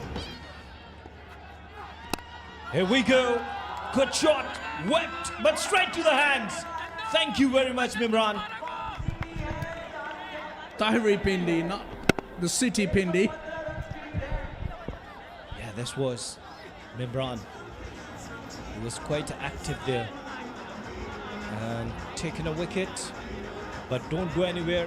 Hassan Pina is coming for the batting. And this is Nusrat Bhai and his team Channel Tech's partner. Pina goes high. Go ahead, Falak. Pina goes massive. Pina goes long. Pina goes all the way. And his foot 6. And this is FS Malik in the comp box enjoying the first maximum of Pina. Pina, you beauty. Picked away. And this is Fahad's bat. It went all the way again on that roof.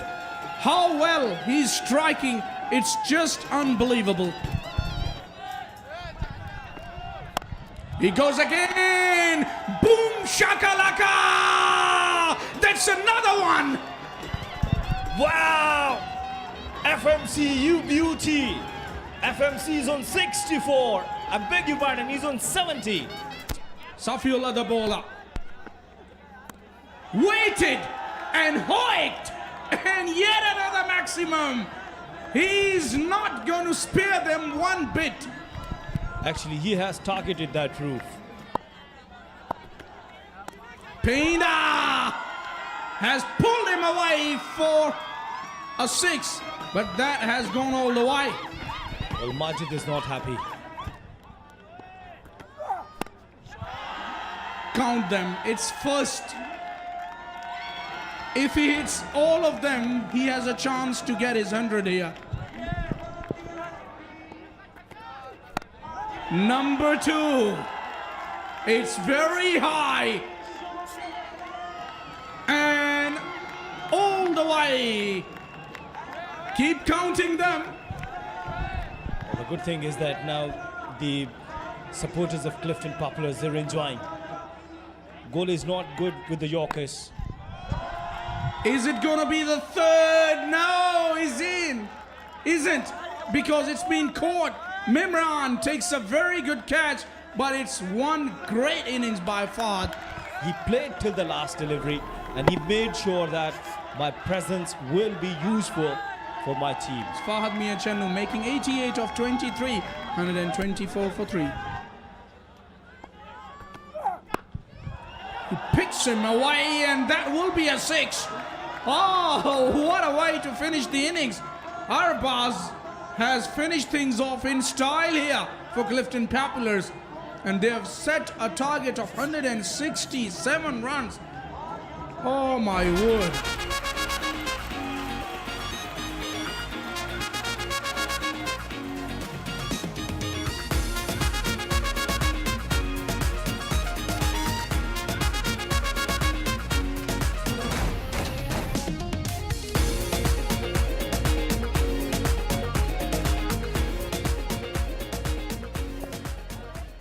Should be playing for the crowd. They should be playing with the full spirit of sportsmen. And there we see straight away he belted one and it's gone. In fact, he didn't belt one, but he put that away stylishly over covers. And he goes again. Short, yeah. Wow, that was one hell of a shot. He has pulled that authoritatively to the boundary for 4. Yeah, he's in very good form, is Omar Bajwa, and he's definitely putting up a fight here. Bajwa! No! Fahad Miachennu, oh dear. Fahad Miachennu is everywhere. Yeah, if you hit the ball in the air, then don't hit in that direction. Fahad Miachennu is always safe as a house. 16 for Bajwa. Oh, what a delivery! He's got his man, typical Qadr Kashmiri. Gets through the defenses of Awan there. Absolutely yorked him. And Bales went cartwheeling. Goes for Norge, the Awan. Asif Pathan into the attack, and he gets a whip from Mimran. Welcome to the bowling crease. Very good 6 by Mimran. This is how they should be playing. Forget you have lost your premier opener. We agreeing sometime, we're not agreeing sometime, but we enjoyed commentating together throughout this event, and it has been referred for the TV umpire again. Yeah, there is an appeal for a run out.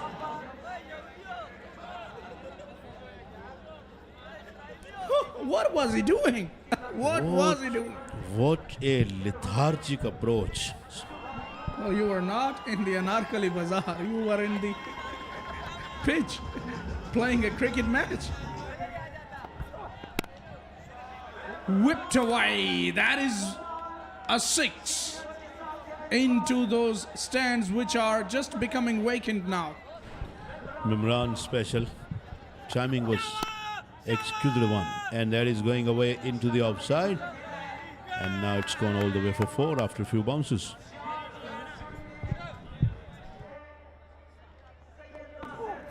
And just in the background, as ever, the naughty boy is still going on about the fact that he predicted this. 4 through the covers. He said he predicted Clifton Popular. K. Asif. Honestly, are we still throwing him in the sea after this? He was the first commentator I met. Oh, over square leg by Mimran. He's had a great tournament, Mimran, but it's too little too late. But as far as as everything else goes, he never spoke in the commentary box. He didn't speak for 1 hour. And I had to think to myself, is this guy going to speak when he goes on commentary? But when he got on commentary, he said straight away, Shandar chatka laga hai. The whole commentary box shook. Should be a couple. But this game is only going one way and one way only. Clifton Populars is going to roll down to the boundary for 4. But they still need 98 and 6 deliveries. There's only one team winning this game. And this one is played away down towards the fine leg boundary. Is somebody going to cut this one off? No, no one. 4 runs. But yeah, as we get towards the last 3 balls of this match now, and this KTBL Season 4.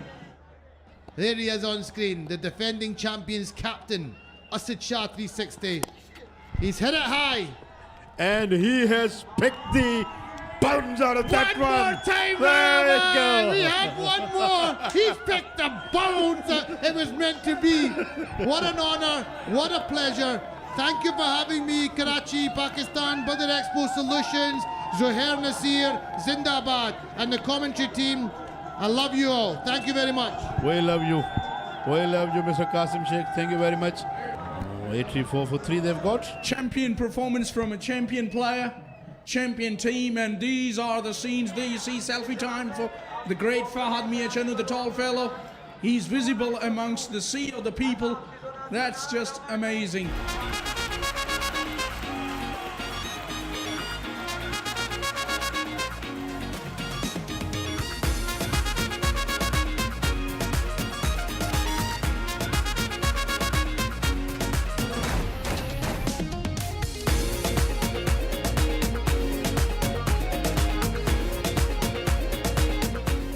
The champion of UBL Amin Karachi Cape Ball Premier League Season 4, defending champion Clifton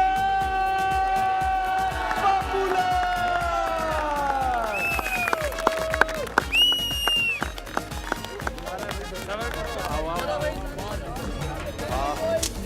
Chairman KTBL.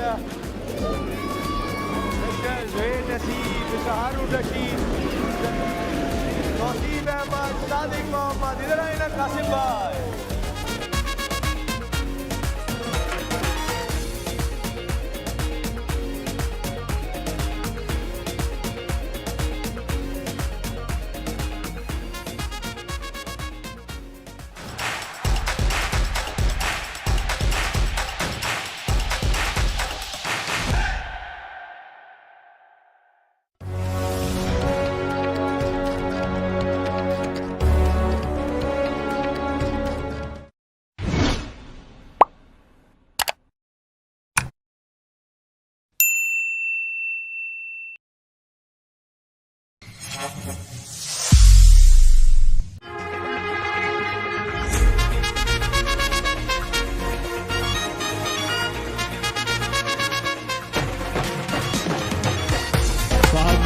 Straight away hit it up. Wicket keeper is under the ball and he grabs it. What a big wicket. Oh, bowled him. Zabiullah knocked him over. He has hit that one like a rocket to the offside for 4 runs. On the leg stump and he put that away. This bat is working for him straight away.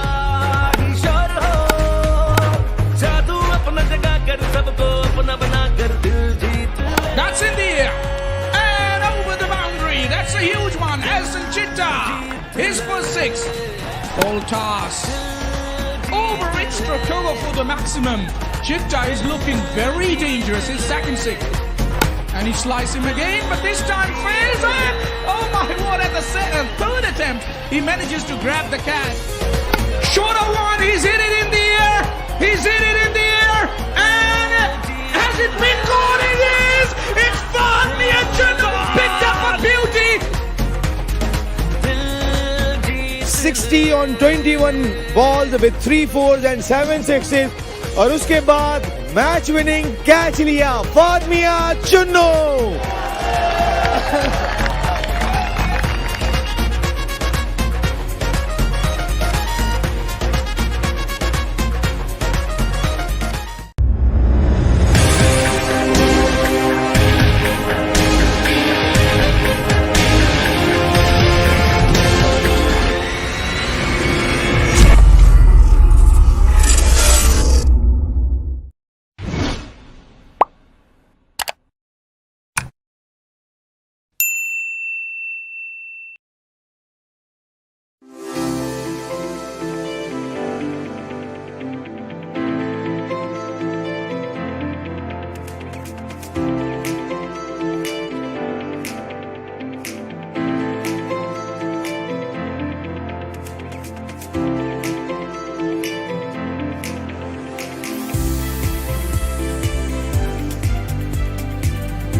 Honorable Chief Minister Sindh, Minister for Livestock and Fisheries, Sindh, and Minister for Livestock, Balochistan, and Minister for Fisheries, Balochistan, distinguished guests, ladies and gentlemen, Assalamu alaikum.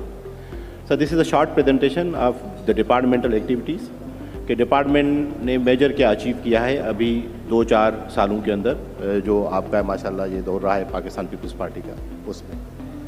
Next.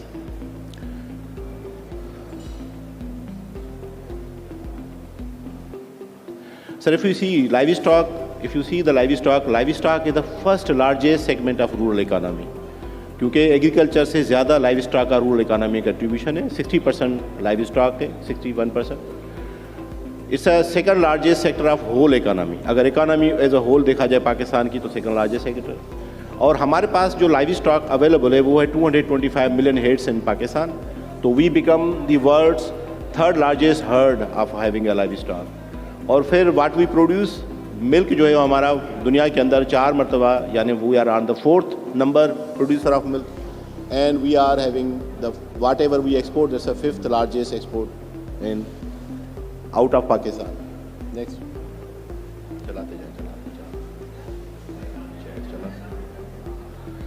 Sir हमारे पास तकरीबन 1200 के करीब clinics hospitals हैं, सीमेन production units हैं, उसके अलावा vaccine production units हैं.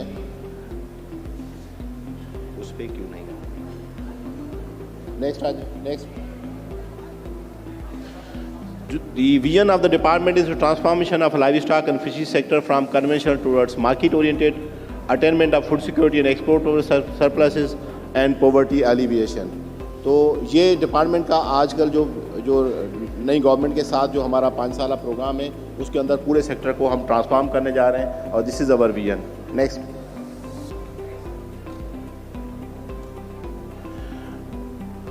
Transformation के लिए सर सबसे अहम जो है वो लाइव स्टॉक ब्रीड को इम्प्रूव करना है. तो उस वजह से हमने एक तो ये कि Sindh live stock breeding authority establish की हुई है जिसके यहाँ पे स्टॉल भी है. हाँ. उसके अलावा तकरीबन सर हमने अभी जेवी एग्रीमेंट किया हुआ है, that's a 2 million semen doses procurement for live stock, ताकि हम हर साल 2 मिलियन के हिसाब से हम 5 साल में कुछ प्रोग्रेस कर सकें. We are also procuring high yielding bulls के जो बुल्स हैं वो हाई यील्डिंग बुल्स जो है वो आ जाएँ. और 3 सीमेन प्रोडक्शन यूनिट्स हम इसमें इस्टेब्लिश करने जा रहे हैं. नेक्स्ट.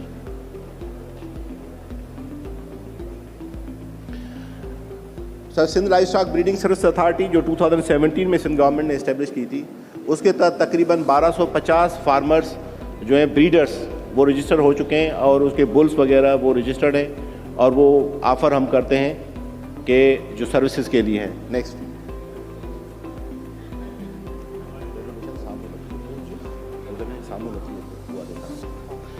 सर इसके अलावा जो अभी हमने बात की थी कि Sindh institute of animal health आपने माशाल्लाह संगे बुनियाद रखा था. 2018 में सिंध असेंबली ने बिल पास किया था. उसके तहत तकरीबन 76 जो हैं वो पोल्ट्री वैक्सीन्स प्रोड्यूस कर रहे हैं, 7 लाइव स्टॉक वैक्सीन कर रहे हैं और आजकल हमें एक नया टास्क मिला हुआ है एंटी स्नेक विनम का. Next.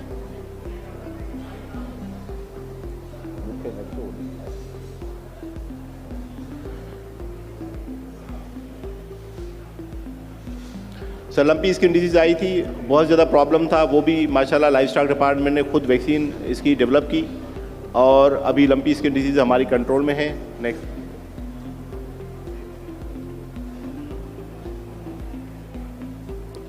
Sir lumpy skin disease में सर हमने ये सीखा कि जो क्रॉस एनिमल थे जो एक्जोटिक थे उसमें ज़्यादा प्रॉब्लम आई. फिर जो क्रॉस एनिमल प्योर ब्रीड थे उसमें बाद में कम आई.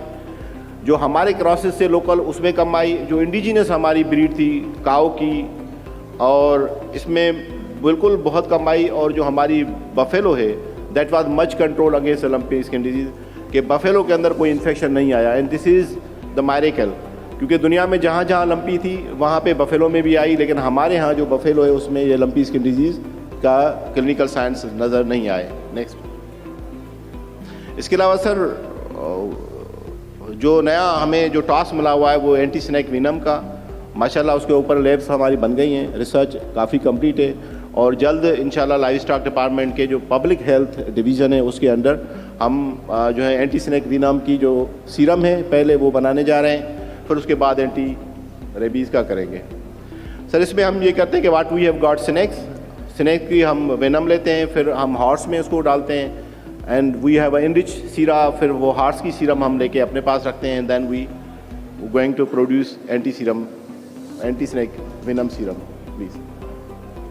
सर AAP प्रोग्राम जो विजन था जो क़यादत का, उसके तहत के स्टंटिंग एंड मेल न्यूट्रिशन को बहुत कम करना है, उसके तहत सर तकरीबन हम 3,65,000 फैमिलीज़ के अंदर अवेयरनेस दे चुके हैं। उसके अलावा तकरीबन 33,500 को गोट्स और चिकन दे चुके हैं। इस प्रोग्राम के तहत सर 1,20,000 फैमिलीज़ को जो उनका लाइव स्टॉक है उनको वैक्सीनेशन, ड्रेचिंग सर्विसेज सब हम देते हैं। Next sir, this is a new world bank assisted project under which we have to develop about 750 cooperative. उसमें 300 meat value dairy value chain के कोऑपरेटिव हैं, 180 मीट वैल्यू चेन के कोऑपरेटिव हैं, और एक्वाकल्चर फिशरीज़ के 100 जो है कोऑपरेटिव हम इस्टेब्लिश करने जा रहे हैं, and then women led cooperative 70 के करीब वो होंगे। Next, so this is our future program and thank you very much please sir.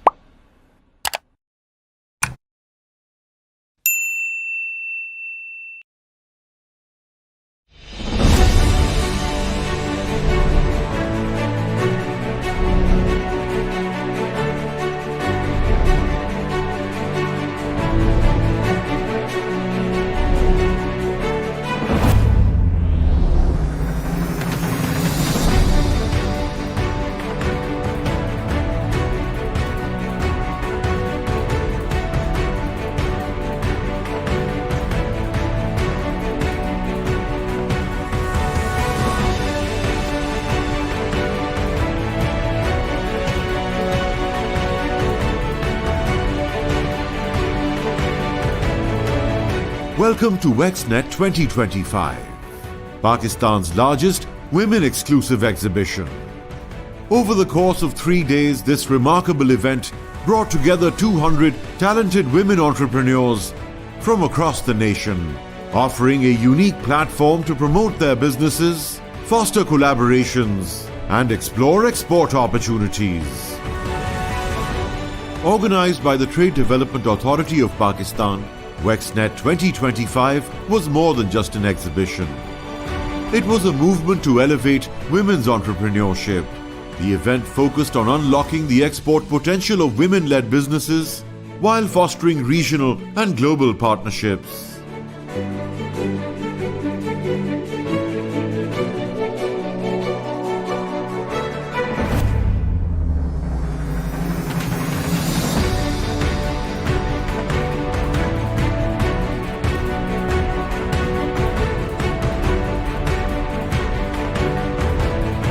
Marking the start of a dynamic 3-day exhibition, Federal Secretary of Commerce Mr. Jawad Paul presided over the grand inauguration. The event brought together over 200 participants, showcasing everything from traditional crafts to modern e-commerce solutions. In his address, Mr. Paul emphasized the government's commitment to empowering women entrepreneurs through financial aid and global opportunities, fueling their journey to success. This year's WexNet marks a significant milestone in our ongoing journey to empower women and strengthen their role in trade and commerce. This not only certifies the commitment of Ministry of Commerce but also of the Government of Pakistan in the women empowerment policy. So as a continuation of that, this event provides a platform for all the women from all across Pakistan to display their talent and become global leaders.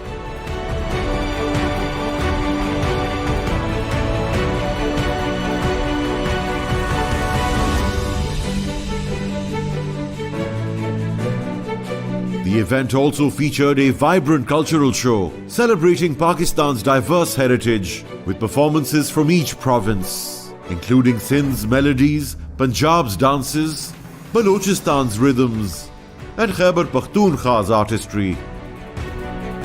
Renowned designers as well as government officials and women entrepreneurs attended the event to honor Pakistan's creative legacy. तकरीबन 200 exhibitors participate कर रहे हैं, all from different sectors, almost 15 sectors की representation है। Mostly handicrafts हैं, but इसमें textiles के अलावा हमारे एग्रो प्रोडक्ट्स भी हैं, हमारे इंजीनियरिंग गुड्स भी हैं, फर्नीचर भी है। और सबसे बड़ी बात यह है कि इसमें हमने सिर्फ टॉप एक्सपोर्टर्स को दावत नहीं दी, हमने अक्रॉस पाकिस्तान इन्विटेशन दी है और स्पेशल इन्विटेशन एक्सटेंड की है हमने रिमोट और फार फ्लंग एरियाज़ को। इसमें अराउंड 40 वुमेन एंटरप्रेन्योर्स आई हैं, हैविंग 40 स्टॉल्स। उसमें गिलगित बल्तिस्तान से लेके Turbat, interior Sindh, south Punjab, KP, तो तमाम पाकिस्तान से पार्टिसिपेशन हुई है और अल्हम्दुलिल्लाह it's been a big success. Indeed, it's a great event organized by TDAP and Ministry of Commerce, and it is showcasing the women entrepreneur from all over Pakistan. And 200 women exhibitors are here, and among them 40 women are from the disadvantaged areas where TDAP has provided the facilitation for them free of cost to participate in this exhibition. Vexnet is a very, very important initiative, I must say, much needed initiative, क्योंकि mail traders तो हमारे यहाँ बहुत हैं, लेकिन female को वो opportunities, वो प्लेटफॉर्म नहीं दिए गए कि वो अपनी पोटेंशियल को जो है टैप कर सकें। एंड विमेन में बहुत पोटेंशियल है, एंड इस तरह के इवेंट्स होने चाहिए, इस तरीके की अवेयरनेस सेशंस होने चाहिए, इस तरीके की अपॉर्चुनिटीज़ फीमेल्स को मिलनी चाहिए ताकि ज़्यादा से ज़्यादा वो अपने इंडिविजुअल लेवल पे भी प्रोग्रेस करें, बल्कि पाकिस्तान के ओवरऑल एक्सपोर्ट्स को भी इंक्रीज़ कर सकें। It's a great initiative. I think everybody should come and support this initiative because Pakistan really needs to take these people and our own culture and identity internationally and support them as well.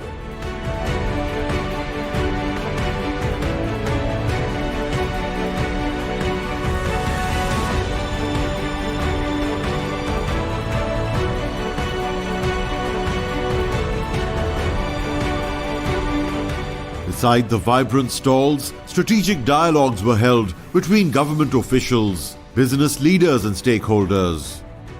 Federal Secretary Mr. Jawad Paul and Secretary TDAP Shehryar Taj led discussions with partners like Lee Fung Pakistan and Women's Chambers of Commerce. These conversations focused on enhancing export opportunities, strengthening partnerships, and creating a supportive ecosystem for women-led businesses.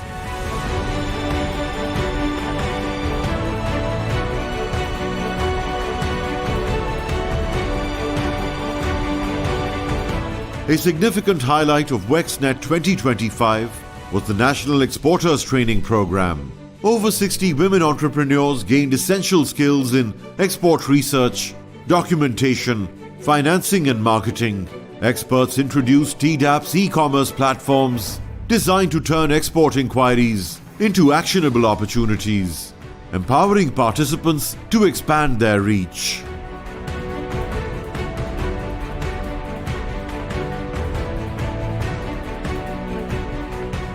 TDAP ने बहुत help out किया है हमें यहाँ पे लाहौर में लाने के लिए। ये मेरा सेकंड टाइम पे एक्सपीरियंस है यहाँ पे, माशाल्लाह बहुत अच्छा गुजरा है। लास्ट टाइम भी 2023 में जब यहाँ पे लगा था एक्सपो लाहौर में हुआ था, तब भी बहुत अच्छा रिस्पांस आया था। वेक्सनेट में मैं तकरीबन पिछले 10 साल से एग्जीबिशन कर रही हूँ। माशाल्लाह से काफ़ी अच्छा प्लेटफॉर्म हम लोगों को यहाँ पे मिल रहा है, जिसमें कि हम लोग अपनी यहाँ पे बनाई हुई अपनी प्रोडक्ट जो हैं वो यहाँ पे ला के हम सेल आउट भी करते हैं और ऑर्डर्स भी हम लोग लेते हैं। TDAP ने बहुत ही एक अच्छा इवेंट, वेरी वेल ऑर्गेनाइज्ड, और this is very good platform for the empowerment of women. इंशाल्लाह they will do their best in future also and we are with them. जब तक खवातीन के काम को, जो स्मॉल बिजनेस ओनर्स हैं, जब तक उनको सपोर्ट नहीं किया जाएगा तो आगे बढ़ के अपने मुल्क की तरक्की की राह में अपना हिस्सा किस तरह किरदार अदा करेंगी।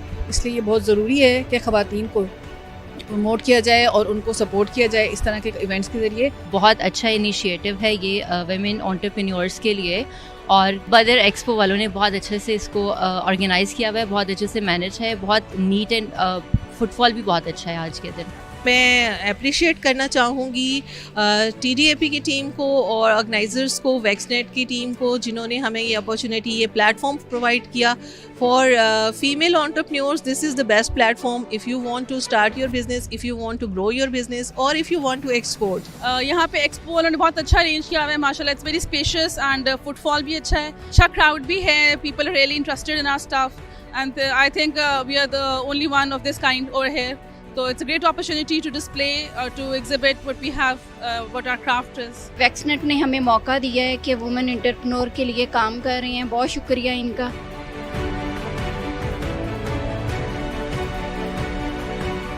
Day 2 emphasized collaboration, with discussions led by Arshia Banu from USAID Punjab and Sadaf Abid, founder of Circle, spotlighting tech-driven initiatives. Prominent voices such as Aisha Farooqi of the Handicrafts Association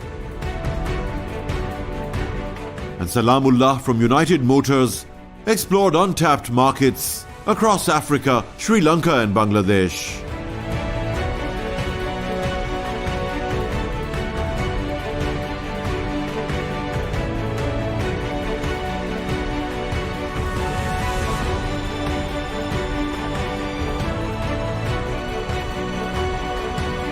A key session delved into Pakistan's Single Window (PSW), a groundbreaking platform for streamlining international trade. Askar Rahman, Manager Change Management at PSW, explained its potential to simplify trade processes, reduce costs, and meet global standards. Secretary TDAP Shahriyar Taj emphasized its transformative role in empowering women entrepreneurs. The final day highlighted digital transformation through a seminar on e-commerce and digital marketing. Deputy Director Adil Mukhtar shared insights on Pakistan's e-commerce potential, while Aqsa Rasool from Circle introduced Baji, a chatbot designed to guide women through the digital landscape. These tools equipped participants with strategies to thrive in the online business world. The exhibition celebrated the ingenuity and determination of Pakistan's women entrepreneurs. From intricate handicrafts to cutting-edge tech solutions, the diversity on display highlighted the boundless potential of women-led businesses. As WexNet 2025 drew to a close, it left behind a legacy of inspiration, innovation and collaboration. This event was not just a showcase. It was a promise of a brighter, more inclusive future for women entrepreneurs in Pakistan.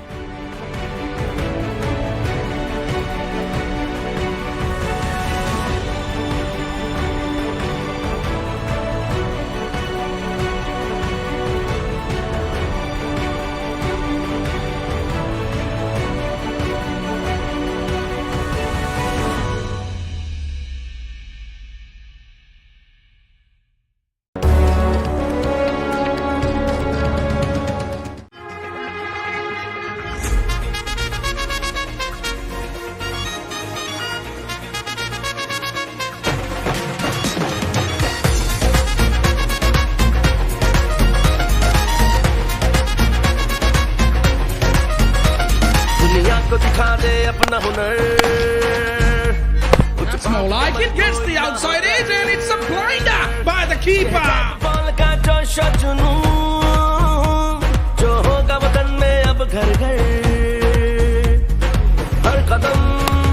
This time he waited for it and hoiked it for a maximum over wideish long on.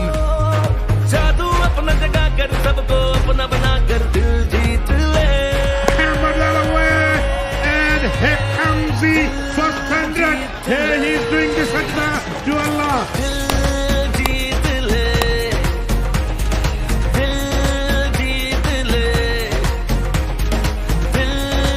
Oh, Zohair Nasir, your little beauty. He made his half century on the last ball of this innings. It's going to be Malir Malangs, the first team in the season 4 of KTPL to advance to the final. Shorter one, he's hit it in the air. Has it been caught? It is! It's fast! The engine picked up a beauty!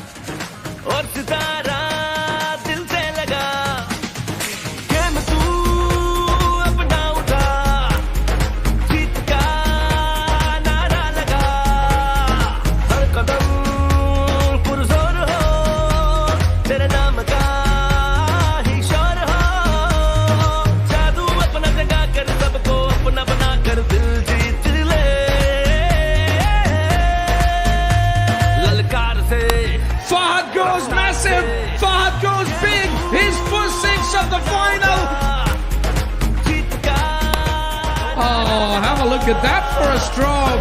Timing at its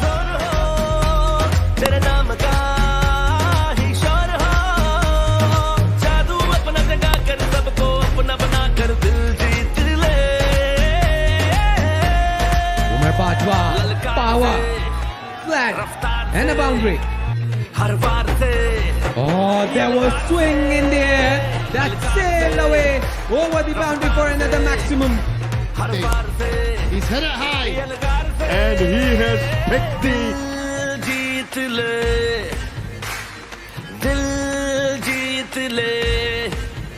best batsman of the tournament, Asad Shah.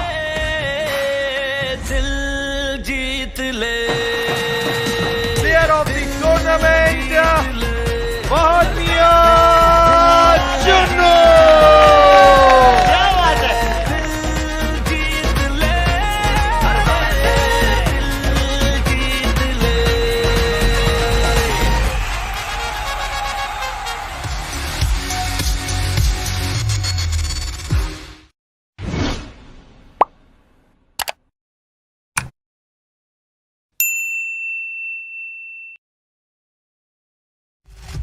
Ideas 2024 brings together stakeholders across diverse defense industries. The 4-day exhibition offers a platform for G2G, B2G, and B2B interactions, joint ventures and investments in defense production sector. A strategic seminar will also be held to facilitate discussions on global challenges within the defense sector.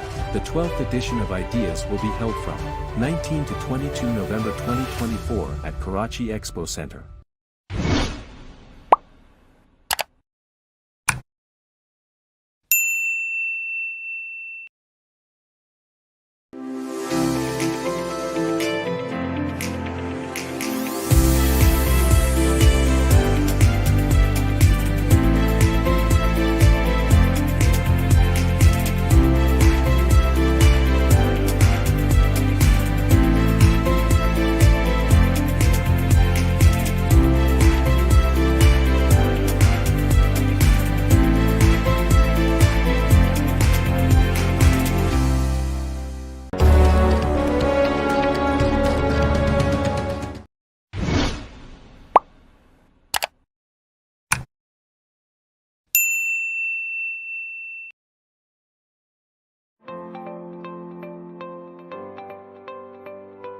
अस्सलाम वालेकुम, मेरा नाम अनीना आमिर है और मेरी एक brand है। मेरे ब्रांड का नाम है अनीना 51 और मैं ये ऑनलाइन स्टोर चलाती हूँ और इसमें आप मेरे ऑनलाइन स्टोर पर भी आकर परचेज़ कर सकते हैं। और अभी का मैंने फ़िलहाल यहाँ पर बच्चा का स्टोर में मैंने अपना स्टॉल लगाया हुआ है, वो उसमें आप यहाँ मेरे पास ना डिस्काउंट के प्राइस में हर चीज़ अवेलेबल है। आप जो लेना चाहें हर चीज़ मेरे पास अवेलेबल है, जो भी आप लेना चाहेंगे वो सब आपको मिल जाएगा डिस्काउंट के प्राइस के साथ।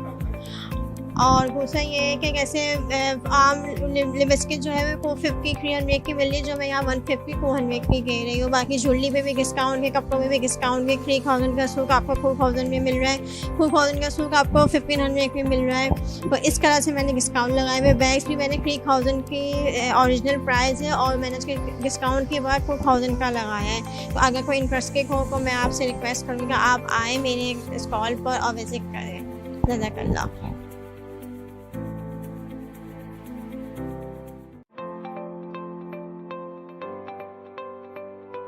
अस्सलाम वालेकुम जी, मेरा नाम असफ़ान अली शेख है। हम यहाँ लिबास स्टूडियो पे हैं। हमारे ब्रांड पे जो होती हैं, जो अनस्टिच कपड़ा भी आपको मिल सकता है, जेंट्स का सिलसिला भी सूट मिल सकता है। उसमें आपको चेक वाली शर्ट भी मिल सकती है, कैजुअल जैसे कि आप देख रहे हैं, ट्राउज़र, टी शर्ट्स, लेडीज़ जो भी ब्रांड में आपको अवेलेबल सारी चीज़ें यहाँ पे मिल सकती हैं।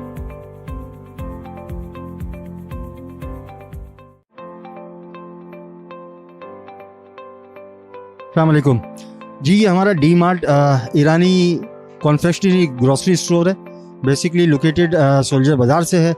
यहाँ एक एक्सपो के अंदर अपॉर्चुनिटी मिली तो हमने उसको अवेल किया। हमारे पास यहाँ noodles, spaghettis, juices, biscuits, oil, Surf, laundry liquid, dish wash, hand wash, इस तरह की तमाम चीज़ें यहाँ, सॉफ्टनर वगैरह मौजूद हैं। लोगों का रिव्यू अच्छा है कि इस तरह के जो है वो इवेंट्स होने चाहिए कराची के अंदर, खुसूसन आजकल जो मार्केट चल रही है, जिस तेज़ी से यहाँ महंगाई हुई है, तो उसके लिहाज से यहाँ बचत के अंदर लोग आ रहे हैं, लोग ख़रीद रहे हैं।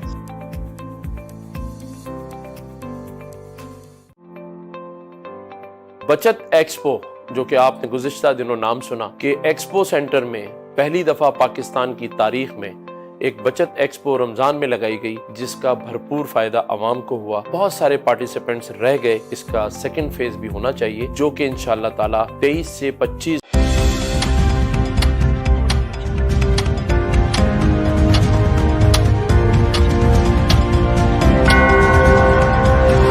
It's 12 a.m.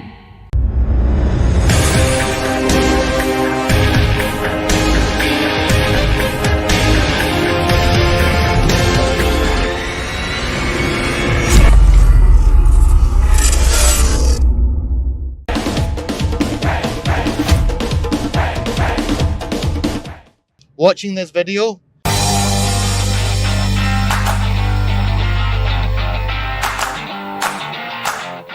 PTPL, PTPL, PTPL, PTPL.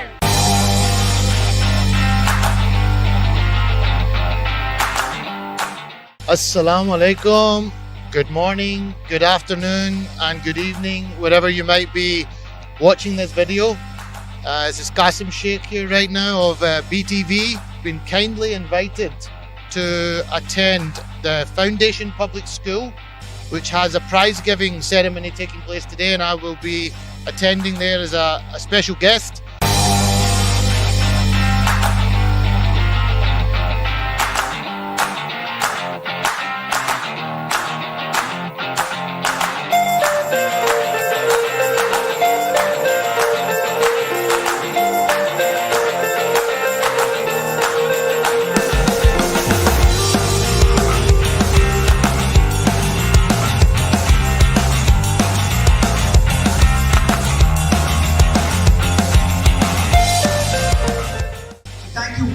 Outstanding performance, and I would like to request Mr. Naseem Rajput along with Sir, please come forward and give our prizes.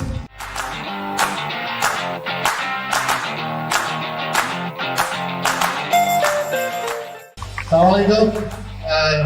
First and foremost, it's amazing to come to the Foundation Public School. My good friend Naseem Rajput bhai, both his sons came to this school as well, and they turned out pretty good. So I'm very impressed by what I've seen entering in here today. Beautiful facilities. MashaAllah, you all look very well behaved as well. You all look like you're doing some great stuff. But I just want to share with you a short snippet. I was lucky enough to play sport. I've played in 3 World Cups. I've travelled the world playing sport to countries like South Africa, New Zealand, Australia, all around the world. And what I would say to you is, no matter how far you go in your education, and you should get educated, don't ever leave your sport. Always play sport, always keep it as part of your life. Education is so important, equally so is sport. And the power of sport can take you very, very far. So it's a pleasure to be here today. I'm looking forward to meeting you all personally and handing out awards to you. But keep up the good work. Well done to all the teachers, all the staff. Well done to the parents as well. And yeah, let's have a really good presentation here. Thank you very much. Thank you so much, Qasim. And how come it's possible without Mr. Naseem Rajput, who's here? बोले क्या बात है?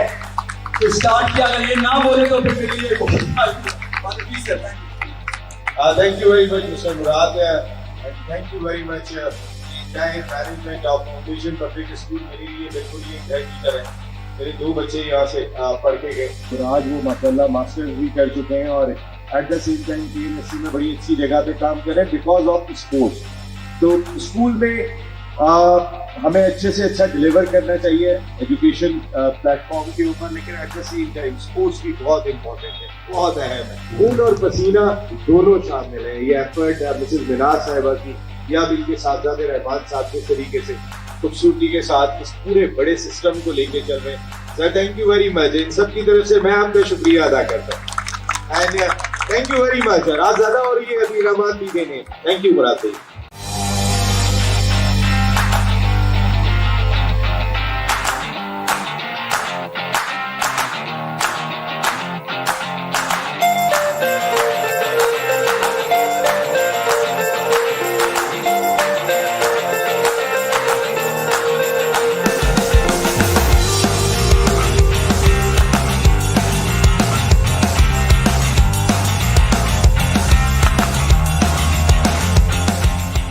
Pakistan T ball premier league जो खेली जानी है 16 to 31 दिसंबर, सबको उसका इंतजार है। टेप बॉल क्रिकेट तो इन बच्चियों ने भी बहुत ज्यादा खेली हुई है। जब मैंने इनसे पूछा, वैसे मैं और पूछ लेता हूँ। अस्सलाम वालेकुम। बेटा, टेप बॉल क्रिकेट तो खेली है ना? कोर्स खेली है, बिल्कुल। और अभी भी खेलती हैं? जी बिल्कुल, हर स्पोर्ट्स फील्ड में खेलती हूँ। तो Pakistan tape ball premier league आ रही है, तैयार हैं देखने के लिए? आ रही हैं इंशाल्लाह, जरूर। हाँ बेटा, कैसा टेप बॉल क्रिकेट तो खेली होगी? जी जी, सबने खेली है। we're very excited for TPTL and we're hoping to be there इंशाल्लाह। और जो खास तौर पे दिल चाहता है कि आपकी भी कोई लीग होनी चाहिए ना, जो जियो पे टेलीवाइज हो, बच्चियों की टेप बॉल की। बिल्कुल बिल्कुल होनी चाहिए, इंशाल्लाह होगी भी एक दिन। और PTPL आ रहे हैं देखने के लिए? ऑफ कोर्स, सारा खानदान लेकर आएंगे हम। ये सब लोग यहाँ पे तैयार हुए। जनाब, आप PTPL देखने को तैयार हो?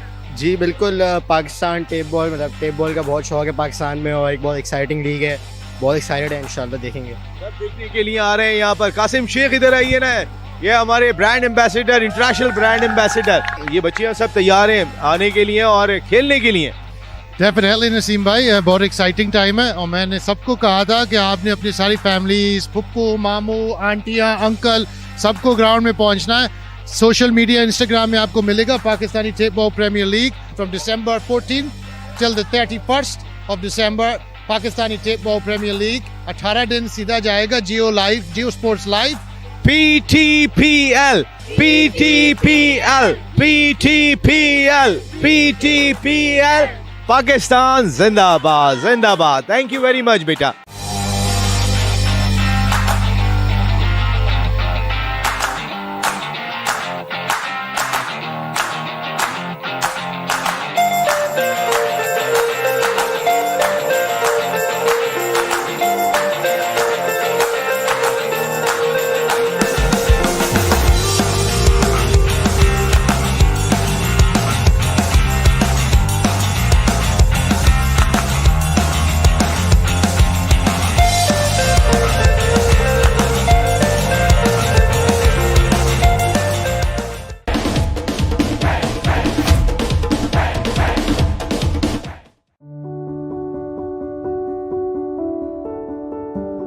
Assalamualaikum everyone, my name is Dr. Tasneem Kausar. I am CEO and founder of Dr. Tasneem's Clinic and Institute of Health.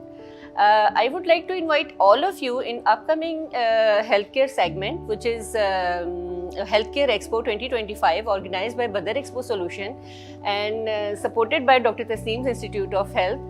और इसके लिए मैं इनवाइट करना चाहती हूँ तमाम मेडिकल स्टूडेंट्स को, मेडिकल फ्रेटर्निटी को और ईस्टर्न मेडिसिन ग्रेजुएट्स को, ब्यूटी इंडस्ट्री से रिलेटेड जो भी मेल फीमेल सैलून्स हैं उनके लिए ये एक बेहतरीन अपॉर्चुनिटी है कि वो आएँ और अपने यहाँ से सीनियर्स और एक्सपर्ट्स के मास्टर क्लासेस अटेंड करें और साइंटिफिक सेशंस अटेंड करें और जो कि नई इनोवेशंस हो रही हैं, न्यू इनोवेशंस हो रही हैं एस्थेटिक एंड हेल्थ केयर में, डर्मेटोलॉजी में, उससे फ़ायदा हासिल करें। क्योंकि यहाँ पे आ रहे हैं सारे फार्मास्यूटिकल्स वाले, यहाँ पे आ रहे हैं ईस्टर्न मेडिसिन के जो लोग काम कर रहे हैं, नेचुरल मेडिसिन पे काम कर रहे हैं, यहाँ पे ब्यूटी सैलून्स के लोग आ रहे हैं और अपनी स्किल्स को एनहेंस करने के लिए आ रहे हैं। तो मेरी आप सबसे रिक्वेस्ट है कि जो भी इस सेक्टर में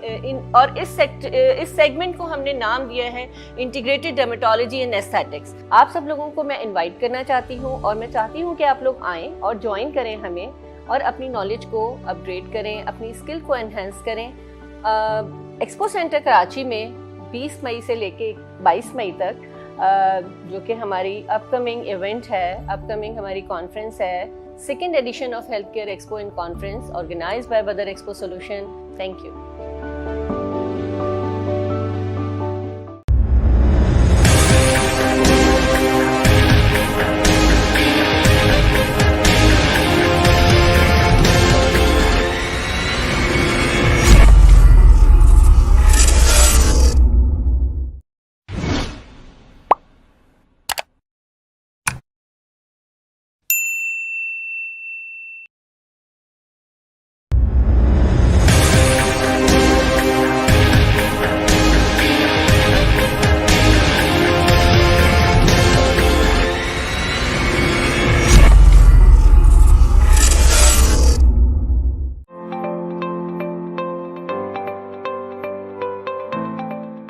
अस्सलाम वालेकुम, Qasim Sheikh here with BTV। अभी मेरे साथ मौजूद है Syed Nusrat Ali, senior marketing manager for Netsat. अस्सलाम वालेकुम सैयद भाई।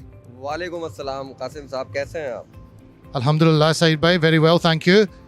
आज हम आपको बहुत ज़बरदस्त प्रोडक्ट दिखाएंगे। सैयद भाई हमें बताएगा इनके बारे में, ज़रा आप अपने प्रोडक्ट में बारे में बताओ प्लीज। अच्छा, यहाँ पर हम जो है हम बेसिक स्पोर्ट्स की प्रोडक्शंस करते हैं पाकिस्तान के अंदर।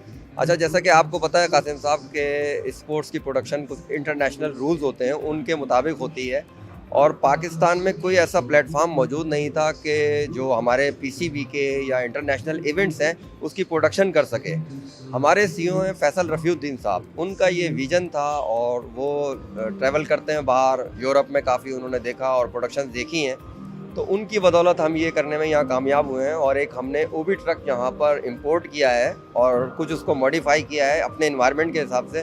तो आइए हम आपको चल के दिखाते हैं कि वो ट्रक हमने ओबी ट्रक किस तरीके से वर्क करता है, किस तरीके से काम करता है, और पाकिस्तान में ये पहला ओबी ट्रक है।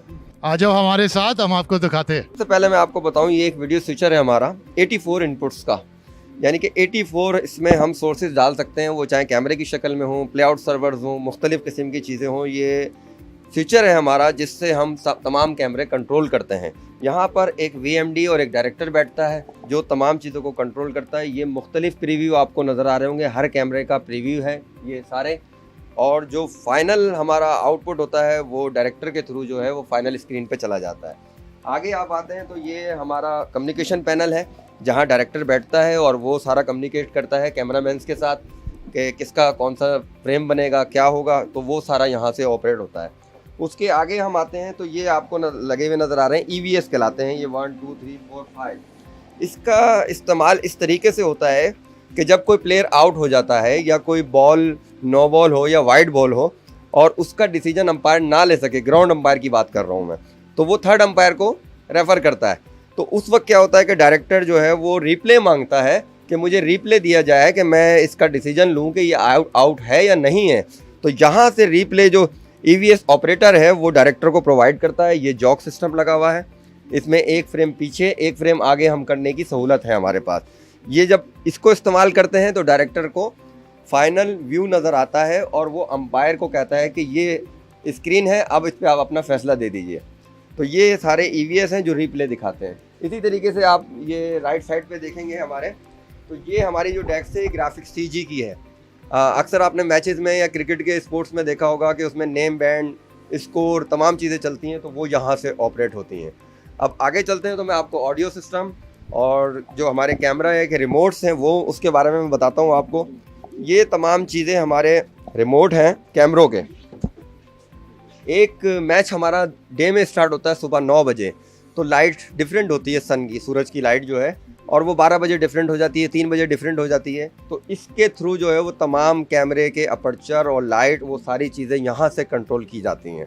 यहाँ लोग बैठे होते हैं जो कंट्रोल कर रहे होते हैं। तो जस्ट अंडरस्टैंड दिस, अगर बाहर थोड़ा सा डल हो जाए जी या थोड़ा सा ज़्यादा ब्राइट हो जाए जी, ये यहाँ से एडजस्ट, जी यहाँ से एडजस्टमेंट होगी और वो तमाम कैमरों के टेम्परेचर एडजस्टमेंट होगी, क्योंकि ऐसा नहीं हो सकता कि 2 कैमरे लगे हैं उनके कलर टोन कुछ और आ रही हो, 2 की मुख्तलिफ आ रही हो। वो तमाम चीज़ें यहाँ से कंट्रोल होंगी और यहाँ बैठ के जो CRE होगा वो तमाम चीज़ें कंट्रोल कर रहा होगा। ऑडियो कंसोल नज़र आ रहा है आपको, जहाँ जितने कमेंट्री चल रही होती है या टाइटल के म्यूज़िक चल रहे होते हैं या कि बॉल के जो हिट होती है विकेट को या बैट की, उसकी साउंड, वो तमाम की तमाम इस यूनिट से कंट्रोल होती है। ऑडियो, इसको आपने देखा होगा, ये पीछे हमने साउंड प्रूफिंग भी की हुई है ताकि वो प्रॉपर तरीके से सुन सके। तो ये तमाम ऑडियो है जो यहाँ से कंट्रोल करता है किसी भी स्पोर्ट्स के, क्रिकेट मैच का या फुटबॉल का या हॉकी का। तो आप ये मुझे बताइए सैयद भाई, अभी तक कौन से मार्केट्स, इंटरनेशनल मार्केट्स में आपने इसको इंट्रोड्यूस किया है? हम अभी ये लेकर आए हैं पाकिस्तान में।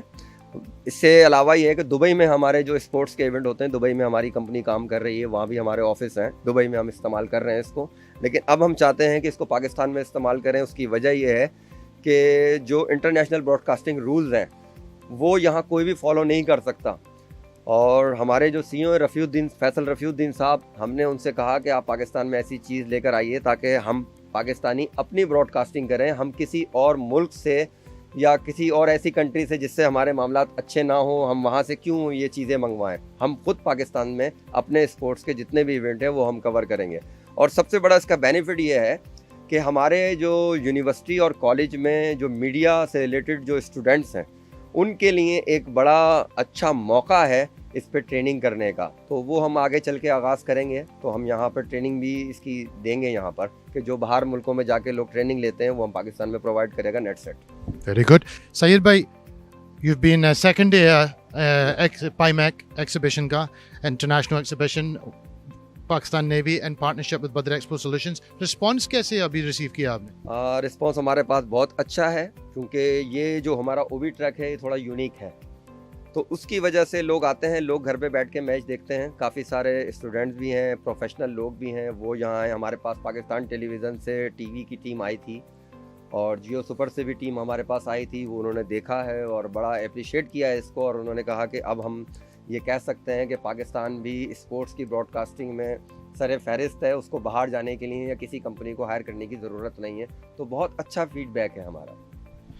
Wonderful to here. और मैं होप करता हूँ इंशाल्लाह कि आपका प्रोडक्ट पूरा दुनिया में जाए, क्योंकि मैंने अभी तक इतना लेवल का नहीं देखा है। तो आपको thank you very much for your time. आपने एक्सप्लेन भी बहुत अच्छी तरीके से किया है, और बेस्ट ऑफ लक आपको एग्जीबिशन में, you know, and I hope you have a good success here और आगे भी जाके। बहुत शुक्रिया आपको। Thank you. और एक बार मैं फिर बदर एक्सपो सॉल्यूशन और ज़ुहैर नसीर साहब का शुक्रिया अदा करूंगा कि उन्होंने हमें ये मौका फराहम किया पाईमैक के थ्रू कि हम अपनी प्रोडक्ट को यहाँ पे हाईलाइट कर सकें। तो एक दफ़ा फिर शुक्रिया अदा करूंगा ज़ुहैर नसीर साहब का। Thank you very much.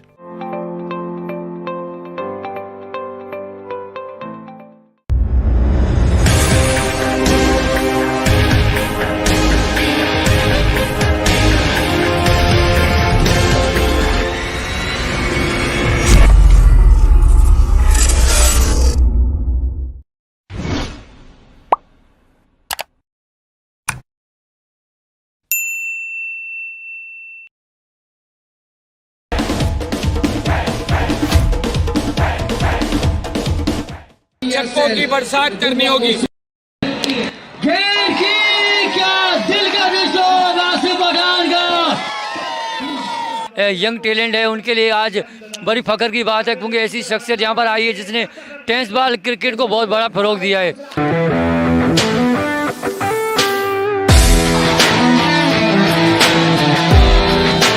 PSL तंबाकोर super league जिसका एडिशन नंबर ये 11 है। ये जो आपकी लीग है वो बहुत ही ज़बरदस्त लीग दिखाई दे रही है।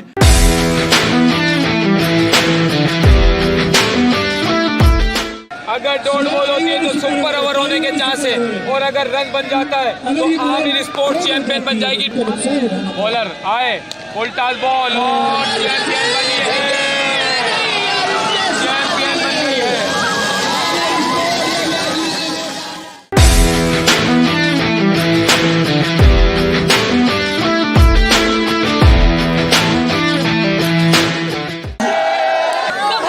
बाकी ऑनर्स जितने भी उनकी 4 साल हो गए, हमने पहले KTPL किया, उसके बाद इंशाल्लाह 16 to 31 हम लोग Pakistan tape ball premier league करने जा रहे हैं। विनर टीम आमिर स्पोर्ट्स को मैं मुबारकबाद देना चाहूँगा कि उन्होंने आज शानदार खेल का मुजाहरा करते हुए आज का ये सीजन 11 अपने नाम किया। सेकंड टीम जो हारी है वो मेरी नज़र में हारी नहीं है, वो भी जीती हुई है। जो यहाँ तक आई हुई है वो भी, इसको हम नहीं कहेंगे कि वो हारी हुई, आप भी जीते हुए हो। हमारे यहाँ पे जितनी आवाम यहाँ पे आई है, जहाँ इस इलाके के सारे लोग, आप सब लोग का बहुत शुक्रिया। और जो हमारी टीम आज यहाँ पे जीती है आमिर स्पोर्ट्स, इनके लिए जोरदार तालियां होनी चाहिए। बड़ा अच्छा मैच रहा। जिस तरीके से मैंने KTPL को स्टार्ट किया, Karachi tape ball premier league को, उसमें पूरे पाकिस्तान से मैंने उन सारे लड़कों को मेरिट पे लिया। इस टेप बॉल को मैंने पाकिस्तान के अंदर भी रजिस्टर्ड करा दिया और मैंने UK के अंदर भी इसको रजिस्टर्ड करा दिया। इंशाल्लाह हम इसको अपना नेशनल स्पोर्ट्स दुनिया के अंदर दिखा देंगे कि ये पाकिस्तान की 25 करोड़ आबादी का खेल है। अभी जो PTPL का गेम होने जा रहा है, तो मैंने उसके लिए रजिस्ट्रेशन ओपन की है और इंशाल्लाह 2-3 सीजन जो है हम इंशाल्लाह साल के अंदर लेके आएंगे। और PTPL नया नाज़िमाबाद में 16 तारीख से 16 दिसंबर से इंशाल्लाह शुरू होने जा रहा है। तो सारे लोगों को मैं इनवाइट भी करूंगा, सब मेरे मेहमान होंगे इंशाल्लाह। उस ग्राउंड के अंदर आए और हमने अपने स्पोर्ट्स को इंशाल्लाह वहाँ पे इसको उठाना है। तो बहुत बहुत शुक्रिया।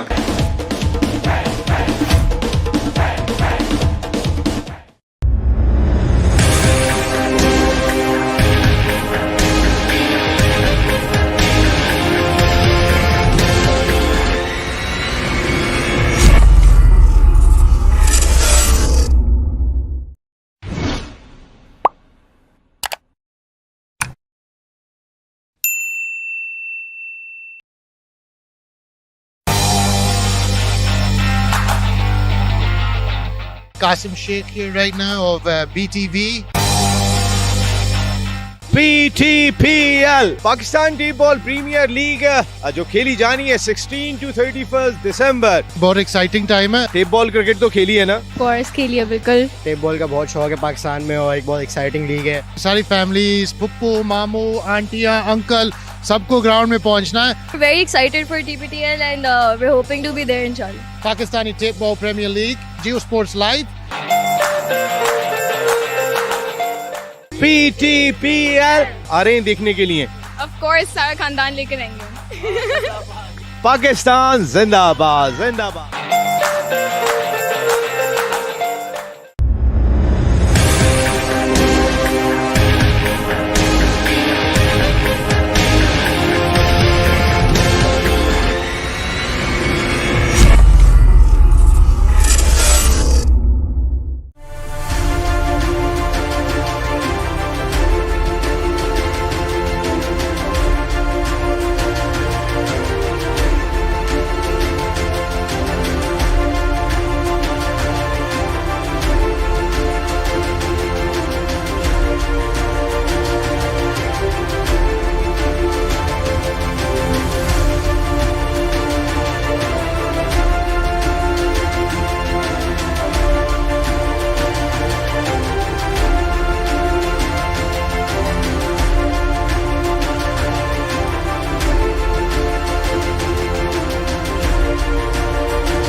Pakistan, being a responsible state, is always committed to play its role for international peace, stability and order.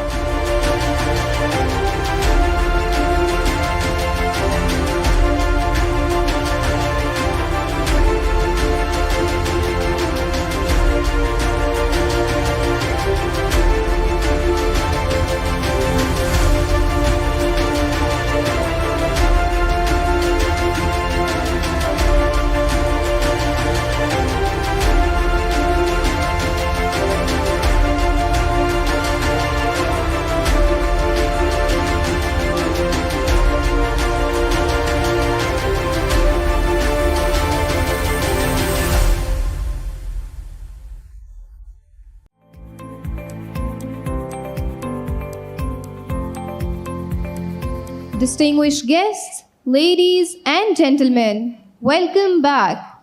I am Bisma Akram and I am Khadija Rahman, researchers at National Institute of Maritime Affairs. We are delighted to have you rejoin us as we continue with the proceedings of the International Maritime Conference. The session 2 is a panel discussion on the theme Transformation of Maritime Industries to Reap the Dividends of Blue Economy. We are delighted to welcome our honorable chief guest for this session, Vice Admiral Raja Rab Nawaz, Hilal Imtiaz Military, Sitara Basalit, Chief of Staff. We extend a very warm welcome and express our gratitude for gracing this occasion with his presence. Ladies and gentlemen, the Session 2 of International Maritime Conference 2025 is a panel discussion session. Our moderator for this session will be Dr. Hassan Daud Butt, along with 7 esteemed panelists. To guide this vital discussion, we have a distinguished moderator who is the Senior Associate Professor at Bahria University and Senior Advisor, China Energy Corporation. Sir, we invite you to make your opening remarks and introduce the panel. Over to you, sir. Honorable Chief Guest, do I have your permission to start? Bismillahirrahmanirrahim. Ladies and gentlemen, in the past about an hour or so, we have spoken in great details about what blue economy is, how is it transforming the world, how is it connecting the world. whether it's about opportunity or it's about responsibility. How can we harness our own natural endowment? Because a country which does not harnesses or leverages its natural endowment will eventually fail in its quest for economic growth. And I believe that something that is as important in terms of its volume, in terms of what we have, and I said in my earlier speech also, if you hold your breath for just 30 seconds, you would realize the importance of oceans and the oxygen that it creates and the carbon dioxide it consumes. If you look around things, anything that is not built here, not manufactured here, has to involve blue economy, because 90% of our trade comes through ships and maritime resources. And if you value even 2.5 trillion worth of blue economy, this makes it the 7th largest economy of the world. So whether, as I said, whether you protect what is worth such an amount or you just let it to grow on its own natural path, and the answer would be that you harness it, you build capacity of people, you create that enabling environment, create that pull factor which can attract investment, which can make these youngsters who are sitting in the aisles to come and study what blue economy is. Because unless we show them what is there for them, these speeches might not make any impact on them, especially the youngsters. Because in the first few rows, we have people who have given all their life towards blue economy and protecting blue economy. I also believe that this aligns with the UN Decade of Ocean Science for Sustainable Development. This is a global call for aligning science, research, and development, policy articulation, and working as one community, all of us, whether we are from Africa, whether from Asia, ASEAN, our part of the world, wherever, because seas connect us. And I think, as I said, for Pakistan, this is a significant moment. We cannot lose from here. Based on what we have in terms of the 1,000 kilometers and more coastline, and of course the other mines that we have, the minerals that we have, the fishery, the aquaculture. The list is too long. And that list is for all the policy makers, whether they are sitting in the front row, whether they are in Islamabad, whether they are anywhere in the world. They need to understand how Pakistan's policy makers and industry leaders transform blue economy from a policy aspiration into a strategic engine of innovation, competitiveness, and inclusive growth.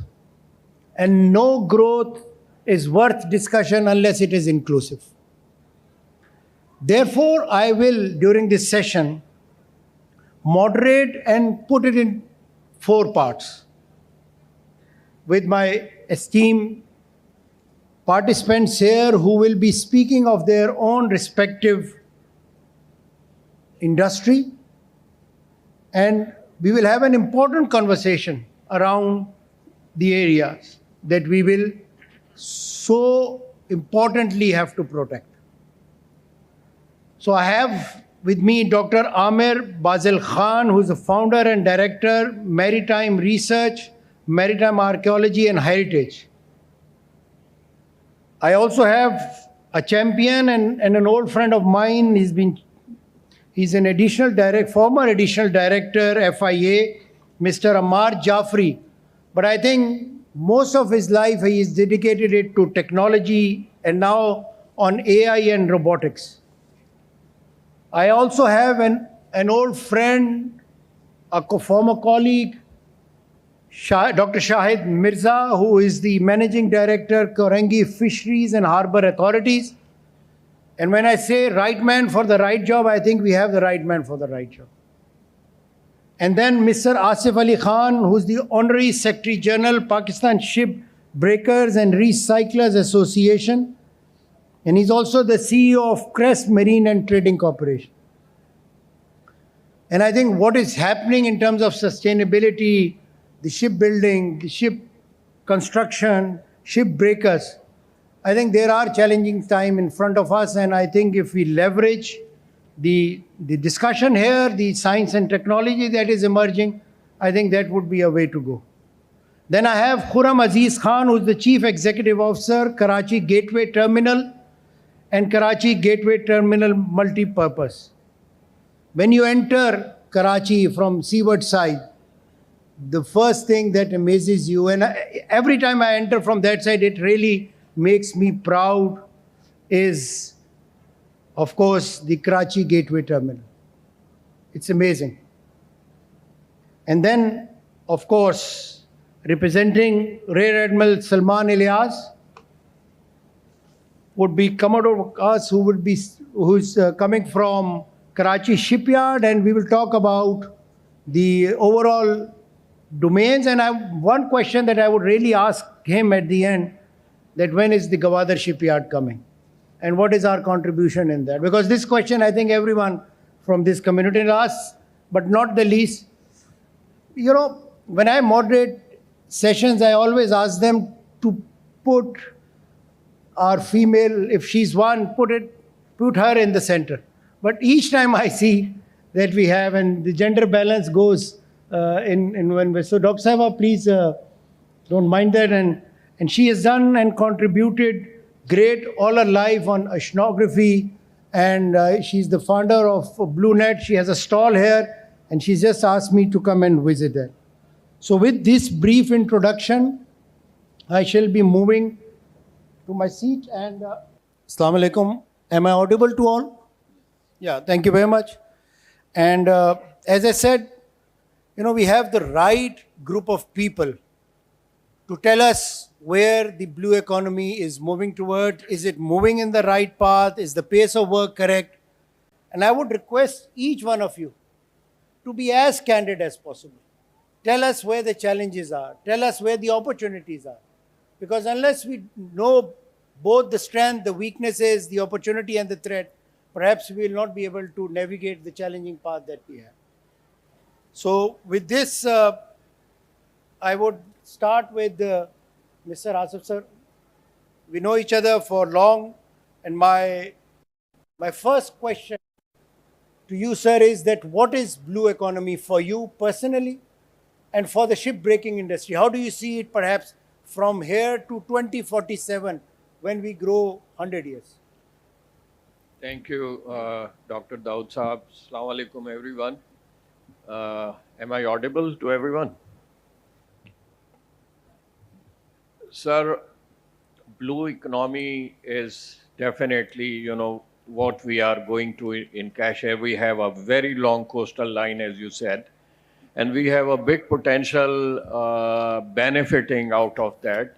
770 kilometers is Balochistan coast, and then we have rest coming into the Sindh. There is a big potential which remains unexplored. There are so many things we can do our coastline, but we are not doing it because of whatever reasons. That's a long discussion, you know, if we start discussing the reasons, but we should, you know, concentrate on how to explore on this, how to make it fruitful for the country, for all of us, and how to benefit through this blue economy opportunities we have. Thank you very much, sir. I think the challenges that we see in the shipbuilding side and shipbreaking side, we will talk more when we also go to our colleague from shipyard. But yes, I think unless we steer the right direction, perhaps as was said in Alice in Wonderland, unless you do not know the direction, you'll keep moving in circles and coming back to the same point. Right. So I think we need to navigate that first. But that brings me to a very, very important aspect. Something I think all of us are so passionate about, Amir, is the heritage part. And we know that you're doing great research. I've followed you in terms of your literature that is available open source. But I would like you to tell me, how can Pakistan leverage its maritime heritage from Asian trade routes to coastal culture? Because when I go to China, I see a lot of discussion around the maritime Silk Road, Changha. So what do we have to tell the people that we should be proud of? So I did have a slide, a couple of slides that might help with this. I don't know if we can show that now or later. But in the meantime, I'll just proceed with addressing your question. So Pakistan has a very rich maritime heritage that goes back millennia. And I think when it comes to the conversations around coastal tourism, we've been largely focused so far on nature-based tourism. And I think in terms of whether you're looking at the beautiful beaches of Balochistan, or if you're looking at the many sort of resort-based activities around fishing, boating, jet skiing, and you see these beautiful pictures of people enjoying these experiences along the coast, sort of the sun, sea, and sand experience. There is, in fact, an entire host of culture-based assets that can actually be harnessed for tourism purposes. And of course, that requires a lens of a sustainability filter. Certain sites may be more vulnerable than others to impact. But if we can look at harnessing both our nature-based assets as well as culture-based assets to promote coastal tourism, I think we're then maximizing our chances of success. Now, a lot of the foundational work for this is pending of many of the coastal archaeological sites, indeed underwater cultural heritage sites, which are very popular with a scuba diving community, are also have yet to be fully documented and fully appreciated. And so there's foundational work that's necessary. There's also a lot of capacity development. I mean, this is a very difficult, let's say, domain to work in without the appropriate skills. So we really have to develop that capacity within Pakistan, within our cultural heritage institutions. And indeed, we need a lot of legislative and policy framing around that allows for the development of a competent authority that has oversight of sites of this nature, that can be involved in and in fact drive the protection of these sites.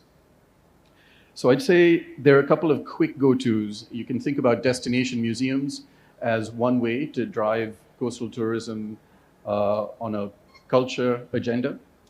You can also look at sustainable interaction and involvement, or where you have public visitation of some of these archaeological sites. And okay, all right. If you'd humor me, I'd just run through a few slides here. So if we can go to the next slide, this is just sort of the opening. This is the Maritimia team, some of whom are here tonight or this afternoon. I'll just move forward to the actual slide don't have a clicker. If you could go to the next slide. So I think one of the keys here is the opportunity for coastal tourism. And I can't see all the numbers in the distance there, which is at the other screen. But basically what we're looking at is over $4 billion worth of tourism revenue for Pakistan this year. And the average revenue per user or per visitor is about $150+. And this is a great opportunity. But if you then consider and I'll take just a very small sliver of the potential tourist visitor. If we go to the next slide, you've got scuba divers as, if we can go to the next slide, please. Yeah, scuba divers, where they spend somewhere on the order of $1,400 to about $3,000 per visit. So what you're looking at is a type of visitor that spends 10 times as much money on their visits than the average user. And so I think this has potential for Pakistan in terms of promoting dive tourism, in terms of visiting underwater cultural heritage sites as well. And so there's a real opportunity here. If we go to the next slide, I'll just mention this is sort of the traditional conception and the current conception we have of coastal tourism. So people going to the beaches and going for a snorkel or a swim. If we go to the next slide, here we have the potential for preserving and documenting our coastal and underwater cultural heritage sites. Now, there's a key difference between nature-based tourism assets and culture-based tourism assets. And I think I'll just, rather than go on with the talk, I'll probably focus just on this point before passing on. The difference is that these are non-renewable resources. So if you want to go look at coral and fish, yes, okay, they are impacted by climate change, but these are renewable resources. If you protect areas with marine protected areas and, thank you, and suitable marine spatial planning, you can protect areas for marine life and these nature-based experiences. Culture-based assets are one-offs. They are non-renewable. So we must be really sensitive to their specific needs when it comes to sustainable access. And so I'll just leave it there. I think those are the key points I wanted to make, is that culture-based assets are a real opportunity for us. They are very vulnerable and they're a non-renewable resource. We must take special care of them. And lastly, that you have a very happy to spend money visitor that is interested in these sorts of sites. And I think we could really seek to market to that kind of audience. Yeah, brilliant. I think very useful presentation, and there were a few points that I, use my chat GPT for, highlighting some of the endowments that we have. And I think there's a huge scope in terms of making money, looking at how we can provide the requisite infrastructure. But at the end of the day, it's about infrastructure. If you build roads leading to this, I mean, you can't ask everyone to do adventure tourism for us. So you need that infrastructure through public-private partnership and all. And I think when we talk of infrastructure, as I said, when you talk of infrastructure and your infrastructure at the mouth of harbor, the overall bulk handling capacity at Karachi port, expanding, the challenges around that. So my question again to you is that in blue economy, do you really think we will have the kind of, we can leverage, because for me, sometimes I feel Karachi is choking up, Gwadar is coming well. Do we need, or do you see the requirement for more ports? And also the most important aspect that I would like you to tell me is that with 80 ports group now taking over the concession of bulk and general cargo operation at Karachi in 2024, how does this transformation in value means to your organization? What difference will it bring to the people of Karachi? And if there's an investor sitting here, what do you tell him that how good the blue economy and the sectors around blue economy, the one that you represent, are attractive? There is enabling environment to attract them. Yes, Assalamu alaikum ji. Can you hear me? Good. Thank you for this question. I will try to give a little background to it first, so for everybody's simple understanding. Basically, one of the key elements what we need to keep in consideration, these assets which are our ports, whether it's Karachi Port, Port Qasim or Gwadar Port, these are the strategic assets we have in the country, and obviously our location is also strategic in the region. Now, the critical aspect for any nation is how effectively and efficiently you utilize these assets.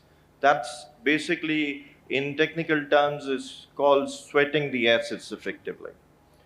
Our utilization, when we compare with the regional players, is substantially low with reference to when I talk about per meter utilization of our assets. Basic concept is that turnaround, the efficiency we are utilizing with this particular assets is not up to the par as globally being handled. That obviously leads to an increased cost for our customers. And who are the customers? Eventually, all of our consumers are our customers. sitting in this hall could be a customer indirectly, or anywhere in our country, or even for matter within the region as well could be our customers. So we have various challenges within the system that is leading to a situation where the utilization of assets is not effective. It's not up to the par. That eventually leads to very high supply chain cost for our trade. Now, when we talk about, we want to increase our exports, we can make good garments, we can have the rice crop, very, effective rice crop available, and we could have good availability of cement, clinker, and all these commodities. But if our supply chain cost is high comparative to our competitors, it will be very difficult for our trade to survive in the market. And that's exactly the dilemma our trade is facing at this point in time. I'll just give you one short example. You referred to the general cargo, what we are operating. We basically, as 80 ports, we are operating 2 terminals at Karachi port. One is the container terminal, and the other one is bulk and general cargo terminal. In general cargo terminal, I can give you an example that earlier it used to be a labor kind of arrangement, spot hiring arrangement at Karachi port to perform these activities. So there was no effective infrastructure were developed. What AD Ports is doing is a long-term sustainable model. The concept is to develop a situation and infrastructure where a trade can get the excessive mileage in terms of being competitive in the international market. I can give you an example from the perspective when we took over a 60,000 ton vessels, offloading takes around 12 days. And what kind of vessel are we talking about? We're talking about eatable vessel like wheat, bringing in wheat, oil seed, or perhaps could be the fertilizer. But it takes around 12 days. Every day cost around $30,000 to $50,000. And obviously, eventually, that's being paid by the consumer. So we are working on 2 aspects. We are focusing to enable our trade to perform their transactions with more efficiency. So rather than these 12 days, we are bringing in the infrastructure which will turn around the complete supply chain model in the bulk, and the turnaround of that particular vessel will reduce to 3 days only from 12 days. So you can safely understand that per day cost is around $30 to $50, depending $1,000, $50,000. So the cost saving for the trade would be substantially high. Then, obviously, from the business perspective, one of the elements which always comes in mind that government should develop this infrastructure, government should develop the other infrastructure, and we always rely on the government, whereas we believe that government should set the good policies where private sector could contribute effectively in developing the infrastructure. That will eventually lead to a situation where the private sector on the other side will also take the advantage of that. Working on the same strategy, basically what we are aligning at Karachi port, we are undertaking a complete dredging project. Which means at the East Wharf or West Wharf at this point in time, we can handle a bulk vessel of up to 60,000 ton. Once we'll complete the dredging, the cost, even before the cost, the size of the vessel which we'll be able to handle would be around 100,000 ton of the vessel, comparative to the existing limit of 60,000 ton. So it's a good number to listen that, okay, from 60,000 ton, it will go up to 100,000 ton, but what will be the advantage? I just explained to you one advantage of quicker turnaround, but when you increase the size of the vessel, if in the market at this point in time, a vessel coming from America is costing us $32 per ton, with the 100,000 ton vessel, which is post-pandemic vessel, if we'll be able to handle that vessel, the cost of hiring that particular vessel per ton will reduce from $32 to $19. That will eventually save a lot of money for the trade. So it means we'll be able to import our wheat, which is a challenge, emerging challenge for us. we'll be able to import oil seed in more far cost-effective way as comparative to what we are doing now. So effectively, this will enable our trade to do more transaction, provide more cost-effective services to the customers.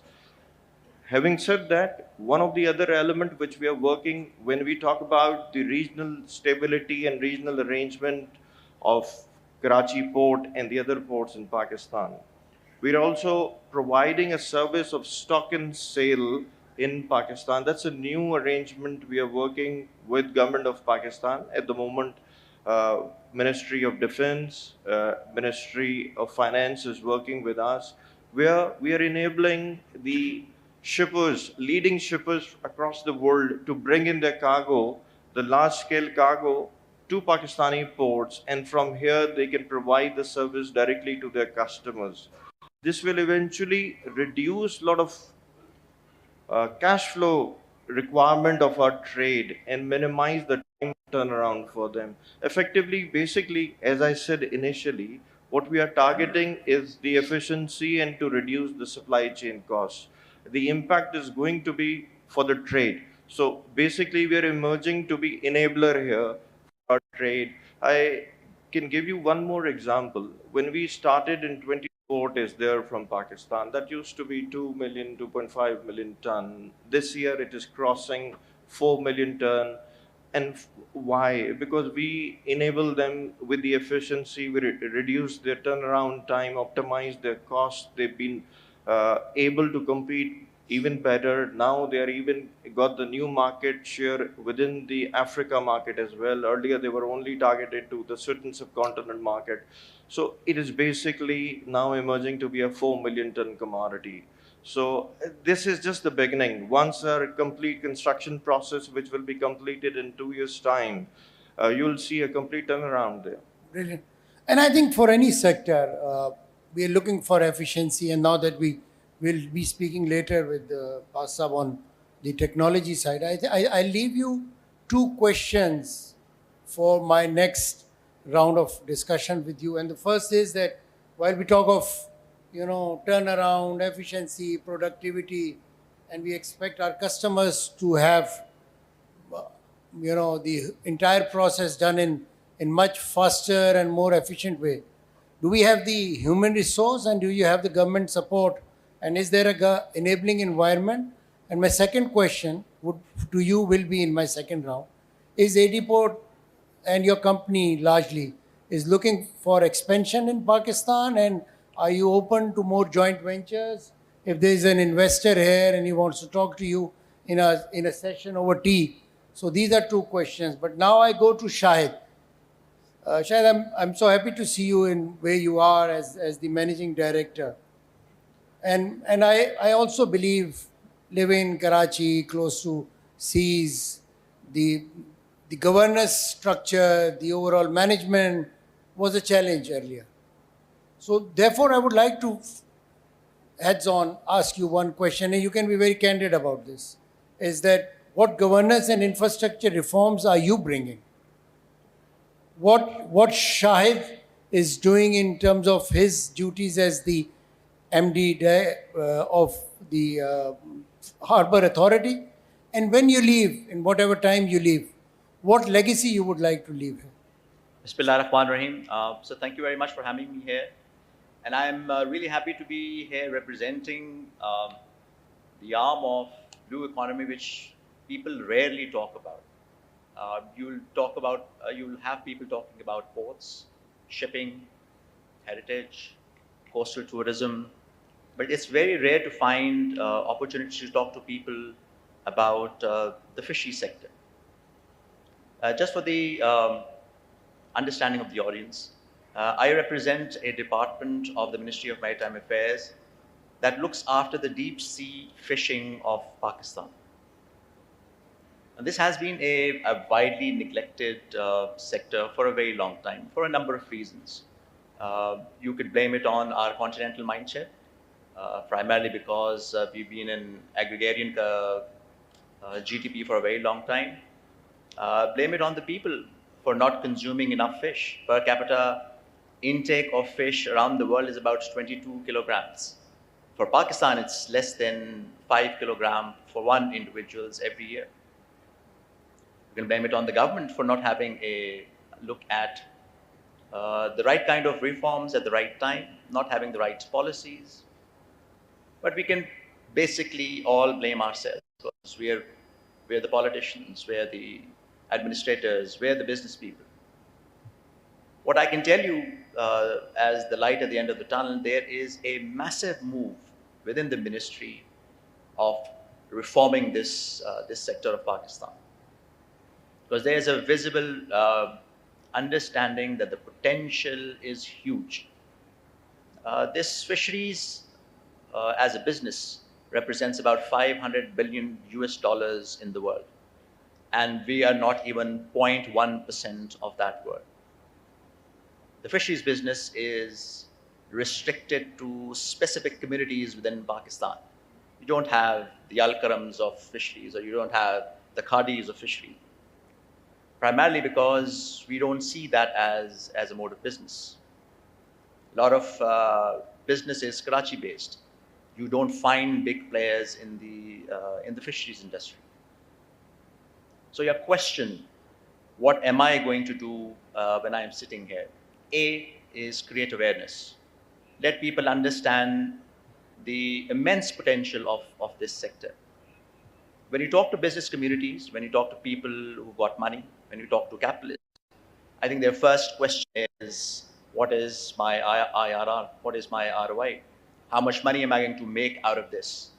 So I think one of the biggest challenges that I faced, there's a lack of financial models which you can showcase to potential investors and showcase them that there is a business to be had. And who does that? People who are running the administration, or an ecosystem where you have think tanks, where you have universities, who you can use as platforms for creating research that is actionable, research that is business oriented. You can involve academia, you can involve people from the business community in order to make sure that the potential of the fisheries business is understood. Point number 3. Kurangi Fish Harbour was established in 1982, and it hasn't performed to its potential up till now. And there is a requirement to bring that port to the 21st century. That is also on the cards. We are kicking off an upgradation program of the harbour from tomorrow onward, and that will allow us to become, if not equal, but in the ballpark of people who are creating fisheries or fishing sectors to one of the best of the world, or the leading countries of the world.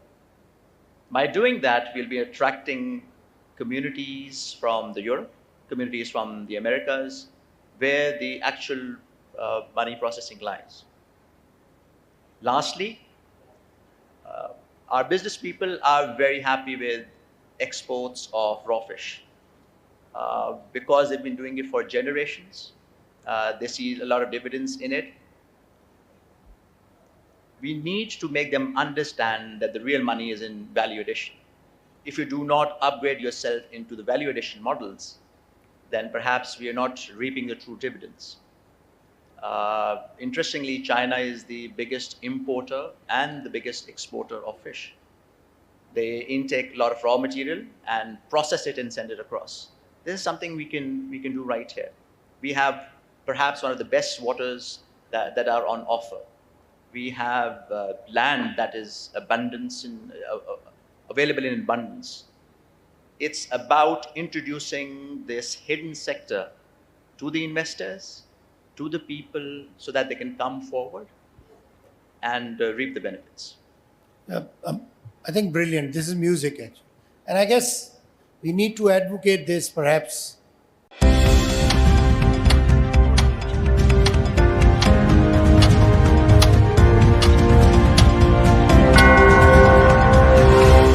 It's 1 a.m.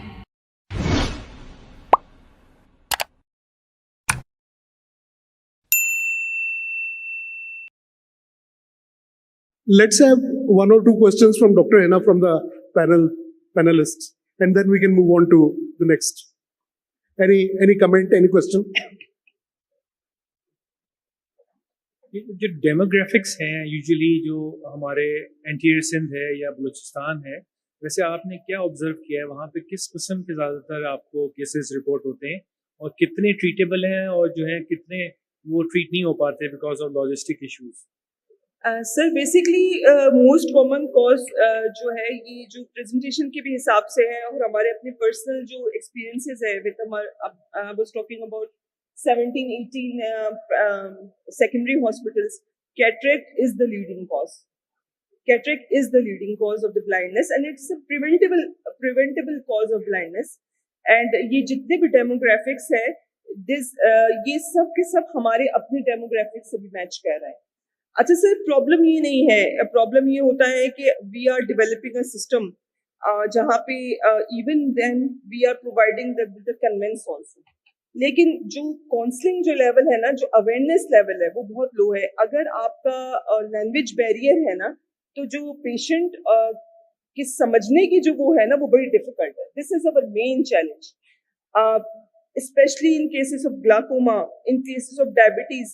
बड़ा मुश्किल है patient को समझाना, बड़ा patient बहुत. लेकिन still cataract is the leading cause of visual impairment even in all of those areas.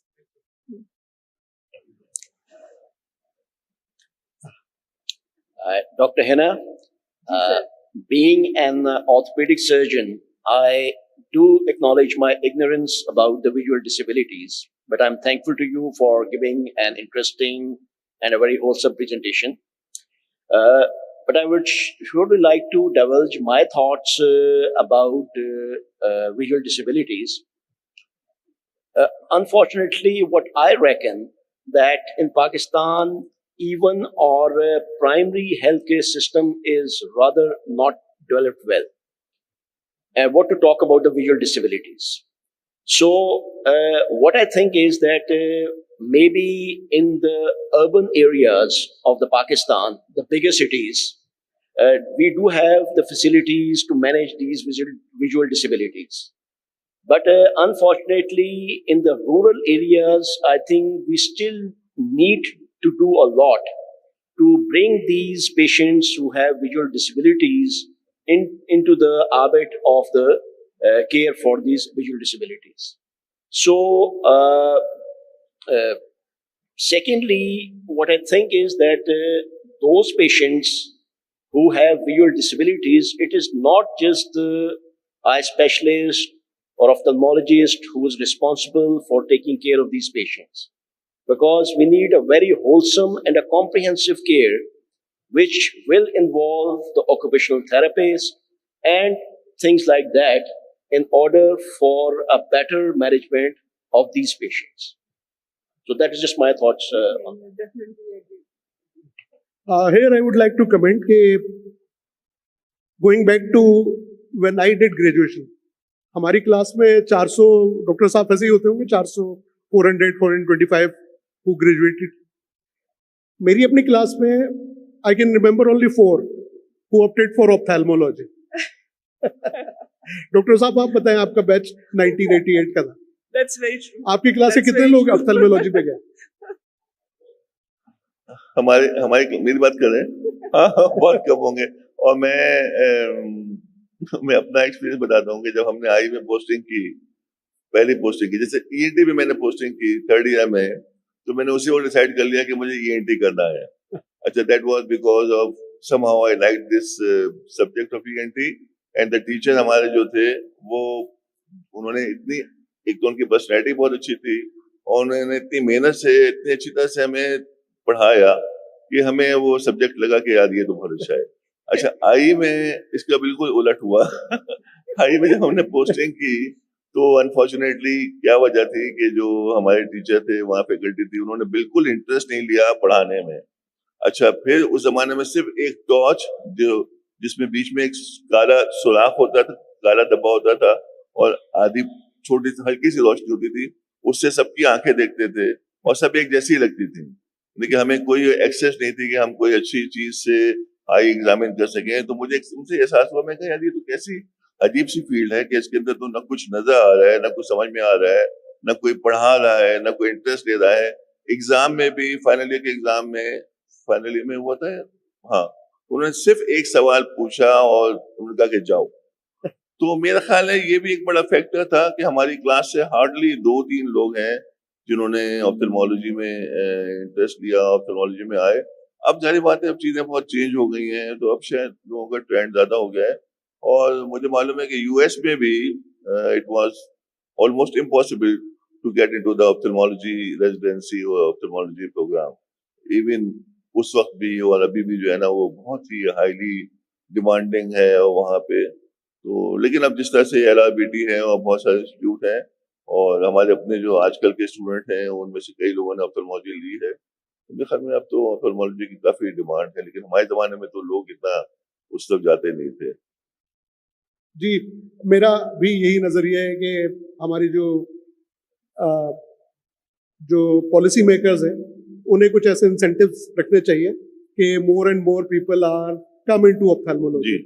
Luckily कि most of the 85% of the cases are treatable, या तो वो badly managed error of refractions हैं या कैटरेक्ट है, and cataract I think is a day care thing.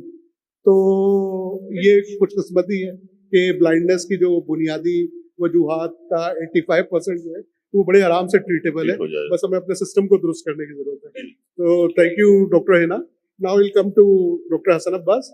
Hasan Abbas साहब, musculoskeletal disorders which lead to disabilities, inability to perform daily functions। इसके अंदर मैं दो बातें पूछूंगा आपसे, दो एरियाज। एक तो वो एरिया जो कि a disability that develops with age, तो how to manage that, और उसके अंदर what is your message to the community as far as awareness and prevention is concerned। और दूसरे वो चीजें जो कि बच्चे की पैदाइश के बाद सिंपल टेस्ट हैं जिनके ना होने की वजह से कुछ अनडायग्नोज्ड चीजें रह जाती हैं which can lead to permanent disabilities which are very much treatable in earlier part of life। तो ये सवाल आपसे भी है और राठौर साहब से भी है, तो प्लीज पहले आप बताएं इसके बारे में। बहुत शुक्रिया। बेसिकली बिफोर स्टार्टिंग बेसिकली एक छोटा सा बैकग्राउंड हम डिस्कस करते हैं जिससे आपको अंदाज़ा होगा कि जो हेल्थ केयर के अंदर जो रिहैब का रोल है वो हम उसको कैसे एलिब्रेट कर सकते हैं ताकि एक आम आदमी तक हम अपना मैसेज पहुंचा सकें। बेसिकली आपने जैसे कहा कि जो डिसेबिलिटी है उसको हम बहुत से सेगमेंट्स में डिवाइड कर सकते हैं, और जो मेरा ख़ास तौर पे शोबा है वो फिजिकल डिसेबिलिटीज़ पे अगर जो लोग सफ़र कर रहे होते हैं उनको हम एड्रेस करते हुए उनकी जो मूवमेंट डिसऑर्डर्स हैं उसको कैसे करेक्टिव एक्शन के ज़रिए हम ठीक कर सकते हैं। उसकी दो आपने सेगमेंट्स को डिस्कस करने की बात की। एक तो वो पॉपुलेशन जो जेरियाट्रिक पॉपुलेशन है, यानी कि 65 साल और उससे ऊपर की जो अफराद हैं उनको क्या डिसेबिलिटी कॉज हो सकती है, और दूसरा सेगमेंट आपने पीडियाट्रिक यानी बच्चों की हवाले से कहा कि रेहब का क्या रोल है। बहुत ही इंटरेस्टिंग स्टडी है। सन 2018 में WHO ने ये आइडेंटिफाई किया कि दुनिया में तादाद जो अफराद की है वो सरपास कर गई है। जो लोग 65 साल से ज़्यादा उम्र के हैं उनकी तादाद बढ़ गई है और बच्चों की तादाद कम हो गई है। तो आप ये अंदाज़ा लगाएं इस बात से कि जो जेरियाट्रिक की इंडिकेशंस हैं जो डिसेबिलिटी में आती हैं वो कितनी ज़्यादा उनको ज़रूरत है उसको एड्रेस करने की। तो बहुत शुक्रिया कि आपने इस हवाले से सवाल पूछा। और ना सिर्फ ये कि वो 2018 में हम सरपास कर गए हैं जेरियाट्रिक पॉपुलेशन को दुनिया भर में, बल्कि सन 2030 में ये पॉपुलेशन डबल हो जाएगी। तो जो लाइफ एक्सपेक्टेंसी है वो बढ़ रही है। हमें फोकस करना है कि क्वालिटी ऑफ लाइफ को हम कैसे इम्प्रूव कर सकते हैं। तो एक सेगमेंट तो हमारे फिजिशियन सर्जन्स हम कोशिश कर रहे हैं कि अगर जो मेजर सेगमेंट है मस्कुलोस्केलेटल में दैट इज़ ऑस्टियोआर्थराइटिस, अगर वो एडवांस स्टेज में पहुंच गया है तो डेफिनेटली सर्जिकल इंटरवेंशन के बगैर वो ठीक नहीं हो सकता। लेकिन अगर वो प्राइमरली जनरल प्रैक्टिशनर्स के पास, डॉक्टर्स के पास जब जाते हैं मरीज़, तो अगर वहाँ पे वो डॉक्टर्स डायग्नोज करके रेफ़र कर दें किसी रिहैब स्पेशलिस्ट के पास कि वो अपने लाइफस्टाइल मॉडिफिकेशन के ज़रिए या एक्सरसाइजेस के ज़रिए उसकी डिटोरेशन को कैसे कंट्रोल कर सकते हैं, तो बहुत बड़ा फैक्टर्स डेवलप हम कर सकते हैं। बेसिकली जो फिजिकल थेरेपी है ना, उसको अगर हम समझने की कोशिश करें तो दो हम अपने जहन में गोल बनाते हैं। यानी कि मेरे पास अगर पेशेंट रेफर हुआ तो मैं पहला उसका प्राइमरी गोल डेवलप करने की कोशिश करूंगा कि उसकी जो सबसे बड़ा जो प्रॉब्लम जो मेरे पास लाएगा उसकी पेन मैनेजमेंट है। वो पेन मैनेजमेंट हम कैसे करेंगे या फिजियोथेरेपिस्ट कैसे कर सकते हैं, उसके पास हमारे पास टूल्स होते हैं। फॉर एग्जांपल हमारे पास कुछ मोडेलिटीज़ होती हैं जिसको हम थेरेपेटिक मोडेलिटीज़ कहते हैं। इसके अलावा हमारे पास कुछ मैनुअल थेरेपीज़ हम करते हैं जिसके अंदर मैनिपुलेशंस हैं, मोबिलाइजेशंस हैं, कुछ मायोफेशियल ट्रिगर थेरेपीज़ हैं। इसके अलावा हमारे पास कुछ प्रिवेंटिव मेथड्स होते हैं। जैसे आपने देखा होगा कि अगर कोई पेशेंट डायबिटिक डेवलप हो गया, यानी कि अगर हम ओल्ड एज की बात करते हैं, तो सबसे बड़ा जो पाकिस्तान में जो फैक्टर है जिसको हम कहते हैं नॉन कम्युनिकेबल डिजीजेज, जिसको यानी कि मैं हमेशा ये हर एक से कहता हूँ कि पेशेंट बनने से पहले ठीक करने की कोशिश करने की ज़रूरत है हमें। फॉर एग्जांपल अगर कोई पेशेंट डायबिटीज़ है और हाइपरटेंसिव है, ओबेसिटी है, तो उसको बहुत चांसेस हैं कि उसको कोई ऐसे कोमॉर्बिड्स डेवलप हो सकते हैं जो कि फिर उसके साथ ज़िंदगी भर रहेंगे और वो ठीक ट्रीटेबल नहीं हो पाएंगे। तो अगर किसी भी पेशेंट को घर में फैमिली के मेंबर को यंग एजेस के अंदर डायबिटीज़ डेवलप हो जाती है या हाइपरटेंशन डेवलप हो जाती है, तो उसको ट्रीट करने के लिए सबसे अच्छा जो हथियार है other than medication is exercises. अब वो कौन सी एक्सरसाइजेस होनी चाहिए इंडिविजुअल की, वो डिपेंड करता है एक अच्छे फिजियोथेरेपिस्ट पे या अच्छे रिहैब एक्सपर्ट पे कि वो बताए। जैसे कि हर आदमी को ये बात पता है, हर स्पेशलिटी को ये बात पता है कि एक्सरसाइजेस से अच्छे रिजल्ट्स आ सकते हैं, लेकिन फिजियोथेरेपिस्ट को ये बात नहीं पता होती कि मैं कौन सी एक्सरसाइजेस कराऊंगा तो उसको क्या फ़ायदा होगा। तो ये जो सवाल है, जब फिजिकल थेरेपिस्ट जब हिस्ट्री टेकिंग कर रहा होता है तो उसके जहन में आ रहा होता है कि मेरे पास बहुत सारे टूल्स हैं कि जिस टूल्स के ज़रिए मैं इस पेशेंट की ट्रीटमेंट को डिज़ाइन कर सकता हूँ। फॉर एग्जाम्पल जो सबसे आसान आजकल मेथड है दैट इज़ कॉल्ड, आपके पास बहुत अच्छे क्लिनिकल ट्रायल्स की स्टडीज़ मौजूद हैं, आप ये फैसला कर सकते हैं। जैसे मैं कुछ आपसे एग्जाम्पल शेयर करता हूँ। हमारे पास बहुत से सेगमेंट्स हैं जो सिर्फ मैनुअल थेरेपी पे काम करते हैं। पेशेंट डॉक्टर्स रेफर करते हैं ऑर्थोपेडिक सर्जरी से या न्यूरोलॉजी से, और वो एडवाइस करते हैं कि फिजियोथेरेपी फॉर बैक पेन या फिजियोथेरेपी फॉर स्ट्रोक रिहैब। सो हमारे पास जो मेथड्स हैं, या तो हम उसको थेरेपेटिक मोडालिटीज के जरिए ट्रीट करेंगे या मैनुअल थेरेपी के थ्रू ट्रीट करेंगे। तो डिपेंड ही करता है कि फिजिकल थेरेपिस्ट क्या एक्सरसाइजेस प्लान को डिज़ाइन कर रहा है जो कि उसके लिए फ्यूचर में हेल्पफुल हो सकती है। तो one of the major segment is the, जो हर फिजियोथेरेपिस्ट को पता होनी चाहिए, that is that what is the need of the patient.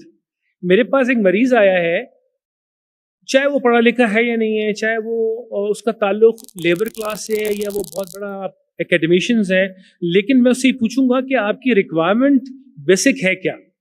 यानी कि अगर किसी पेशेंट को मैं ट्रीट करना शुरू कर रहा हूँ जो कि बैक पेन सफ़र कर रहा है, तो मैं उससे पूछूंगा कि आपकी कौन सा पैरामीटर है क्वालिटी ऑफ लाइफ का वो सफ़र कर रहा है। तो पहले आइडेंटिफिकेशन ऑफ द नीड, फिर उसके बाद उसकी असेसमेंट, फिर उसके बाद उसकी मेथड ऑफ ट्रीटमेंट हमारे पास क्या है, और फिर उसके प्रिवेंटिव मेथड्स कि हमारे पास कि हम उसको होम प्रोग्राम्स क्या देते हैं कि घर पे जाके क्या करना है।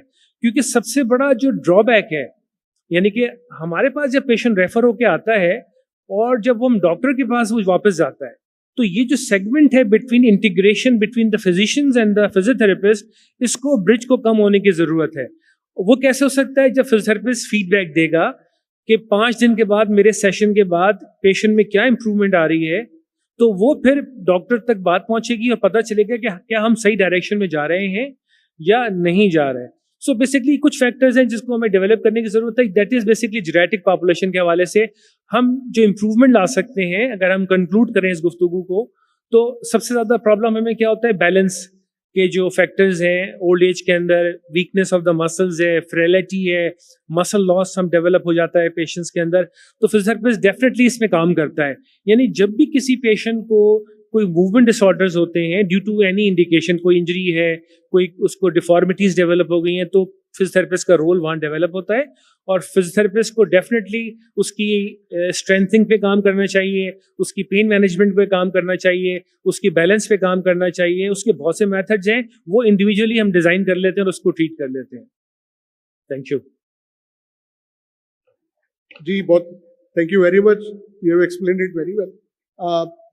एक इसके ऊपर मैं बात ये पूछना चाहूँगा आपसे कि well we talk about patients, why what is your advice for young population and population who is in their midlife and moving onward, ke what one or two things they should continuously do, indulge themselves so that they can have better years, मतलब quality of life को बेहतर करते चले जाए, तो आप क्या दो बातें एडवाइस करेंगे as far as physical management is concerned?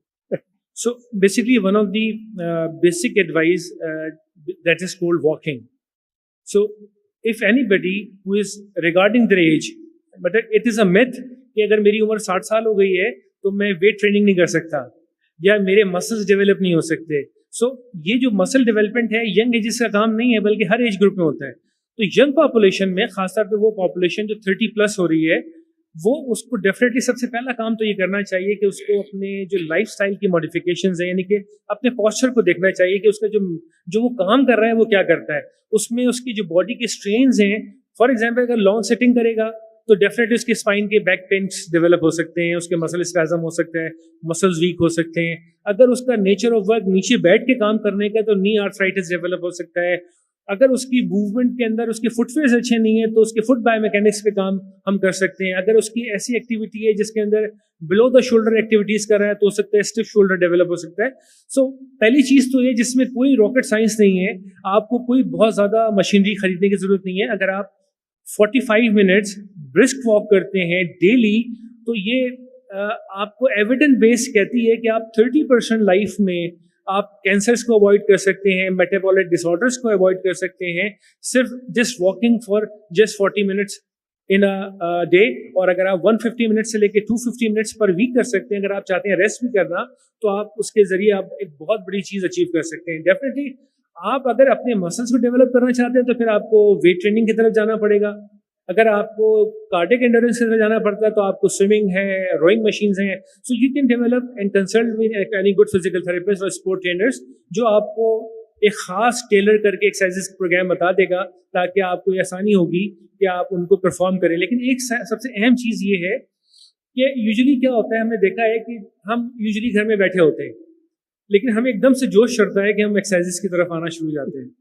हमें ये नहीं पता होता कि हमारा जो हार्ट फंक्शन है वो कैसा है, वो कॉम्प्रोमाइज तो नहीं है, कि हम क्या टारगेट हार्ट रेट जो हम डिसाइड करते हैं बिफोर द प्रोसीजर्स, क्या वो कितने देर में अचीव हो रहा है। तो बात सबसे क्या होता है, हम ना सिर्फ मसल को इंजेक्ट कर लेते हैं प्रोलॉन्ग ट्रेडमिल से या प्रोलॉन्ग वेट लिफ्टिंग से, तो हमें ये पता होना चाहिए कि बिफोर स्टार्टिंग ए जिम एक्टिविटी और एक्सरसाइज प्लानिंग एक एक्सपर्ट से ओपिनियन जरूर ले कि मेरा जो बेसिकली असेसमेंट है और मैं किस टारगेट को हिट करना चाहता हूँ, किस तरह से अपनी एक्सरसाइजेस को प्लान करूंगा, तो वो बहुत जरूरी है before starting any exercises after the age of 40 years. जी थैंक यू वेरी मच, आपने तो बहुत आसान कर दिया बात को कि just 40 minutes walk every day is almost a total body workout. ये अच्छा मौका है डॉक्टर साहब से बात करने का। एक चीज मैं अक्सर सोचता हूँ और उसके बारे में आपने काफी चीजें अपने डिस्कशन में बता भी दी, कि हमारी जो पाकिस्तानी पॉपुलेशन है और पाकिस्तानों का जो लाइफ स्टाइल है, उसको आप अगर कंपेयर करें वेस्ट से या डेवलप सिटी कंट्रीज से, तो हम लोगों के यहाँ जो एजिंग का फिनोमेना है वो बहुत जल्दी हो जाता है, और हम लोग 55-60s के अंदर इतने ज्यादा डिसेबल हो जाते हैं या अपने आप को समझने लगते हैं, जो वहाँ पे लोग 70s में भी नहीं होते हैं। यानी मेरा अपना ऑब्जर्वेशन है कि मैंने अर्ली 70s या मिड 70s के लोगों को देखा है जो फिजिकली इतने एक्टिव होते हैं और काम कर रहे होते हैं, जो हमारे यहाँ एक 55 वाला कहता है कि बस अब मैंने बहुत काम कर लिया, मैं 60 साल का हो गया हूँ, तो अब मुझे अपनी लाइफस्टाइल चेंज कर लेनी चाहिए और बिस्तर पे बैठ जाना चाहिए। तो मेरे ख्याल में इसमें डॉक्टर साहब ने जो कुछ चीजें बताई हैं वो ये हैं, लेकिन और क्या फैक्टर हैं जो इस चीज के लिए रिस्पॉन्सिबल है कि हमारे यहाँ वो लाइफ स्टाइल पैटर्न नहीं रहता आफ्टर सर्टेन एज जो दूसरे डेवलप कंट्रीज के अंदर है। बेसिकली हमारे यहाँ आपको हमें कोविड ने बहुत कुछ सिखाया। जब हम कोविड की वैक्सीनेशन कर रहे थे तो उसके प्रोसीजर में एक चीज़ हमें मिली कि हाइपरटेंशन पेशेंट को वैक्सीन दे सकते। हम ब्लड प्रेशर चेक करते थे पूरे पाकिस्तान में जहाँ भी कोविड वैक्सीन थी। तो आप यकीन कीजिए स्क्रीनिंग में ऐसे ऐसे लोगों को पता चला कि उनको हाइपरटेंशन है, जिनको ये पता नहीं था, लाइफ गुजार रहे थे और उनको ये अंदाज़ा नहीं था कि उनके जो प्रेशर्स हैं वो कहाँ पे खड़े हुए हैं। तो जैसे आपको जिक्र किया कि हमारे पास जो सबसे बड़ी जो नॉन कम्युनिकेबल डिजीज़ हैं वो पाकिस्तान में प्रिवेल कर रही है, हाइपरटेंशन और डायबिटीज़। ये क्या करती हैं, सबसे पहले जो लीडिंग कॉज ऑफ डेथ है वेस्टर्न कंट्रीज में और पाकिस्तान में भी होगा, वो non alcoholic fatty liver diseases हैं, NAFLDs। ये क्या करती हैं कि हमारा जो बॉडी में जो लाइफ की जो अर्ली एजिंग का प्रोसेस है उसमें सबसे बड़ा फैक्टर है डायबिटीज़। और आजकल जो डायबिटीज़ है वो सिर्फ ओल्ड एज का फिनोमेना नहीं है, बल्कि किसका फिनोमेना है, बच्चों के अंदर भी डायबिटीज़ पाकिस्तान में रिपोर्ट हो रही है। पाकिस्तान के बच्चों के अंदर obesity is one of the major reasons हैं, जो कि पहले वेस्टर्न मुल्कों में प्रॉब्लम था, पाकिस्तान के बच्चों में भी डेवलप हो गया। तो definitely lack of exercises, lifestyle आपका कैसा है, आप स्ट्रेसेस लाइफ में कितने लेते हैं। यानी कि मैं अपने हॉस्पिटल जब आ रहा होता हूँ तो मैं परेशान होता हूँ कि मैं टाइम पे कैसे पहुँचूंगा, चाहे 15 मिनट ही पहले निकलूँ, क्योंकि जो रोड का हाल है कि मुझे ये फील होता है कि मैं वक्त पे कैसे पहुँचूँ। तो फैक्टर्स बहुत सारे हैं। तो जो स्ट्रेस फैक्टर्स हैं, मैं स्ट्रेस को कैसे कम करूँगा, मैं स्ट्रेस को फैक्टर कम करूँगा फैमिली के साथ बैठने के अंदर। फैमिली इंटीग्रेशन, फैमिली बॉन्डिंग ख़त्म हो चुकी है। फीमेल्स का रुझान बाहर निकल नहीं सकती हैं, हम अपने घर के बाहर पार्क्स की अवेलेबिलिटी कम है। तो जब तक फिजिकली एक्टिव नहीं होंगे तो हम एजिंग को कैसे रोक सकते हैं। तो डेफिनेटली उसका हल ये है कि जो जेनेटिक पॉपुलेशन के हवाले से अगर हम बात करें, जो आपके पहले सवाल में है, हम अपने घर के अंदर ही सिंपल फिजिकल थेरेपी में कुछ थेरा बैंड्स हैं, इलास्टिक बैंड्स होते हैं, घर में हर घर में कुर्सियाँ होती हैं। What basically we can do कि हम उसके जरिए रेजिस्टेंस एक्सरसाइज के जरिए स्ट्रेंथनिंग को डेवलप कर सकते हैं। तो ये ज़रूरी नहीं है कि एक्सरसाइजेस के लिए आपको जिम जाना हो, पार्क जाना हो।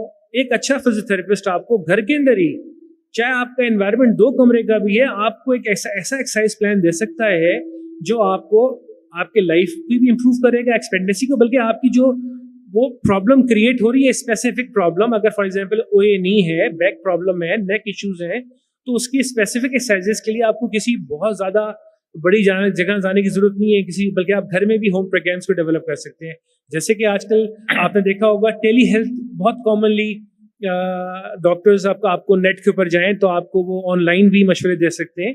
इसी तरह से ऑनलाइन सॉफ्टवेयर डेवलप हो चुके हैं दुनिया भर में, जिसके जरिए आप अपनी प्रॉब्लम को आइडेंटिफाई करें, आपको वो सॉफ्टवेयर गेम्स की फॉर्म में आपको एडवाइस करेंगे एक्सरसाइज करना। क्योंकि सबसे बड़ा प्रॉब्लम जो है ना सर, वो ये है कि अगर मैं किसी भी पॉपुलेशन से कहता हूं कि आपने कल से एक्सरसाइज करनी है, तो यकीन कीजिए 50% जो है ना आदमी एक्सरसाइज करने को तरजीह नहीं देंगे।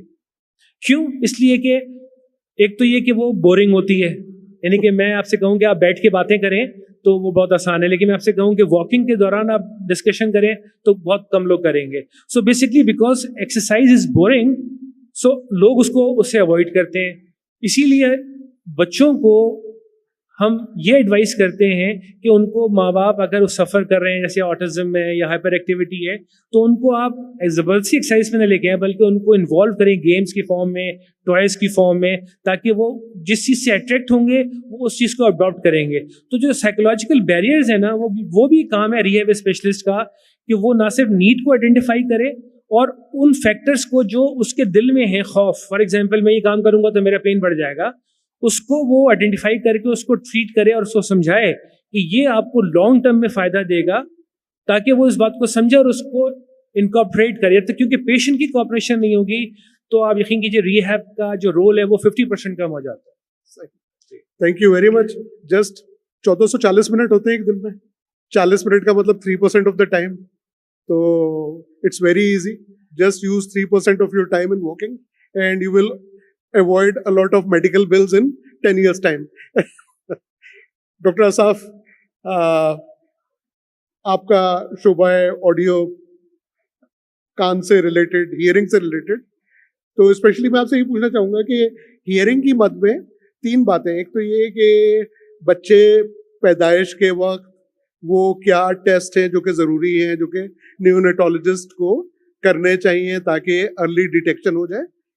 दूसरी बात ये कि वो कौन सी मेडिसिन्स हैं जो कि मार्केट में है which are ototoxic and they cause a lot of damage to your ear and